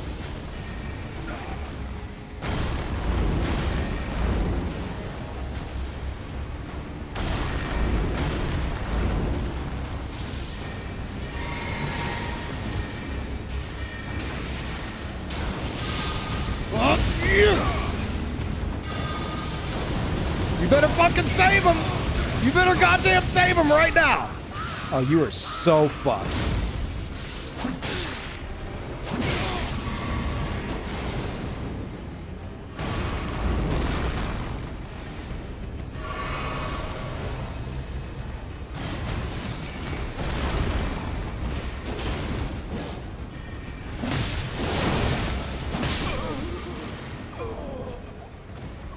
Christ.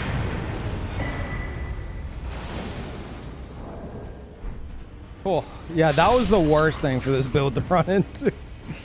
My Vikes Dragon Bolt buff gives me like really shit lightning defenses. So I had to, that's why I can cancel it with Flame Grand Strength. Situations like that where I need my defenses back. Did you see that damage comparatively? Like the first hit versus like the second?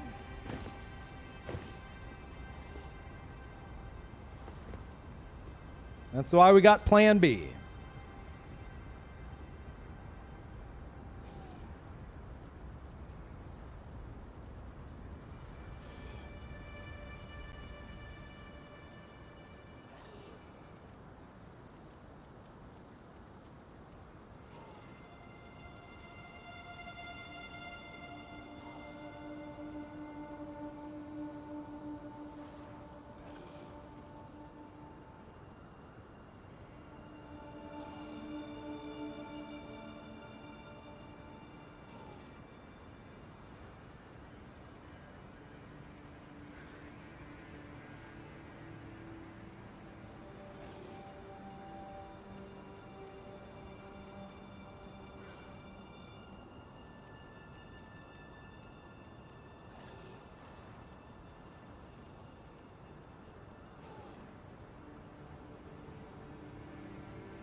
He was hollowing? I am.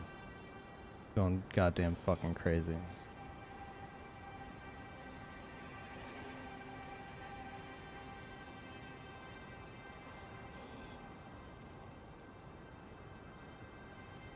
God, oh my god, oh my god. Talking about skill expression. Ah! I'm gonna lose my fucking mind. All right, I've closed out Twitter. I closed out of fucking Twitter. No, see, you don't understand. The best build is what they make of it. That's whatever their first playthrough build is, that's the best build. There's a thing called skill expression, and whatever makes you happy is your best build you can ever do. We're not fucking talking about feelings. We're talking about statistics, you fucking moron. Holy shit. I'm losing my goddamn fucking mind over here. Holy fuck, dude. And the crazy thing is, I'm not saying, and this is their mistake, I'm not fucking saying you have to take my advice. That's the wildest part. That's the fucking wildest part. I don't give a shit what you do in your first playthrough. Do whatever makes you happy. I don't fucking care. I gave actual good advice to newcomers. And these fucking psychopaths from all kinds of woodwork just came fucking crawling out of nowhere to fucking yap about shit they don't understand. You got idiots like that. They're like, well, how dare you give advice? What if they don't want to take the advice? Well, then don't take the advice. Ah! You're being pretty elitist with all this advice. And then you got other fucking idiots who are like, I beat the game at rune level 1. I know more about you, or more about the game than you do. I understand you have 15 years experience and over 20,000 hours, but you're bad. I beat the game at rune level 1. Okay, show me your build. Here's my 17 vigor, 85 strength build. With Blasphemous Blade, Reduvia, Starfist, and Bloodhound Fang. I'm really good at the game. Okay, here's that same build with 60 vigor and more damage than what you fucking had.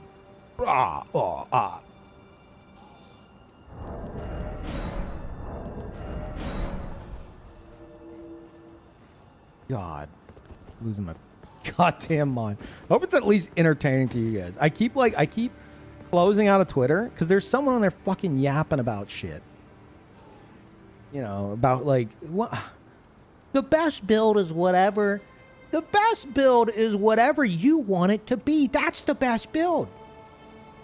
You don't know what these players want and how they play. Maybe no health emboldens their heart and makes them play better. You don't understand, you know? You're offering all this advice. How dare you? That's elitist of you. Like, shut the fuck up. Jesus Christ. Sisu, thank you. Welcome back. Akum, welcome back. Sorry if I missed that. Jeff Rame, thank you. Human Wine. Wow, I think I missed a lot of these while I was ranting.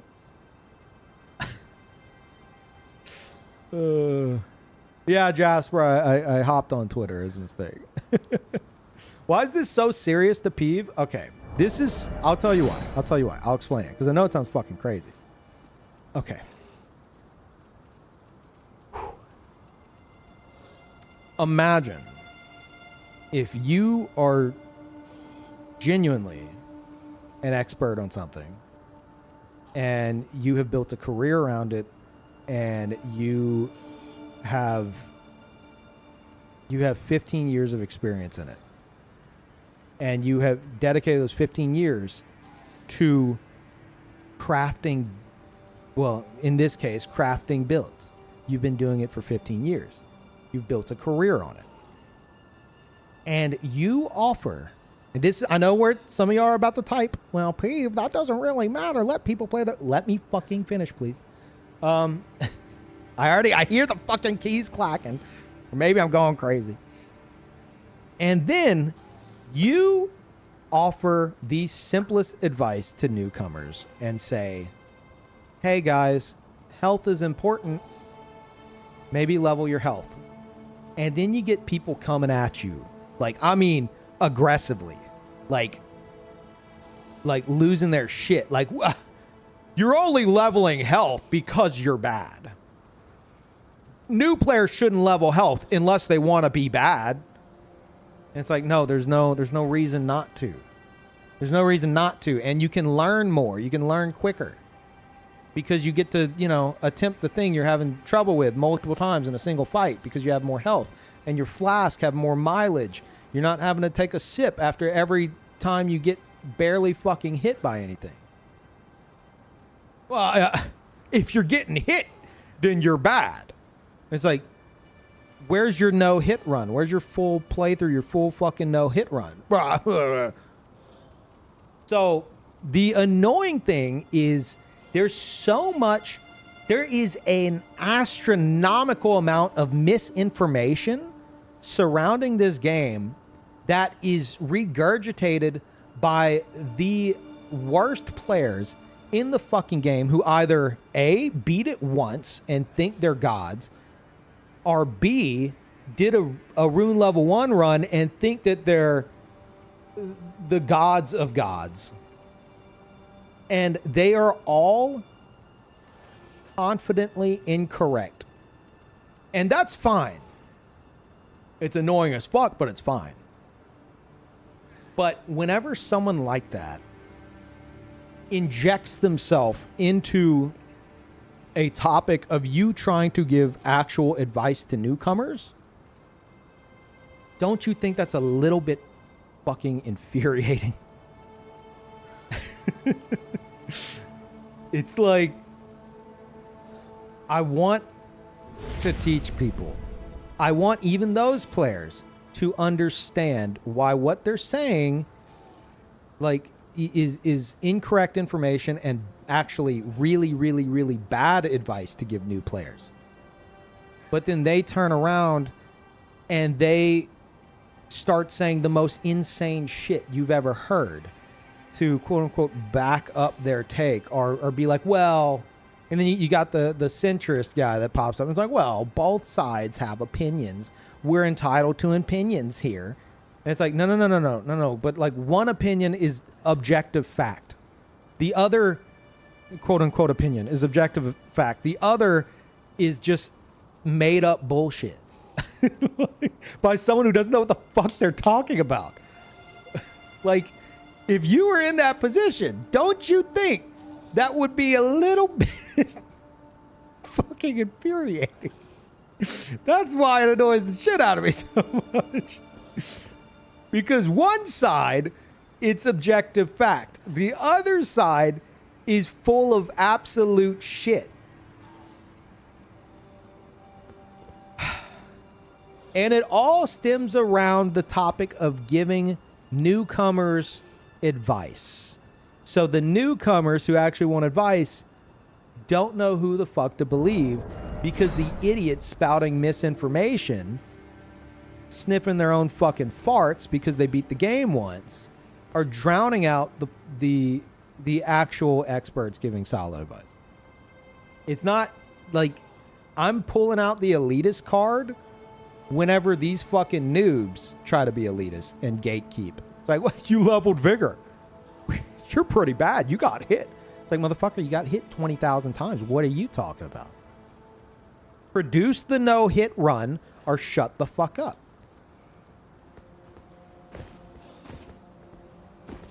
It's crazy. Players who can't do a no-hit run are telling you not to get hit. Isn't that insane? That's kind of fucking insane.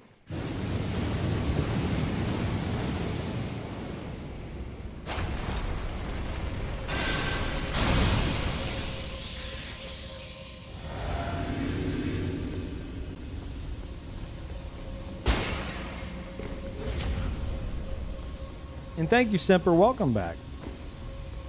And the crazy thing about all of it is oh shit, did I just get... No. I'm the one saying... Yeah, they're going to the boss. They probably got it. I'm the one over here saying play how you want on your first playthrough. It's your first playthrough. Don't listen to anyone if you don't want to, including myself. Do your own thing. I don't care. The other side of the fence is playing gatekeep elitist and trying to make players, you know, feel like shittier for not for leveling their health. You know? Like, I'm not the bad guy in this situation. Soja, welcome back. Sisu, welcome back. Simper, welcome back.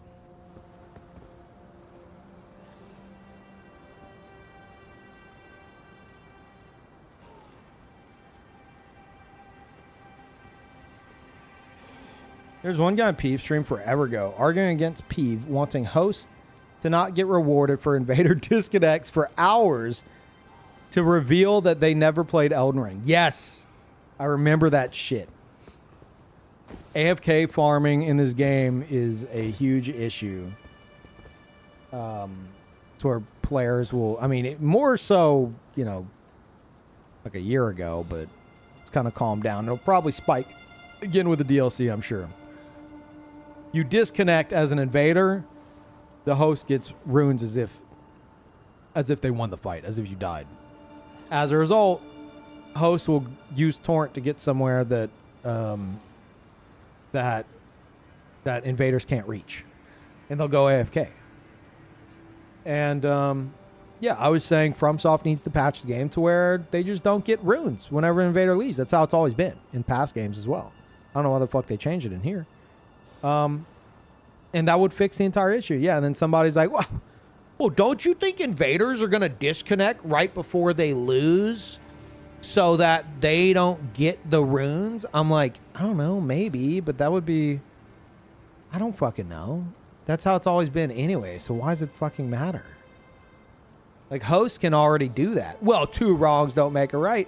And that shit went on for hours until they're like, well, I've never actually played the game. I'm just saying. It's like, what are you talking about? You're arguing for hours about something you don't even, what? You don't even play? Oh, shit. No one depends on invader runes to level? You would think that. You would fucking think that. Oh, are you saying like as an invader, no one depends on runes you get from invasions to level? Is that what you're suggesting? I may have misread that.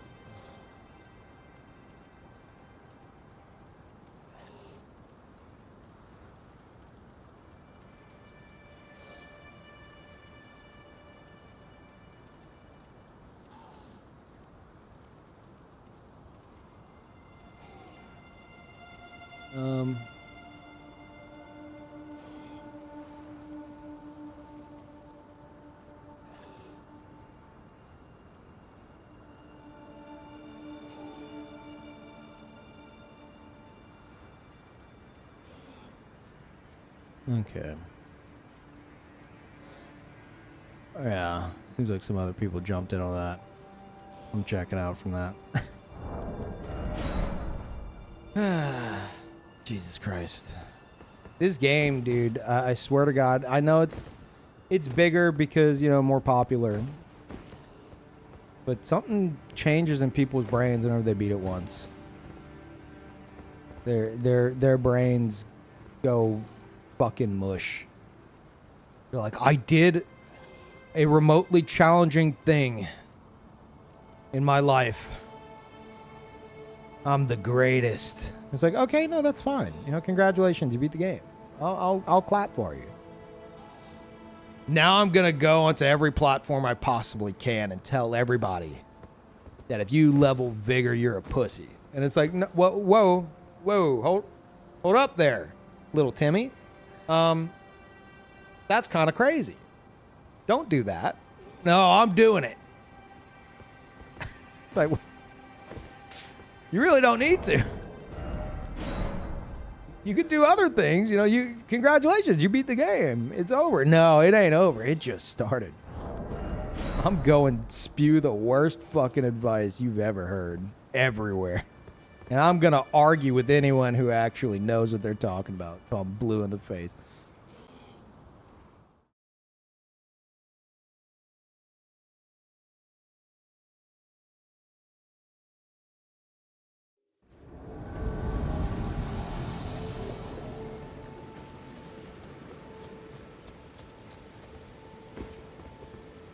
Here's what's fucked up. One of the biggest PvP streamers is the one trying to tell his victims to level their HP. Yeah. Yeah. Exactly.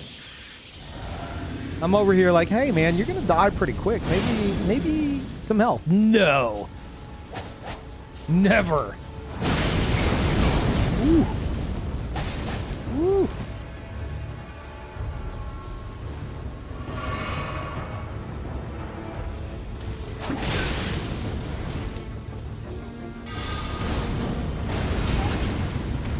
You like fire, huh? Oh, got so goddamn lucky. And running attack.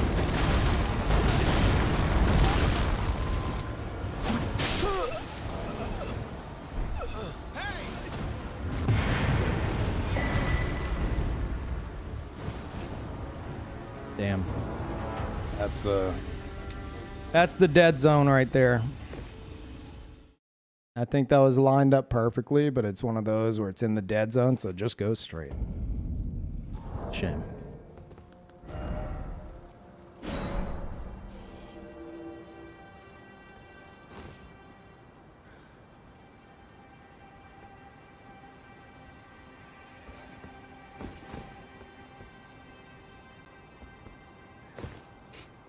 Darkside Phil running double source seals, being a trading tank, and being consistently I can't say that word. Vehemently, whatever that word, fucking pissed because he was super squishy, but never did he once look at his talismans. Look, man, first playthrough, even though, you know, whatever the fuck, DSP, you know, whatever. That aside, the man himself aside,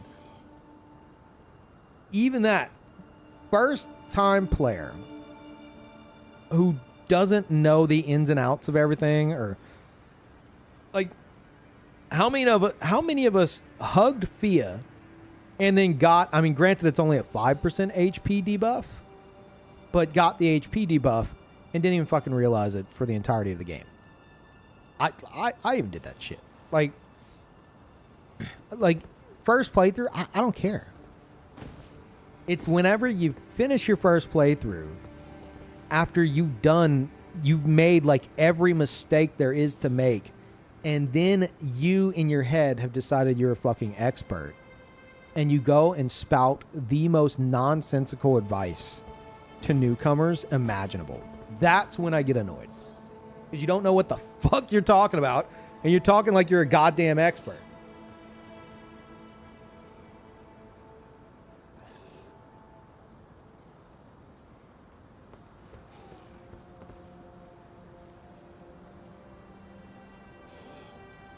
It's like me, this is going to be a stretch, but it's like me completing like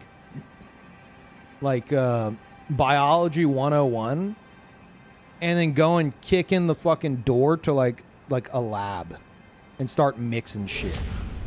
I should have said chemistry. You know what? No, that's fine. That's actually accurate. Sure, biology. And then I go and I start mixing shit. Very much so chemistry. And they're like, what are you doing? I'm like, I passed biology. And they're going to be like, that's not what this is. And there's so many things wrong with that. I'll be like, yeah, okay, dude. Now watch me mix all these chemicals. Like that's like, that's what we're dealing with here. Thank you, Ola.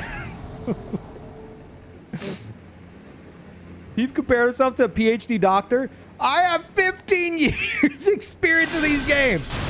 I've got multiple fucking PhDs in Miyazaki craft, okay? Yes. Yes, in terms of Souls games, I am a doctor, all right? Comparatively. What are you fucking doing?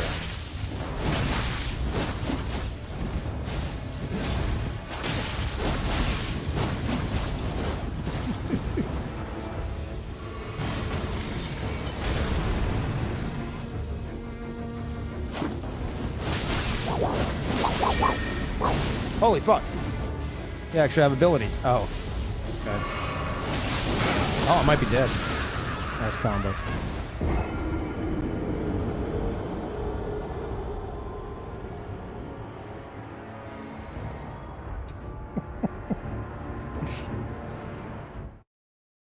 Call him Dr. Peeve.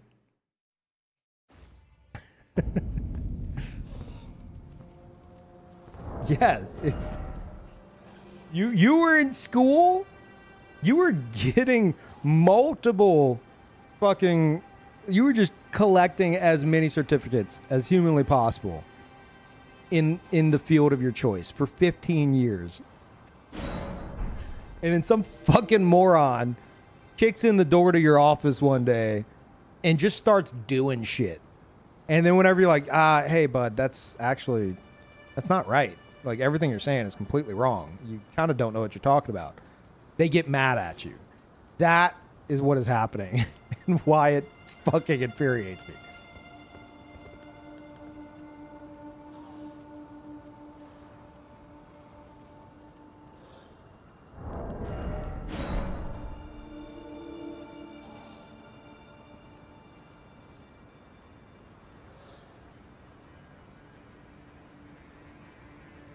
Your thoughts on Death Poker? I don't have too much issue with it. I haven't used it myself. If you want to talk Ritual Spear, delete that shit from the fucking game. That's my thoughts on that. If they're not going to fix that fucking weapon art, just fucking remove it from the goddamn game. Death Poker, I don't know, cool weapon. I just haven't used it.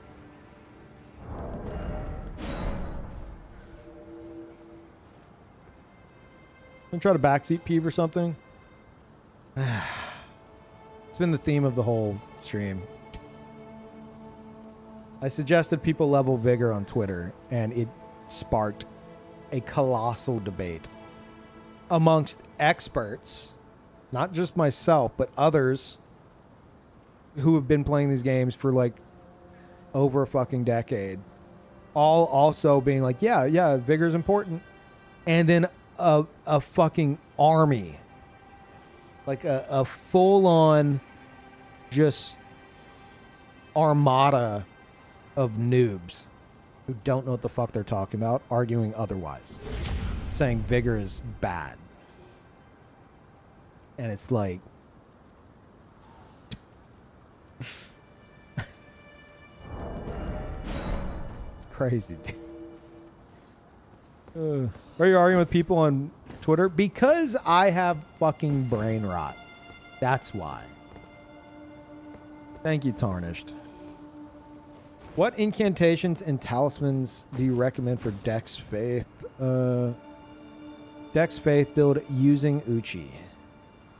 Whenever it comes to incantations, whatever you think's cool.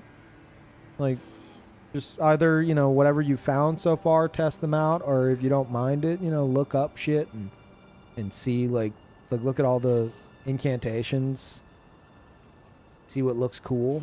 I'm all for using weird shit, so, and like making it work in my own ways. So if you see something that you're like, oh fuck, I gotta try that, then I say try that.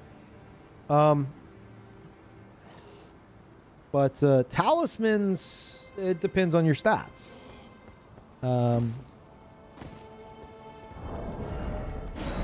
If you're going for 80 faith, you probably want the Erd Tree Seal. But if you're using like,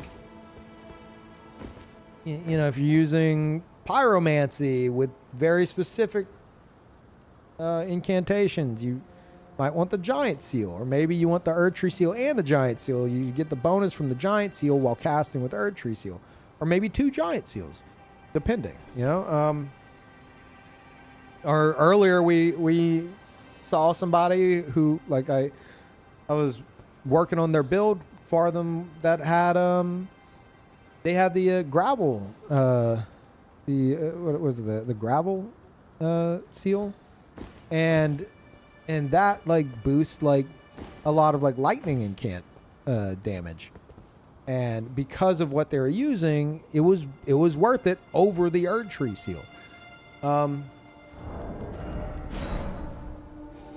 Yeah, it's so super dependent. I can't just give you a single answer, unfortunately. If you type !vigorless, ignore what it says. Also, fuck this place. Yeah, no.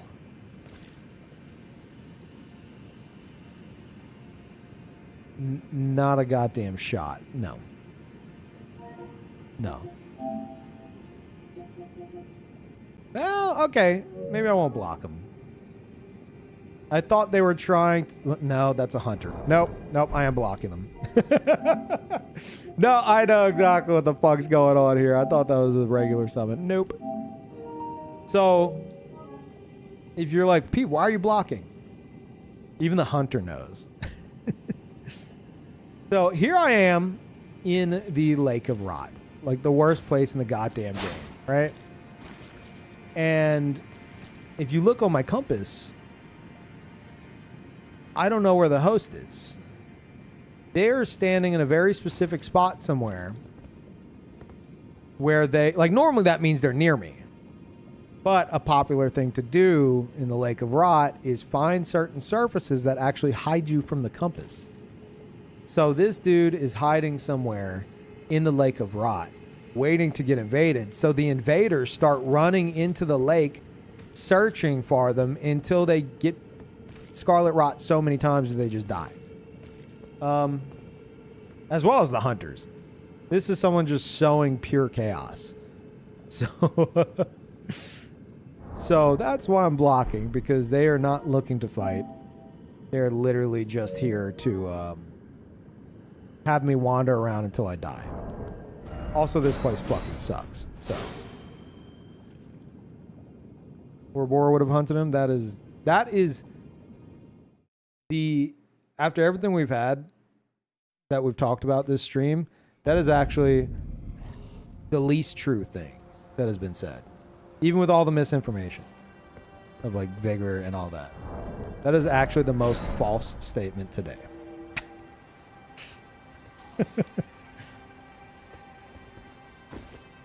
You just invaded that guy and you forgot to block? Yeah, his name's Fido.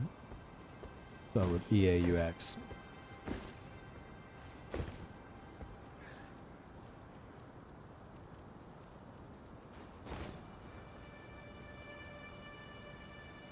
I want to say I started a run based off your assassin build and super fun. Thanks for posting the stats and stuff. Oh, no problem. When did I... Okay, I mean, as long as you found the stats, that's good. Because I never made like a proper video for it, but I do have a Twitch clip that I've linked in multiple places, and I think I even posted the stats under the main video on the comments. So as long as you found them and you're enjoying it, that's awesome. Oh, wait, don't go. Wait for me. I'm the invader. Don't leave. No, wait. Oh, you're not even the fucking host. Where's the goddamn host? Oh, the host is running for it. Wait. Wait. Fuck. God damn it. Somebody told me that if the host is entering here for the first time and you use the finger, it can put you inside the boss fog. Shit. I completely forgot till like it was too late. Think there's any possibility for a Dark Souls 4 at some point? No. Absolutely not. Miyazaki didn't even want to do Dark Souls 2. And then Dark Souls 2 happened. And then I think Miyazaki agreed to Dark Souls 3 because he wanted to kind of, you know, like him getting out the broom and like kind of sweeping up the mess a bit, you know?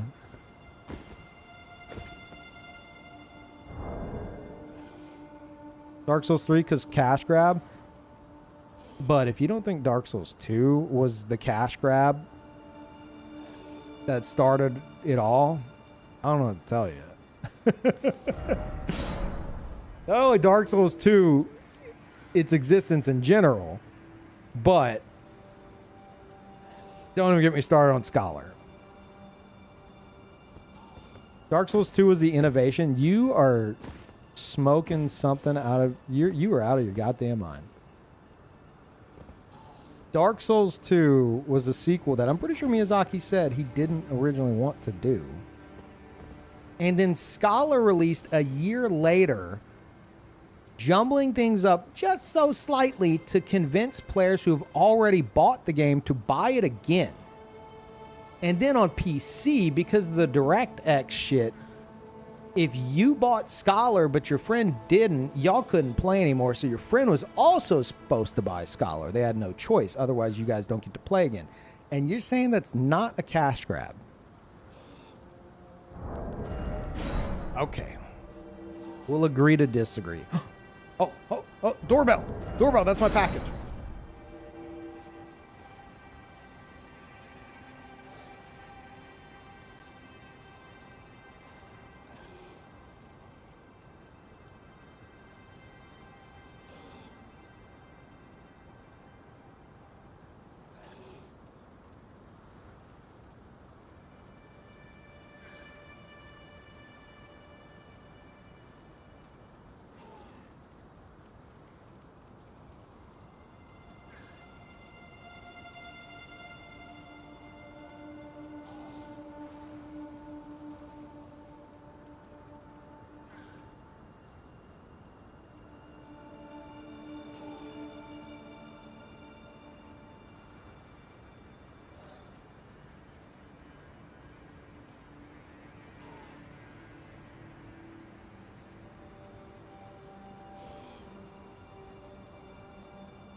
Okay.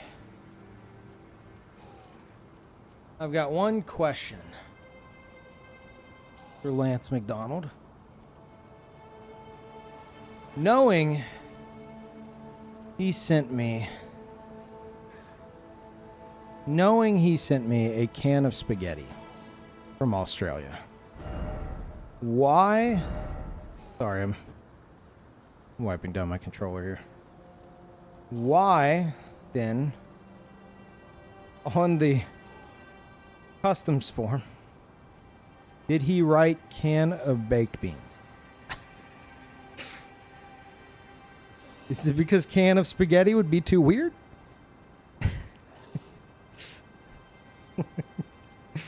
I'm curious. It doesn't matter, but I know it's a can of spaghetti. But he said, which I'm pretty sure he's the one who has to state it. He said it was beans. Spaghetti is illegal to ship. I mean, is it? It might be.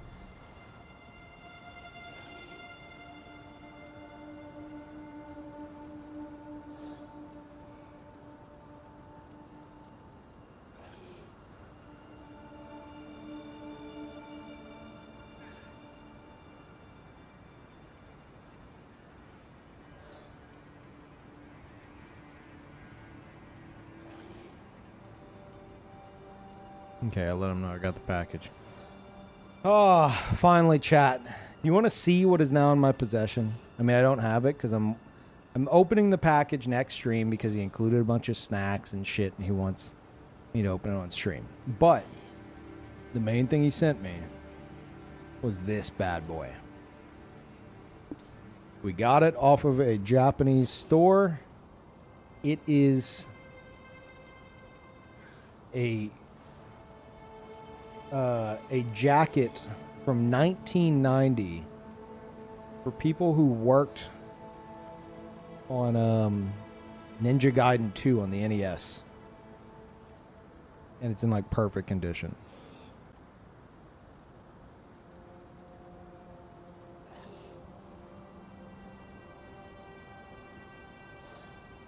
And he also included a bunch of weird Australian shit with it. It's like, it got shipped to him, and then he shipped it to me.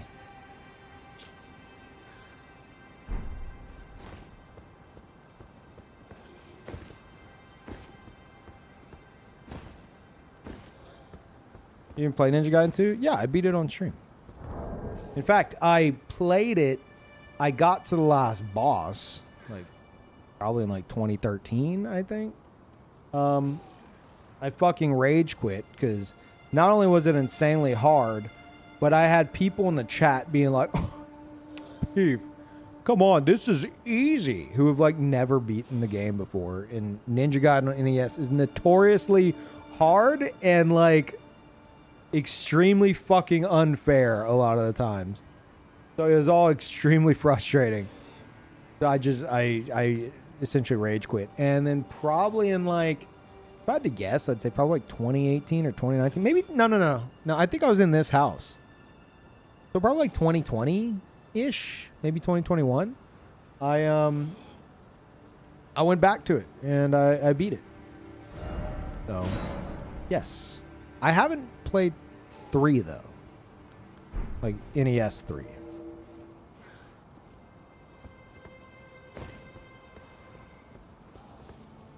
There's one boss have like a 1-frame attack that does heavy damage. The only one I'm like super familiar with, and I remember like I could fucking play out that entire game on paper and like redraw the like every screen, is Ninja Gaiden 1. But I did play and beat 2, yeah.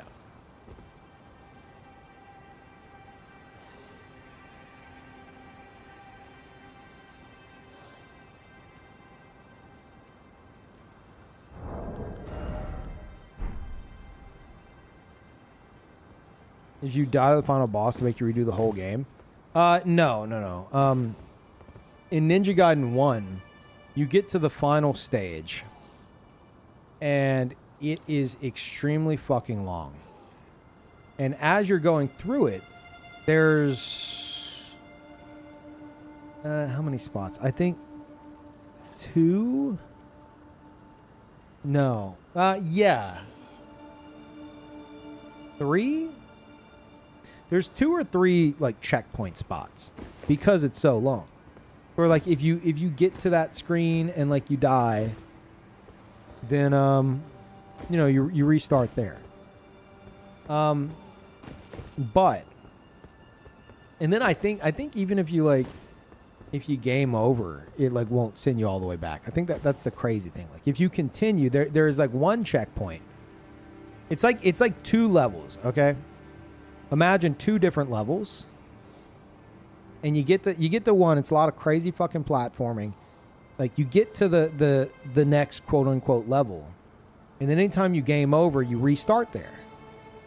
However, if you go and fight the final boss, which is like, you know, even further in, like you go through the first stage, the first quote unquote final stage, you get to the second quote unquote final stage, and you're going through multiple screens of all this bullshit, and then you get to the final boss. If you die to the final boss, doesn't even have to be a fucking game over. If you die to the final boss, that shit sends you all the way back to the beginning of the first fucking part of the final stage. It's absolute fucking bullshit. Absolute fucking bullshit. It's not the whole game, but it is like a really difficult like double section. And you lose the checkpoint if you die to the final boss specifically.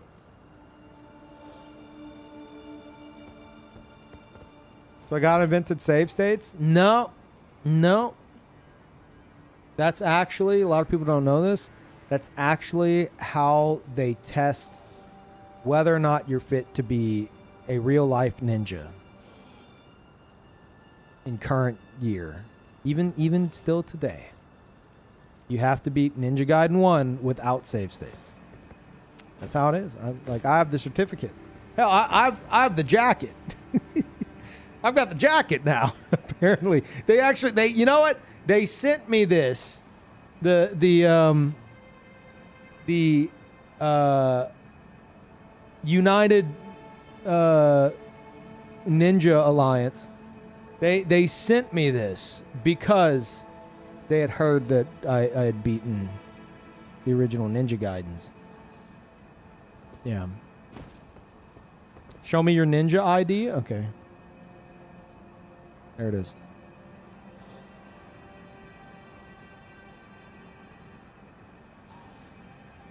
You didn't beat the third one? I did so good in the first 2 that they're like, okay, he doesn't need it. It's like whenever someone skips a grade in school.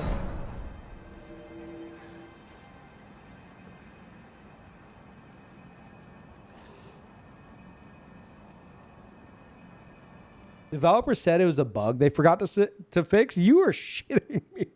That's a fucking bug. That's a crazy bug. Fuck. Missed my chance. Like, oops, you're getting sent back to the pits of fucking hell. Speaking of. Tell me you can heal yourself. Okay.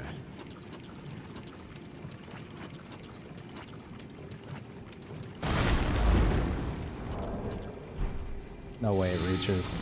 Yeah. I'm fucking chasing them now. They got me running.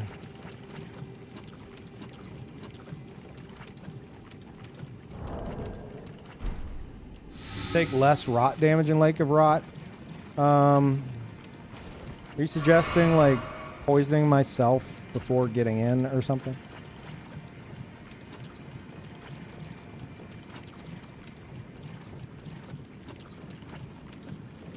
Pretty much? Yeah, I can't really be bothered with that. Bud, you should be fixing that shit. What are you doing?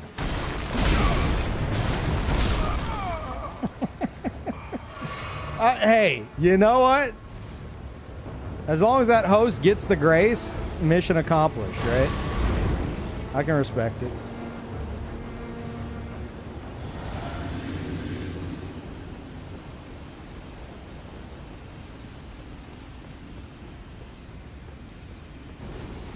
That's... Oh, that did reach me.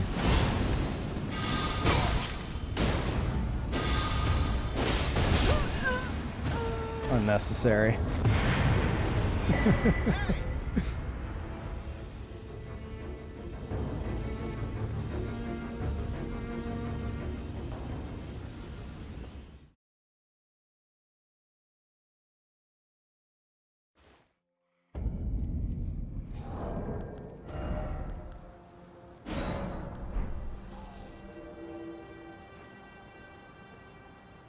Roll in the rot and let the build up. Let the build up from that proc. Ah, is the so if you have rot like build up because you rolled around in it, as opposed to being actively in it, is it less rot damage? Cause that's, I mean, I can see the logic behind it. It's still a weird choice, but okay.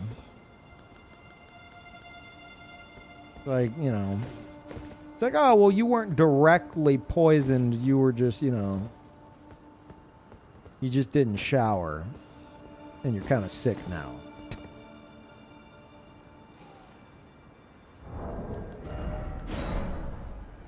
These invasions look so funny after all the Vigor tweets.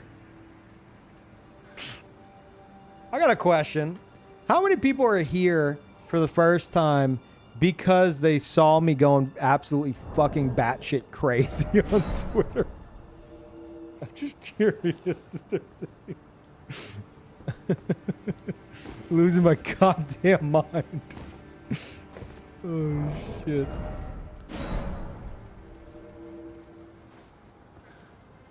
I'm here for crazy Twitter peeve. I mean, you've been here for crazy peeve for a while.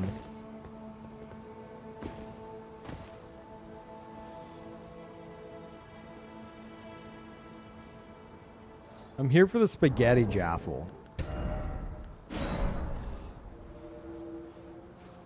Look, man, I'm going to have to, speaking of tweets, I'm going to have to make a spaghetti-filled jaffle. Assuming, I don't know if that thing has a jaffle iron in it. It didn't look like it was listed, but if there is, then I'll have to fucking, you know, make a spaghetti-filled jaffle and then tweet it out. I ain't eating that shit on stream.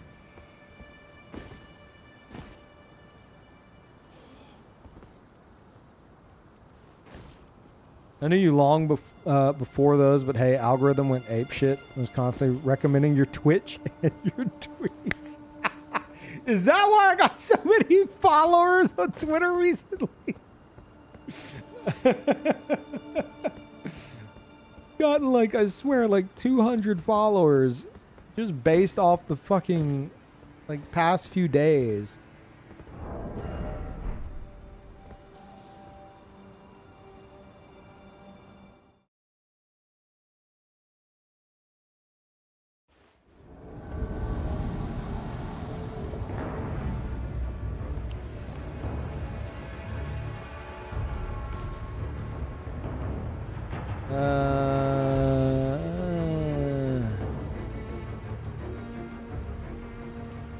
They're up there. I gotta...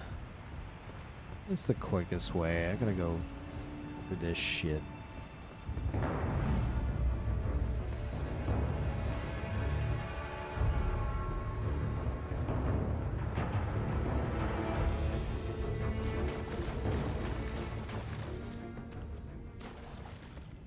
My favorite tweet was claiming doing Soul Level 1 run means you're too good for Vigor. Yeah. Sounds like you get hit a lot. Motherfucker, show me the 40,000 attempts it took you to beat a single boss on your precious Rune Level 1 run. Like, shut the fuck up. Oh, God, I fucked up. No, I didn't. Okay, I'm using this shit now. Fucking hate this place.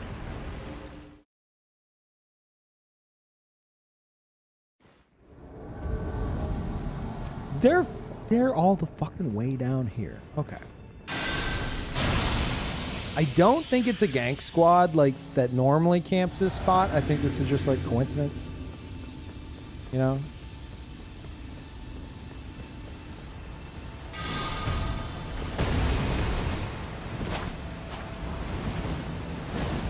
What are we dealing with here? Okay.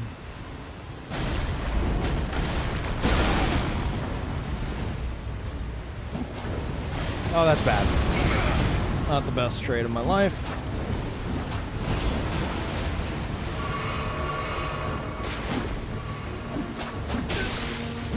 Chat? Chat? This is level 200. Did you see that? Did you see? Did you fucking see that? Because he's about to fucking vanish off the face of this planet if his friend doesn't save him. There he goes. One shot. 704 health. Let me see your runes. That was the host. He was around level 200. 700 fucking health at level 200. You know what the problem was there? You know what the problem was? We've been holding class all day on this. This is the test. What was his one mistake, chat? What was his one mistake? He got hit. That's... Should have took his own advice. Should have took his own advice. Just don't get hit. Sounds like you're pretty bad at the game. 15 years, 20,000 plus hours. You need health. I don't need health. That's that same fucking dude, guaranteed. I don't need any health. Just don't get hit. Gets hit fucking constantly. God damn it, it's so goddamn crazy.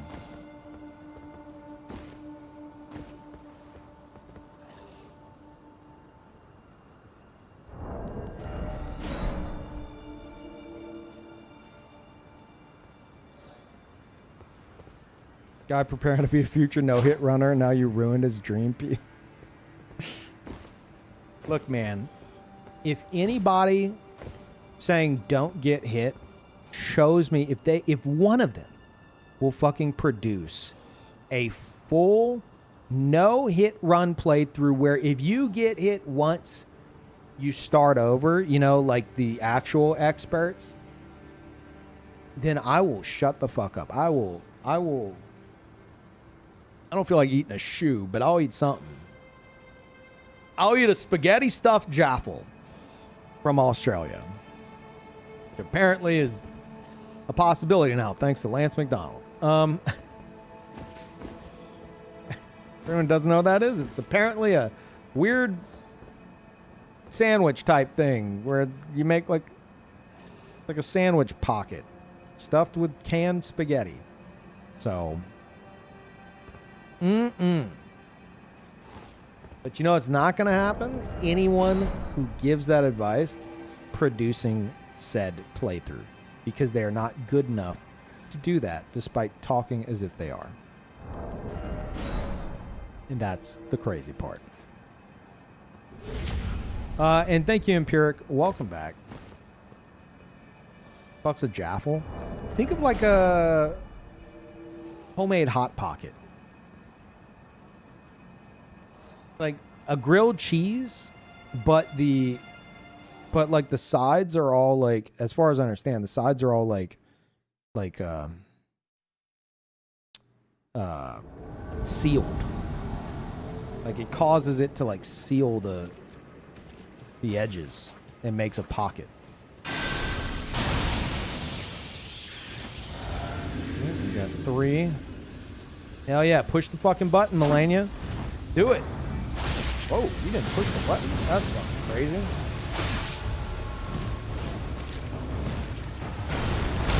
Oh, I fucked up. And I also fell somehow.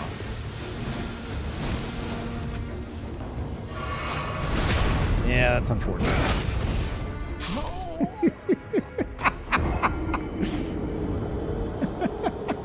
Okay, you know what I think it's time for? Where exactly are we on the map? Obviously, Caelid.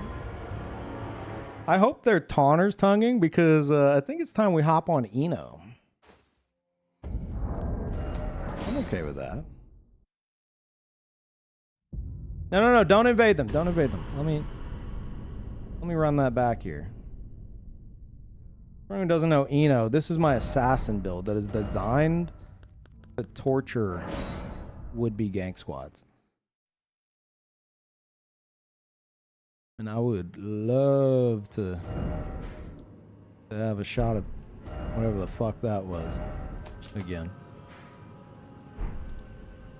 Where? Somewhere South Caelid? Yeah, I think this is probably close enough, I would imagine.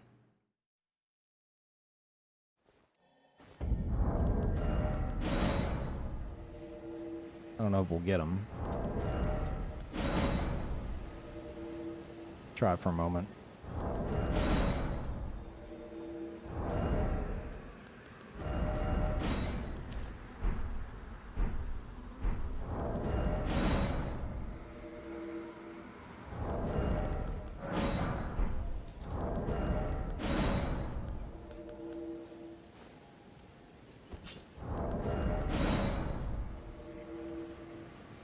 I think it's a viewer gank squad.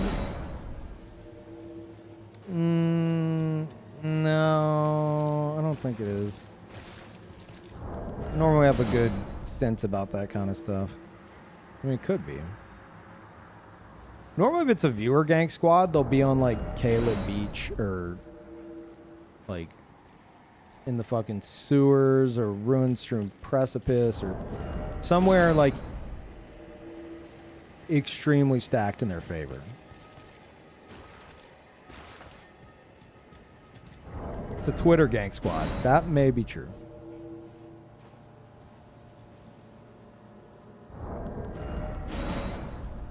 Tune in to see Peeve invading nearby only with Eno, and I instantly know what happened.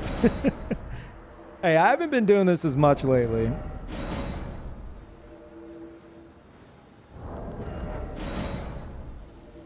I've been too obsessed with Shin.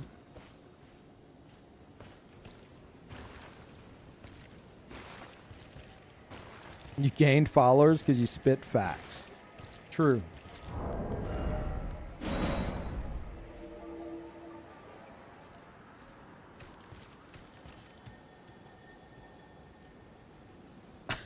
The fuck is that emote? Okay, sure.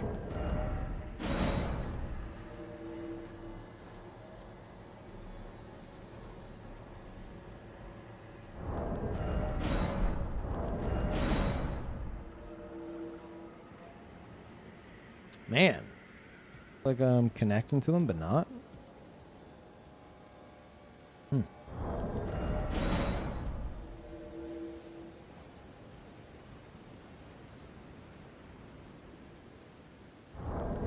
I'll be joining once you kill one, though. Oh, you know what? That reminds me. Chat. I think it's time. You know, we could do it today if anyone's available. I think we're just gonna stealth launch, pun maybe intended, the Assassin Guild. I've thought it over and over and over and over.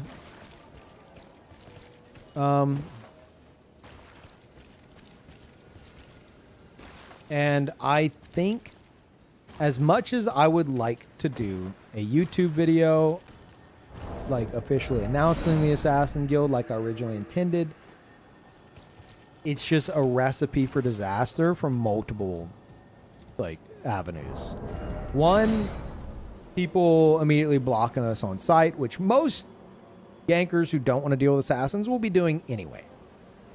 But a potentially viral video, it could become more of an issue. And then on top of that, my bigger concern is even with the increase of activity, having a similar flood like the Bloodshade Covenant in Dark Souls 3, where we had thousands of invaders join, and then like no one can find shit because it's like too clogged and there's not enough gank squads.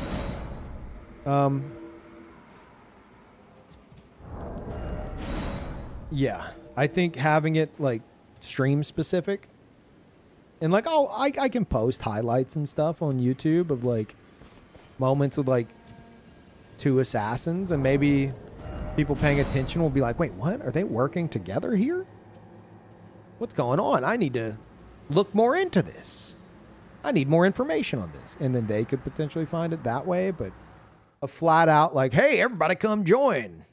Come join the assassins today. That might be a bad play. What's the Assassin's Guild? Exclamation point guild. We'll give you the rundown. This isn't them, is it? No, this is a solo guy. No, currently solo. Solo until proven ganker is my philosophy. Or no, ganker until proven solo. There you go. That bull goat? My eyes are kind of bad, but I see some... Yeah, no, my eyes are bad. Oh, I saw some long curly nipples, but I guess not.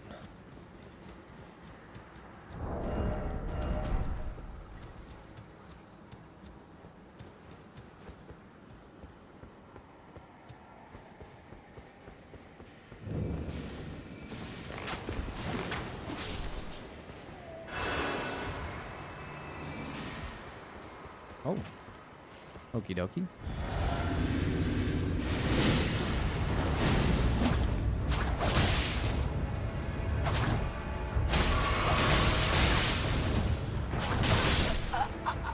Fight. An honest mistake? Yeah, I agree.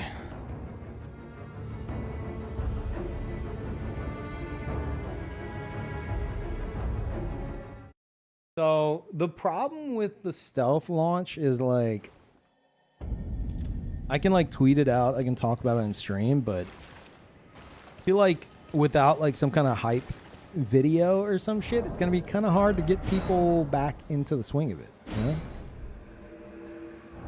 Okay, I don't think these guys are here. No. That's fine. Just that one mage in the back made shit like just annoying enough to where I couldn't really do much. I would have liked another shot on this build instead.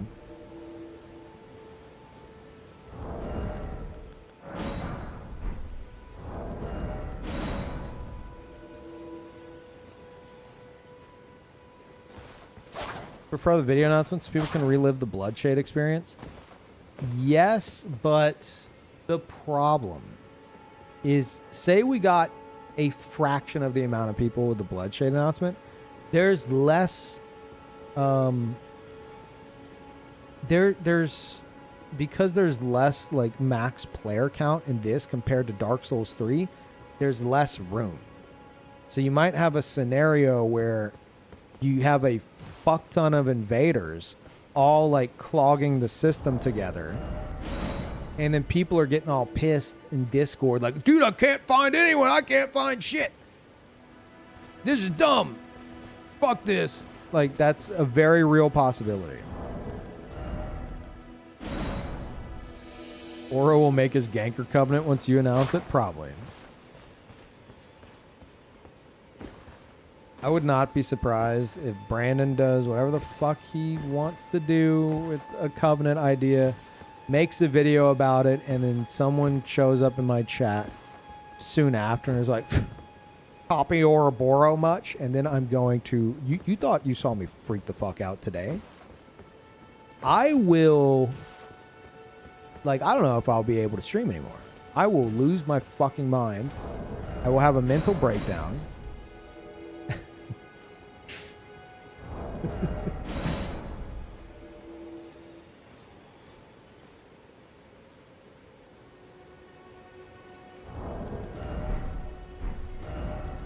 Yeah, the invasions are kind of weird right now.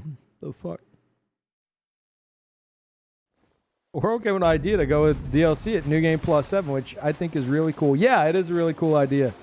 I like how he also titles his streams Journey to New Game Plus 7. A very unique and cool title. Glad he came up with it. That Ouroboros always doing his own thing. Why we love him. I can't shit on him for being like, hey, yeah, no, going max difficulty for DLC sounds cool. It's just, you know, there's history here. Okay. Not trying to gatekeep going max difficulty for DLC. Could at least had a different title. Just saying.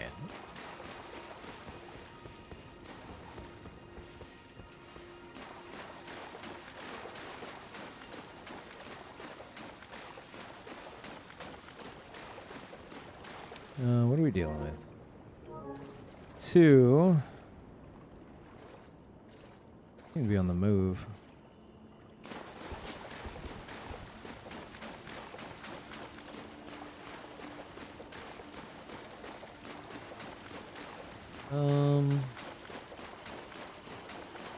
Are they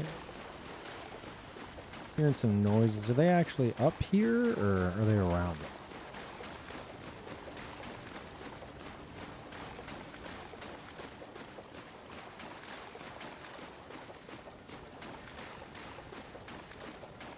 I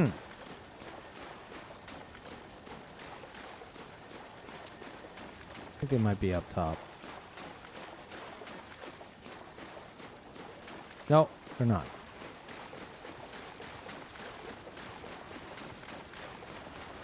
Are they... Oh, yeah, that's the plants hitting them.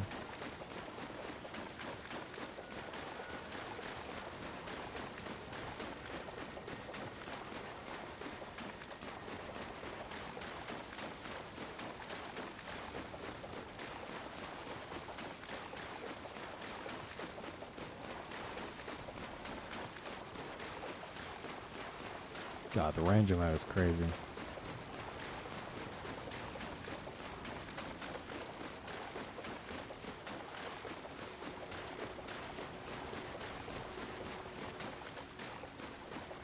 Did I see one of them hop down over there? Am I crazy?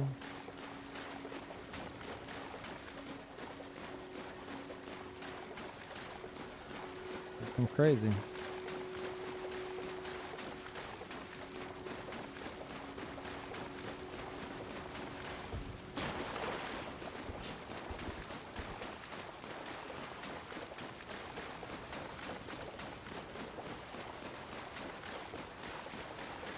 Man, we are traveling. Host is booking it. I assume they're going to fight the dragon? I don't know. There should be 2 of them. I question if there's one behind me, because I could have sworn I saw one jump off those rocks. But it'd be weird. No, they're both in front of me.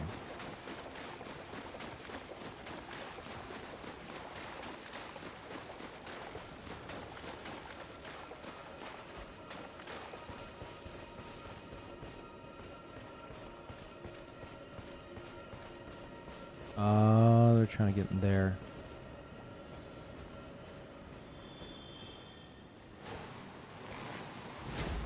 Fuck. Of course.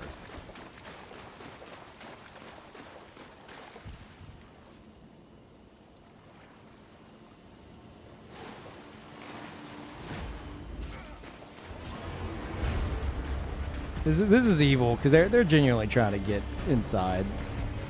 I shouldn't be fucking with them like this.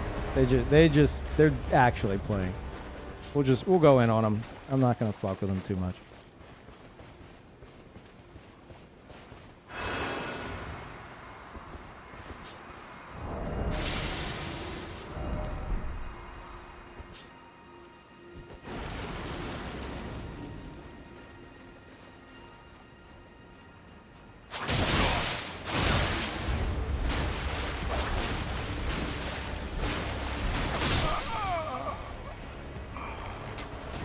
You want to do that?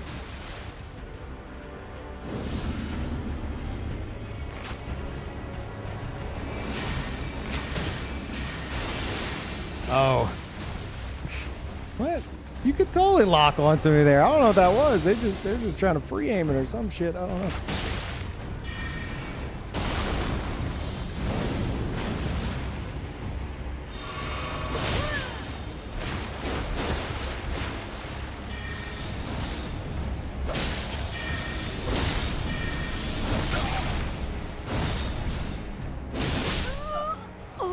Good fight.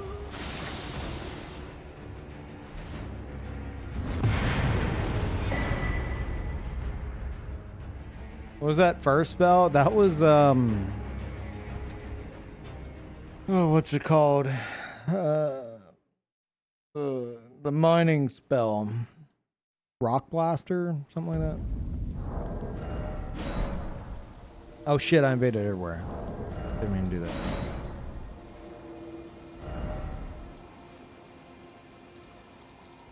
So normally whenever I play this build or I talk about the Assassin's Guild, we get some people being like, oh, what are they supposed to do if you're just hiding? What you just saw, perfect example. The beauty of this build is the stealth aspect of it only truly works on players who are not progressing. As you saw, they were progressing. They had somewhere in mind to go. They were rushing for it. Like, I had to chase. I couldn't, like, just fuck with them from, you know, from stealth. Maybe at the end there I could have, but, like, you know, what's the point? They're obviously trying to get into the fucking cave. Like, if someone's, like, if they were going to the boss instead of, like, a cave that was shut off to them because of the multiplayer. Oh, that dude got laid the fuck out. If they were going to a boss fog instead, I would have to be in a mad dash to catch them before they enter the boss fog.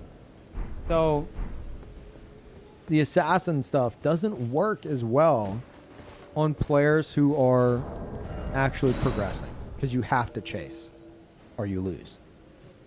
That's what's so beautiful about this this build is, you know, it tortures gank squads while also, like, not having as devastating of an effect on players actually playing through the game.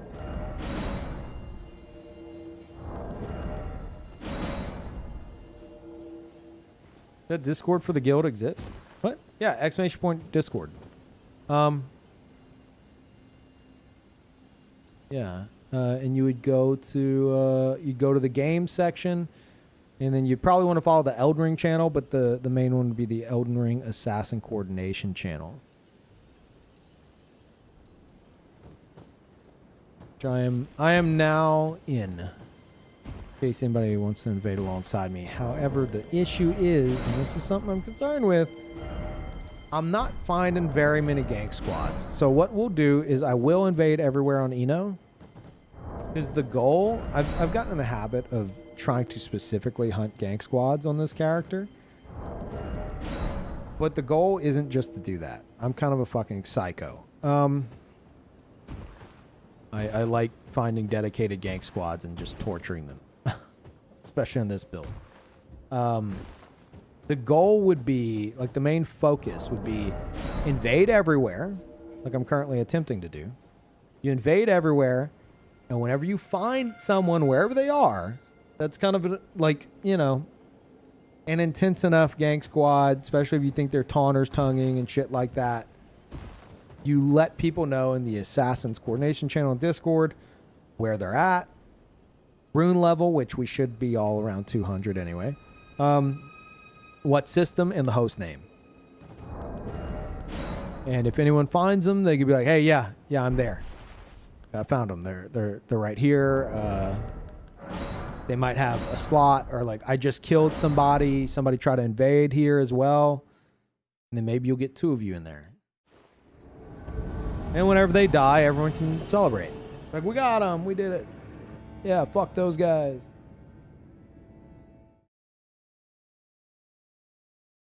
That's the goal anyway.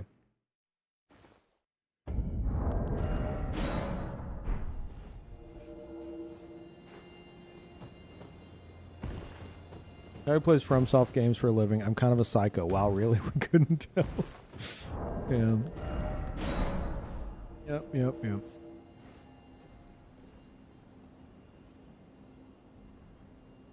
I mean, I'm intentionally losing brain cells by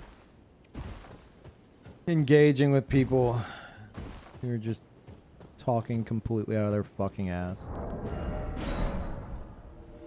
I genuinely want to teach new players. I do. Even PvE players. As somebody put it in that ridiculous fucking conversation from the past few days. Someone was like, no, Peeve, you're doing it wrong. You know, let them think they don't need to level vigor. And then, you know, there'll be easy kills in PvP. I posted, I need them to become stronger. And then I posted that gif of Virgil from Devil May Cry 5 saying, after that, we'll settle the matter. And then, like, turning around. It was edgy as fuck, but I really like that. But that's kind of the truth of it. You know? Like, what fun are invasions if nobody's got any fucking health? And, like, they die anytime you sneeze in their direction. More people level up past 200? Oh, a lot of people do. The majority of players do. That, you know, keep playing long enough. PvPers tend to stop at a certain level of their choosing. There's some popular choices. For the sake of matchmaking and build creation. Wait, is this those guys? This might be them. One space open. All I remember is a mage and a fuck ton of katanas.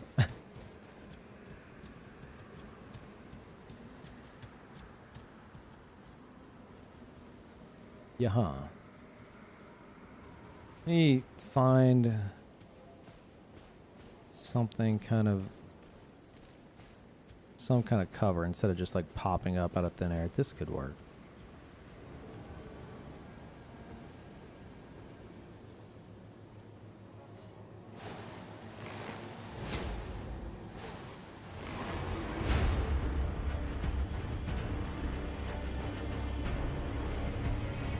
Got him running.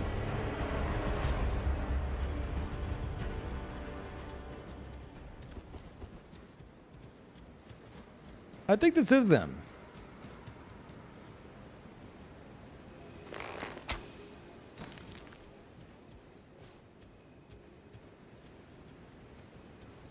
Get that other invader on you. You should probably be brave.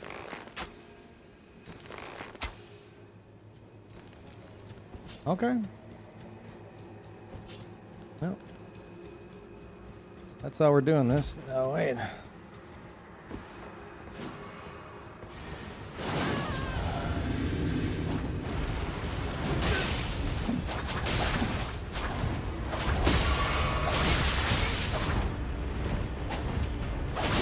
Oh, sorry.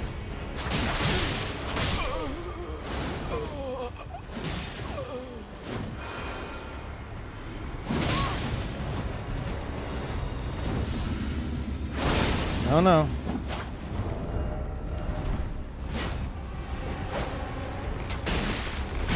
No, it's torturing time, bud. Oh wait.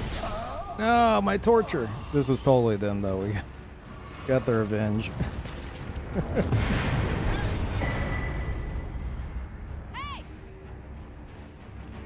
I'll take it.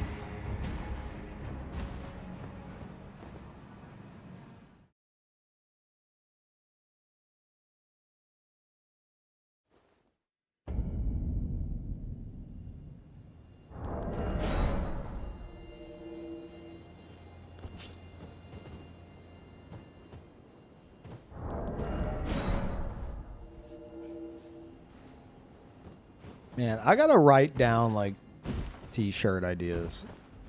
I really have to like get one. I want to get that shit moving for the sake of like the subathon thing, and two, ever since the idea of it, me like researching it and narrowing it down to like 2 of them, which I just haven't decided on. I've been coming up with so many, not me necessarily coming up with the ideas, but like seeing things y'all say in chat, which in my head correlate to like, damn, that could be a good shirt. Like Abby saying Eno's online and then scatter. You could probably have a shirt that kind of portrays that with some cool art. No one would get the fucking reference, but it'd be funny. And then someone else said one that I thought was fucking great. It was stay calm and panic roll, which like doesn't even make sense, but shit.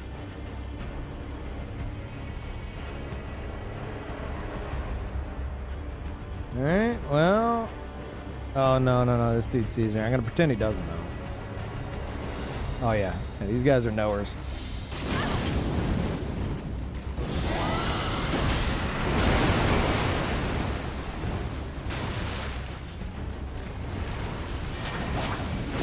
Oh fuck, thought he'd be on my ass. Damn, that was dirty.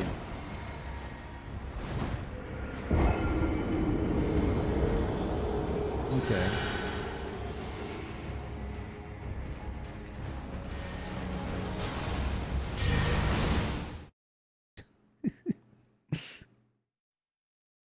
Rotbreath.jpg. The rot breath was actually the least threatening part about all that. For once. Somehow it did like no damage. What's the build? Man, we don't have a command for it. Shit. Probably. I could show you really quickly, but I also have a clip.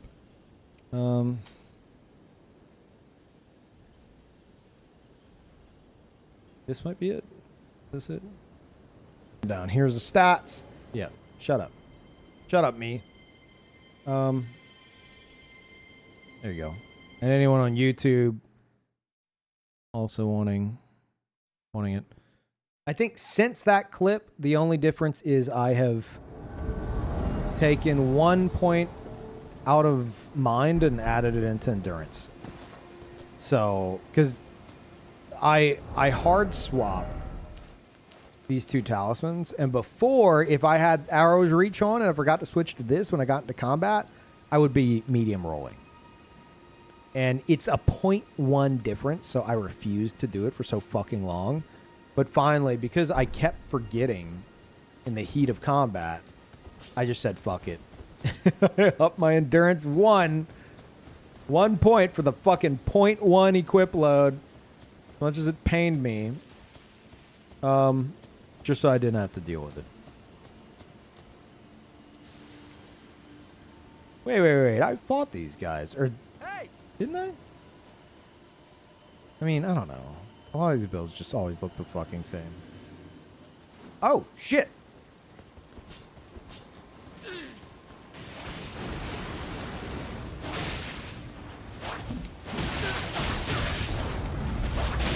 Yeah? You like jump attacks, huh?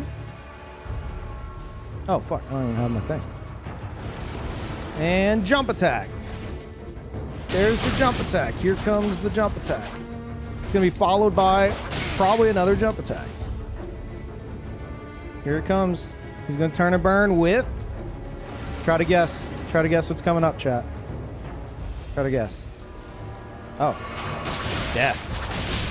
You chose death, then you were correct.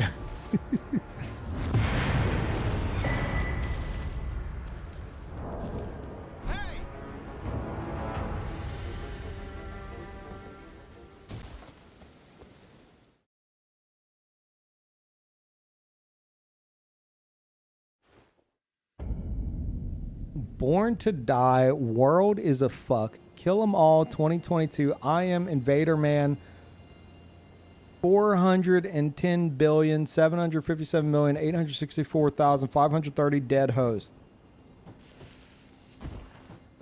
Is that a reference to something? It's my shirt idea. No, I understand that. It's fucking stupid. I assume that exists somewhere. It's a classic meme. It's a shitty meme. Okay.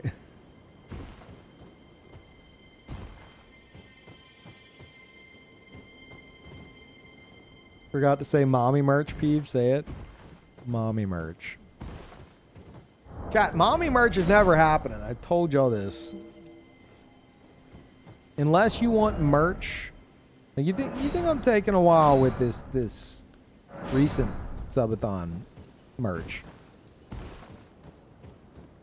I've come to realize that if you want the stuff handcrafted by my mom, I hope if you're like in your like 20s or 30s now, I hope you're okay with waiting until like your 50s or 60s to receive it. So.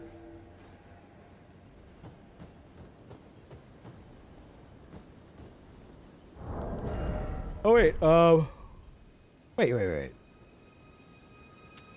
Got a duo in the area between Turtle Pope and the Painter Shack in Liurnia. That is like a popular spot.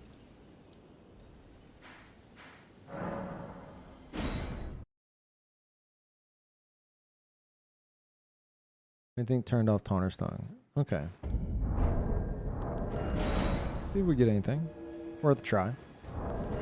And ideally, if you make your assassin build correctly, then you can handle 2v1 and even 3v1. In the event you kill someone in, like, say, 3v1 scenario, and they have the Taunter's Tongue on, another assassin might be able to show up. So yeah, chat. I know it's like anticlimactic as fuck, but yeah, I'm flipping the switch. That's yeah. Assassin's Guild official. Join Discord. Invade. If you're at work right now, quit. And then like come home and invade. Don't do that.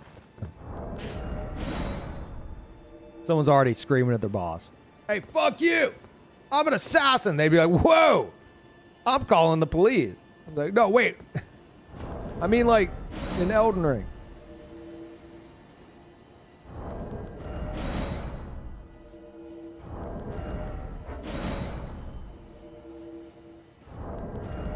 Yeah, we'll see how many we can get moving. The only problem is right now... And yeah, that's my fear, man. It's pretty slim. So you'll have to invade everywhere and just see what you find. And then in the Discord, in the Assassin Coordination channel, that's where we'll be.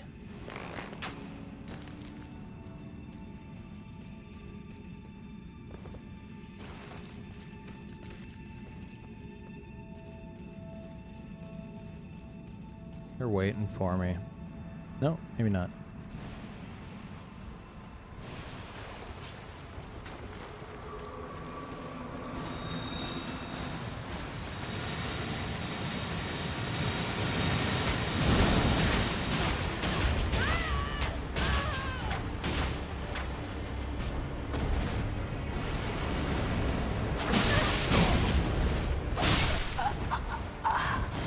Hi.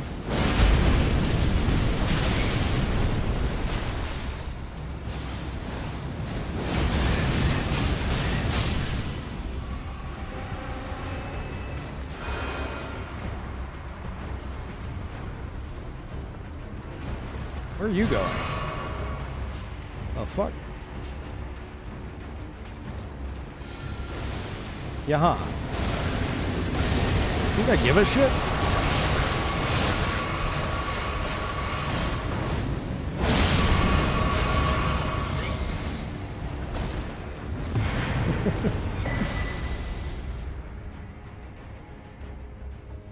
You don't see Assassin channel? You need to click on games. We have like a weird forum set up. You click on games, And then from there, you would scroll down and you would see Elden Ring Assassin Coordination. I don't know if I can personally see it because I am already on it. Basically, you do that and then you either talk in it, or whenever you pull it up at like on the right, you'll be able to see like the follow button. And you would follow it and then it'll appear on the left. As long as it's like active. I know it sounds all fucking over the place, but apparently it helps my Discord mods. So we're trying the new system.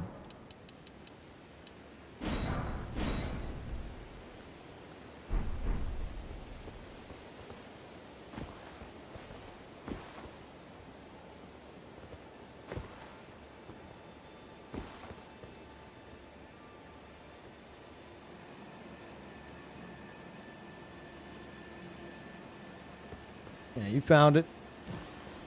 I don't know how many are actually in the Assassin Coordination channel right now. Like, I don't know how many are like trying to join in for this right now. So, but Cades, the ideal way to go about this, I know you like just joined the Discord.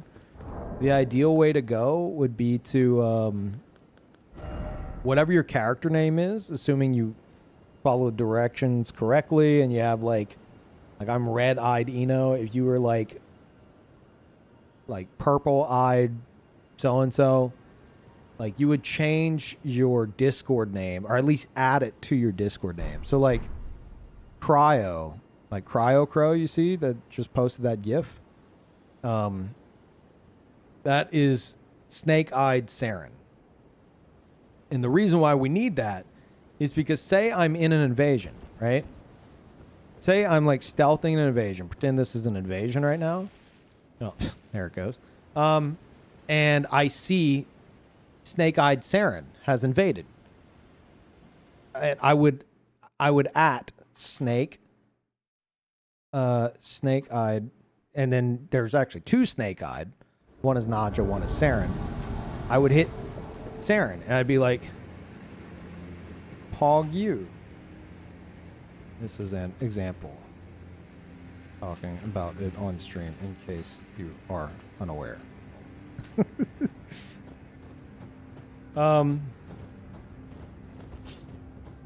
So then me and Saren would be able to like work together mid-invasion.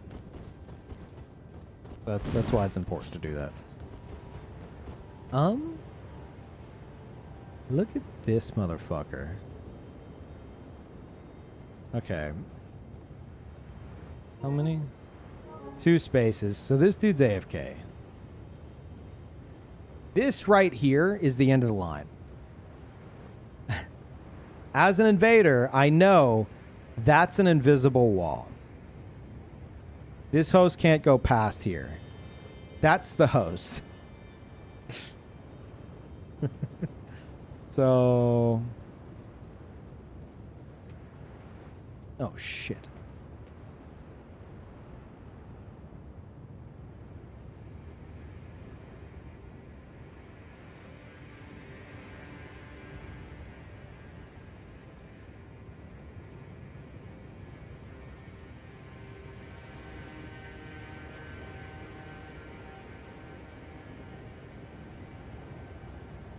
World's most confused blue. Invisible wall. Doesn't know where the host is. Oh, that wasn't even the host. The host is doing what I'm doing. I thought that rock was the host. He would have got me. But the host doesn't know that I'm here right now.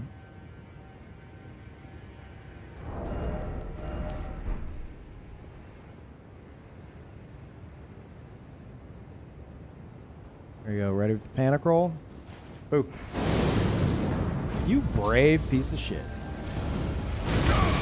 There it is. Yeah, that's what he's going for. What did I just see? Oh, no. Oh, no. He...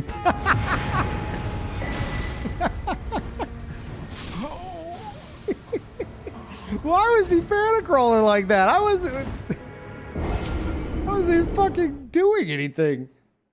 He's freaking the fuck out. So, another lesson there. Do not, if you're on one of those like a chain like that or a bridge or something, you saw how I was locked onto him and then I unlocked whenever I went to move. He didn't unlock. And so whenever he started freaking the fuck out, his lock on probably pulled him off the ledge. But it looked to me like he just fucking rolled off the ledge. So I don't know.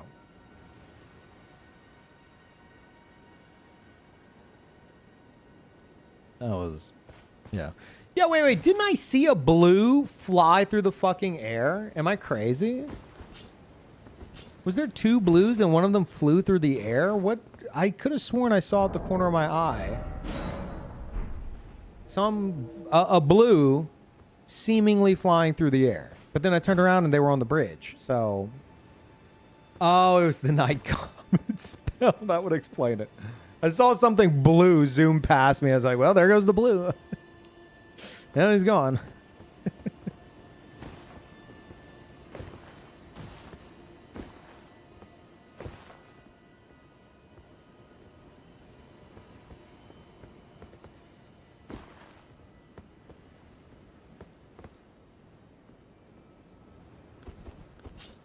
Hey, there you go, Cades. Yeah.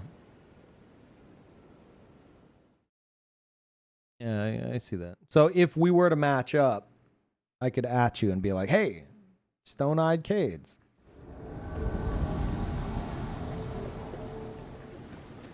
Obviously, I break that rule myself, but I'm allowed to. Like my in-game name, my character name is Red IDno, but surely you guys just know to at Peeve, right? Surely.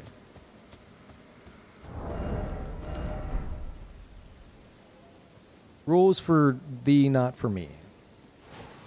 Basically. Ooh, that. I don't know if he had a little crab snacky or if that's black flame protection or something, but need to be doing work. What about on you? Shit. Night Stalker Zoe. I mean, it sounds assassin-y, but it's not our naming convention, so I'm gonna assume that's not one of y'all. Oh, it is one of y'all.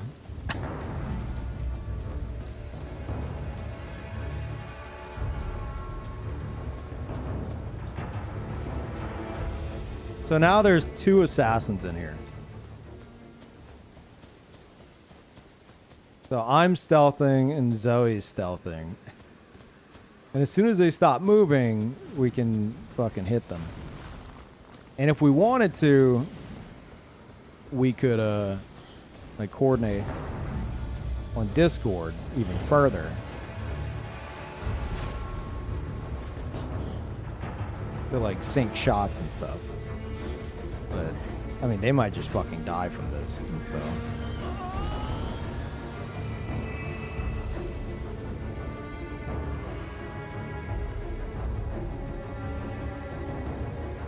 like he's hiding behind the thing.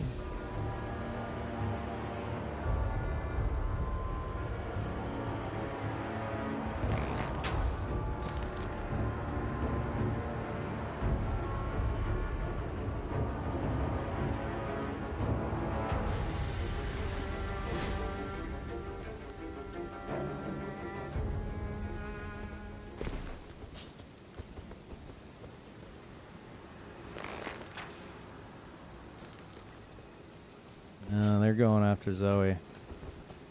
The host is near me. The host isn't going after Zoe. The host is trying to surprise attack me. The host is about to die. So close.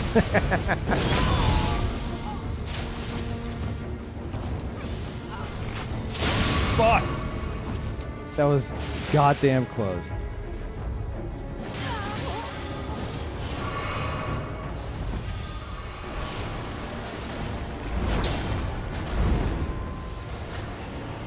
Oh, I thought that was the assassin. I wasn't looking. Like, yeah, let's get him.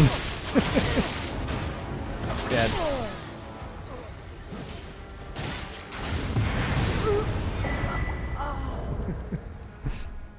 Yeah.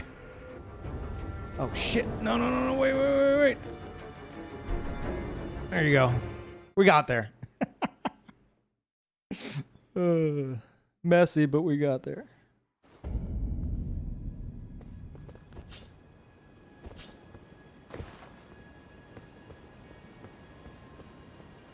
Yeah, GG Villa. It's a cool setup you have too.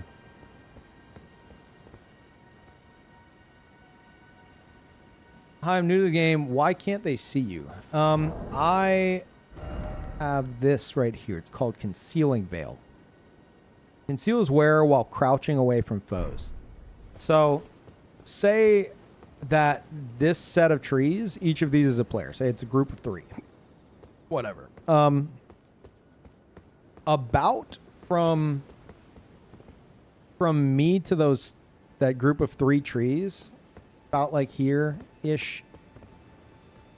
This radius from me to those trees, around the trees, imagine a big radius around like each one of those trees about this like distance. That is maybe a little closer, maybe something like this. That is about the range that Concealing Veil works. So if I'm outside of that radius and crouching, I'm completely invisible. They can't see me as long as I'm crouching. However, there's also a little bit of tech that we use where if you are moving forward and you crouch and toggle your weapon at the same time, you do this little hunched over run. See how goofy it looks? I'm technically crouched and able to sprint at full speed. So using this, instead of walking at like this speed while invisible, I can sprint at full speed while invisible outside of that radius. And then sometimes they will actually close in on me, and that's what this outfit is for. Because if they get in close enough to where I appear, to them, if they're not paying attention, I might look like a bush. You know, they would be able to see me if they're close enough, but they would see this, like out the corner of their eye, up against a rock or something. And they might not even pay attention. They're looking for a guy that's like glowing red. And this little bush thing is like in the corner. They might not see it. So it's a combination of actual stealth and hiding in plain sight. Yeah. So.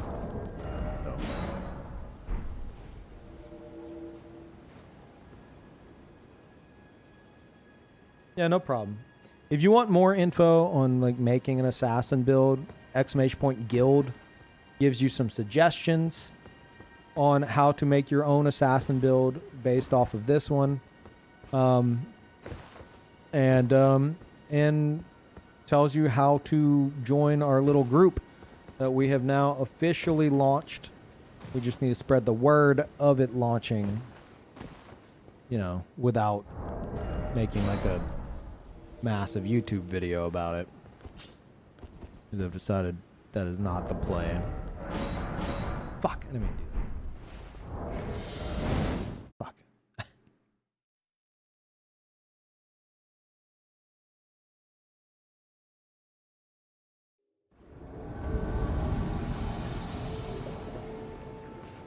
Why am I not surprised?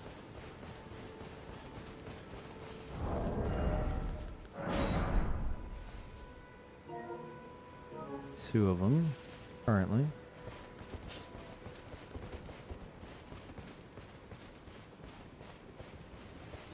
One of them, currently.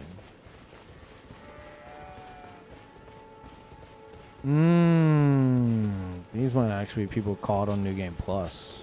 He just wants to fight me and get it over with? I don't know.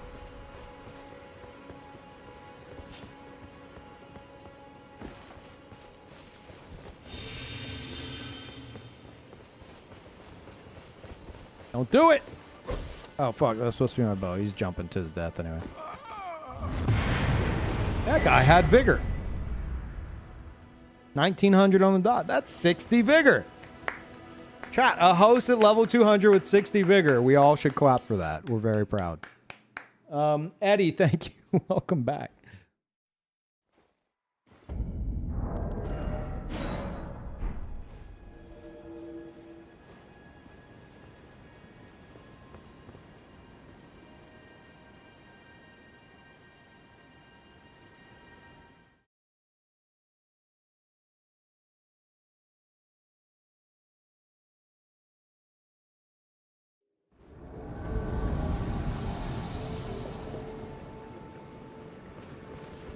Kill me.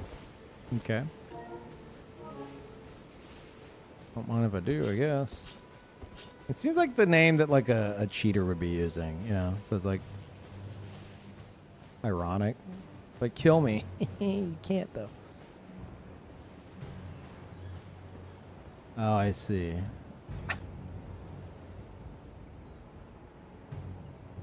Not too far from the truth here. Okay. This is yeah. What? Interesting. Okay, we'll try to spam this. Oh, I see. I know where they are, and I know where the game doesn't know what to do with me. Yeah.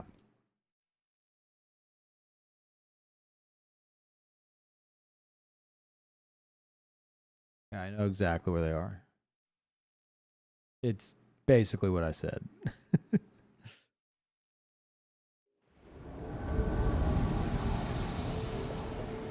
Okay. Yeah, it's somebody trying to AFK farm. I know where they are. And I might be able to do something about it.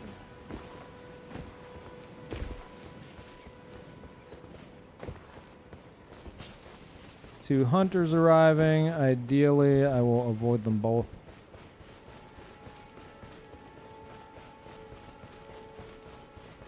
Oh. They already know, dude. Not even hunters want to be associated with you. That's sad.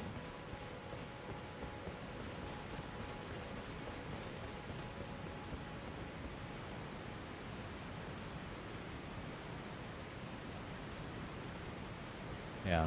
Okay, the best bet would probably be down here.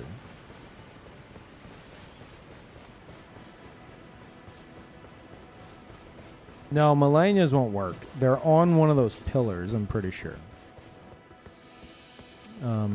Shit, I need to go over there, I think.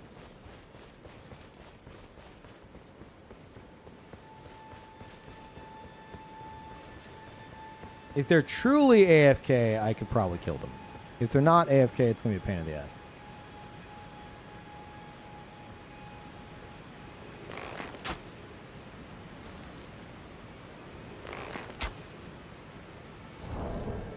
Hey!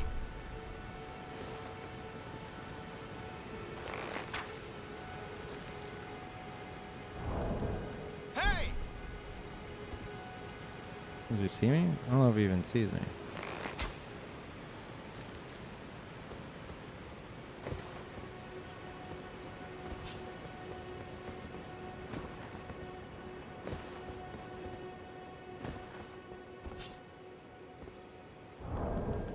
Hey!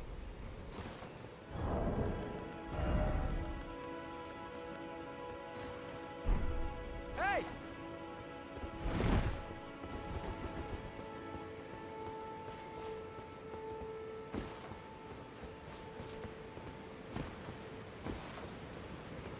Did I just hear him buff again? Oh my god, he thinks I'm the host. Oh, the host died.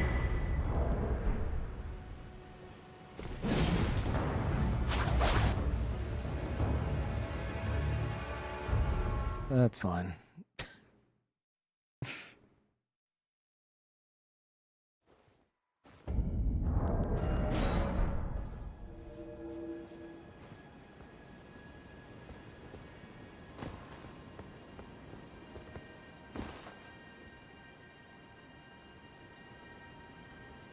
More and more reds are increasingly colorblind. I mean, I'm literally like not red, but yeah, if they locked onto me, my name would be in red. So you're not entirely wrong. I think a lot of players, like around 200, they finish their first playthrough. They're like, what do I do now? I'm going to invade. And then you end up encountering a good amount of players on their first invasions and they don't quite get it yet, which is fair.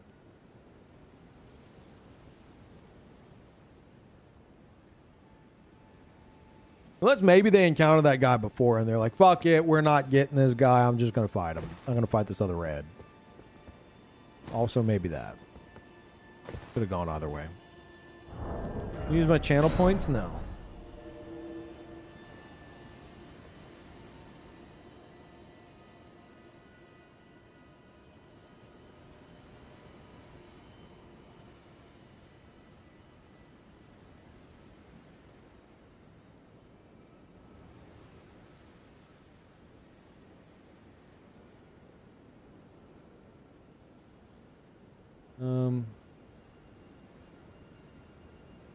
Yeah, that's fine.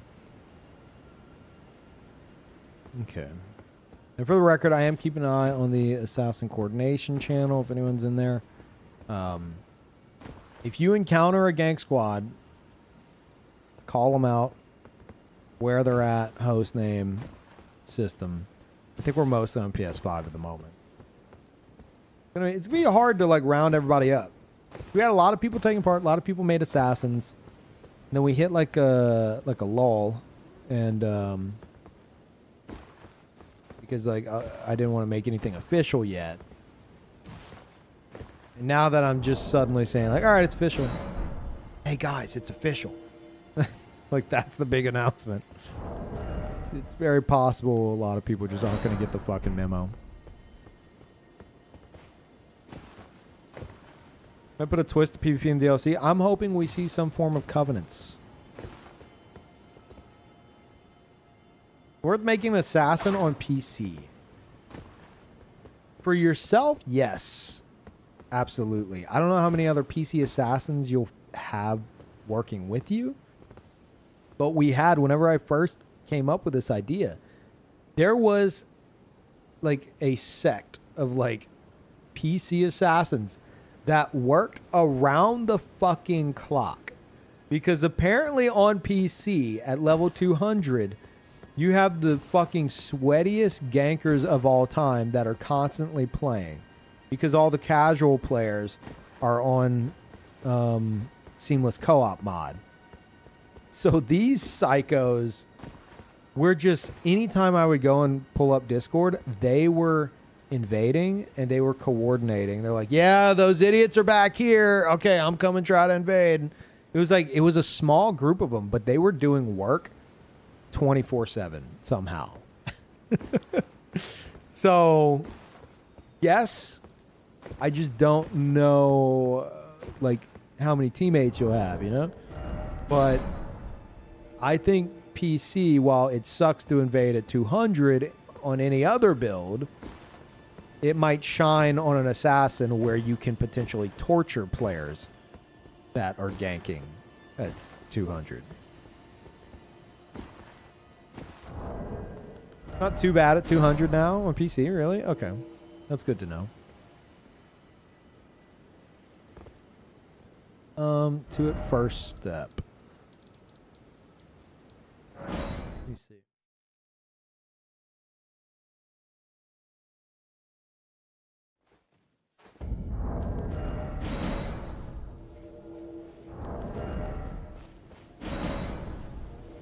A lot of these are going to be like First Step, Liurnia, Frozen Lake, shit like that.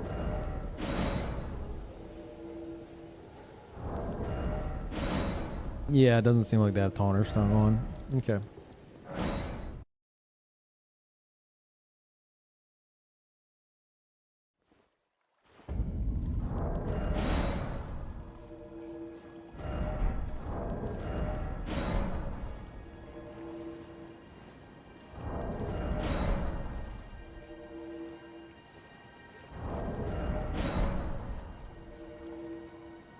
Man. Yeah, now is not the best time of day. In a few hours, I think so. The problem is in 2 hours. I'm supposed to have a sponsored segment, and I might have to switch to it a little bit sooner as well. And anyone wondering, the sponsored segment is not your normal sponsored segment. It is something that me, Ouroboros, and my brother Blurbs are gonna play together. Speaking of, I should probably download it. That would probably help. Give me 1 sec.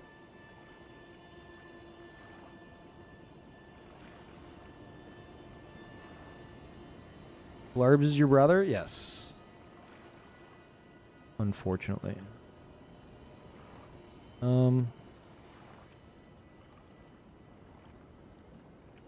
Get this going.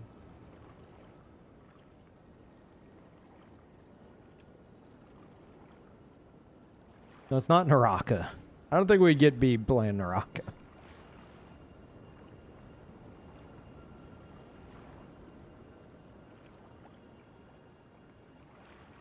He's the popular one? Yeah. If you've seen his recent Skyrim shit being pushed by like YouTube algorithm, you would think that. I gotta get this code here.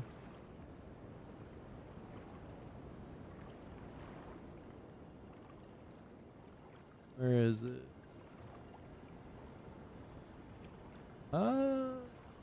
Fuck is it?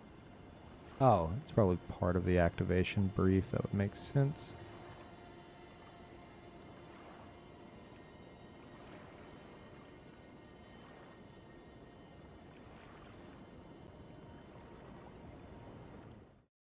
Am I invading? I'm not ready to invade. Not even on the right input. Fuck off.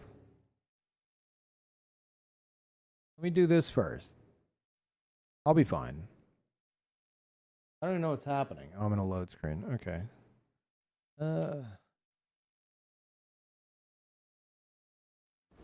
Activating a product on Steam. Leave me alone.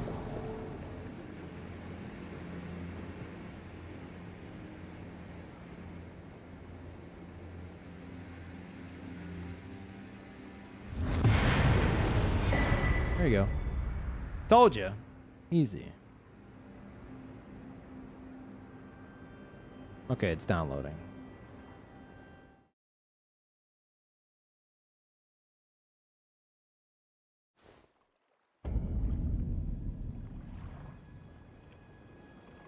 Yeah, I'm damn good. Perfect.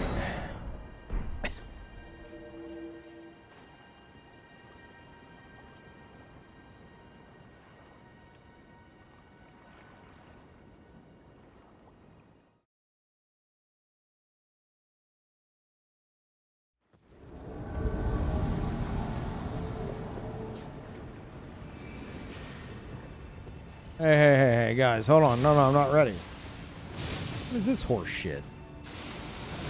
They have me fucking trapped.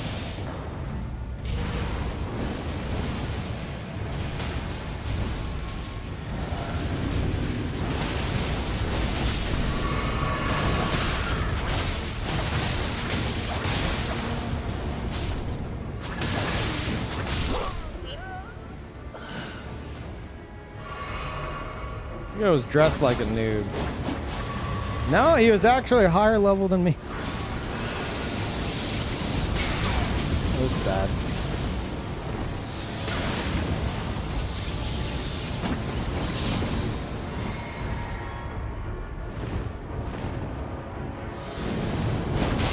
No! Oh, part of the plan. Oh my god, he jumped after me. You fucking moron.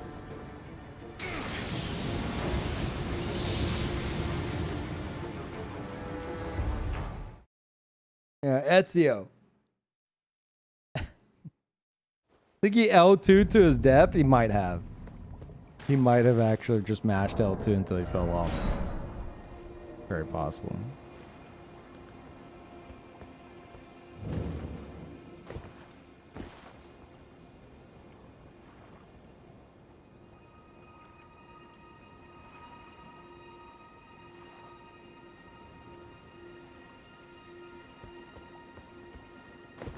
Thought Peeves' brother was Beeb, isn't that who he played Duck Game with? I call him Beeb. We've also in the past called him Blurbs. That is what he went with for his usernames and stuff and branding. But I call him Beeb. So either are.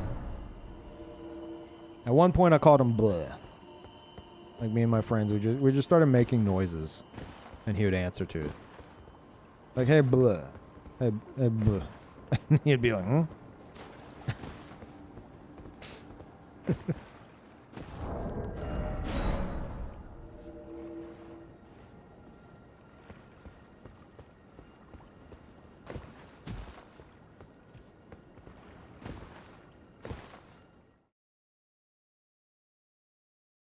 Nice, Levi. I'm nowhere near it, despite having 130 hours.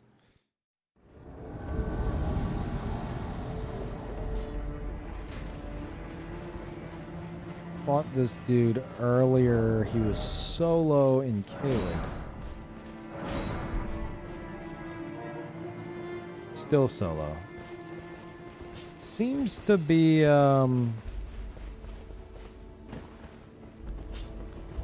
like solo player, but oh, they're dead.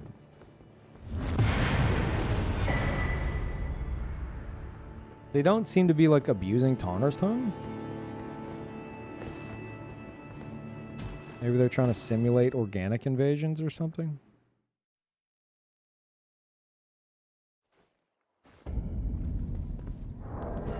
Just killing it with the winds right now. Yeah, I know.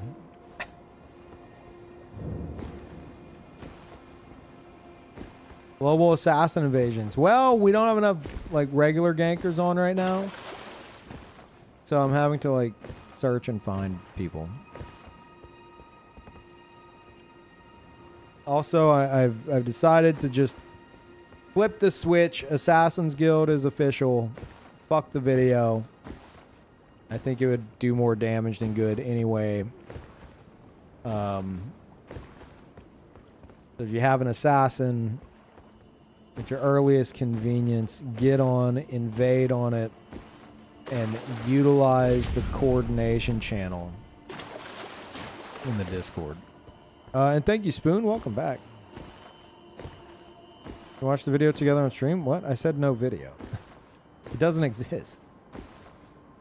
It was going to exist, but then, you know, decided against it.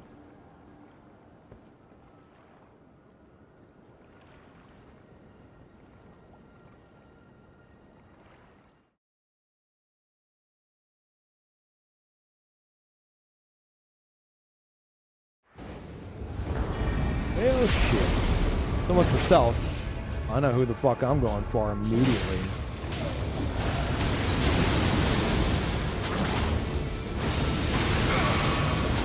Yep, maybe not.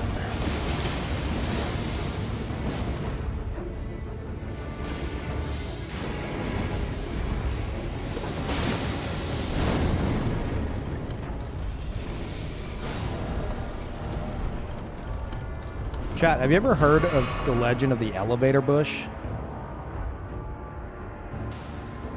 People don't believe it exists, but it does. It's a rare bush that appears on elevators sometimes.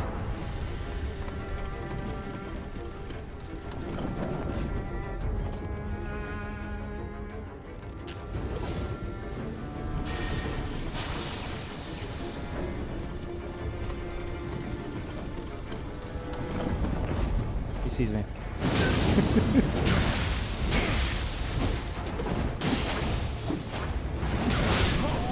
Oh fuck, I almost got.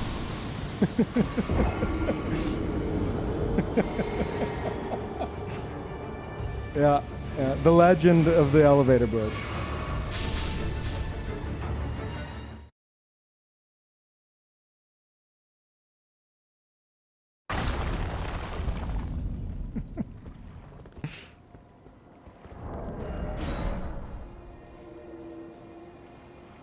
That was wild. As you can tell by my story and my complete lack of surprise, that happens constantly. on this build.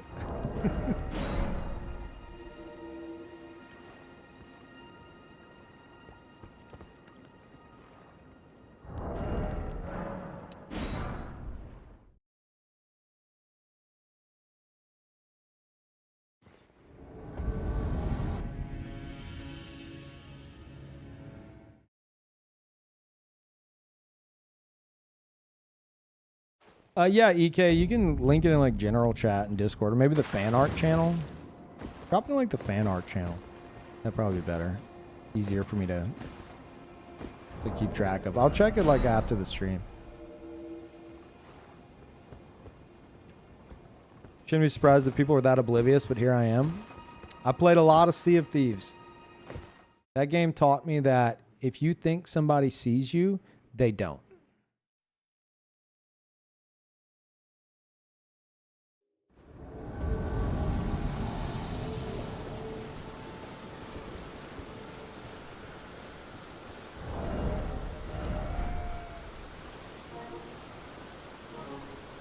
Two of them. Arts and crafts of the fan art thread? Either are. Up to you.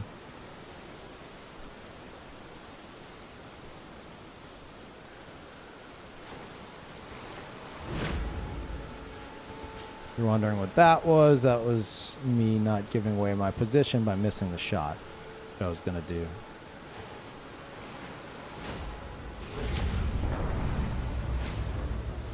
That dude has no fucking health.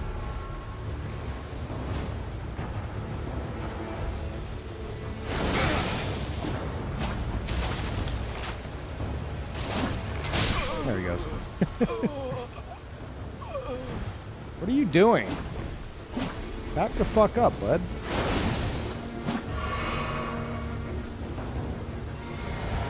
Alright, Moonvale, have a fucking blast.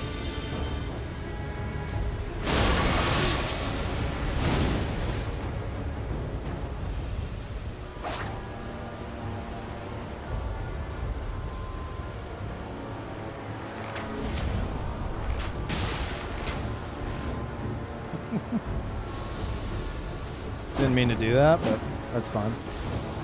Rare usage of that. Rare footage.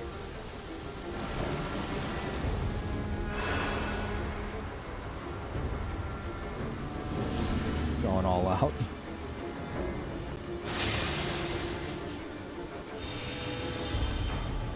Trying to resummon?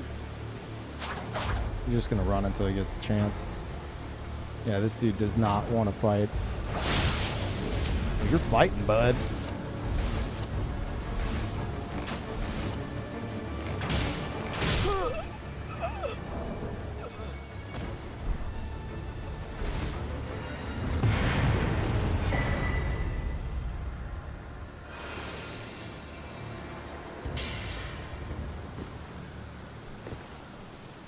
Thank you, Default, for the nice months. Funny number. Thank you. Welcome back. Irrational. Tier 2, thank you so much. Chaos, welcome back. Thank y'all.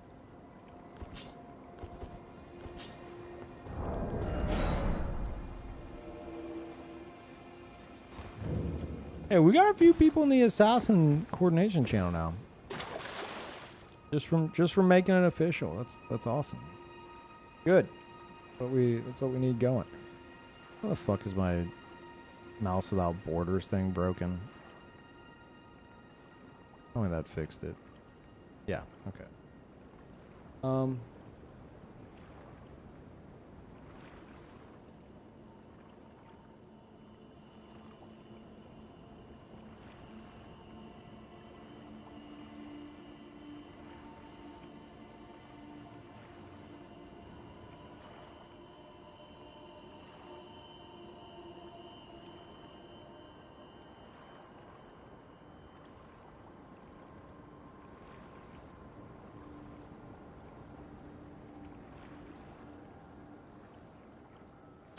Does Assassin's Gambit stop them from locking on? Yes and no. Assassin's Gambit lowers lock on distance. So a mage that is like, say, where the map monument is right there, if I used Assassin's Gambit from, like, say, this distance while they're locked on to me, you know, maybe more like this distance, it would break their lock on. And if they're, like, spamming stuff, they would just start spamming it into the ground or up in the air or whatever the case is. They would lose lock on, which would force mages to get closer to me. In that scenario, I was just kind of fucking around, and I used it to, like, you know, run up on them and be spookier. So it didn't really do anything in that scenario, but I usually use it in the event that, like, I'm fighting like a gank squad and there's a mage spamming in the back or someone trying to spam some kind of ranged. As soon as I get a little bit of distance, I'll do this. And I know they won't be able to be like a fucking mile away spamming the shit, you know? And there's a chance they'll lose track of you because I look like this on my screen, but on their screen, if you don't have eyes on me, then, like, you might not see me. Because you're near completely invisible. Like, if you're already following somebody with Assassin's Gambit, then yeah, you can keep track of them well enough. But if you lose track of them, they might give you the slip if you don't have a lock on. Thank you, Mujona. Welcome back. In Chaos again, thank you.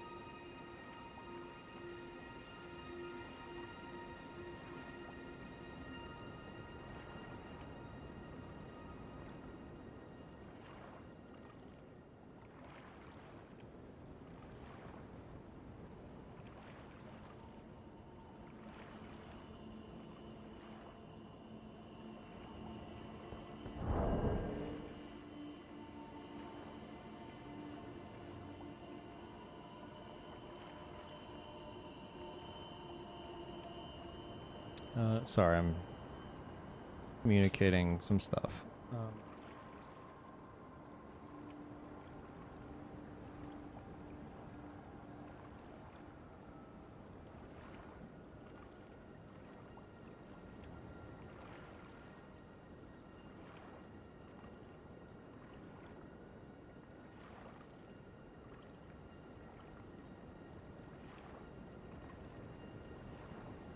All right. I didn't mean to do that. Okay.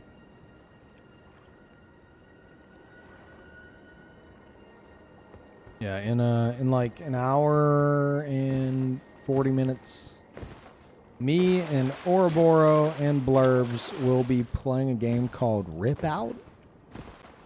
There's like a horror shooter kind of a deal. So it'll be a co-op sponsored segment for 1 hour. That should be fun. I never get like co-op sponsor stuff. That just doesn't happen. So the three of us able to like play that together. Pretty cool.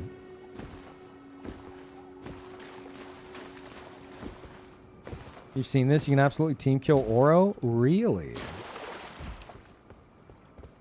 Well, now you piqued my interest.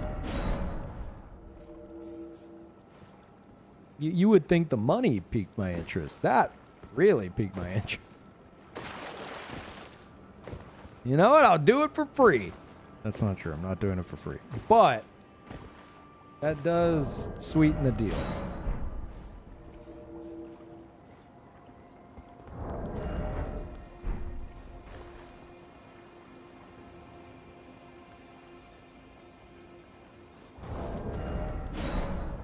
Oro's doing PvE, you should hunt him. He's not going to use the Taunter's Tongue, so he won't be able to get invaded. Like, we all hate the Taunter's Tongue. None of us will use the Taunter's Tongue because we fucking hate encountering, like, solo hosts using it. Because you just get stuck fighting them over and over. like really annoying.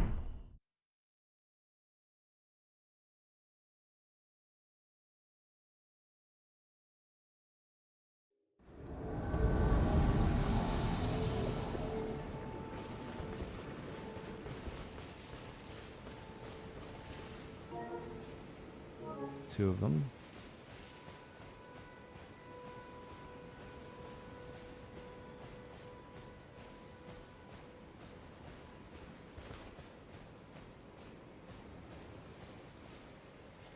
I can't move. He definitely sees me. Yeah, they definitely fucking see me.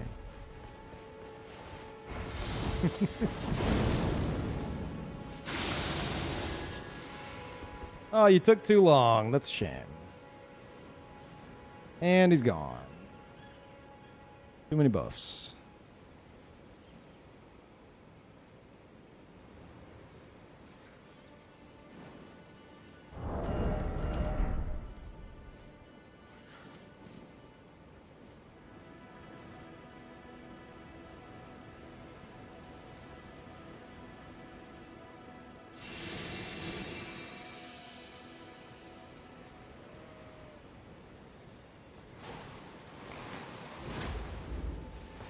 I'd at least lure them this direction.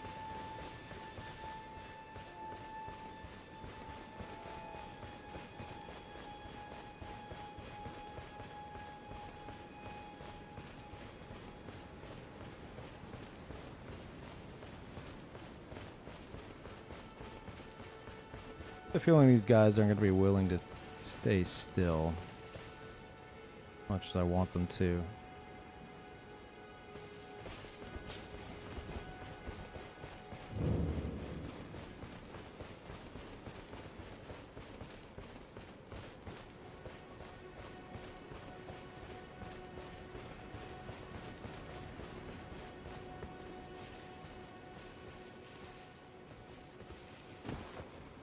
Oh shit, they're closer than I thought they were. Are they hiding? They're like on the other side of that rock. Yeah.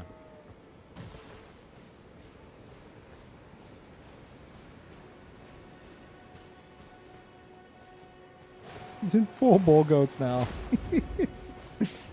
I think because he wants to tank the arrow. He's like, I'm going to switch to full bull goats to tank this arrow to find out where he is.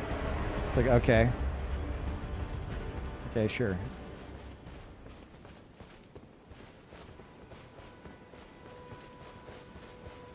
Keep doing it.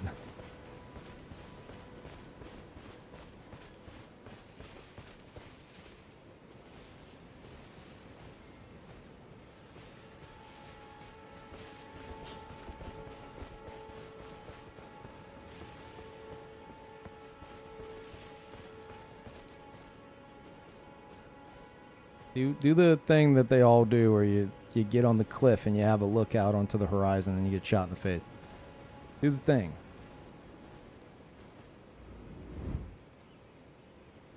Okay, they're firing great arrows somewhere. Or no. No, they're using the, I forget what it's called. The thing that, you'll see it in a moment. Sends out all the orbs. Trying to, like, track me.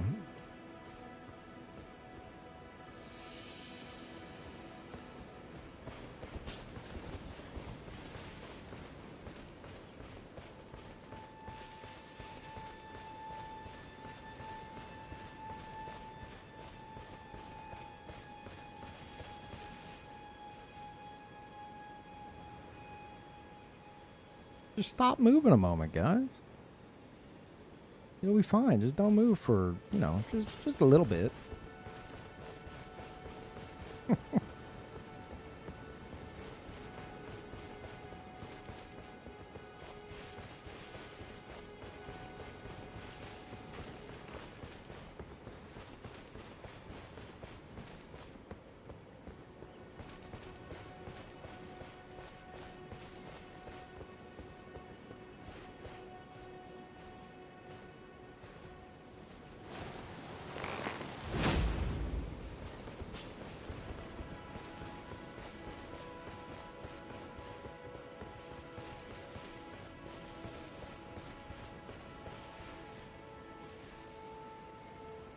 I'm sorry, you guys bored? Oh no, the gankers are bored. How did that do 1,000 damage from that distance? Are you like a double source seal gamer? There's no excuse for that. They have about 60 vigor, if not, you know, more HP than that. But that is a double source seal gamer. Or at least one source seal. With that gear, they should not be taking 1,000 damage from that distance. No fucking way. I'm okay with it. But that is someone that is using some source seals. 100%. Double source sealed up on a Thursday. Not Thursday. They're gonna go over them too. Probably saw me run that way.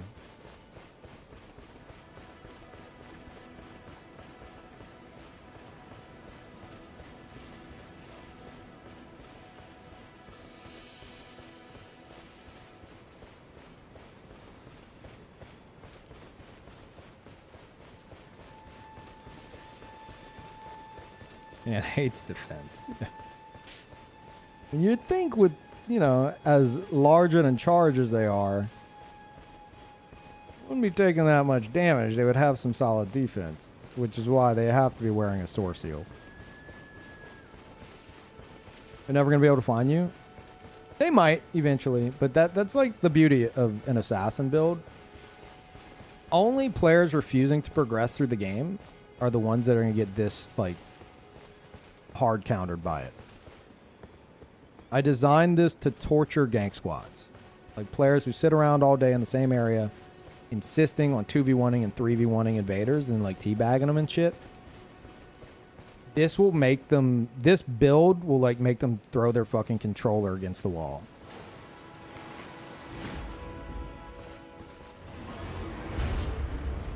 Out of like frustration. I fucked up. Unless they're not, this is the one chance you guys had to actually fucking catch me and you refused to move. Okay, I'm fine with that. Like, I fucked up. They could have cornered me. Okay. Double Source Seal plus Dragon Crest. Great Shield a good idea? No. There's a point where you should abandon Source Seals. And you shouldn't use Maricas. Maricas gives you Mind, Int, Faith, and Arcane. You are not going to use Int, Faith, and Arcane on a single build. You just fucking won't. It's not worth the damage negation. And Radagons, because of the +5 Vigor, can be at lower levels, but after you hit like 37 Vigor, that's where you need to start planning to remove it. Because after that, you know, because of diminishing returns on the Vigor, you're not going to offset the defense debuff enough for it to be worth it. This is level 200, so they should not have a Source Seal on at this level.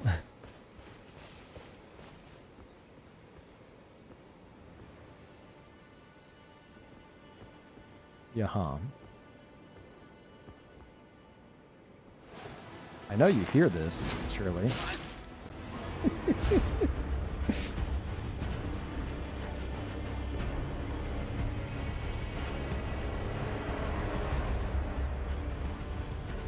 Look.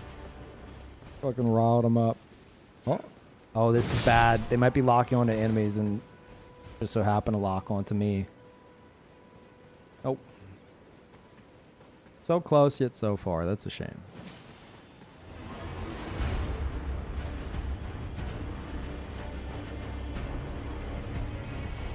Fuck it. Let's go crazy.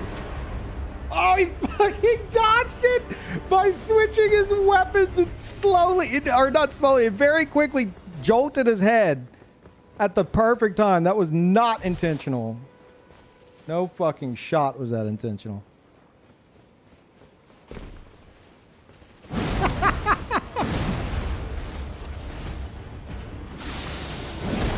Here's your chance, guys. Don't miss your chance. Don't let the assassin get away.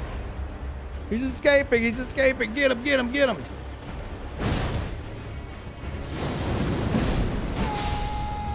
Yeah, huh?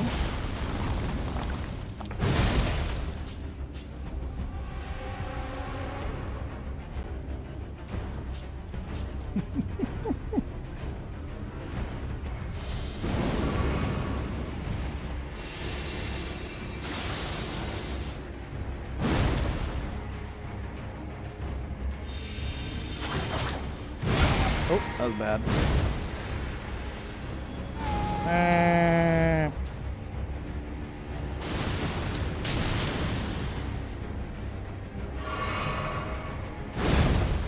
don't feel like I need that just yet.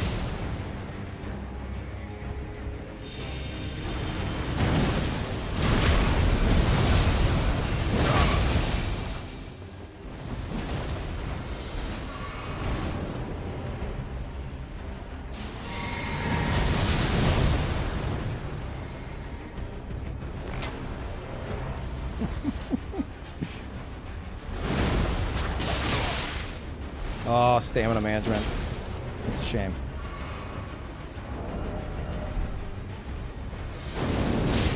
You're getting too greedy, man. Don't get so desperate. They're trying to like surround me.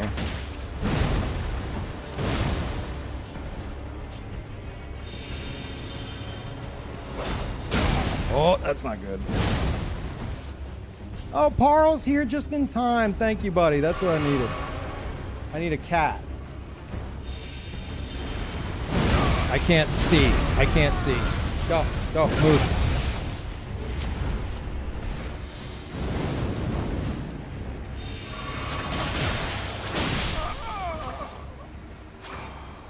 Bud, you're trying so hard. Don't lose. What are you? Okay, what are you doing? Are you good, man?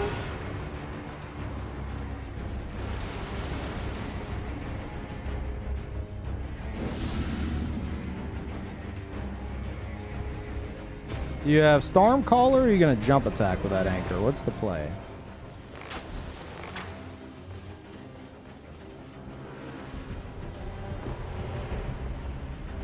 He's trying to resummon him.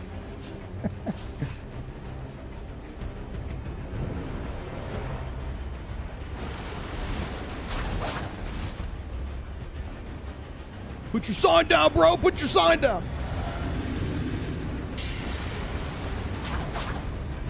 Yeah, this dude's too scared to do anything. Fucking Scooby-Doo over here. Okay, I thought he was gonna keep going.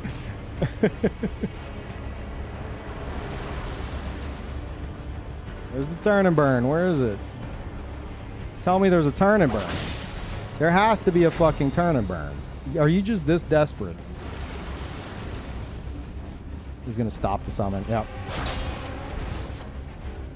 Okay. Bye. That's if you really want more torture time, I could give you more torture time. Let's fucking run it back. I'm fine with that.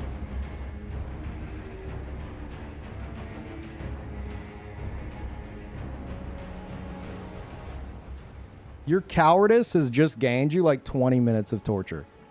I want you to know this.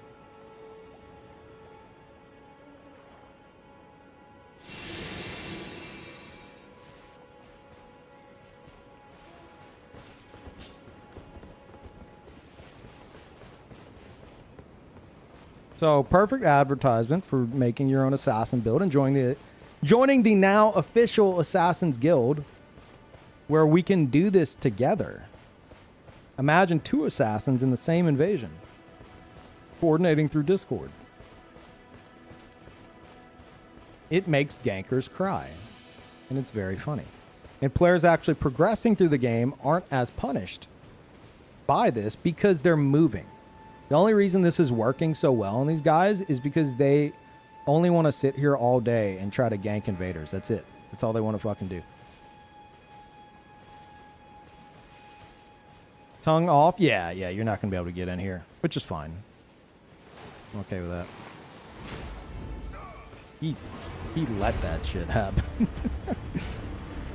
Fucking ran back into it. He's like, oh, an arrow. I love arrows.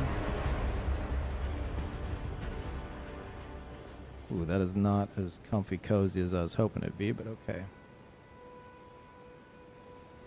Okay, let me switch to the fucking halberd that YouTuber Tim told him to use. He's so brave now that his friend's back. Isn't that crazy? Now that he's not alone, he's so brave and aggressive. Isn't that weird?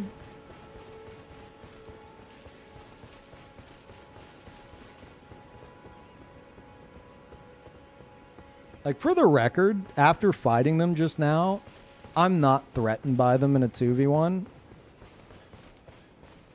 But it's about sending a message. This build is designed to torture players like this and teach them a lesson. And it's very, very, very satisfying. Leave us alone? What do you mean, leave us alone? Is this you? What are you doing? Why are you guys... You're ganking here. What do you mean, leave us alone? Go fight a boss. If it's really you, go fight the boss. It'll kick me out. You're doing this to yourself.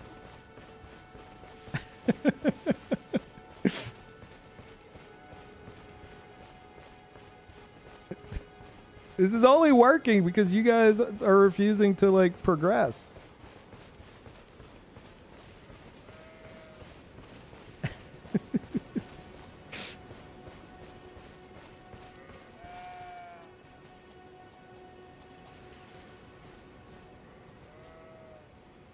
Hold on.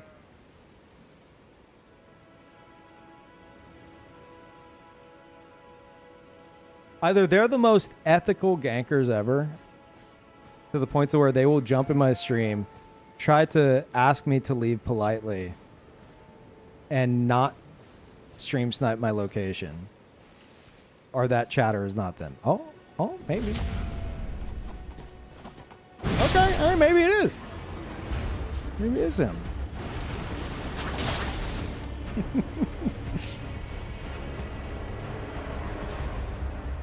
Oh, you're losing your chance. You gotta be brave. You gotta be brave.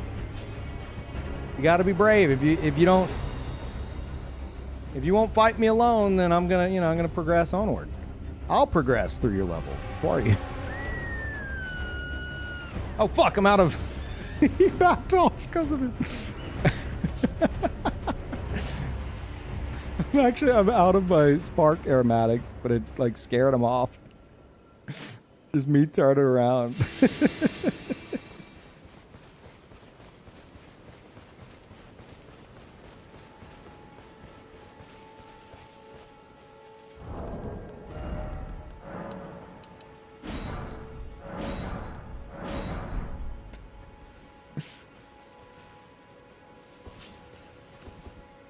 Oh, hello.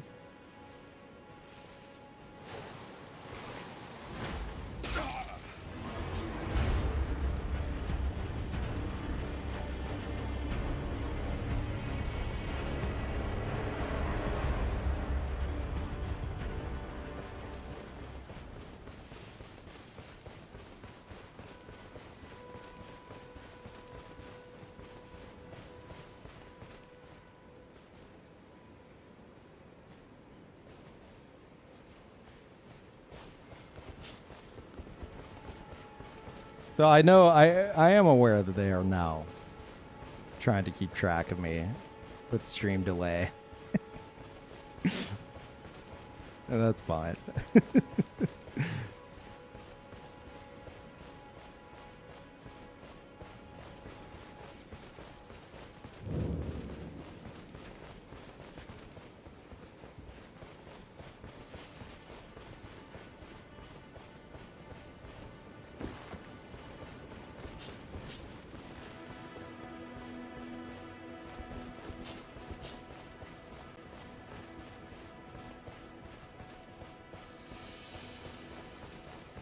Wait, are they?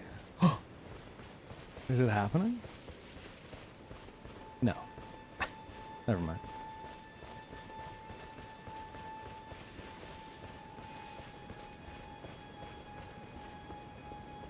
It seems like they're following my movements, but they're like on mobile or something.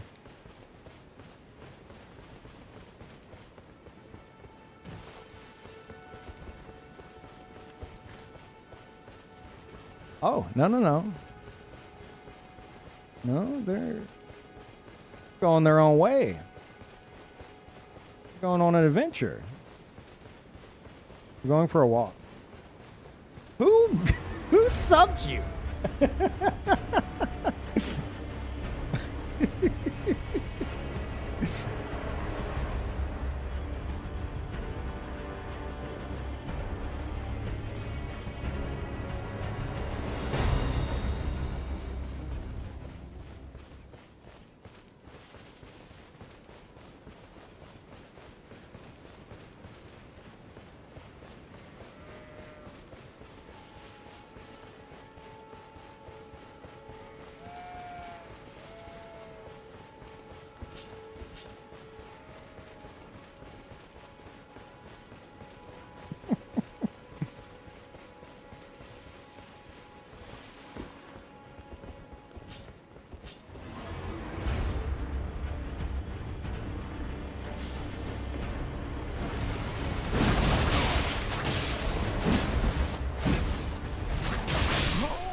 I decided to join your walk.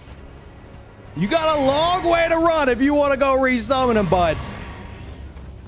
It's time to be brave. Come on. I know you got it in you. You got the halberd and everything. You got this.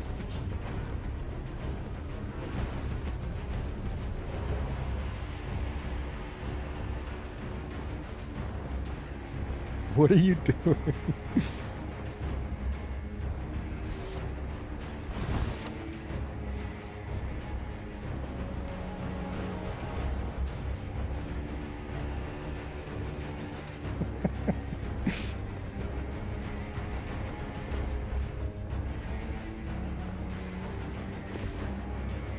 But I promise you can swing the weapon.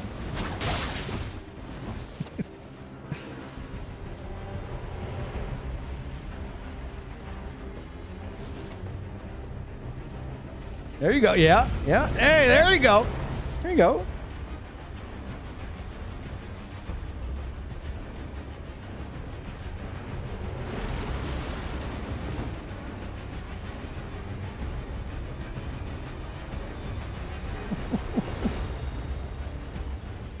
No, I don't want to do that.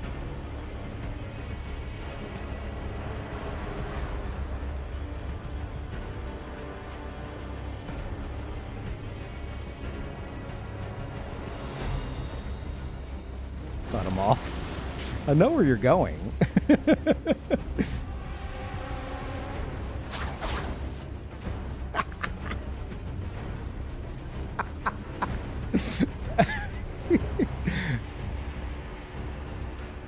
Boo. Boo.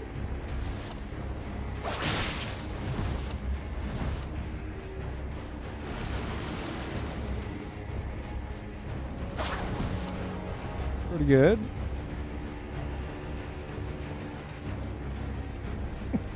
If you summon him again, here. Oh, hold on.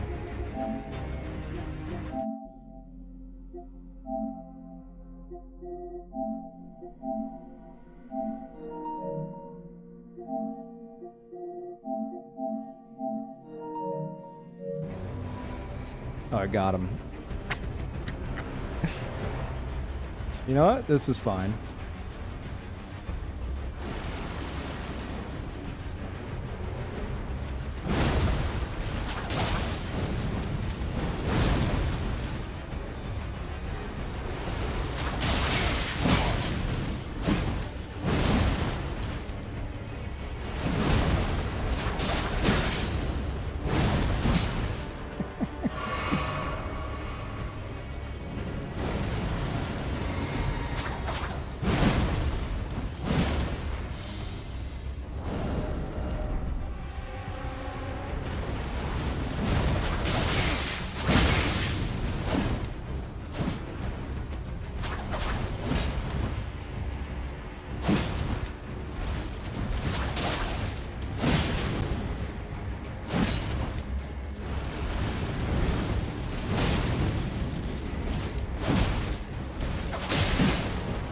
Careful, host. I'll kill you instead. Whoa.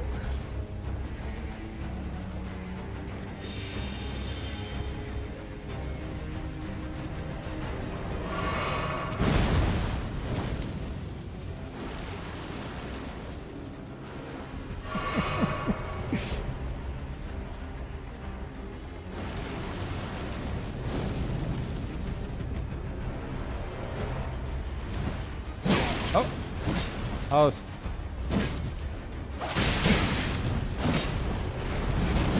Host, I don't want you.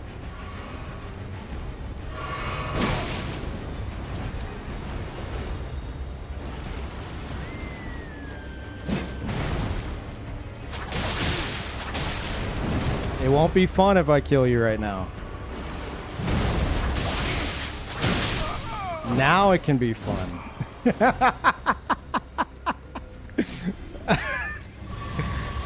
You're about to learn a very valuable lesson. Let me double check this. No, I already blocked him. It's fine. Go on, resummon. Bring him back in here. I won't even stop you. Go round 3, 4. I'm losing track. Resummon him. Do it. DC incoming? No.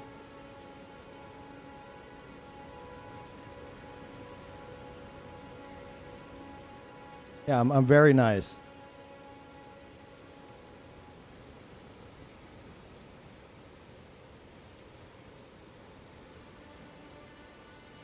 He's waiting for a sign. It's fine.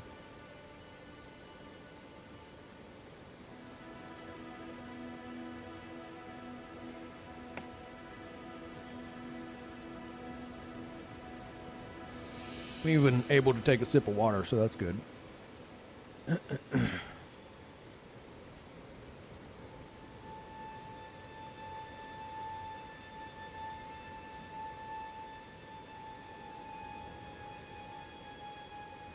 Drink some water, get a snacky. Yeah.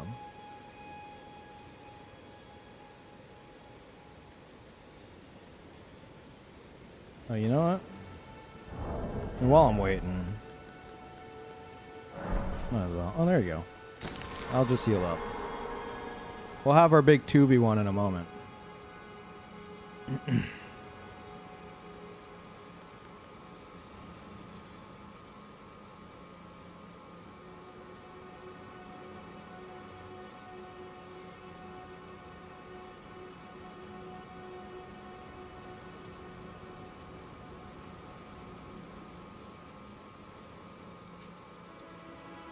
Please no heal. I think I'm about to teach you something else very important.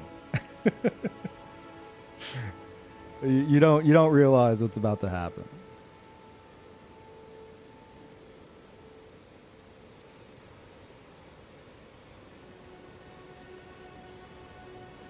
Where's your friend? I thought you summoned him. Oh. You see, I blocked him. You can't summon him as long as I'm in your world. You have to fight me alone. So.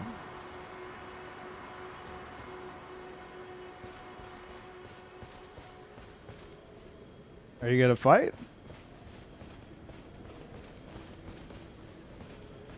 I don't know. Do you have some other friends on speed dial or like?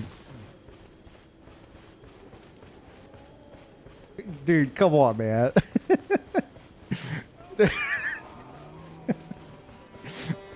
You could do it. You could do it. I know you can. Come on. Oh. Yeah, it's not happening. It's not going to work. It's over. That part of the fight is over. You're by yourself.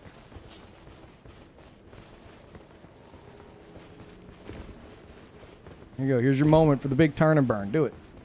Do it, do it. Maybe if you land the combo.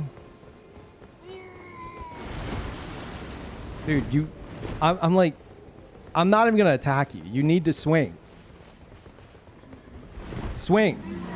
Swing the fucking weapon. Swing the fucking weapon. Hit me, goddammit. Fucking hit me.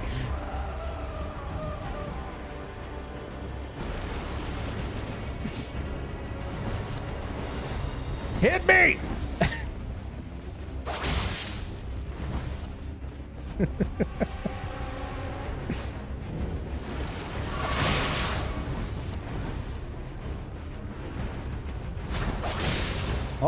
Oh, something's happening. Something's happening. We going? We fighting? There you go. Look, I won't even use the claws. Did you just try to summon him again?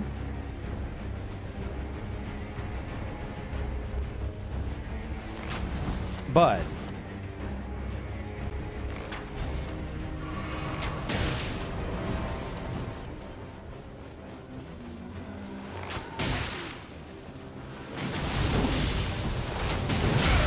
there you go. You landed a hit. You can do it. You have the power.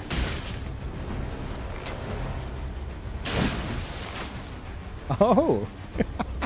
You summoned a random.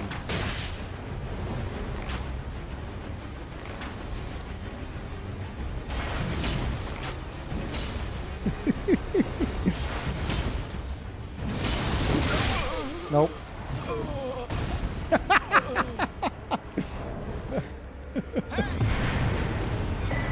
Holy shit. Okay. GG. It's not a random?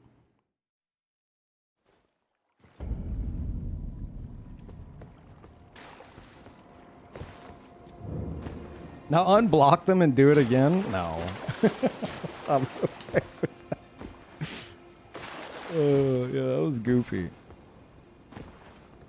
The name sounded like an alt? Oh, like they switched accounts to give you some. I mean, that's a way around it. Hey, that worked. I mean, it didn't. I feel like they wouldn't have done a butt stomp though, but maybe.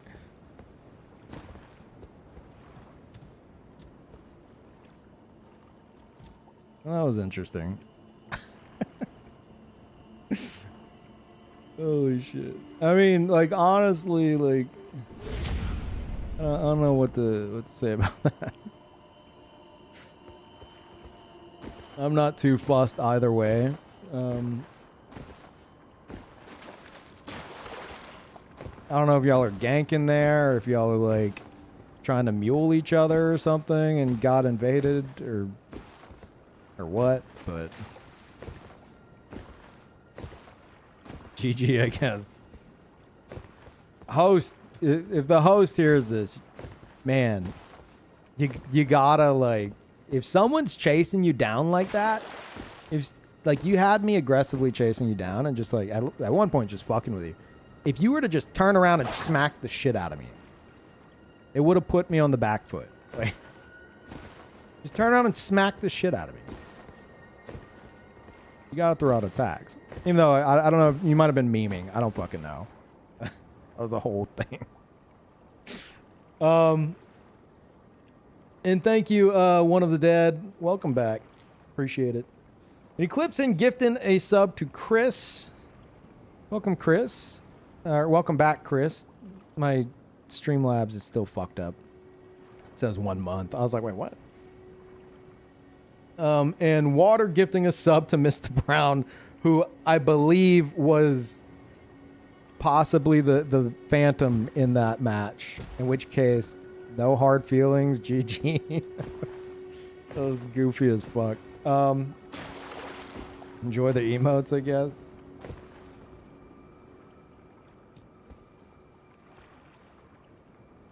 And any invaders watching, I bet some of y'all didn't know that. At least on PS5. if there's someone that's constantly resummoning, and you know they're gonna resummon again, and you block the person they're trying to summon, that person can't enter the world as long as you're there anymore. Now, I'm not saying to abuse it, but there's, you know, certain scenarios might call for certain, you know, actions. It works on PC too, really. You blocked them on Steam too, apparently.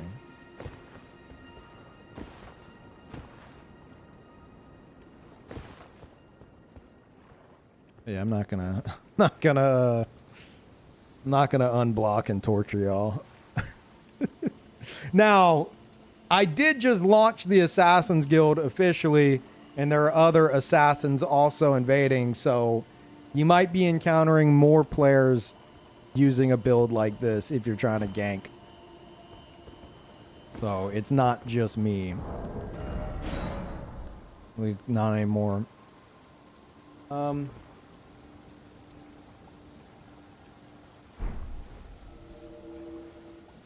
Launch video, I decided against it. It would have been like super fucking hype and all that, but I think it could have like derailed the whole thing. We would have had, because we're still having downtime at certain like times of day and shit like that, even with a massive influx of people coming back to the game. That'll be even worse on non-PlayStation, you know, like PC and shit.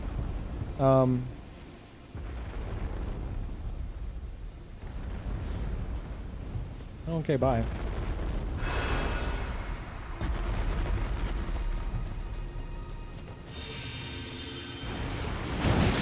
Where are you going?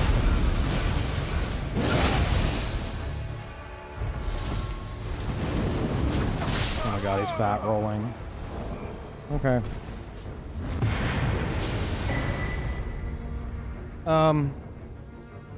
Yeah, it'll be a bigger issue on other consoles.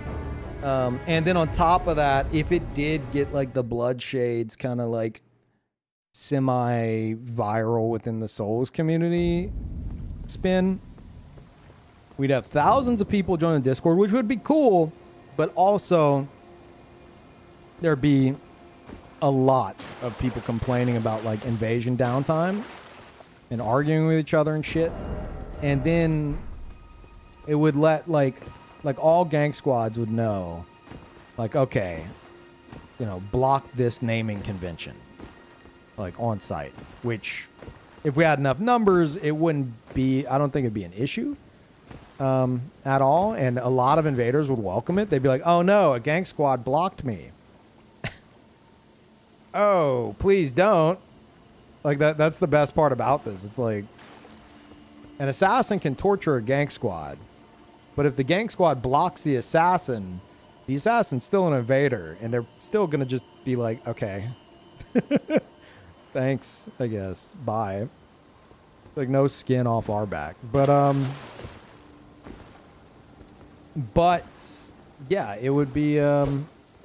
I think it's better suited as like a stream specific thing, so it could still, like, you know, the word gets out for sure, but nothing compares. The reason why I've been saying like, oh, I want to do a YouTube video, nothing compares to the like reach that a like proper YouTube video has the potential of having. Like I could do like 1,000 streams on this assassin. In fact, I have. I'm sure, well, not 1,000 streams, but I've done a fuck ton of sessions on this assassin. And one YouTube video that pops off would probably like would boost the popularity of this whole idea like way beyond that. Like, YouTube's extremely fucking powerful. TikTok would reach more. Yeah, maybe. That's also possible. So I think as many people from my streams, either Twitch or YouTube stream, that want to take part, fucking join up. Join up. Exclamation point guild. Get the build going. You could have time before the DLC to make it. And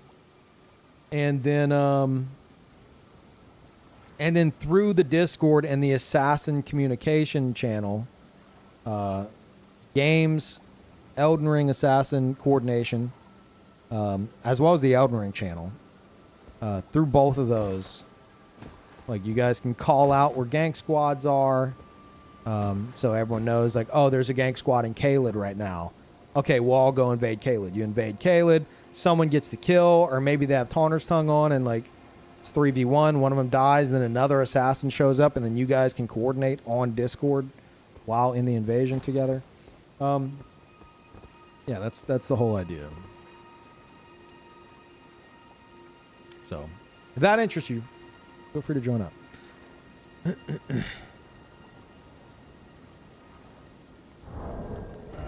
But yeah, as like a gank squad, you don't want to fight this build. This build is designed to torture players not progressing.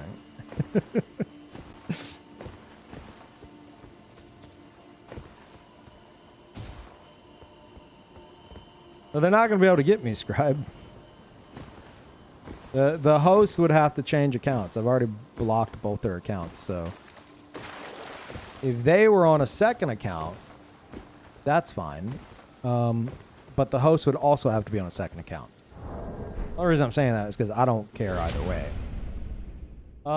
Two Lost Nuts, thank you. Welcome back. And One of the Dead, thank you. Sorry if I missed it.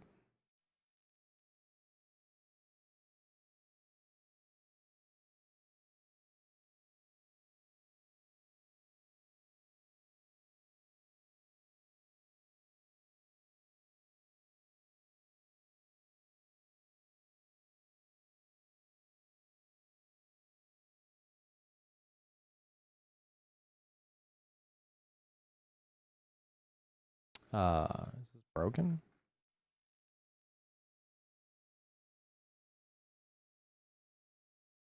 Might be like super broken.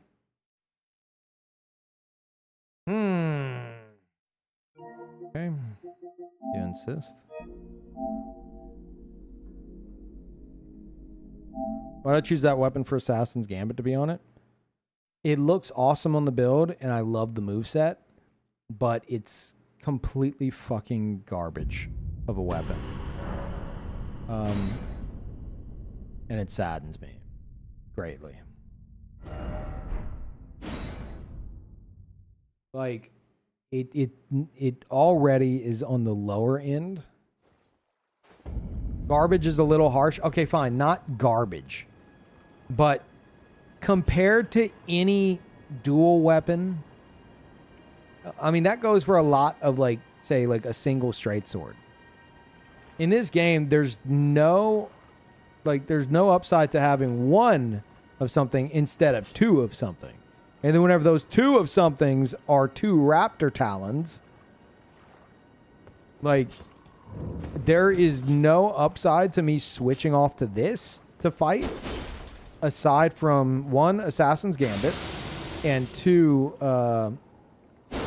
me going for like mix-up game, like further mix-up game.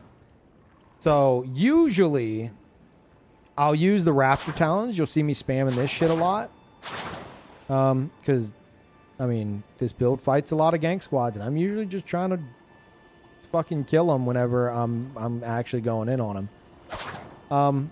But occasionally, whenever I realize it's like not working out against someone and they're actually dodging shit and not just panic rolling to death, I'll switch to this, and I'll use this to try to, like, you know, try to have more of a mix-up game against an opponent that isn't going to just panic roll and die immediately. So, but that's the only upside to it. Like, the claws beat it out in every way, like every single way, and it's so sad. Yeah, the Raptor True combo, it needs to be nerfed. It saddens me so much because, like I mean, look at this shit, man. Look at this. I can't change off of this, dude. It just looks too fucking good. Like, I can't. And I was using these claws and the lifesteal fist before they were buffed.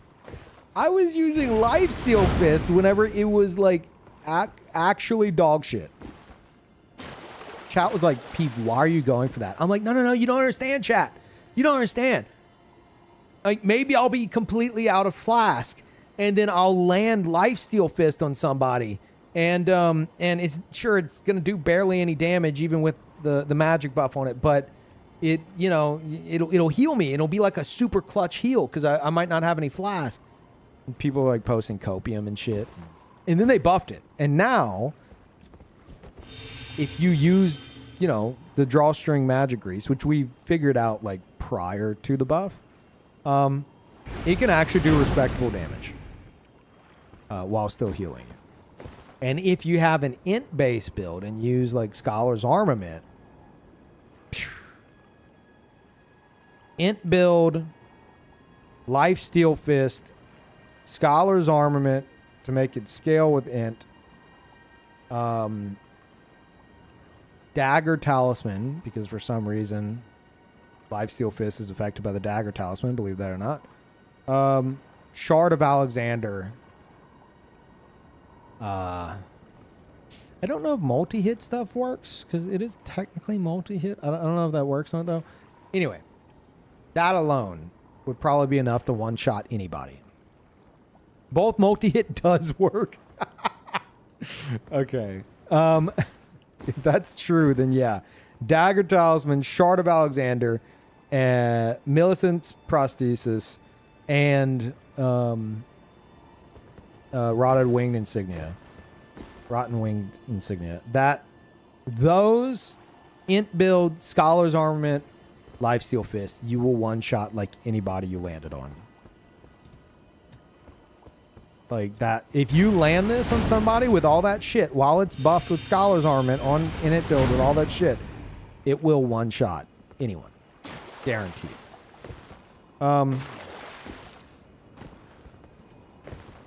I originally, whenever we first discovered that, because we tested it, it turns out the reason why that works is, God, I always forget exactly what it is.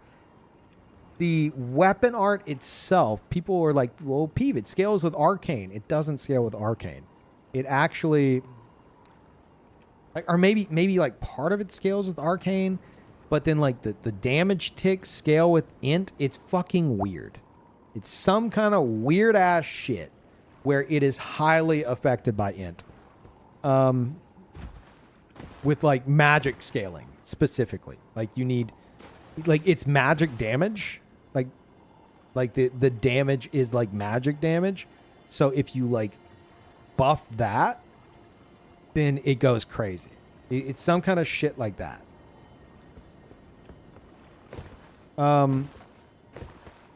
Yeah. So that's why if you're ever like, why does Peeve use magic grease? He's like, that's kind of weird.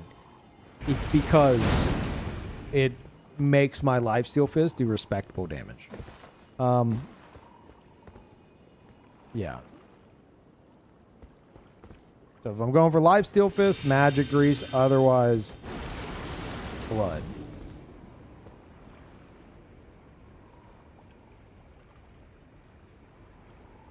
Yeah, anyway. So if you want a gimmicky build that is gonna like one-shot anyone you fucking touch, that's the one. And if you really want to get like super easy mode with it, you could have like what I have in my flask here. You know, Leaden Hard Tier, or is that? No, not. Yeah, Leaden Hard Tier. Why is my brain not working? Yeah, Leaden Hard Tier, Crimson Whirl Bubble Tier, and then just like if anyone approaches you, someone's dying. If anyone tries to trade with you while you have that, someone dies. And then you could go even further by trying to like utilize like Endure on like a side weapon and then like trade. I don't know. I'm not a fan of shit like that. Even Like, you'll see me normally whenever I go and I drink my flask. I won't really throw out Lifesteal Fist very much. Because if I'm landing Lifesteal Fist, I want to do it on the move. I want it to be like a clutch grab and chat like Pog out. They're like, oh my God. Oh my God, he ran right into his trap. You know, like going for like, hey, like I can tank everything and magic, any non-physical damage heals me. Look, I landed Lifesteal Fist. I'm like, amazing. So unless I fucking need to, I don't bother with that.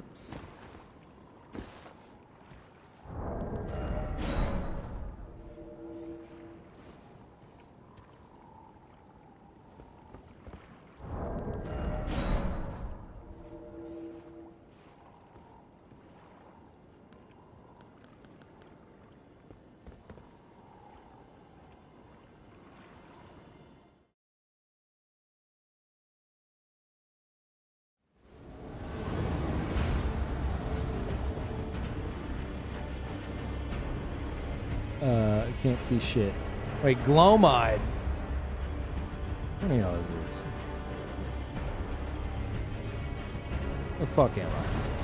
Why are we in a goddamn cave where I can't see? Oh, this is where you get perfume bottles.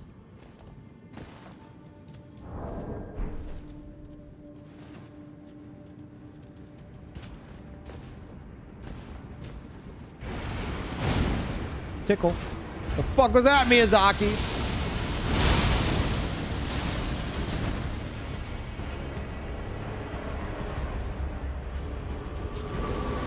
Uh-oh.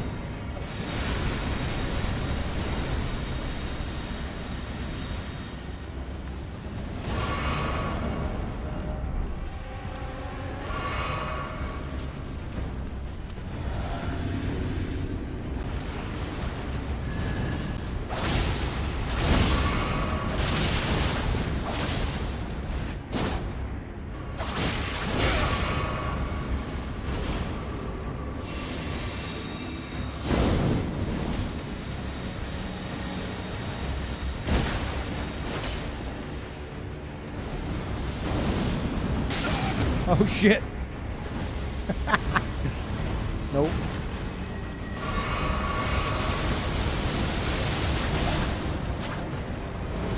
Oh fuck. That didn't do much damage at all, did it? That's a mistake, bud. That's insane of you. Fuck, that was supposed to be the bow. I always do that shit.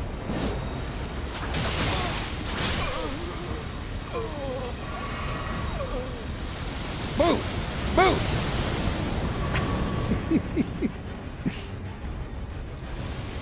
We have similar names and you're running? Why would you do this?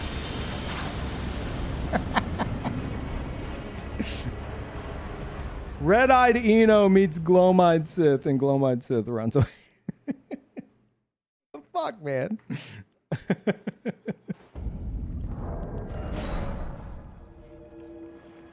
That had to be somebody for the stream. I don't fucking know. That had to be. That's too specific of a name.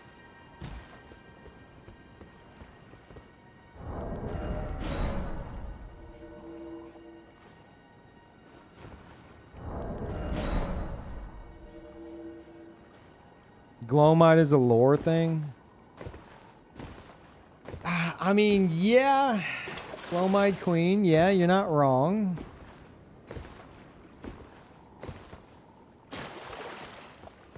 I'm just, yeah, no, you have a point. I'm used to seeing assassin names that are very similar, some of them being Glomide. You know? Yeah, I guess that is a possibility.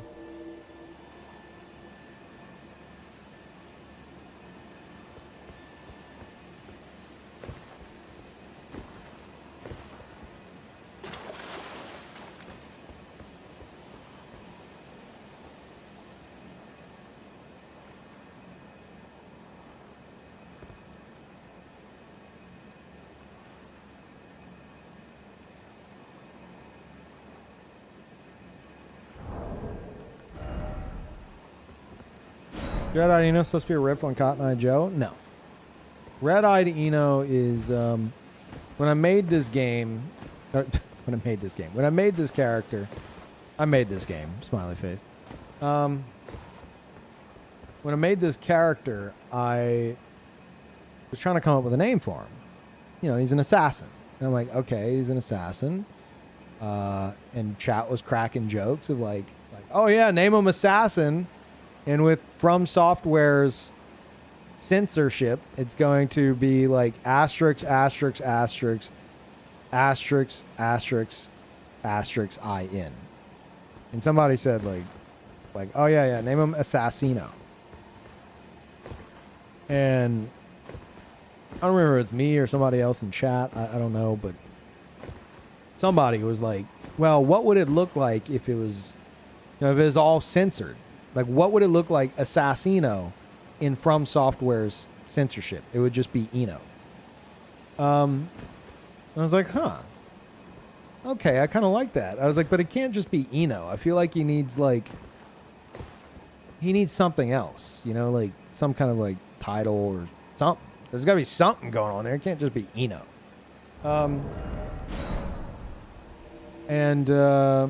That's whenever we kind of dug into like the backstory potential of him. He uses, see if I could get a good view here.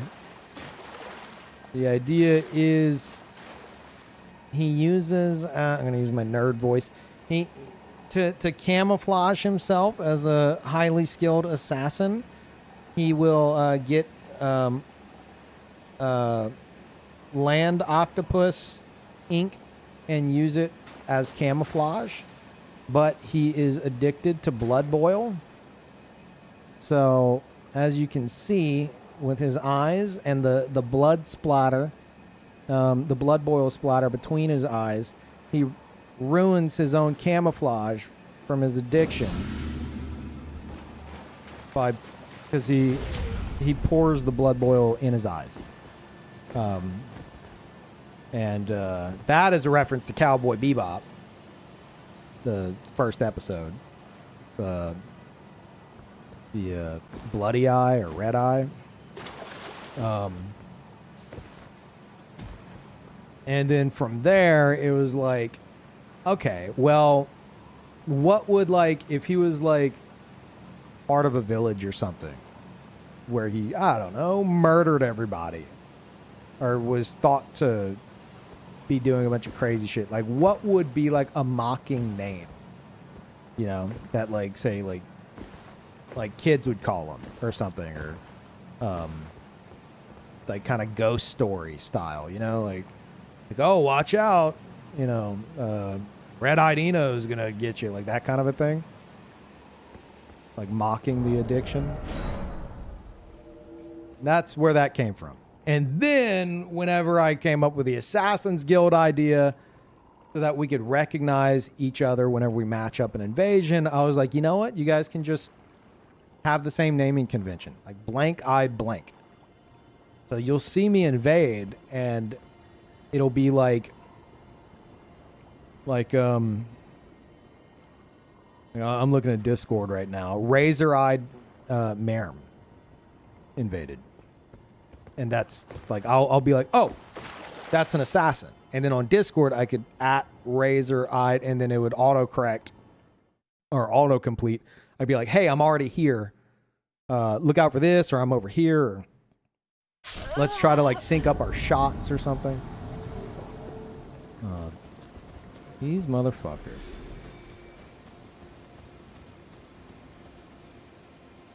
I want you to know. Oh, shit. Oh, now you know.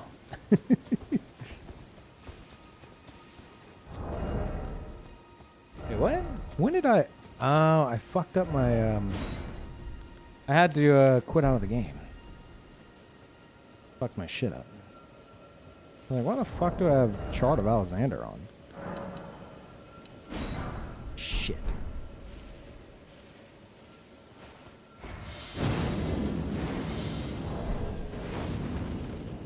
Oh, speak of the devil. Oh, Stay hidden. Stay hidden. Stay hidden.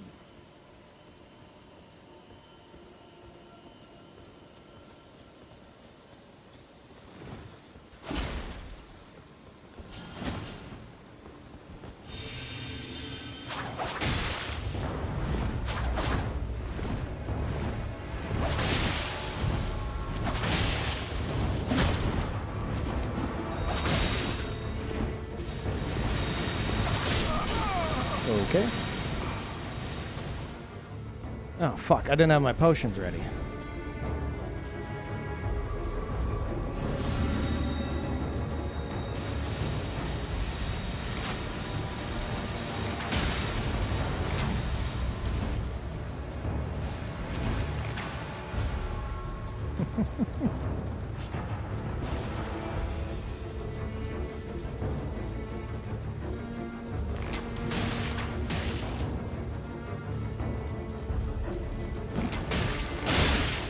Fine. Don't worry about it.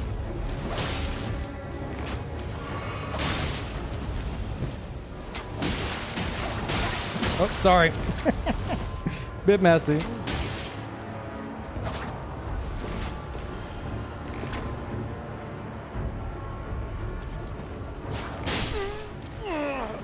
Nice. GG.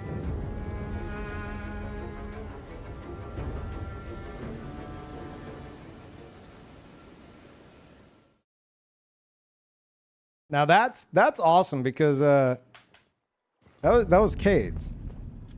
Cades literally just joined the Discord to do assassin shit.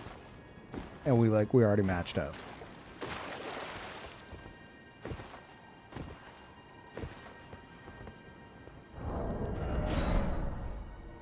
Now we didn't get to do much stealth stuff, but on Discord, I actually have, which Cades you'll be able to see right now, and anyone else in the Assassin Coordination channel, most already know of its existence though. There's a command. It only works on Discord. !C for countdown. Whenever I hit it, we have a bot that will count down 3, 2, 1, and then post a picture of a bullseye. And what that does is that will allow us to sync up our shots if we're both stealthing. So we could both be stealthing, and then like someone inputs the command on Discord, right? And we're both waiting there. And then as soon as we see the bullseye, you fire the mighty shot or whatever your big move is. You both agree in advance, like, okay, we're gonna hit the Phantom. And you wait until the Phantom's not moving, and both are in position. And the Phantom, all they have to do is sit still for a few seconds. And you do, you have !C ready, you hit enter, and then it'll allow you to both sync your shots and potentially hit the target with 2 arrows at the same time. And if their health is low enough, you might kill them, right there. At the very least, if it lands, you'll do extra damage. Yeah. No, it's fine, Cade. We were both teabagging and shit. That's how they saw us. It wasn't just you. I see you saying that in Discord. Very important for one to go for head and one to go for body. Yes. Because if both go for a headshot, unless you're both at the exact same angle, then whoever hits the headshot first is going to stagger them away, and the other arrow is very likely to miss. So someone should be aiming for the head, someone should be aiming for the body. So the headshot will stagger, and then the body shot will land. And sometimes it'll be I use a bow. There's assassins who use great bows with through and through. So I've had it before where they had somebody with a bubble tier on. I think this is 3v1, whatever. I don't really care right now. They had somebody with a bubble tier on, and we lined up a sync shot, right? The other assassin had Golem Greatbow. And because this person had like a bubble tier on, I knew my job was going to be just to pop the bubble. That was my job, pop the bubble. And so whenever the... Okay, that's fine. Yeah, you don't see me. Whenever the thing happened... Sorry, you know what? I can't even think right now. Guys, I'm telling a story and y'all are over here like trying to gank me and stuff. Can I not tell my story, please? Guys, please. Stop it. Stop. Guys, stop. Guys, stop it.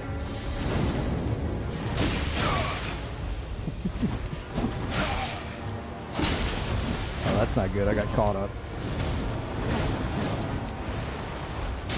Uh-oh. Might be dead here.